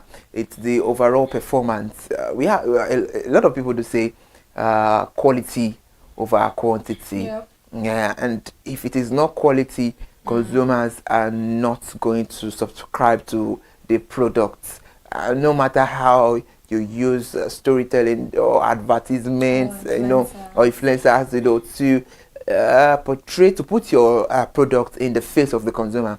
If they've tried it and the moment they see that the quality is not premium, consumer love to back out, even not minding the situation surrounding the economy, this at our nation. If it's not what quality, I can tell you that consumer will not. We as a consumer will not subscribe. We should not be excluded. Then the functionality, how will the product serve its intended purpose? It's very, very important. I think if you had to rate it, quality comes first, then functionality set after, because you need to look at how it performs. You have to look at the functions. You have to look at if the functionality is the purpose. Yes, that's what the product is actually for. So if you cannot serve me what you actually meant to serve me as, I don't think I need to get you as a product. I know this stage is relatable. That is why what I said earlier on when we started Share Your Brand Experience, that I love it because it's based on, on a real life story that we find ourselves in. That is why we appreciate if you can call the numbers displayed on the base screen. Then the durability, how long the product can withstand. The Nigeria of today, we love durability a lot. Yeah, things that can serve us for multiple years. Most of the times while growing up, when our parents will be like, do you want to spoil that thing? Do you know when this thing is older than you? I don't know, maybe you witnessed such. We happens a whole lot. Then I'll be like, why are they comparing me with a thing? But now that I'm well grown and more mature, I understand. And when I get things, the durability is what I go for. So not minding the product, not minding what you're buying. Durability is one thing that consumer love a whole lot. The consumer love what that will serve them for a very, very long time. But even most of the time, they love what will serve them, and it will not even spoil. Maybe they will give it out to somebody, to a child or something. Yeah. So they love something that is inheritable, like inheritance. It's a form of telling you that, oh, I'm a very good keeper. I could keep things. Like, oh, Shuri, I bought that. Two are looking. Mommy look before me. Mommy, you are going. And the funniest part is that I'm not saying this era producers or organization or companies are not producing something durable, but we cannot compare the durability of then to now. It's non-comparable. The quality is not the same most of the time. And the safety as well, it's a key aspect of a product. Consumer do put on measure before they patronize any brand. The product is safe to use and meet relevant safety standard. Talking about the safety, it is very, very important to know that what you want to use is very, very safe, within your environment. If it is not safe, then consumer would, a lot of people would tell you, I wouldn't want to buy something that would injure me. We have some products that, they're not safe around children. Yes. We have some that, even as an adult, you need to be very, very careful. And it depends on the functionality and on the product that consumer wants to buy. Then ease of use, how user-friendly the product is and how easy it is to operate. I mean, this was really has to do with appliances, home appliances, gadgets, and all of that as well. Then there is something I love consumer about us about is we want value for money. Exactly, because it's not easy to make money in this our economy, so we actually do want value for money. I want all our cobbles and shillings to count. That's interesting. All our copper and shillings to count. So if there is something she said, and she was right about that. Money is not easy to come by. We know how we all get our various money. It's not something you just walk by on the road and see on the floor and pick from the floor, or you pluck it from the tree. So the product price is reasonable considering when all these are set in place, the quality, the functionality, the durability, the safety. Then another thing to look out for is the value for money. Does it worth that penny? There are most times that we want to buy stuff, and not because we don't need them, or there are pressing things consumer need. But you would have to look left to right. That okay, does this still worth my money? If it does not worth it, you leave it. That okay, it does not worth the value, does not worth the value. Then the aesthetics as well, the product design, appearance, and overall visual appeal. We love what we see. You know, if there is something that consumer love is, you know, Colors. Colors, you know, the visual, beautiful packaging. Beautiful packaging. Yeah. It was on Consumer Voice, you know. I wanted to even remind you, somebody said he loved the color of Glovo. Yeah. It's very bright and it's very into colors. Great mind things alike. That was what I wanted to say. So that's to tell that, you know, consumer love aesthetics. They love, you know, the design. They love colors. If it's visual is appealing to the consumers, then you are good to go. This aspect has one, in fact, most things consumer put in factor when they want to buy something, purchase something, a product. But on today's program, we will dwell more about quality and durability.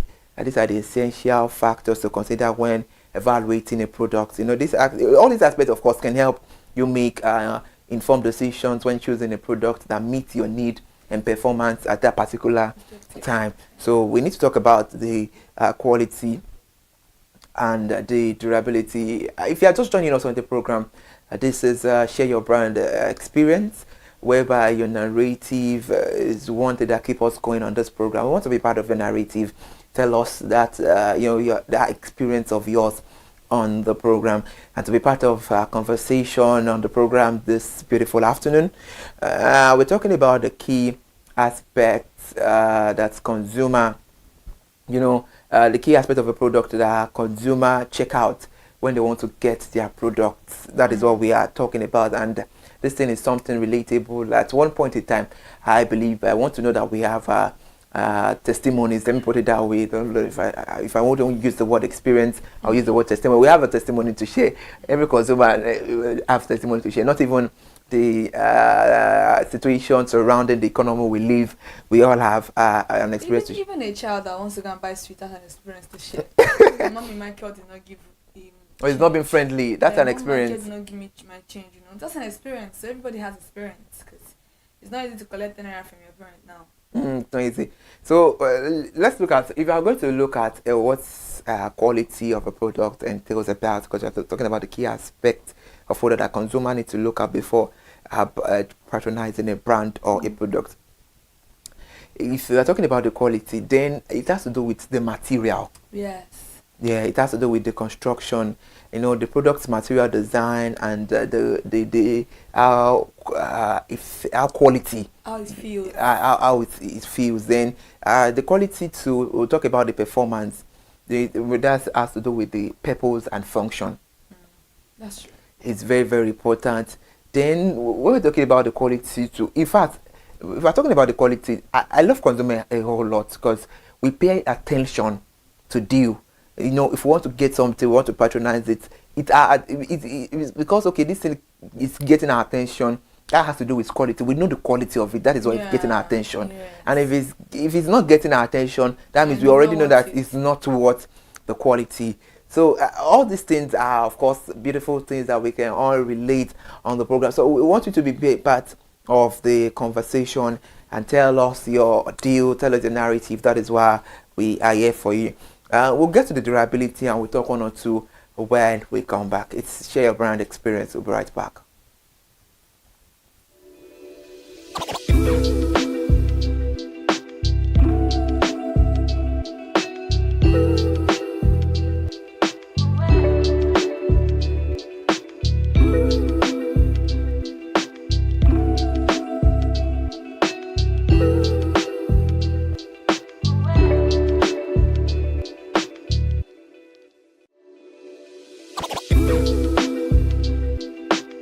Right, my name is Corey Debitas and I am a product manager. So this is a very innovative idea, and first off, everybody is a consumer, and so this is the voice of the consumer, and this is a voice that is going to be heard. For the first time, the consumers in this country are going to be able to express their ideas and to get to know your rights, to know what belongs to you. And it's going to change a lot of branding. It's going to change a lot of things, because everybody knows that we're not just getting things out for the consumers. The consumers have a right to accept. You know, as they say, the customer is always right. So the customer is the consumer, and the consumer is always right. So, when there is control, when there is feedback, there is bound to be change. So so I said, I'm a product manager. When you develop products, sometimes you believe you know what the users want, and through different kinds of surveys. But when the users actually get the product, they can tell you their mind, how the product is, their feeling about the product. So it's good to definitely change how products are being designed, how services are being given to people, because you can get a feedback, and that feedback can make or mar a company, and everybody wants to have good feedback. So it's definitely going to change the behavior of people that make products. One very good thing is information. Information is power. So the consumer is going to get way more powerful. The voice of the consumer will be heard, the opinions of the consumers will be heard, and that opinion will shape how products and services will be made in this country going forward. Be on the lookout. You are now in charge. Several things coming your way through this station. I'm very excited about it. The things he's already brought out, and there will be many more things. But the bottom line, the consumer is now in the driver's seat.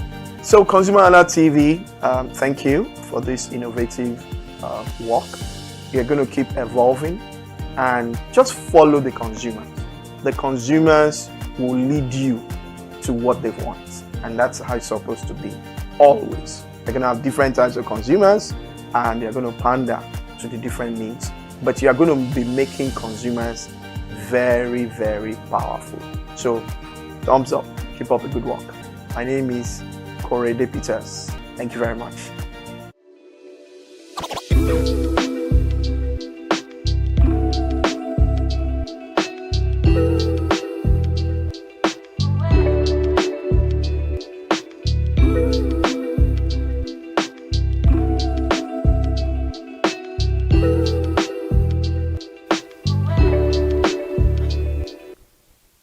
It's always the consumer call on share your brand experience on ConsumerHallaTV, because we want to hear out your narrative. But that is why we are here on the program. Thank you so much for still staying with us.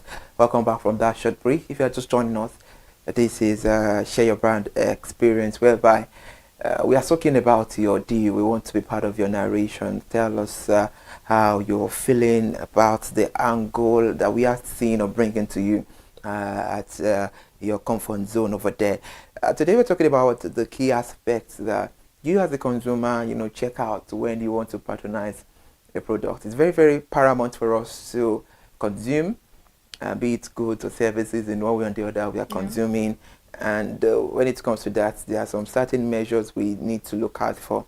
We have a whole lot. We have the durability, we have the safety, we have the quality, we have the functionality, we have a whole lot to check, aesthetics as well to check out. But something that is all is very important, but I guess the most important on the list is that the quality and the durability. And we just spoke about the quality, talking about the performance, the attention to detail, and a whole lot. Let's talk about the durability here now, because let me seek your own aspect. Durability. I know ladies love something. It's not even ladies, but I know that most especially you people love something that keep you. What are the reasons? I want to say from your gender, perspective. Yeah, I think because we're very kind of economical, and the fact that it's like I'm keeping something for my child. I don't think nobody's dad ever told them, oh, I kept this for you. Some people will say I want to keep it for my child, to put it in my child's engagement or wedding, whatever. I feel like that is one of the reasons why. And because we are economical, we are homely, we are feminine. Those are the issues why we love things that can last long. Guys don't really care about it. Most guys don't go, hey, that's what happened. But a woman, my mom will be like, why did you people spoil it? Like, your dad might talk, but you're like, okay, that's what. Your mom can keep on talking about it for even 20 years. But one thing about to one, when you were small, you sport this, you sport that. You're the one that broke my stool, and the one that broke my mortar or stuff like that. So these are things that, because they are very paramount to women. That's why. But when it comes to durability, I think there are some aspects of it where you don't love durability. When it comes to like gadget phones, you don't love to use it for a very long time. Because ladies are also, as much as we are economical in some aspects, we always want to show out sometimes in a way that we all know that the phone cannot last you forever. You can only probably use the phone for like maybe like 6 years max. If you use it more than that, even 6 years is like stretching it. Some ladies only use phone for 2 years now. I feel like that's even like some almost everybody do that. But I feel like if you can use your phone for 4 years, why not use the phone for 4 years? But I get your angle that some girls will always say, maybe by 2 more years, I want to change my phone. I want to take it, because the world is evolving. But things that we can keep, ladies keep things more. I absolutely, I totally agree about that. When we're talking about the durability, the aspects of or in the side or the angle of the key aspects, to check out as a consumer when you want to buy products. Durability, the longevity. This is one thing we love to checkmate a whole lot of time, that how how last can this product can it withstand in my cycle time. How long the product lasts and withstand. Does it tear, does it get spoiled, is it something that can use a whole lot of decade? And these are things, most especially now. Exactly. If you will be buying anything, I know it might be expensive, but the durability is something that we love to, check out for. If it is expensive, it has to last long. It has to last long. It has to last long. Just about when we're talking about hair the other time. Yeah. So if it is expensive, it should last long. Because I feel like I am paying for quality, so quality should be able to stand the test of time. And also the durability, we have to talk about the resistance to damage, the product's ability to withstand scratch, drops or other form of damage. We have some things that they will fall like this and it just break. Exactly. However, that makes me to remember this phone. I think it was Nokia also. People call it Yoruba fall. I mean, it falls down and it does not break. Whereby we know that some phones whereby when it fall down, I think iPhone now. I don't know, because I think it depends too. Because one of the days whereby iPhone, sometimes if you make a mistake and it slip off your hand, you'll have a crack. But I think they're not doing. It does have a crack, but it doesn't mean that even 3310 always has a crack. No matter what falls, something will scratch the body of what falls, but doesn't mean that it will stop working compared to some other phones. iPhone actually has that durability. That's what I love about iPhone. It depends on it has to be some amount of fall. The fall must be so hard that iPhone is going to get shut off. Some iPhones, you will see them, they're already lifting like this and they're still working.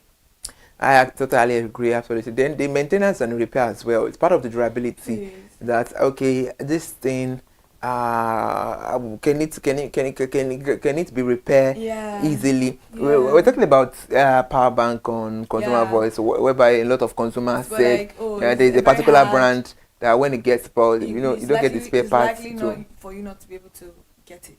So, and we can see that most people, the consumer especially, are now shifting from that particular brand to all other brands. That is a beautiful experience to share, that I know that you can relate all about, and all we can get carried along about the story, because it is one thing that we all look out for when we want to get all these products in terms of good and services.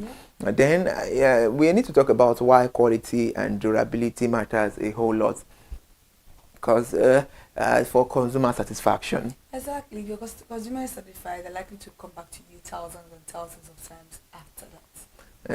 You're very right, and that is why you see situations whereby you feel like, is there any other thing between you and this particular brand? No. You are using the phone, you are using the TV, you are using it's because of they know that using it from when I was the little, my mom was using it, my dad was using it, my grandma was using it, I'm using it now, my children are going to use it because the product is good. That's why they are using it.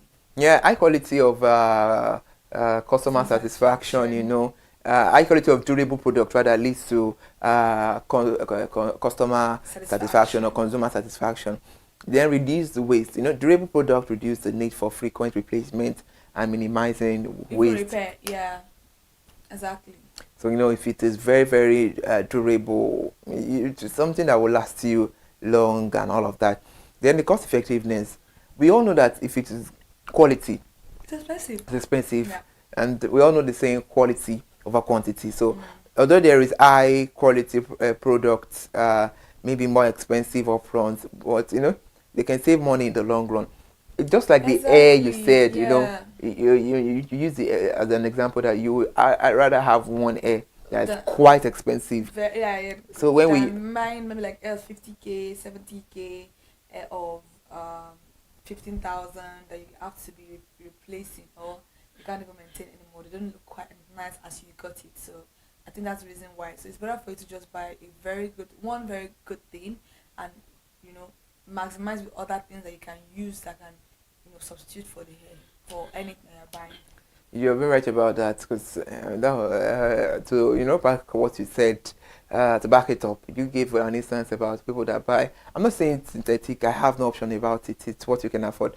But you people like you said, can buy 20, like almost a year. They can buy like maybe 5 times or 7 times. In a year, if sometimes they can buy maybe like what we call like people that even use it for ponytail, they can buy like most of them you can't even reuse those hairs. So why exactly am I buying a hair of 7,000 naira and buying a hair of 12,000, 15,000 naira, 30-something thousand naira, and I can't use it? And you even buy it like 7 times. Now put down the money together. I think I'm buying something good. So I think that's just it. And so the cost effectiveness. So if it is, we all know that if it is if we're looking out for durability and quality, then we should know it's expensive. Even looking the situation of things that does not even make things look. We're having the conversation, and we're talking about a particular app where people get stuff, and you say that you were like people misquote things that why would you get maybe a set of chairs for Temo. Temo. How would you get like 4 chairs? If you're not greedy, you're buying the full of this kind of chair for let's say 20,000 naira, and you're paying for it 4. Don't you know maybe like a chair cover or maybe like a very mini chairs? And people are like they're catfishing you. You yourself don't you have the sense organs to think that why am I going to be buying a full 4 chair in my parlor for 20,000 naira if you're not greedy too? So I think it takes a greedy person to be catfished. Interesting. Thank you so much, Kike. We all know that all these things are the measure that we quantify when we want to get a product as a consumer. And it's not too late. You can still be part of the conversation by calling the numbers displaying on the big screen. When evaluating a product quality and durability, consider factors like the materials, the construction, the performance, and the maintenance requirement. Because it's a different, I think, ball game for you to buy products or stuff, and it's another taxing duty for you to maintain it. A lot of people don't have maintenance culture. Yeah, exactly. A lot of people have maintenance culture, but they want to buy something very cheap and don't want to maintain it. So how does that work for you? It doesn't work out well. The two of them does not even go. Don't go hand in hand at all. So it's better for you to buy something that is actually of good quality, and then you can maintain it in the most minimal way. So back what she said up, a wise man once said, if you want to buy it big, you have to spend high. And if you want to buy it cheap, you spend low. You can also be part of the conversation by watching this video. You can drop your comment, and of course on the next segment of Share Your Brand Experience, we'll definitely address it. So let us know what key aspect of product do you as a consumer check out? You yourself. You yourself, your own experience. We've narrated our own experience. We want to hear from you, because we are here to get your experience noted. And from every experience there are lessons. Yeah, exactly. Both the negative side and the good side. It's always the two sides of a coin. We want to hear how it happened. That is why Share Your Brand Experience is do exist. Before we go, what do you have for the listeners, the watchers, the viewers rather? Yeah, in whatever you do, just do your research and stay safe in any way, form, shape, anyhow you want to do it, because things are not easy in this country, and it's not easy to get this money. So we wouldn't want a situation whereby you feel like you've worked so hard and then you didn't get quality of whatever you are buying, whether it's a good or be it bit of a service. And I think that's all for me for now. Interesting. That's very beautiful. Thank you so much, Ike Lomo. But what I have to say is that make sure that anytime you want to get your stuff, you make sure you evaluate it very well. You must make your research, then do your evaluation. Do would this serve me for a very long time? After you're making your research, okay, this product is good, and most of the time we consumer, I think we need to. We most of the time we love spending our money on frivolities, on things that don't are not necessary. So make sure before, and I know that we have to-do list. Yeah. Yeah. So I know it's always about you might need something and not want it. Is it like you have to differentiate between your need and your want. A necessity and just something that you feel like you want to have. Yeah. So I think want is over need, right? Yeah, because want is over need is over want. Need is over want. Something that you really need. What you just want is I just want it. Yeah. Thank you so much. Something that you need is something that you really need. It's very, very important at that time. So on our to-do list, even when it comes to getting stuff, it should be need over want. Please let us make sure we have that, at the back of our mind. Thank you so much for joining us and share your product experience. We want you to know that this program is mainly constructed for you as a consumer to share your ordeal, to share your narrative, to let us know your experience about the content we are bringing out to you. We've had a whole lot of content to share your brand experience and about this one too as well. Please, when view this video, drop your comment at the comment section. The next segment, we'll check it out. Yeah. Thank you so much for being part of the conversation. Bye.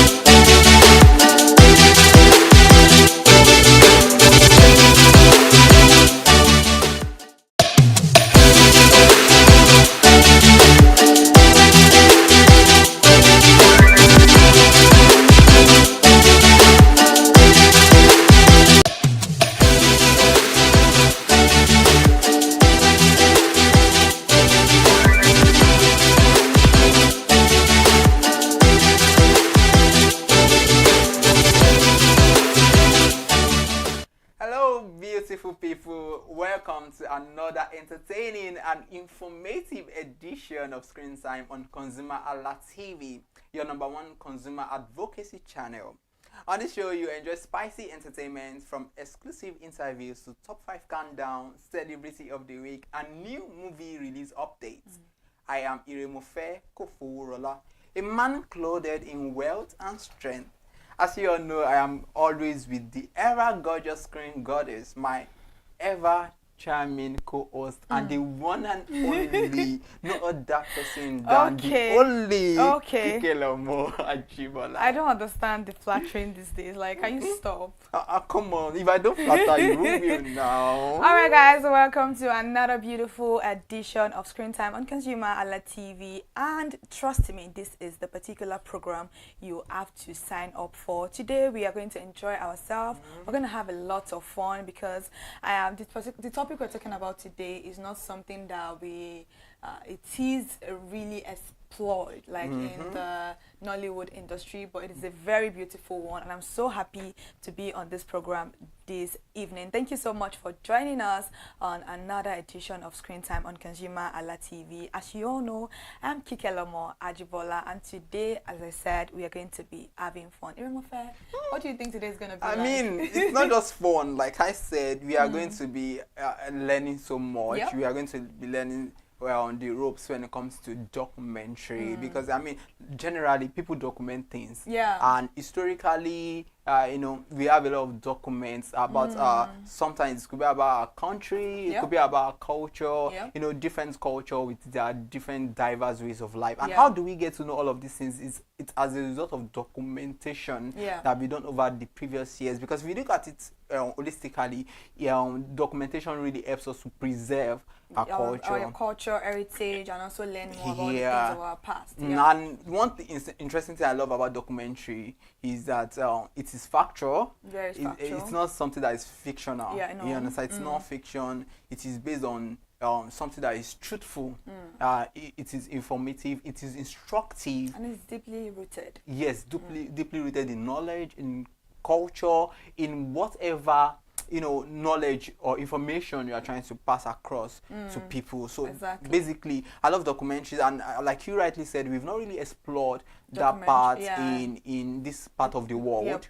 And I love the fact that some movie awards are really, they have a segment for a category rather for documentary. You understand? But I really think we need to really explore that part. So I mean, today we are looking at documentary, and we are going to be discussing, having an insightful discussion on these. And like I said, documentaries are based on facts, they're historical, they are instructive, and they help to inform and educate. So guys, today I'm super happy because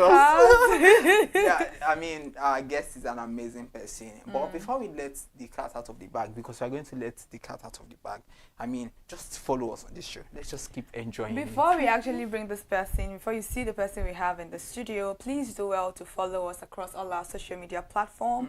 On Instagram at ConsumerHallaTV, on Facebook at ConsumerHallaTV, X account at ConsumerHallaTV, and also please do well to follow us on our YouTube channel, because it is very, very important at ConsumerHallaTV, where you can join our live programs daily.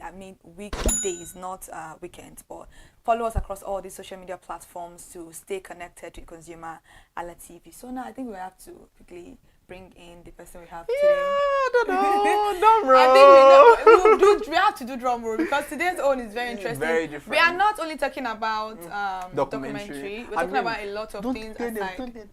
We should not tell them. Okay, they say I should not tell you. Me, I wanted to help all of us out of this thing, but the Robert said I have to keep you guys in the dark. Until when you watch. For now, let's continue.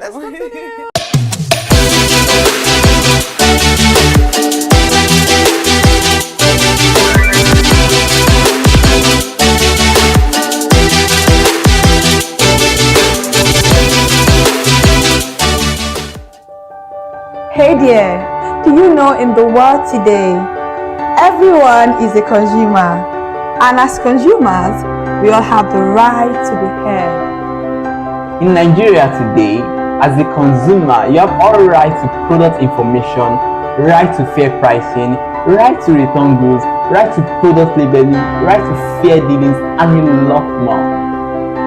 Well then, have you heard about the new media channel? ConsumerHallaTV. ConsumerHallaTV. ConsumerHallaTV. At ConsumerHallaTV, our goal is to inform and educate consumers in Nigeria with insightful news alongside development within the fast-paced world of consumers through well-researched, specialized, and analytical content.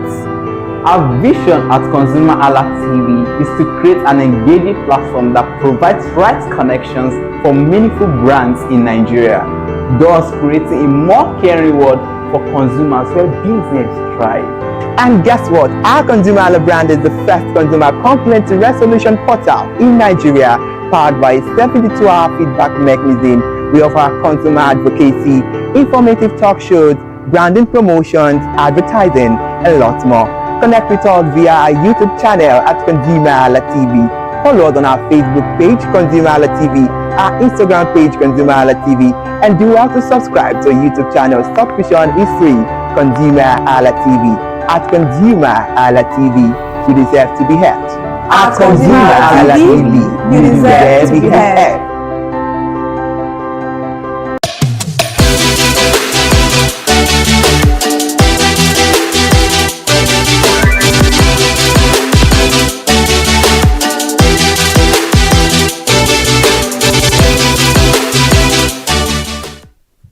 Our guest today is an award-winning Nigerian cinematographer, director, executive producer whose works span across film, television, and documentary.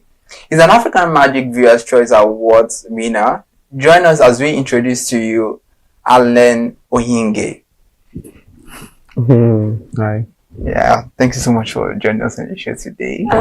Thank you so much for honoring our invitation, just like you said. But before we go straight into the questions, I think earlier on in our introduction, we spoke about documentary a little bit and how it's not really been explored in this part of the world. Documentary, we all know, is like based on fact, is deeply rooted, connected to history, for record's sake. So we'd like for you to briefly talk about documentary and how you found it, your niche in it, basically. Hi, thank you for having me. So documentaries, or filmmaking generally is just telling stories or ideas that you have in your head.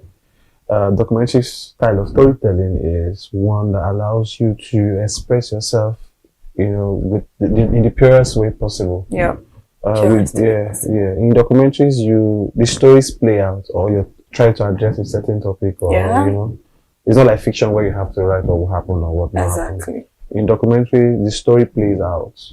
So I have always liked stuffs that I would say are not artificial. So I think it was easy for me when I started making film, when I was in film school.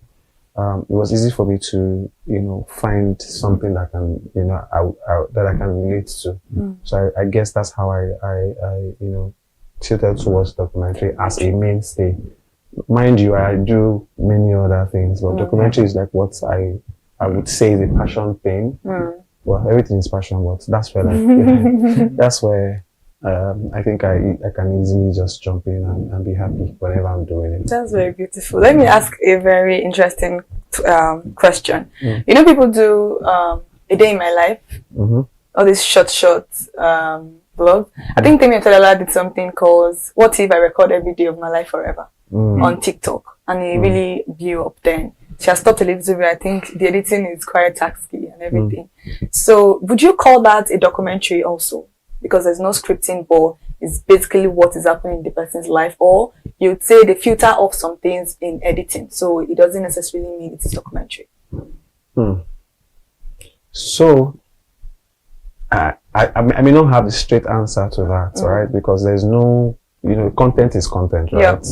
One can make something and call it a film. There are different forms of film. Yes. Right. In film, there's the documentary style of storytelling, and in documentary style of storytelling, there are other types of documentary storytelling. There's expository. There's there's even some part of the documentary that where you write down. Yes. So I wouldn't know where I would classify that. Yes. So it just depends on what she's telling, right? If it's a personal story and she says she's personal story, it is. She's calling it a documentary. So be it. It just depends on we're in a free space. Just create what you can. Thank you very much for that. Yes. Yeah. Interesting one out there. And I've seen your productions. I've seen a lot of works you've done, and I mean, I would want to say that you have a knack for telling stories that are centered around human. You're passionate about telling stories rich in culture, and I've seen that in Iroraya, then Kadara, and all of those things. But I would want to know that for you, what really makes a good story now, documentary wise? Now, what really, because people just want to document a lot of things. Yes. I mean, I might come up with something that, yes, I have a topic I want to talk about. But what really makes a good documentary? I think it's a story. The idea you're trying to put out, is it unique? Is it relatable? Is it something that I can watch and then learn something new from? That's just it. You need to have an interesting character, a compelling character. All right, then a compelling situation too. That's just basic storytelling. So whatever I want to tell, whatever, I just ask myself questions. Is this thing compelling enough? Can somebody sit down and watch this and learn something? And if I've answered those questions to myself, then so be it. It just flies. Then let's look at your documentary, Sunset in Makoko. I really wanted to ask that question. I wanted to ask that question. I mean, so it's a beautiful work of art. Have you seen it? I saw some clips actually. But I've not really watched the whole documentary. And I think it was nominated for the AMVCAs. In 2022. I mean, it was nominated. Yeah. So what really inspired that story?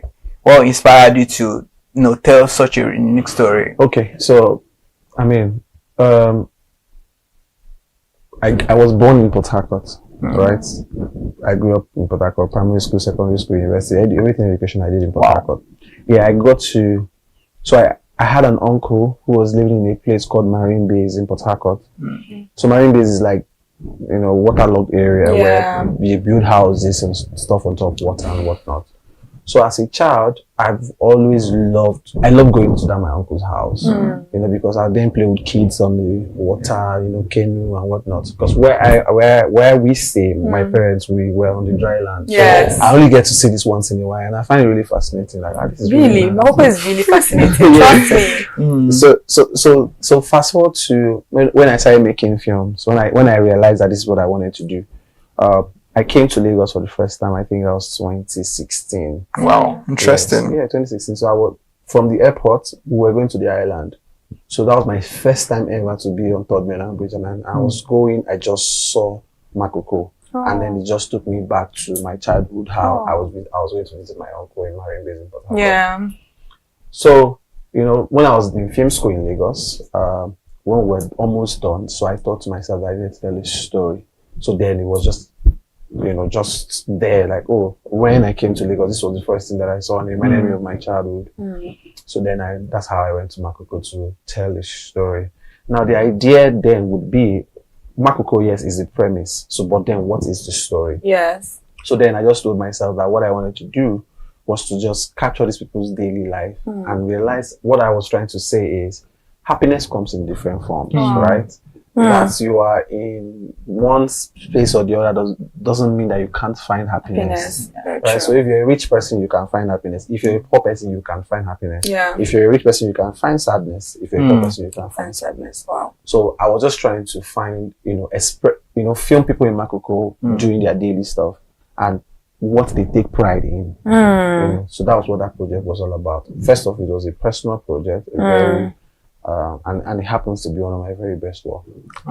I do agree with you. Till today, Makoko actually fascinates me when we talk about how people live daily lives in Makoko. Makoko has one school, one hospital, hospital on a waterlogged area, and they do their daily tasks there. They walk with the canoe and every other thing, and children are there. Although it may not be the best way of living life because of all the diseases that comes with living there, but these people are actually doing their things, and a lot of people have gone there. But for you to say you want to create a documentary, and that was the first thing that you saw, I'm like, okay, this actually brought me back to my childhood, and that's what we talk about, relatability. If a story is not really relatable, what exactly are you telling that story for? Because people are probably going to get confused and be like, okay, what's really going on here? But Makoko is something that people always would like to hear about, what's really going on here. So to be able to exploit that particular story is a very beautiful one, I must say. And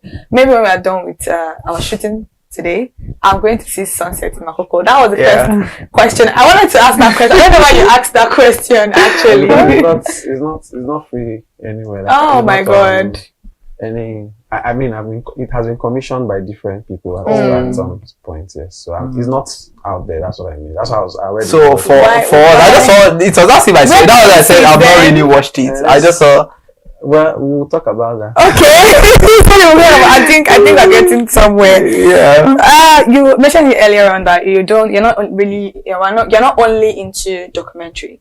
You've seen the part of the cinematography. You've seen the part of executive producer, directing, all these things in one. I think we should just give you the crown of the most busiest person. And you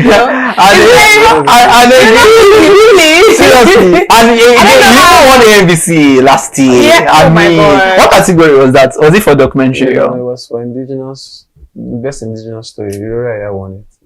Yes, Uraya. Yeah. Now that you mentioned that, I heard about Uraya. Yeah, I watched in AMVC. Yeah, I watched it, and it was a story that delved into the world of baby factory. Yeah, I understand how women could be exploited and all that, and that was a very powerful story. And I'm glad that you won for that category. So what inspired Uraya? Even looking at the name in indigenous language, like even a woman giving birth alone, we are still talking about it and about mortality rates and all that. But now your child is taken away from you. I are forced into producing more, in quotes, producing more babies and all that. So what really inspired that story in particular? I think it was born out of a conversation I was having with someone. So a friend of mine was telling me a story about her aunt who was looking for a child at the time. Then she met a pastor, and who then organized this, back end stuff for her to have a child. But then she had to fake, the pregnancy. Oh my God. And this happened in real life.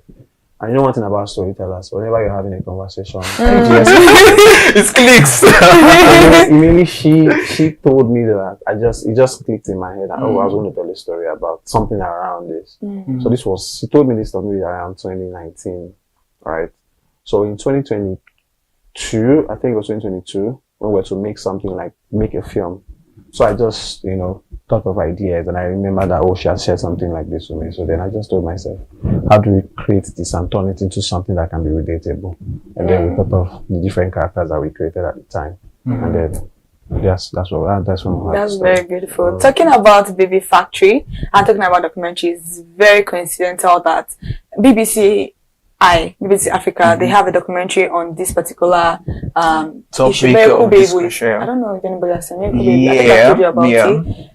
Where they inject mothers. They have people that give them this baby too, but they will inject you. They will even tell you get pregnant. They call it miracle pregnancy, but it cannot show in scan. It cannot show in all those kind of, I don't know how they do it, but because of the fact that people want to just have a baby, they don't think logically anymore. They think, okay, this is how it is done, and they don't even want to understand the fact that how they are getting it is not right. They don't want to know, but they believe that baby is their baby. And even if your DNA comes out today, most of them have been so manipulated that they don't want to even have that conversation. So for you to write Uraya, this story it's very relatable. Just like we always say, relatability is very important, and it's key when we're having our conversations. So I think I was asking a question before Uraya, the one about executive producer, directing, cinematography, and also being a documentary person. How do you juggle all those things together? And just to add, which of these is the most tasking for you? None. Really? Oh wow, he enjoys it there. And so the thing about is, first off, is your person. Everything boils down to your personality. So I find stuff boring if I have to do them repeatedly for a very long time. Wow. Okay. So that's why I like to mix a lot of stuff. Oh wow. So your personality? Producing, executive producing, directing, how do you do everything together? And so because everything is not coming at the same time. Okay. Right. So right now I'm working on some documentary. I'm working on my short film. I'm working on Cycles. Cycles. Yeah. I'm working on a feature length film, two feature length films as well. So it depends on when I'm going to film. So right now we're in production. Okay, for my documentary I'm in post. So now we're editing. Okay. Then for my own short films I'm in post. So the next stuff that are coming, I have one documentary that is coming. I also have two feature films that are coming. So it depends on how they come. Do you get? So today I can wear the shoes of being an executive producer. Yeah. If there's something I want to work on in the next future. If there's something I have to DP for, so be it. If there's something I have to produce, so be it. So it just depends on how they come. Wow. We're in a society, we're in a country where we're allowed to be as flexible as we can. Yeah. Being that Nollywood is still growing and trying to find its shape. Yeah. So there isn't any law stopping you from doing anything that you think you can do. So far so good. It depends on how it comes. And for me, it's all passion and fun. provided we're mixing everything, which I like. It is not one, and you're mixing everything. Yeah, still talking about documentary. You said for your upcoming project, that is historical. It's based on historical facts about Nigeria, and you've been to like 31 states in Nigeria. And I'm looking forward to seeing that, because I mean that is really a lot. Nigeria is going to be 65. So 65. I mean, it's a whole lot. It's a whole lot. So looking at that project for you, how tasking has it been? I mean, being 31 states in Nigeria, how have you been able to film? It's based on facts. Are people being so collaborative on that, and are they willing to share, some ugly side, the truth, the beautiful parts? So how has it been for you? The experience, how has it been for you? So the good thing about this country that we live in is that Nigeria is like one of the most, I would say, welcoming country in the world. And it's very beautiful. True. Nigeria is very, very beautiful. If you take away insecurity, Nigeria is very accommodating as well. So I've been to 31 states in Nigeria documenting. It's for a company anyway. It's not my personal project. Okay. Yeah, so we're trying to tell, different cultures. You know how we have different cultural groups, subgroups in Nigeria. We're trying to tell everybody's story. Nigeria is not just outside Yoruba. Yes. Right. Like, I'm from River State, Port Harcourt, right? People say that we're Igbos. But in River State, we have more than 23 different ethnic groups and languages. More than. In my own local government, we have 4 languages that if you speak, is next person I will not hear come. So are you trying to say that because they are less than 1 million or less than say 500,000 that they do not exist? Yes, that's true. Their story. So that's what we're trying to do. Be like that kind of voice for the voiceless. So each ethnic group across Nigeria, I think we've been able to identify 720 thereabouts subgroups. Even in, when you say Igbo, there are Igbos, there are different subgroups inside. So we're trying to tell everybody's story, even in Yoruba as well. Yoruba is not just one. There's Ijebu. We've done the pilots. We've done the pilots for Abeokuta. Wow. We use Abeokuta as a case study, and we've done that one. So we're doing Port Harcourt, we're doing Nok, we're doing Enugu, we're doing Badagry. Wow. We're already in post-production for those ones. But the rest, we're still getting stuff. So it's quite interesting. And for me, I like to travel, I like to explore, I like to see things. So it's like just having fun, which is like stay working and having fun. I mean, that's a whole lot. That's a whole lot. So now, apart from that, you are a cinematographer. Let's talk about your projects on African Magic Showcase. That is Dear Future Me. So how was it like being a cinematographer for that project? I mean, you getting to see your work, people appreciating it. I mean, I've seen clips of it and I know that, this is beautiful. So how was it like now, away from being an executive producer, being into documentary at this point, but cinematography itself, how is it like? So I started off as a cameraman, all right? Basic cameraman, say, when I wanted to start making films. So it was camera that I started with. So I always loved to be behind the camera, naturally. So being behind the camera, you tell stories with the camera, right? You frame shots that interpret the story or whatnot, or the scene. So it comes easy to me to, especially when I went into film school and were to like take a part, okay, what do you want to really do? It was easy for me to say, let me do cinematography. So for Dear Future Me, first of all, the story was relatable, was a simple story, and I like simple stories. It was a simple story, and I worked with a very, I would say passionate team of young, minds that would help, understand what the story is and how to bring it to life. So for me, it's a very good project that we've done, and so far we're happy that people that are watching it are following the story and they get to appreciate the work that we put in. Another project that I think I've also done that I'm really passionate about will be Grind. Grind is on Prime, as Amazon Prime. It's a daring story of what people do and go through in the country. So and I was also the DP for that one. So we've done season 1, we've done season 2. It's on Amazon Prime. A lot of other things that I've done here and there. That's really beautiful. You spoke about the growth of the industry, Nollywood industry in Nigeria, and truth be told, it is actually growing compared to what we used to know. Now is coming up to take shape. But what do you think of the future, like for Nollywood itself as Nigeria? The future is in safe hands. You know, Nigerians are saying that right now. Nigeria is a daring country. Right? If you tell Nigerians not to do something, they want to do it and show you and prove to you that. Yeah, that's true. So I'm very confident that, you know, we'll get to that space that we need to be at. That we will get there.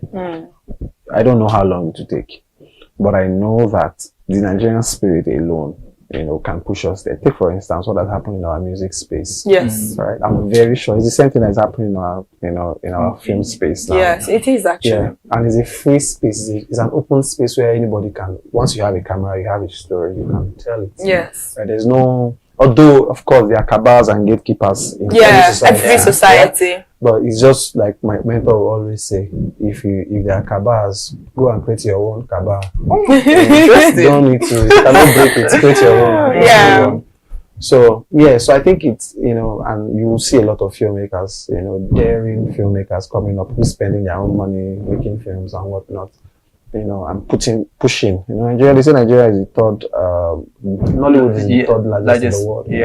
Yeah, we churn out a lot. We churn out a lot. We churn out a lot, even though some are not as good as should be. Yes. But there are some that are really daring and good too. So we're mixing it here and there. And the good thing, what we really have as a people is that we already have the market. Yeah. We have the audience. We have people who are consuming this content. Take for instance, go to what the YouTube guys are doing. Very see numbers, amazing. You know? Yes. So, YouTube, no, really. Yeah, that is what it is. So I'm sure that we're in safe hands. You know, we just have to keep pushing. Let the Nigerian spirit strive. And I'm sure that we're going to be where we want to be. That is very beautiful, and everybody can testify to that growth actually. And I don't think it's actually going down, it's rather going up very beautifully. Before we go, we always play a game. We've started playing a game on the program where you tell us 3 things to qualify yourself, like just 3 things. There are a lot of things to qualify you, but like just so you have to describe yourself right now. Describe yourself. 3 things. 3 words. Oh, yeah. Well, to describe myself. Okay. 3 words. Why is it always so hard? I don't know. 3 words. Should I help you out? No, say it. First of all, I'm a passionate person. Passionate. Really passionate. Anything I want to do, I like to bring passion into it. So money is like secondary. Do I need money? Wow. Everybody needs money, but passion drives me first. So first, passion. I'm a passionate person. I want to say that I am an understanding person. Understanding. Passion. Understanding. Then thirdly, my principle is that I have a personal thing where I say that, you know, so I say, let me just in terms of what I'll explain it. I'm a giver. Okay. Yeah, I believe in the principle of giving and receiving. Oh, okay. Yeah, so for me, if you want to receive, you must be open to share. I believe so much in sharing. Okay. Interesting. Passionate, understanding, and giving. Yeah, interesting. That's very precise, actually. Interesting. Nobody ever used the word giving before. I mean, he's a giver. If you want to receive, you must give. Okay, so is it safe to say one of your love languages is gifting? Yeah. Oh, okay. Interesting. So you're trying to shoot your shot. That's one of his love languages. Okay, I'm married. Yeah, I'll go into that too. I do. No. You can actually gift When I'm talking about gifting, I'm not even talking about sex or like male or female. I'm talking about you. Like you give. Yeah, you understand. As a friend, I believe you don't only give people that you're in an intimate relationship with. You can give anybody something. So if you feel like you need something, I think you should check your hand first. Just actually, apart from whose works speak to you? Who are those people that when you see their works, you just like this person speaks to you so much? Plenty. In Nigeria, right? Yes, in Nigeria. Just mention 2 because of our time. 2 or 3. Don't leave. Mention as many as you want to. I have plenty. I like Tola Ajayi. Okay. Over the Bridge, the director. Yes. Okay. A lot. I love No Dash. A lot. I like Mohamed Atta a lot. Okay. I like Kemi Adetiba a lot. And the thing about Kemi Adetiba, I've always followed her work. Like, Please, okay, calm down. Take a chill pill. I love Kemi. Yeah, I think those are like the guys that guys that I must always see that stuff. Then I like my friend's work too. Taj, I didn't know Taj Joseph is like a very. He did to kill the imposter or something. Okay. Everybody's just killing somebody. Yeah, and a lot of other filmmakers inspiring me here. Interesting. Then Lukman Ali is like my guy in Uganda, and I think he's a powerful storyteller. Was that directed the Brotherhood? I think so. Yeah. Brotherhood, yeah. Interesting. So now we have run out of time. Yeah, we have actually. So just this one is on. If you could change one thing right now, change one thing right now, what would that be? I don't want to change anything. You don't want to change anything. Very tricky question. Oh, I don't want to change. I don't have the power. I don't even want to have the power. What's going on today? Alright, guys, I'm gonna show you. That's the prince. That's the fun part of life. You not being able to change what has already happened. Yeah, that's very beautiful. You can only learn from it. I love that. I love that. I mean, you did so much to us today. Thank you so much. I mean, I really appreciate this moment. It's fun and not just fun, educative as well. Learning about documentary and all that. I mean, it's been a wonderful moment, and I wish we could just go on and on. But I mean, I'm quite sure you've also learned so much on today's this interview segments of Screen Time, and thank you once again for coming so much. Allen Onyinge. A beautiful name. Very beautiful. Beautiful name. Alright guys, this is what we take on this segment of Screen Time, and we go on the short break now. Don't go anywhere.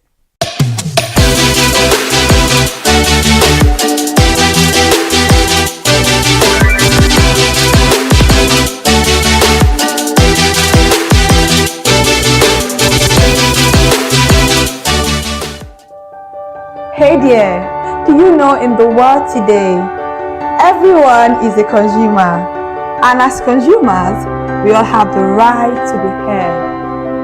In Nigeria today, as a consumer, you have all right to product information, right to fair pricing, right to return goods, right to product labeling, right to fair dealings, and a lot more.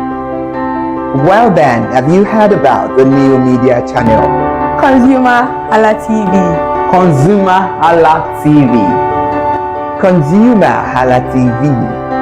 At ConsumerHallaTV, our goal is to inform and educate consumers in Nigeria with insightful news alongside development within the fast-paced world of consumers through well-researched, specialized, and analytical content.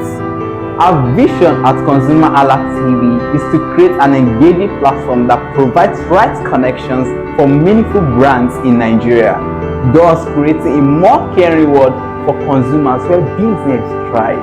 And guess what? Our Consumer Hala brand is the first consumer complaint resolution portal in Nigeria, powered by a 72-hour feedback mechanism. We offer consumer advocacy, informative talk shows, branding promotions, advertising, and lots more. Connect with us via our YouTube channel at ConsumerHallaTV. Follow us on our Facebook page, ConsumerHallaTV, our Instagram page, ConsumerHallaTV, and do well to subscribe to our YouTube channel. Subscription is free. ConsumerHallaTV. At ConsumerHallaTV, you deserve to be heard. At ConsumerHallaTV, you deserve to be heard.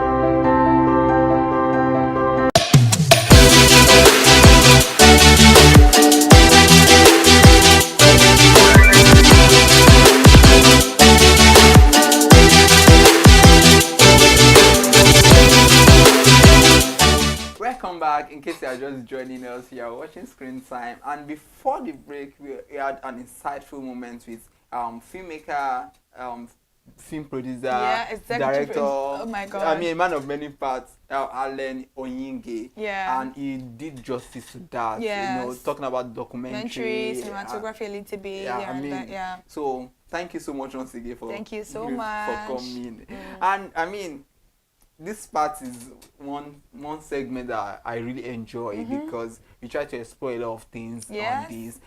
So it's time for our top 5 countdown, and I know Kike is always happy when it comes to this. I mean, I'm not. No, I think we already have what we like. You like top 5 countdown. I love movie release updates. You know, whenever it's movie release update time, I'm so excited. And also for our celebrity of the week, I'm very excited for people like I'm just very excited over the moon when it comes to talking about movies. Movies are very beautiful.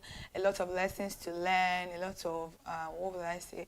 Calling yourself back and put yourself in people's shoes. Like these people are acting what you are going through. It may not be exactly what you are going through, but it may be similar to you and give you a kind of some sort of comfort. So I really do love movies. So when it comes to movie release update, you know I really do show off. And this particular movie release update for this week, you're going to enjoy yourself. Like it's hot in the mouth, spicy.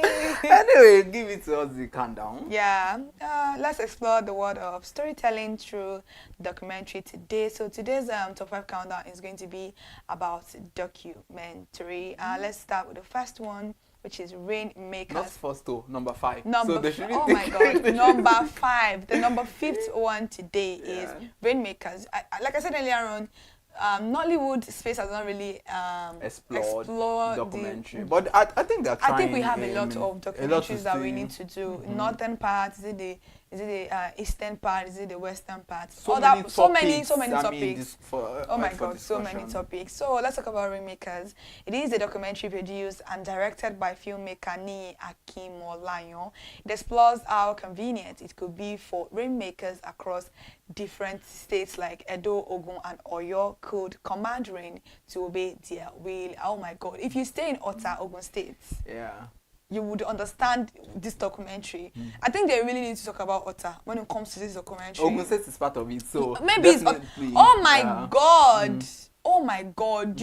As it's raining here, it may not be raining in that place because I don't know how they do it. I don't know how true this, but I think I have lived in a place where they actually do old rain because there are a lot of parties that goes on in Ota. There are a lot of whatever they do in Ota. So when the rain wants to fall, there will be a way. It is so heavy. It is always very, very sad, but these things actually do work. Trust me, they actually do. It's based on fact. Yeah. And so this is a documentary. Yeah. And, so if you want to know more about it. It is a very, very interesting one because how can somebody say, okay, God says it should rain, and then you say, okay, well, let me appease you, the God, and say, God, please hold this rain for me today. People get power. So coming on number 4 spot is Free Men. It is a 7-part docu-series that delves into the Igbo apprenticeship system. Wow, that's beautiful. Very beautiful. The docu-series is directed by Dairo Umaigba and co-produced by Iblis. It features accomplished businessmen like Obi Kubana and Dr. Ann Okeke. Wow, so this is about apprenticeship, and I love the fact that it explores that theme because you know people have different ideas about apprenticeship because at the end of the day, after you've served your boss, sometimes they support you monetarily. I think Igbo people have that. That's what I love about them actually. They don't just leave it. They don't just leave you. Even there was a video that recently came up online. I think that was just the first day. The boy was done serving his boss is an Igbo guy, and then the boss surprised him with his own shop and everything. So nice. Very beautiful, very beautiful. So Igbo people for that, I really do love them. Coming up at number 3, Where the Heck Is My Period. What's going on there? What's period is lost? I mean, this is something that it talks about hormonal disorder in women. Okay. Yeah. So I was thinking, is it somebody that is a teenager? No. It's an hormonal disorder. Hormonal imbalance is real. Trust me. Hormonal imbalance is very real, and it can suck. As a woman and someone that has gone through, I'm still going through hormonal imbalance, you know. I think over the past 3 years, that's been one of my struggles. I don't know. Let me maybe share a little bit of a story here. There was a particular drug I was on for a long time, almost like 2.5 years. Wow. Because of some things, I had to be on that drug, and I started getting from that drug, I started getting severe headache. That was where my headache started from. Severe headache, what would I call it again? Paranoia. Yes, paranoia, anxiety, insomnia. So those things did happen to me, like legit. These things are very real. And paranoia, in the essence that I was scared of crossing the road, any loud noise. It was very intense. And there was a day I met a girl. I don't know. I think maybe when I see that girl, I'm going to talk about it with you. I met her at Chicken Republic. We were in school then, NIJ. She's an NIJ student. I didn't even know that she was an NIJ student. Oh, I just carried my food. I went to go and meet her on her table. Nothing. I don't know what prompted me to go and do that. So I went to her. I was like, what do you think about death? Really? I'm not joking. Wow. I'm serious. And she was like, hello. I'm like, do you think I can just cross the road now and a truck will hit me? And do you know what causes that? There was a trigger, because that was when Mufi Afolabi, may so rest in peace, died, and it just long. So I've kept on for like a month. I've kept on seeing myself as that person. And paranoia is something that can. So I had to go off this particular tablet for me to get myself. Like it was a lot of issues then. And shout out to Blue Cross Hospital. They really did a lot for me during that time. And my acne, I normally did not have acne. My acne started from that particular drug because of hormonal. Until now, where is my period? I think this is something that I can relate to. And till now, I still have issues with my period, all those kind of stuff, because of the fact that I still battle with hormonal imbalance. And it's not as if you just take drug and this thing would go. It has to come into place. So this particular documentary, I think a lot of young ladies, women of age, you need to actually see this documentary, produced by Stephanie Coker and directed by Michael Ama Salmit and Akirogunde. It streams on Prime Video. Oh, Prime. No. Prime Video, and explores the lives of 11 Nigerian women living with female hormonal disorder, polycystic ovarian syndrome. PCOS sucks. It sucks so bad. It sucks really, really bad. It's it's a very sad thing to go through. Trust me. I'm not a woman. Yeah, but it's I just sad. could really feel. This lady came out. Things, this lady came out to talk about PCOS recently. What's her name? Etinosa. She's fighting. She has PCOS, and a lot of her, maybe her body. People just don't know what you go through as a woman, and then they just assume that why are you obese? Why are you looking this way? Sometimes. Why can't you give birth? Like, these are things that really do happen to people. And ovarian PCOS is something that is sad. Facial hair, a lot of like masculine voices. These things are the most of the time causes them. Yeah. I mean, my heart goes to every woman out there who is one way or the other battling with this. Yeah. It's not easy. All right. Coming on number 2 spot is Skin. This is a 2019 documentary directed by Daniel Etin Effiong and produced by Bevni Naya. It explores the concept of beauty in the African context and focuses on bleaching as its theme. Wow. Skin. I watched Skin, and there was an emotional part for me there, where one of the interviewees was talking about how she bleached her skin, and eventually she regretted the fact that she bleached it. And this documentary won AFVCA that year for best documentary. Bev Naya really explored that part and telling stories, factual stories. People were willing to experience what led them to bleaching and all of this. And in this part of the world, if you are not fair, you're not beautiful. Like beauty standard, especially for camera, which is very absurd. Caramel skin people are very beautiful people. People that we are trying to look like, even love our skin more than the way we love our skin. And this is produced by one of my 2 favorite peoples, Daniel and Beverly Naya. Thank you so much for that beautiful documentary. And coming up at number 1, it is produced by none other than the person that was just here. Allen Onyige, and it's documenting the lady life of the sunset of Makoko community, which is a unique environment known for its condition of floating houses. Like, come on, Makoko is a very beautiful place. Like, I've been to Makoko before. Yeah. Funny enough, I've been to Makoko before. Quite far, I don't know. Maybe we're from where I'm coming from, but it's quite far. I've been there. And I didn't know that it was Makoko that I went to. I was really young, went for a party. The all that they used was in front of Makoko. Okay. So the road here is not waterlogged. The road here is waterlogged. So I didn't know that it was Makoko. It was until I started seeing it in some movies, Shanks. When I'm like, oh, this is Makoko. I've been here before. So it's a very beautiful place. The fact that they only have one school, one hospital, one everything on that water. It's very beautiful. And I love the fact that Allen Oyinge really explored that. Yeah. I mean, so that like he rightly said while he was on the show earlier, that to explore their happiness and how happiness could be in different forms. These people have their happy lives. They do, yeah, they do. They make business, they make their money, they give back. Yeah, exactly. Go to school, yeah. Yeah, I can't wait for somebody from Makoko to be the president of Nigeria. You guys are going to be amazed. Interesting. Now let's move on to celebrity of the week. Who else would it? Who else? Somebody that came here, drove from his house, and it's not just that he came here. He's very talented. Very talented. Very humble. What did he say?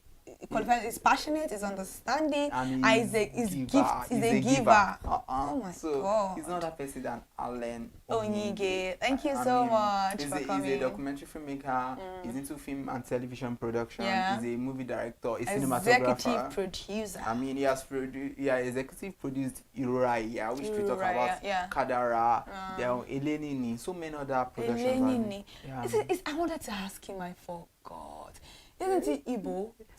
He's from Port Harcourt. Yeah, I was meaning to ask okay, sorry. He said some of them are not. Yeah. So it's from Port Harcourt, but he's into movies. I mean. Oh my God! And he said he just moved into Lagos like 2016. I mean, so powerful. Yeah, maybe he has Yoruba related, or maybe he doesn't. I'm just like telling Yoruba stories. Yeah. Now let's move to my favorite part of the program: movie release updates on Screen Time on ConsumerHallaTV. Trust me, if you haven't followed us across all our social media platforms, now is the time for you to do it. How would it be like you enjoy all of these moments? Are you serious? Are you serious? Don't just subscribe, like, comment, share, and subscribe. You are enjoying premium entertainment and you want to give it to yourself. Premium, please don't do that. Yeah, don't do us if they were to pay for the masterclass, this guy, you know how much you're going to be paying, come on now, subscribe, like, share. It's not $5, but still subscribe. Thank you so much. Now let's move away from that to where we are coming right now. Movie release update on ConsumerHallaTV. Let's talk about the first story. Street Babes on Oyin Alex TV, featuring Oyin Alex herself and Sonia Uche. When it comes to Oyin Alex, you know this particular lady. I love her so much. She's so beautiful. She's really, really talented. It may take a lot of time for her to grow on you, but trust me, she knows what she's doing. She knows her craft.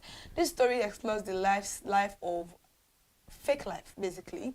But now it's not centered in Lagos State, it's centered in Abuja. And it really spoke about all the vices that happen in Abuja. Is it lesbianism? Is it people doing sort of paying for money? All of those things that... Dark things. Your moral... Normal people with moral instincts will actually not venture into. So this movie centered around young ladies that want to make money fast without doing too much, selling their body and all. But I really love the ending, and I love the way the story plays out, because a lot of people have already explored this particular storyline, but they were able to understand the fact that I think I need to do something better to make my life better, and they were able to achieve it. It shows us that whatever you put your mind or your heart into, you are going to able to come in flying in colors. Yeah, that is it. I think you said it too.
welcome to News Highlights on ConsumerHallaTV. I'm Kike Lomo Ajibola. Let's start with our first highlights this evening. Nigeria is ranked 105th out of nearly 140 countries in the Global Innovation Index 2025 published by the World Intellectual Property Organization. Despite not making the top 100, Nigeria stood out for topping the world in unicorn valuation, a measure of billion-dollar startups and venture capital growth.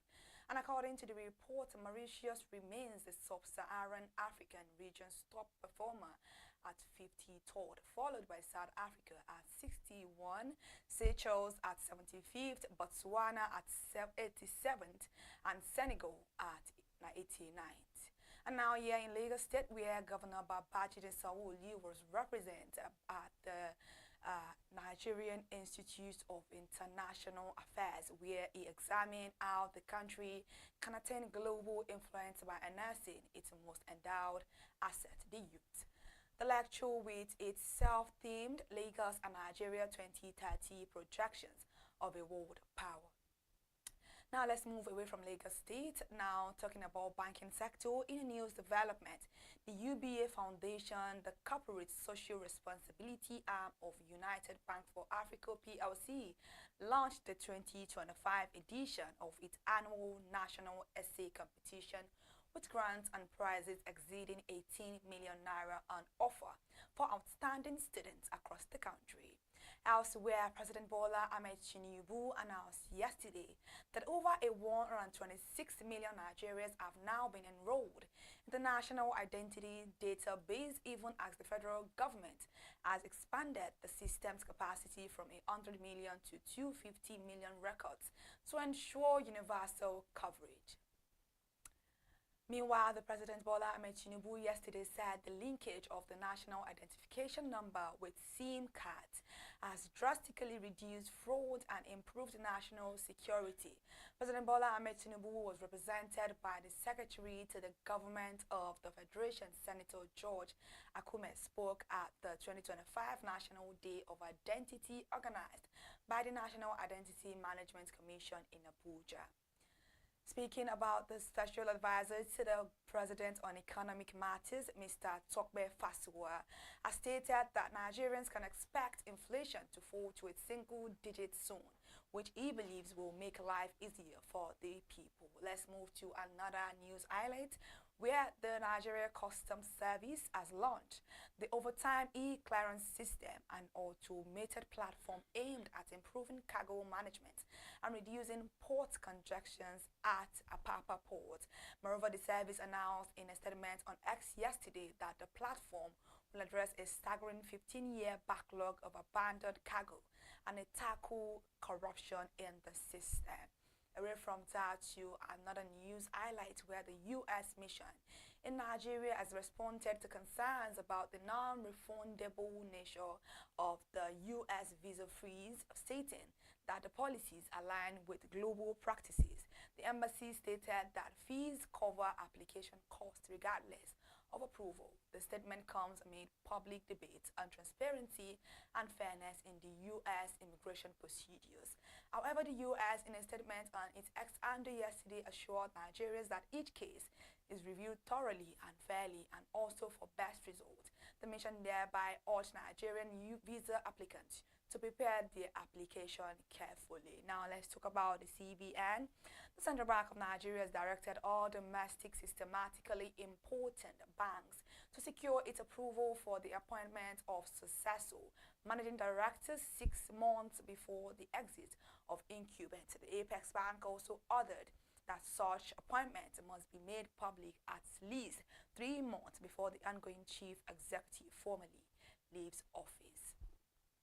To the World Bank now, as it raises an alarm over the growing global sanitation crisis, warning that nearly 2 out of 5 people worldwide lack access to safe sanitation, with dire consequences for public health, economic growth and the environment. Back home, the airline operators of Nigeria, as the AON, have welcomed the federal government decision to suspend the proposed 4% free on board levy on imports, saying the move safeguards the aviation sector protect jobs and mitigate inflationary pressure. Moving away from that news, highlight the Shine Bridge Global, a United States-based food science and innovation company, has announced plans to establish a food processing hub at the Arise IIP Shagamu Iperi Special Agro-Industrial Processing Zone in Ogun State as part of its expansion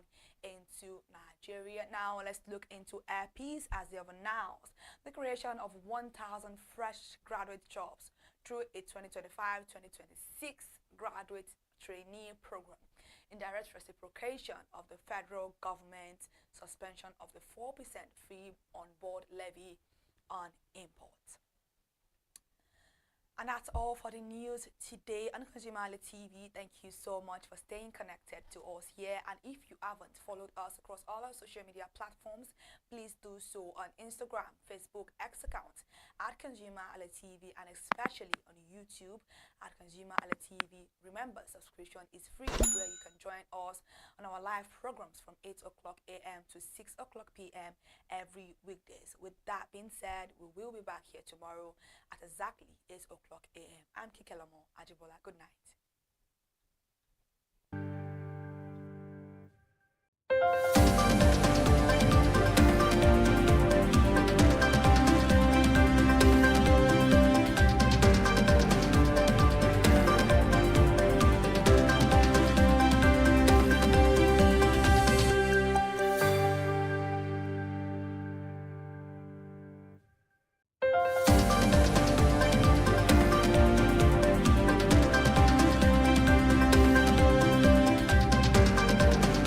Young ladies, I want to make money fast without doing too much, selling their body and all. But I really love the ending, and I love the way the story plays out, because a lot of people have already explored this particular storyline, but they were able to understand the fact that I think I need to do something better to make my life better, and they were able to achieve it. It shows us that whatever you put your mind or your heart into, you are going to able to come in flying in colors. Yeah, that is it. I think you said it too, that what you love to do, if you continue the consistency, is going to give you the result of this thing. So Street Babes on Consumer on Oyin Alex TV, featuring Oyin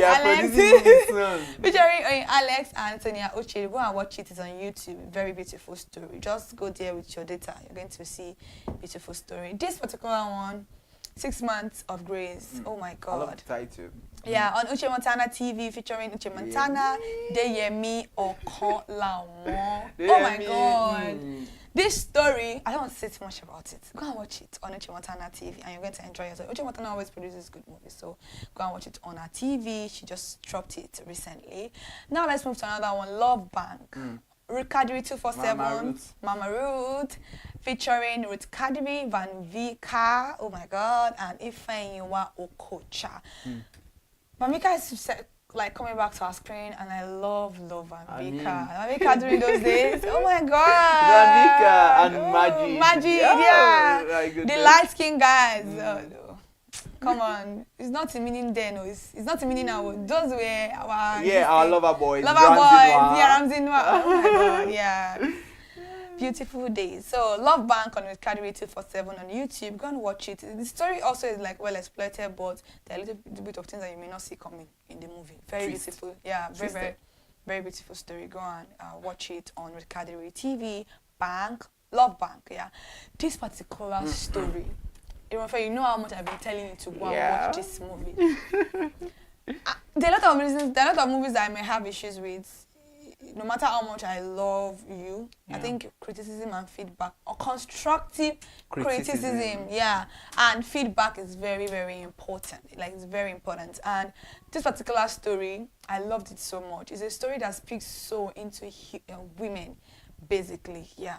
Chef Tolu, that's the name of the movie. Chef Tolu on Irewole Olaniyan TV. My namesake Ire, but Mufe is also very different. Ire Ishadi. Okay. We do good things now. It features Irewole Olaniyan, Tunde Aderinoye. Amazing actors. This particular Irewole, the movie is not even sweet. Her beauty is enough for you, my dear. But this one is not just beauty. Like beauty with brain, beauty with content. Thank you. Yeah. Like, trust me, Chef Tolu is a very beautiful story for women that are about to go into marriage. If you are ready to go into marriage, or you are right, maybe you are ripe for marriage, go and watch Chef Tolu and see what Adam can show women. Can show you Pepe. I'm telling you the truth. Chef Tolu on Irewole Alonios TV on YouTube. Thank you so much. And then I found you. On Omoni Oboli TV, starring Michael Zappa, my baby boy, Nadia Buhari, The ever gorgeous very beautiful Nadia. woman. Oh my God, this particular story is giving, I don't know, but it's a very beautiful one. Very beautiful story. You need to go and see it. You need to see Then it. Michael is Michael Draper. It's Trust like you know when you're at the peak of your career and then you drop to the ground and then you meet somebody and then you no spoilers. like it's a very beautiful story. But it's a very beautiful story, well explored. Now let's Moving move away on from to YouTube, still on movie release, but now Netflix, baby. The Waiter on Netflix. I think it just dropped today. Yeah. Starring Ayo Makun. I think it's the owner of the movie. Yeah. Shafi Bello, Shine, Rosman, Bucci, Franklin, Richard, Moffat, Damijo, RMD, Kunle, Kunle Remy, my daddy. What's his name? It was very beautiful name like that. Oh, Is it Miracle? No. Hey, why did I forget this Oh my name? God! But the name is like a very unique It's like name. a miracle type of name. Oh goodness. Oh my God! No. Why? Not so. Pardon me, please. I forgot. Oh wow! Such a very beautiful name. Very, very beautiful. Wonder. Yeah, Wonder. Kunle Remy, Daddy Wonder. Yeah. Oh my God! I can't forget my baby's name. Your baby. My baby. Online aunties and uncles. Yeah, our baby. Yeah. Kunle Remy, Daddy Wonder is in the movie. Toke Makinwa, Mommy Yaya. Yeah. Everybody just a bomb for this film. People they hear me recently. Yeah, they hear me Okonlawon. They hear me, you have to love him or you have to hate him. But regardless, it's a love and hate relationship with me and they hear me. But this guy, oh my God, is one of the best Nollywood actors ever. Yeah, amazing. Regina Daniels, our beautiful mother of 2 boys, Uzi Osman, and many others. There are plenty for this film. This movie starts started. Who is not in the film? They don't say this guy did here, brain jotter. Say Nas boy. Oh my boy God. Say na Chris Chris Atos is even there. It's so star-studded. And trust me, why? It was in cinemas last year. Yes. And it's a 2024 production. It was in cinema, but it's just on Netflix now. I'm quite sure AY is not. Trust me. Now, if you haven't seen Visa on Arrival, I keep on hammering because that story is a beautiful story. You're gonna laugh. You're gonna laugh. Tell me if Flora is not your favorite character. I'm not putting it in your head, but tell me she's the one in the comments. She's not the one in the comment section. Start Visa on Arrival if you haven't started it. Right now they're doing season 7, episode 6 is already out. So I think 6 or 7. I don't even know. 6 or 7 is already out. But go and see Visa on Arrival on Accelerate TV on YouTube. So I think we dropped like YouTube movies and Netflix, one Netflix movie. Those are all the movie release updates that we're going to be sharing with you. My Miracle also on Mobile TV. Yeah. Please go and watch that. Very beautiful stories. And also one from Adekaz, I think. Yeah, Adekaz. Also, they dropped a movie. Yeah, I can't remember the name of the movie. Just search Adekaz. That's Mr. Igbe's husband. Yeah. Just search them on YouTube. You're going to see beautiful stories. And now we've come to the end of the program. I wish you could continue. I think we've even overstayed our welcome. But thank you so much for joining. It's our house. We did not okay, sleep. Let us sleep now. Thank you so much for joining us on the program this evening on ConsumerHallaTV. This is Screen Time, and whenever it's Screen Time, you know you enjoy yourself. But today we are going and we'll be back next week, Monday, for another beautiful edition of Screen Time on ConsumerHallaTV. I'm Kikelomo Ajibola, your ever beautiful co-host of Screen Time on ConsumerHallaTV. Interesting one out there. I mean, Kike is just so amazing. I am. She doesn't just deserve flowers, but the garden. Oh, bring it on! Oh my God, I love me a man that knows my words. Thank you. One. So I mean, I'm quite sure you've enjoyed today's edition, and I mean, trust me, it's not just all about entertainment. Yeah. It's all about information. It's all about catching its scope. and you enjoying the vibe. I mean, she has said a lot. Enjoyment. Now, I would just want to remind you, please subscribe. Subscribe. So that you can always get notified when we have new shows for you. You understand? I mean, I respect you guys and I love you. The same way Kike loves. I love you. TV, grace your screen, the next edition. I remain the one and only irremovable.